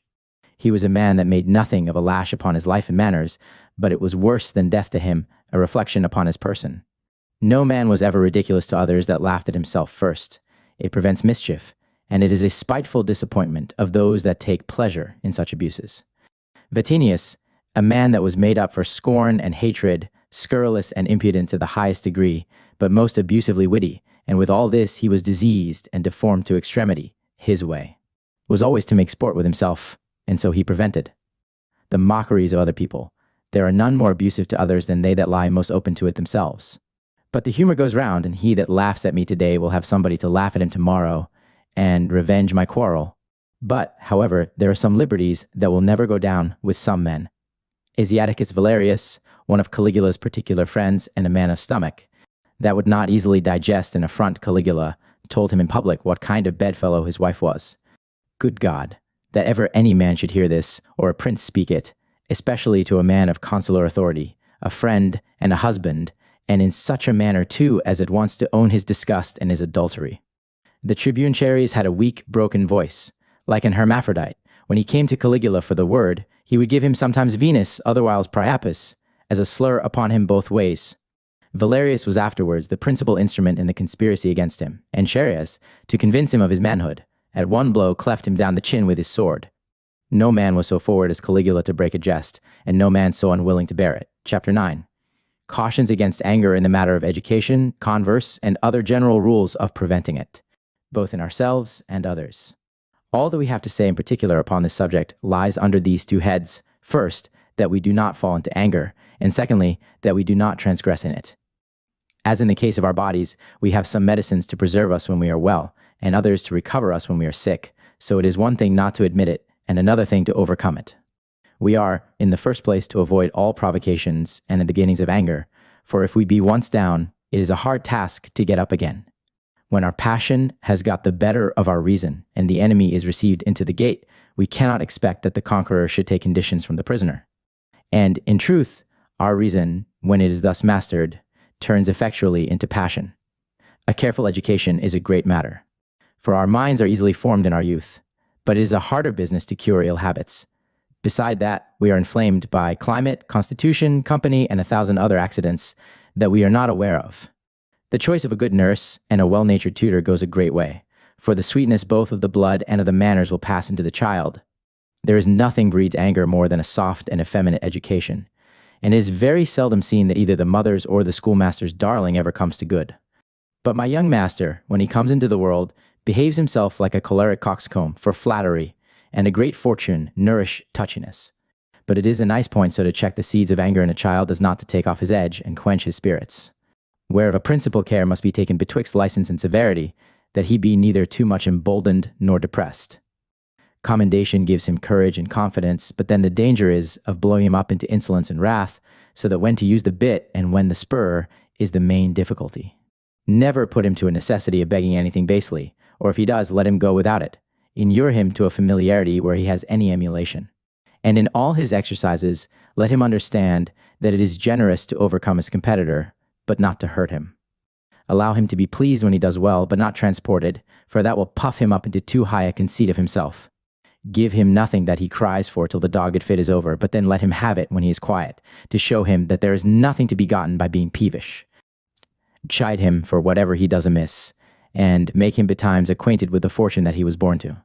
Let his diet be cleanly, but sparing, and clothe him like the rest of his fellows, for by placing him upon that equality at first, he will be the less proud afterward, and, consequently, the less waspish and quarrelsome. In the next place, let us have a care of temptations that we cannot resist, and provocations that we cannot bear, and especially of sour and exceptious company, for a cross humor is contagious. Nor is it all that a man shall be the better for the example of a quiet conversation, but an angry disposition is troublesome, because it has nothing else to work upon. We should therefore choose a sincere, easy, and temperate companion that will neither provoke anger nor return it, nor give a man any occasion of exercising his distempers. Nor is it enough to be gentle, submissive, and humane without integrity and plain dealing, for flattery is as offensive on the other side.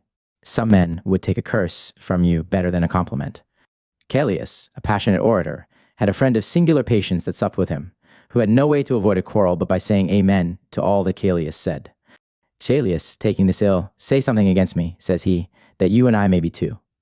And he was angry with him because he would not, but the dispute fell as it needs must for want of an opponent. He that is naturally addicted to anger, let him use a moderate diet and abstain from wine, for it is but adding fire to fire. Gentle exercises, recreations, and sports temper and sweeten the mind. Let him have a care also of long and obstinate disputes, for it is easier not to begin them than to put an end to them. Severe studies are not good for him either, as law, mathematics, too much attention preys upon the spirits, and makes him eager, but poetry, history, and those lighter entertainments may serve him for diversion and relief. He that would be quiet must not venture at things out of his reach, or beyond his strength, for he shall either stagger under the burden, or discharge it upon the next man he meets, which is the same case in civil and domestic affairs. Business that is ready and practicable goes off with ease, but when it is too heavy for the bearer, they fall both together. Whatsoever we design, we should first take a measure of ourselves, and compare our force with the undertaking. For it vexes a man not to go through with his work. A repulse inflames a generous nature, as it makes one that is phlegmatic sad. I have known some that have advised looking in a glass when a man is in the fit, and the very spectacle of his own deformity has cured him. Many that are troublesome in their drink, and know their own infirmity, give their servant order beforehand to take them away by force for fear of mischief, and not to obey their masters themselves when they are hot-headed. If the thing were duly considered, we should need no other cure than the bare consideration of it. We are not angry at madmen, children, and fools, because they do not know what they do, and why should not imprudence have an equal privilege in other cases? If a horse kick, or a dog bite, shall a man kick or bite again? The one, it is true, is wholly void of reason, but it is also an equivalent darkness of mind that possesses the other. So long as we are among men, let us cherish humanity, and so live that no man may be either in fear or in danger of us. Losses, injuries, reproaches, calumnies, they are but short inconveniences, and we should bear them with resolution. Beside that, some people are above our anger, others below it. To contend with our superiors were a folly, and with our inferiors an indignity. There is hardly a more effectual remedy against anger than patience and consideration. Let but the first fervor abate, and that mist which darkens the mind will be either lessened or dispelled. A day, nay, an hour, does much in the most violent cases. And perchance totally suppresses it. Time discovers the truth of things, and turns that into judgment which at first was anger. Plato was about to strike his servant, and while his hand was in the air, he checked himself, but still held it in that menacing posture. A friend of his took notice of it, and asked him what he meant. I am now, says Plato, punishing of an angry man, so that he had left his servant to chastise himself. Another time his servant, having committed a great fault, Speusippus says he, do you beat that fellow, for I am angry, so that he forbore striking him for the very reason that would have made another man have done it. I am angry, says he, and shall go further than becomes me. Nor is it fit that a servant should be in his power that is not his own master.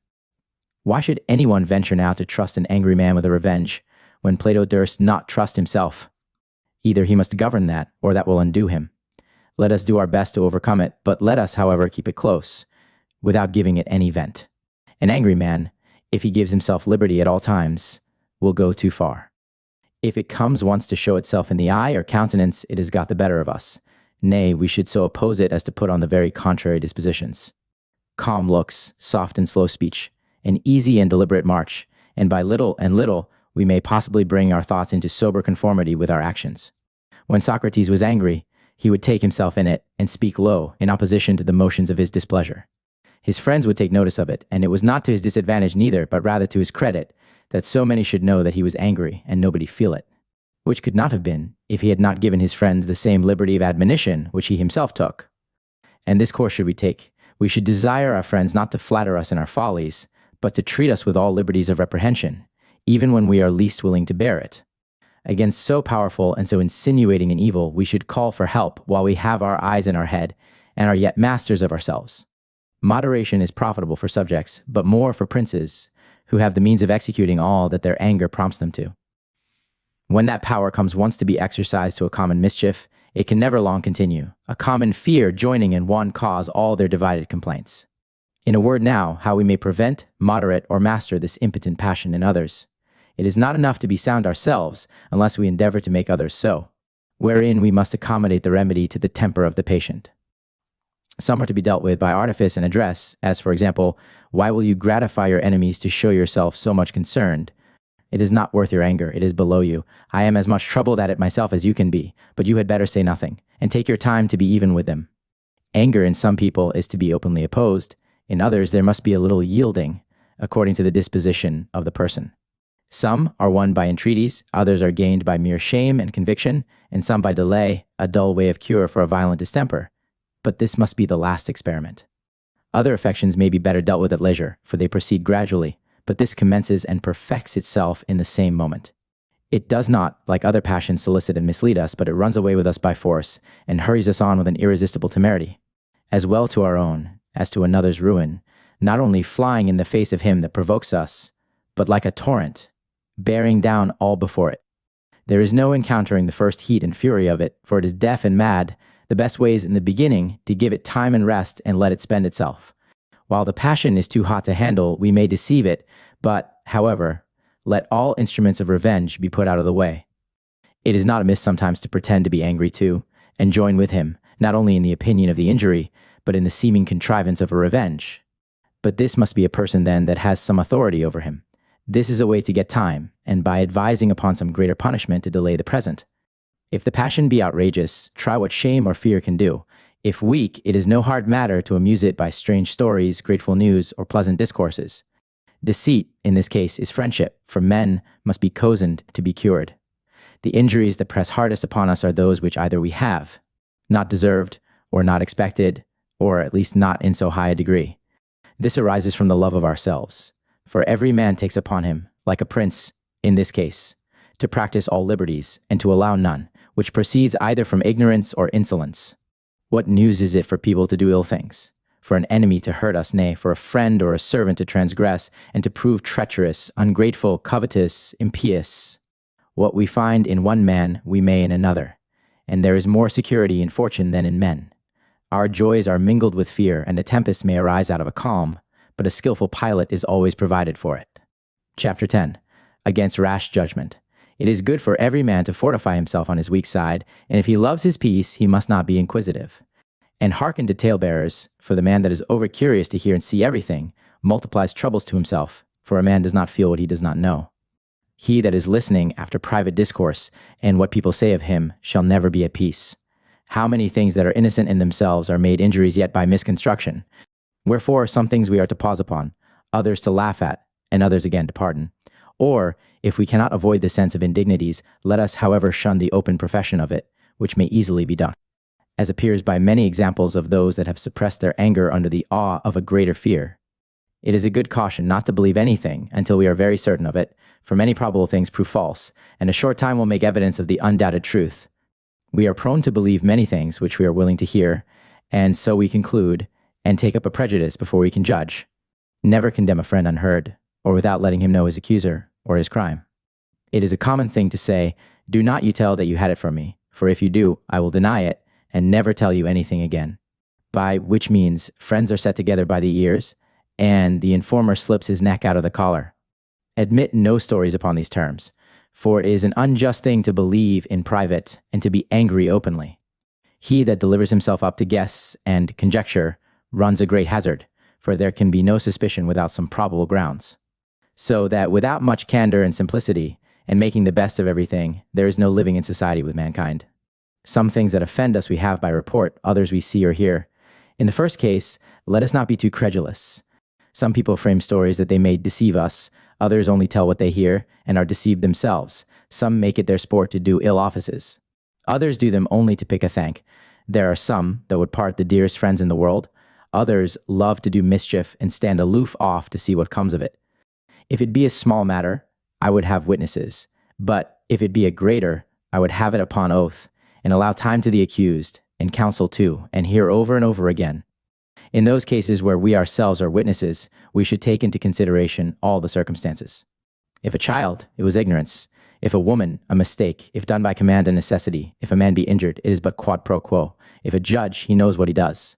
If a prince, I must submit, either if guilty, to justice, or if innocent, to fortune. If a brute, I make myself one by imitating it. If a calamity or disease, my best relief is patience. If providence, it is both impious and vain to be angry at it. If a good man, I will make the best of it. If a bad, I will never wonder at it.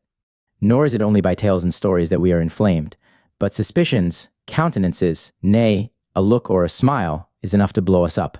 In these cases, let us suspend our displeasure and plead the cause of the absent.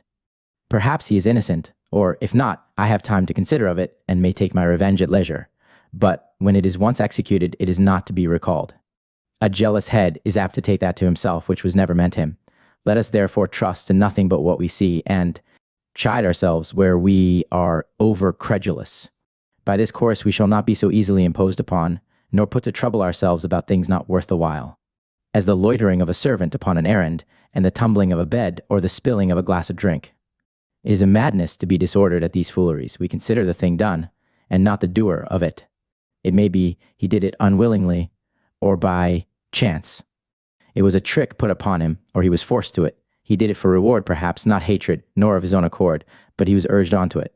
Nay, some regard must be had to the age of the person, or to fortune, and we must consult humanity and candor in the case. One does me a great mischief at unawares, another does me a very small one by design, or peradventure none at all, but intended me one. The latter was more in fault, but I will be angry with neither. We must distinguish betwixt what a man cannot do, and what he will not. It is true, he has once offended me, but how often has he pleased me? He has offended me often, and in other kinds, and why should not I bear it as well now as I have done? Is he my friend? Why then, it was against his will. Is he my enemy? It is no more than I looked for.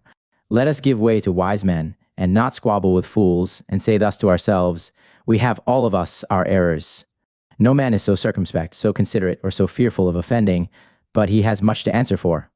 A generous prisoner cannot immediately comply with all the sordid and laborious offices of a slave. A footman that is not breathed cannot keep pace with his master's horse.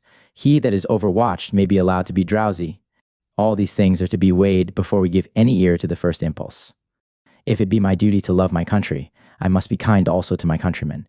If a veneration be due to the whole, so is a piety also to the parts, and it is the common interest to preserve them.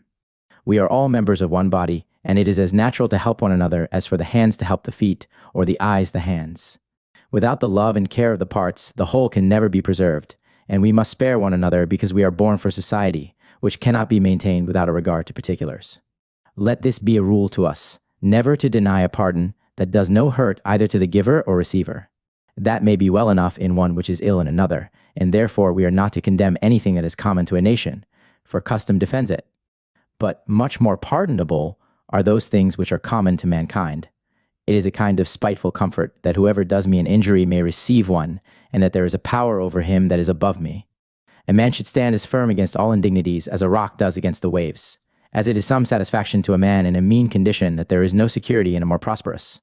And as the loss of a son in a corner is borne with more patience upon the site of a funeral carried out of a palace, so are injuries and contempts the more tolerable from a meaner person, when we consider that the greatest men and fortunes are not exempt. The wisest also of mortals have their failings, and no man living is without the same excuse. The difference is that we do not all of us transgress the same way, but we are obliged in humanity to bear one with another.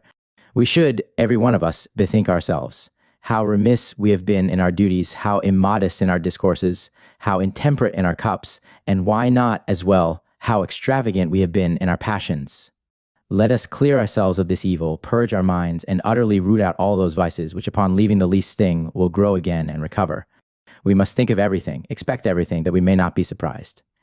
It is a shame, says Fabius, for a commander to excuse himself by saying, I was not aware of it. Chapter 11. Take nothing ill from another man, until you have made it your own case. It is not prudent to deny a pardon to any man, without first examining if we stand not in need of it ourselves, for it may be our lot to ask it, even at his feet to whom we refuse it. But we are willing enough to do what we are very unwilling to suffer. It is unreasonable to charge public vices upon particular persons, for we are all of us wicked, and that which we blame in others we find in ourselves. It is not a paleness in one, or a leanness in another, but a pestilence that has laid hold upon all. It is a wicked world, and we make part of it, and the way to be quiet is to bear one with another. Such a man, we cry, has done me a shrewd turn, and I never did him any hurt. Well, but it may be I have mischieved other people, or at least I may live to do as much to him as that comes to. Such a one has spoken ill things of me, but if I first speak ill of him, as I do of many others, this is not an injury, but a repayment. What if he did overshoot himself? He was loth to lose his conceit, perhaps, but there was no malice in it, and if he had not done me a mischief, he must have done himself one. How many good offices are there that look like injuries? Nay, how many have been reconciled and good friends after a professed hatred? Before we lay anything to heart, let us ask ourselves if we have not done the same thing to others. But where shall we find an equal judge? He that loves another man's wife, only because she is another's, will not suffer his own to be so much looked upon. No man is so fierce against calumny as the evil speaker, none so strict exactors of modesty in a servant as those that are most prodigal of their own. We carry our neighbor's crimes in sight, and we throw our own over our shoulders. The intemperance of a bad son is chastised by a worse father, and the luxury that we punish in others we allow to ourselves. The tyrant exclaims against homicide, and sacrilege against theft. We are angry with the persons, but not with the faults. Some things there are that cannot hurt us, and others will not, as good magistrates, parents, tutors, judges, whose reproof or correction we are to take as we do abstinence, bleeding, and other uneasy things, which we are the better for, in which cases we are not so much to reckon upon what we suffer as upon what we have done. I take it ill, says one, and I have done nothing, says another, when at the same time we make it worse, by adding arrogance and contumacy to our first error. We cry out presently, what law have we transgressed? As if the letter of the law were the sum of our duty, and that piety, humanity, liberality, justice, and faith were things beside our business. No, no. The rule of human duty is of a greater latitude, and we have many obligations upon us that are not to be found in the statute books. And yet we fall short of the exactness event of that legal innocency. We have intended one thing and done another, wherein only the want of success has kept us from being criminals. This very thing, methinks, should make us more favorable to delinquents, and to forgive not only ourselves, but the gods too, of whom we seem to have harder thoughts in taking that to be a particular evil directed to us, that befalls us only by the common law of mortality. In fine, no man living can absolve himself to his conscience, though to the world, perhaps, he may.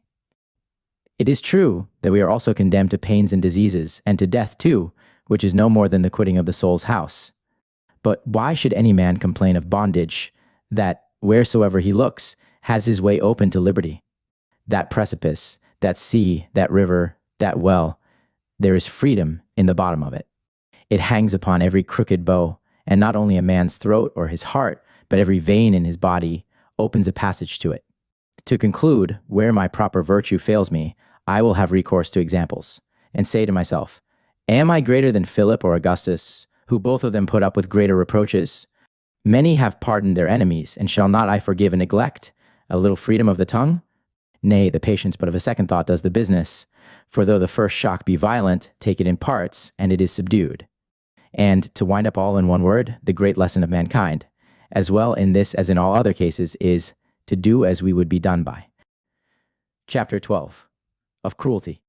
There is so near an affinity betwixt anger and cruelty that many people confound them, as if cruelty were only the execution of anger in the payment of a revenge, which holds in some cases, but not in others. There are sort of men that take delight in the spilling of human blood, and in the death of those that never did them any injury, nor were ever so much suspected for it, as Apollodorus, Phalaris, Cenas, Procrustes, and others, that burnt men alive, whom we cannot so properly call angry as brutal, for anger does necessarily presuppose an injury, either done, or conceived, or feared.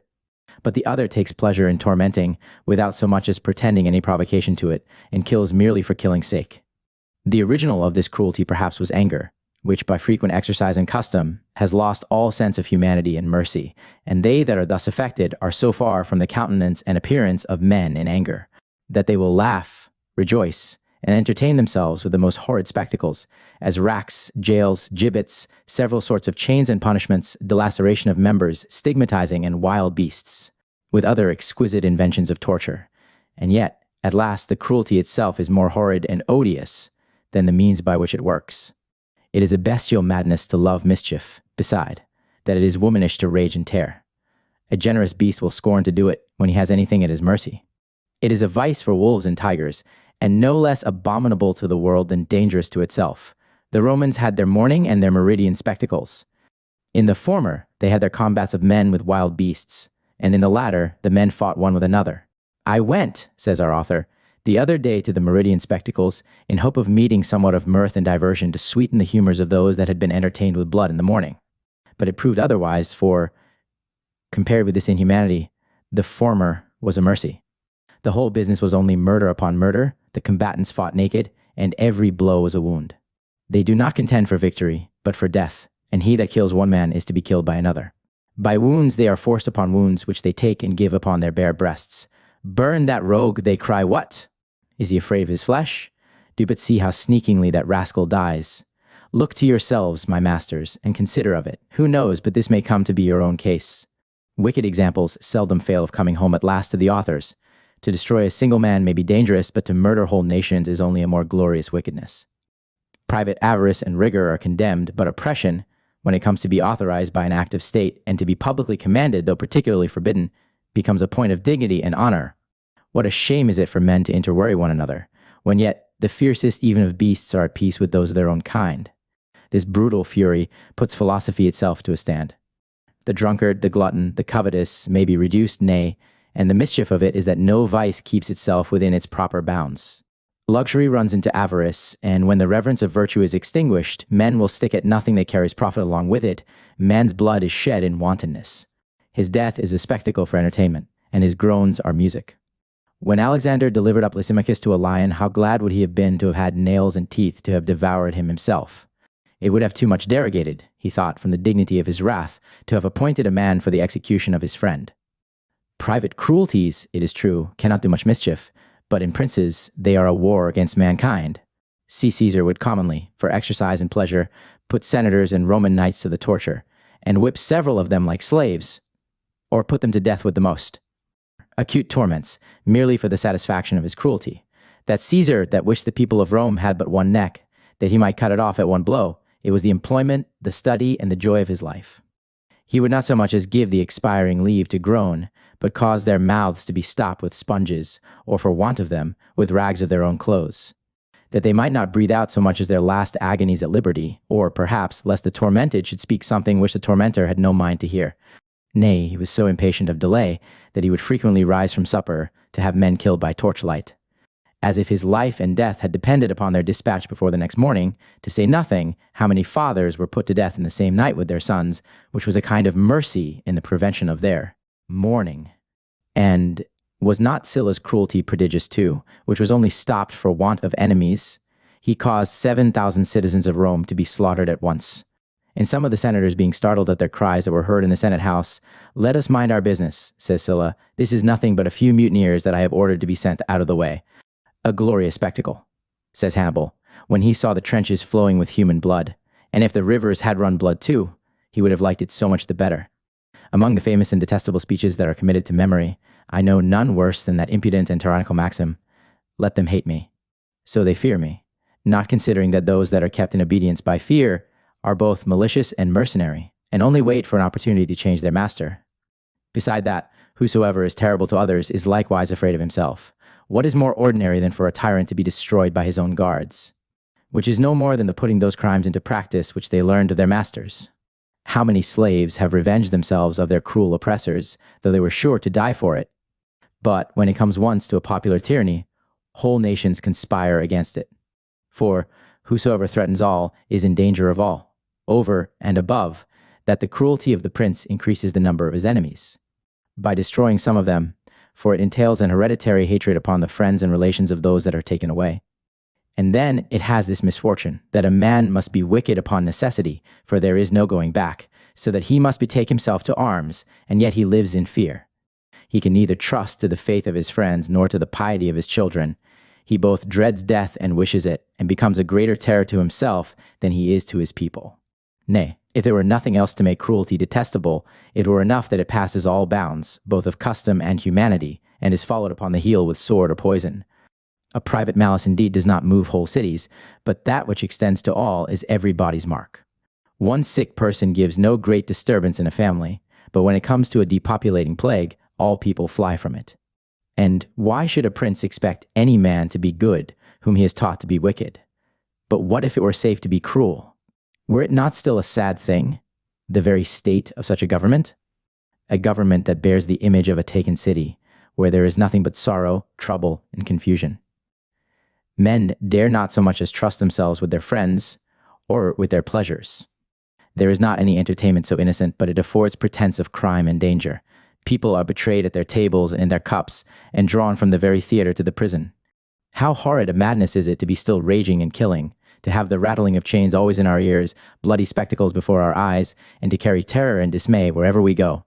If we had lions and serpents to rule over us, this would be the manner of their government, saving that they agree better among themselves.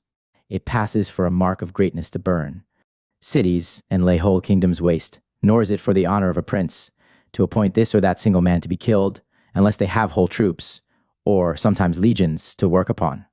But it is not the spoils of war and bloody trophies that make a prince glorious, but the divine power of preserving unity and peace. Ruin without distinction is more properly the business of a general deluge or a conflagration. Neither does a fierce and inexorable anger become the supreme magistrate. Greatness of mind is always meek and humble, but cruelty is a note and an effect of weakness, and brings down a governor to the level of a competitor. Seneca of Clemency. The humanity and excellence of this virtue is confessed at all hands, as well by the men of pleasure, and those that think every man was made for himself, as by the Stoics, that make man a sociable creature, and born for the common good of mankind, for it is of all dispositions the most peaceable and quiet. But before we enter any farther upon the discourse, it should be first known what clemency is, that we may distinguish it from pity, which is a weakness, though many times mistaken for a virtue, and the next thing will be to bring the mind to the habit and exercise of it. Clemency is a favorable disposition of the mind in the matter of inflicting punishment, or a moderation that remits somewhat of the penalty incurred, as pardon is the total remission of a deserved punishment. We must be careful not to confound clemency with pity, for as religion worships God, and superstition profanes that worship, so should we distinguish betwixt clemency and pity, practicing the one and avoiding the other. For pity proceeds from a narrowness of mind that respects rather the fortune than the cause. It is a kind of moral sickness, contracted from other people's misfortune, such another weakness as laughing or yawning for company, or as that of sick eyes that cannot look upon others that are bleared without dropping themselves. I will give a shipwrecked man a plank, a lodging to a stranger, or a piece of money to him that wants it.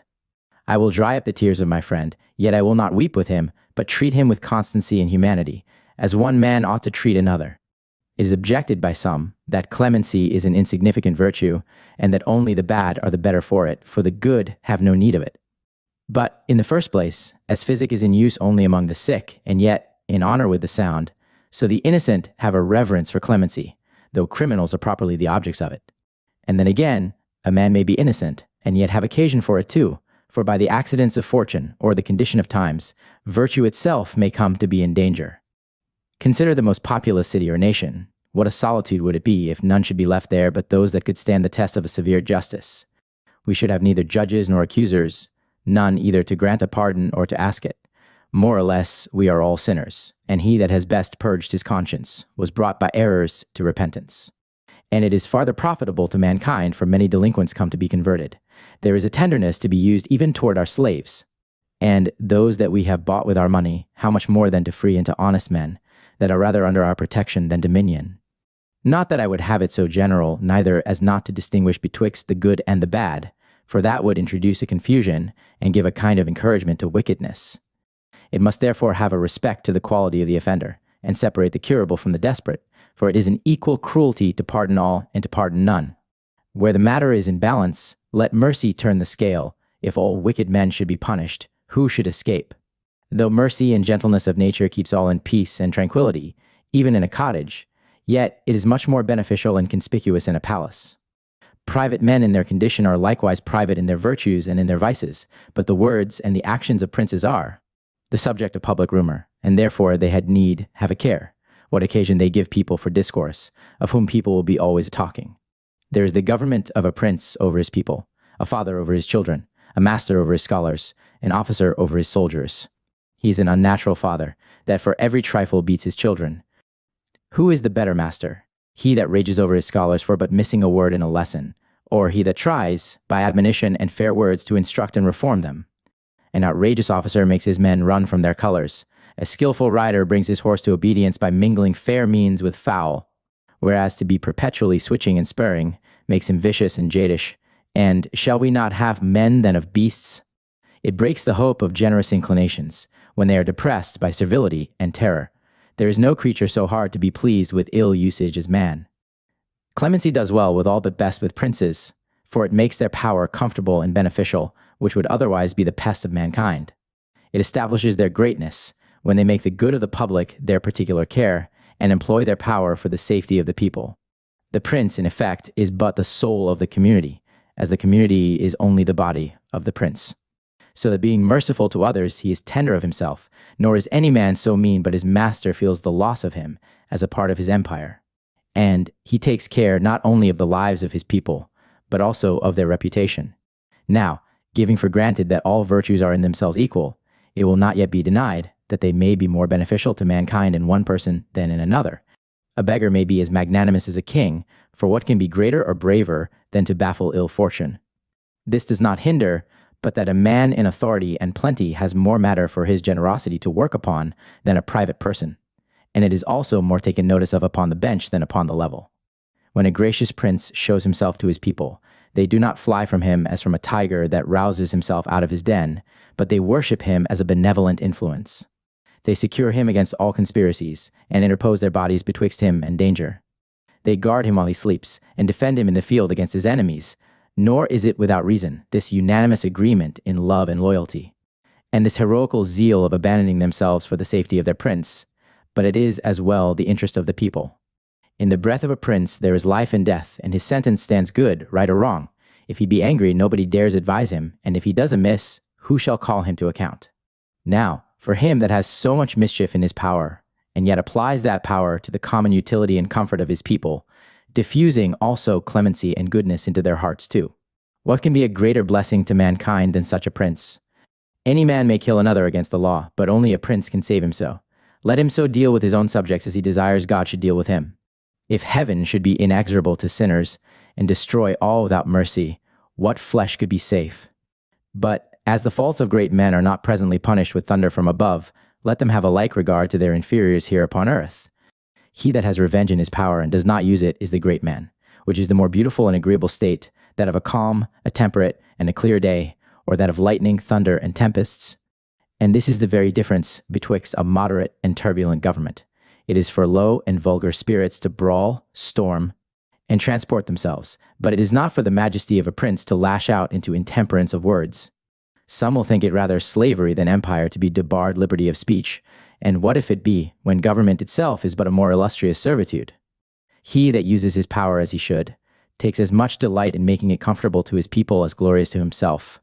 He is affable and easy of access. His very countenance makes him the joy of his people's eyes, and the delight of mankind. He is beloved, defended, and reverenced by all his subjects, and men speak as well of him in private as in public. He is safe without guards, and the sword is rather his ornament than his defense. In his duty, he is like that of a good father, that sometimes gently reproves a son, sometimes threatens him, nay, and perhaps corrects him. But no father in his right wits will disinherit a son for the first fault. There must be many and great offenses, and only desperate consequences, that should bring him to that decretory resolution. He will make many experiments to try if he can reclaim him first, and nothing but the utmost despair must put him upon extremities. It is not flattery that calls a prince the father of his country. The titles of great and august are matter of compliment and of honor. But in calling him father, we mind him of that moderation and indulgence which he owes to his children. His subjects are his members, where, if there must be an amputation, let him come slowly to it, and when the part is cut off, let him wish it were on again, let him grieve in the doing of it. He that passes a sentence hastily looks as if he did it willingly, and then there is an injustice in the excess. It is a glorious contemplation for a prince, first to consider the vast multitudes of his people, whose seditious, divided, and impotent passions would cast all in confusion and destroy themselves and public order too, if the hand of government did not restrain them, and thence to pass the examination of his conscience, saying thus to himself, "It is by the choice of providence that I am here made God's deputy upon earth, the arbitrator of life and death, and that upon my breath depends the fortune of my people. My lips are the oracles of their fate, and upon them hangs the destiny both of cities and of men. It is under my favor that people seek either for prosperity or protection. Thousands of swords are drawn or sheathed at my pleasure. What towns shall be advanced or destroyed, who shall be slaves or who free, depends upon my will. And yet, in this arbitrary power of acting without control, I was never transported to do any cruel thing, either by anger or hot blood in myself, or by the contumacy, rashness, or provocations of other men, though sufficient to turn mercy itself into fury. I was never moved by the odious vanity of making myself terrible by my power, that accursed, though common humor of ostentation and glory that haunts imperious natures. My sword has not only been buried in the scabbard, but in a manner bound to the peace, and tender even of the cheapest blood, and where I find no other motive to compassion, humanity itself is sufficient. I have been always slow to severity, and prone to forgive, and under as strict a guard to observe the laws as if I were accountable for the breaking of them. Some I pardon for their youth, others for their age. I spare one man for his dignity, another for his humility, and when I find no other matter to work upon, I spare myself. So that if God should at this instant call me to an account, the whole world agree to witness for me, that I have not by any force, either public or private, either by myself or by any other, defrauded the commonwealth, and the reputation that I have ever sought for has been that which few princes have obtained, the conscience of my proper innocence. And I have not lost my labor neither, for no man was ever so dear to another, as I have made myself to the whole body of my people. Under such a prince, the subjects have nothing to wish for beyond what they enjoy, their fears are quieted, and their prayers heard, and there is nothing can make their felicity greater, unless to make it perpetual, and there is no liberty denied to the people but that of destroying one another. It is the interest of the people, by the consent of all nations, to run all hazards for the safety of their prince, and by 1,000 deaths to redeem that one life, upon which so many millions depend. Does not the whole body serve the mind, though only the one is exposed to the eye and the other not, but thin and invisible, the very seat of it being uncertain? Yet the hands, feet, and eyes observe the motions of it. We lie down, run about, and ramble, as that commands us. If we be covetous, we fish the seas and ransack the earth for treasure. If ambitious, we burn our own flesh with Scaevola. We cast ourselves into the gulf with Curtius, so would that vast multitude of people, which is animated but with one soul, governed by one spirit, and moved by one reason, destroy itself with its own strength, if it were not supported by wisdom and government. Wherefore it is for their own security that the people expose their lives for their prince, as the very bond that ties the republic together, the vital spirit of so many thousands, which would be nothing else but a burden and prey without a governor.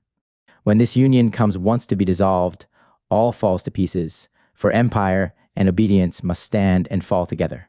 It is no wonder then if a prince be dear to his people, when the community is wrapped up in him, and the good of both as inseparable as the body and the head, the one for strength, and the other for counsel, for what signifies the force of the body without the direction of the understanding? While the prince watches, his people sleep, his labor keeps them at ease, and his business keeps them quiet. The natural intent of monarchy appears even from the very discipline of bees. They assign to their master the fairest lodgings, the safest place, and his office is only to see that the rest perform their duties. When their king is lost, the whole swarm dissolve. More than one they will not admit, and then they contend who shall have the best. They are of all creatures the fiercest for their bigness, and leave their stings behind them in their quarrels. Only the king himself has none, intimating that kings should neither be vindictive nor cruel. Is it not a shame, after such an example of moderation in these creatures, that men should be yet intemperate? It were well if they lost their stings too in their revenge, as well as the other, that they might hurt but once, and do no mischief by their proxies. It would tire them out, if either they were to execute all with their own hands, or to wound others at the peril of their own lives. A prince should behave himself generously in the power which God has given him of life and death, especially towards those that have been at any time his equals, for the one has his revenge, and the other his punishment in it. He that stands indebted for his life has lost it, but he that receives his life at the foot of his enemy lives to the honor of his preserver. He lives the lasting monument of his virtue, whereas if he had been led in triumph, the spectacle would have been quickly over. Or what if he should restore him to his kingdom again? Would it not be an ample accession to his honor to show that he found nothing about the conquered that was worthy of the conqueror? There is nothing more venerable than a prince that does not revenge an injury. He that is gracious is beloved and reverenced as a common father, but a tyrant stands in fear and in danger even of his own guards. No prince can be safe himself, of whom all others are afraid, for to spare none is to enrage all. It is an error to imagine that any man can be secure that suffers nobody else to be so too. How can any man endure to lead an uneasy, suspicious, anxious life, when he may be safe if he please, and enjoy all the blessings of power, together with the prayers of his people? Clemency protects a prince without a guard. There is no need of troops, castles, or fortifications. Security on the one side is the condition of security on the other, and the affections of the subject are the most invincible fortress. What can be fairer than for a prince to live the object of his people's love, to have the vows of their heart as well as of their lips, and his health and sickness their common hopes and fears? There will be no danger of plots, nay, on the contrary, who would not frankly venture his blood to save him, under whose government justice, peace, modesty, and dignity flourish, under whose influence men grow rich and happy, and whom men look upon with such veneration as they would do upon the immortal gods if they were capable of seeing them. And as the true representative of the Almighty they consider him, when he is gracious and bountiful, and employs his power to the advantage of his subjects. When a prince proceeds to punishment, it must be either to vindicate himself or others. It is a hard matter to govern himself in his own case. If a man should advise him not to be credulous, but to examine matters, and indulge the innocent, this is rather a point of justice than of clemency. But in case that he be manifestly injured, I would have him forgive, where he may safely do it, and be tender even where he cannot forgive, but far more exorable in his own case, however, than in another's. It is nothing to be free of another man's purse, and it is as little to be merciful in another man's cause. He is the great man that masters his passion where he has stung himself, and pardons when he might destroy. The end of punishment is either to comfort the party injured, or to secure him for the future. A prince's fortune is above the need of such a comfort, and his power is too eminent to seek an advance of reputation by doing a private man a mischief. This I speak in case of an affront from those that are below us, but he that of an equal has made any man his inferior, has his revenge in the bringing of him down. A prince has been killed by a servant, destroyed by a serpent, but whosoever preserves a man must be greater than the person that he preserves. With citizens, strangers, and people of low condition, a prince is not to contend, for they are beneath him. He may spare some out of good will, and others as he would do some little creatures that a man cannot touch without fouling his fingers. But for those that are to be pardoned or exposed to public punishment, he may use mercy as he sees occasion, and a generous mind can never want inducements and motives to it. And whether it be age or sex, high or low, nothing comes amiss. To pass now to the vindication of others, there must be had a regard either to the amendment of the person punished, or the making others better for fear of punishment, or the taking the offender out of the way for the security of others. An amendment may be procured by a small punishment, for he lives more carefully that has something yet to lose. It is a kind of impunity to be incapable of a farther punishment. The corruptions of a city are best cured by a few and sparing severities, for the multitude of offenders creates a custom of offending, and company authorizes a crime.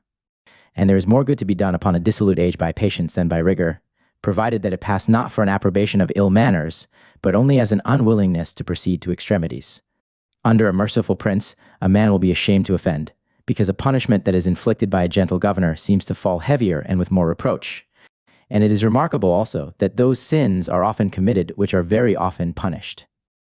Caligula in 5 years condemned more people to the sack than ever were before him, and there were fewer parricides before the law against them than after. For our ancestors did wisely presume that the crime would never be committed, until by law for punishing it they found that it might be done. Parricides began with the law against them, and the punishment instructed men in the crime. Where there are few punishments, innocency is indulged as a public good, and it is a dangerous thing to show a city how strong it is in delinquents. There is a certain contumacy in the nature of man that makes him oppose difficulties. We are better to follow than to drive, as a generous horse rides best with an easy bit. People obey willingly where they are commanded kindly. When Burrus the prefect was to sentence 2 malefactors, he brought the warrant to Nero to sign, who, after a long reluctancy, came to it at last with this exclamation, I would I could not write. a speech that deserved the whole world for an auditory, but all princes especially, and that the hearts of all the subjects would conform to the likeness of their masters. As the head is well or ill, so is the mind dull or merry. What is the difference betwixt a king and a tyrant but a diversity of will under one and the same power? The one destroys for his pleasure, the other upon necessity, a distinction rather in fact than in name. A gracious prince is armed as well as a tyrant, but it is for the defense of his people and not for the ruin of them. No king can ever have faithful servants that accustoms them to tortures and executions. The very guilty themselves do not lead so anxious a life as the persecutors. For they are not only afraid of justice, both divine and human, but it is dangerous for them to mend their manners, so that when they are once in, they must continue to be wicked upon necessity. And universal hatred unites in a popular rage. A temperate fear may be kept in order, but when it comes once to be continual and sharp, it provokes people to extremities and transports them to desperate resolutions. As wild beasts, when they are pressed upon the toil, turn back and assault the very pursuers. A turbulent government is a perpetual trouble both to prince and people, and he that is a terror to all others is not without terror also himself. Frequent punishments and revenges may suppress the hatred of a few, but then it stirs up the detestation of all, so that there is no destroying one enemy without making many. It is good to master the will of being cruel, even while there may be cause for it, and matter to work upon. Augustus was a gracious prince when he had the power in his own hand, but in the triumviracy he made use of his sword, and had his friends ready armed to set upon Antony during that dispute. But he behaved himself afterwards at another rate, for when he was betwixt 40 and 50 years of age, he was told that Cinna was in a plot to murder him, with the time, place, and manner of the design, and this from one of the confederates. Upon this he resolved upon a revenge, and sent for several of his friends to advise upon it. The thought of it kept him waking to consider that there was the life of a young nobleman in the case, the nephew of Pompey, and a person otherwise innocent. He was off and on several times whether he should put him to death or not. What, says he, shall I live in trouble and endanger myself, and the contriver of my death walk free and secure? Will nothing serve him but that life which Providence has preserved in so many civil wars, in so many battles both by sea and land, and now in the state of an universal peace too? And not a simple murder either, but a sacrifice, for I am to be assaulted at the very altar, and shall the contriver of all this villainy escape unpunished? Here Augustus made a little pause, and then recollecting himself, No, no, Caesar, says he, it is rather Caesar than Cinna that I am to be angry with.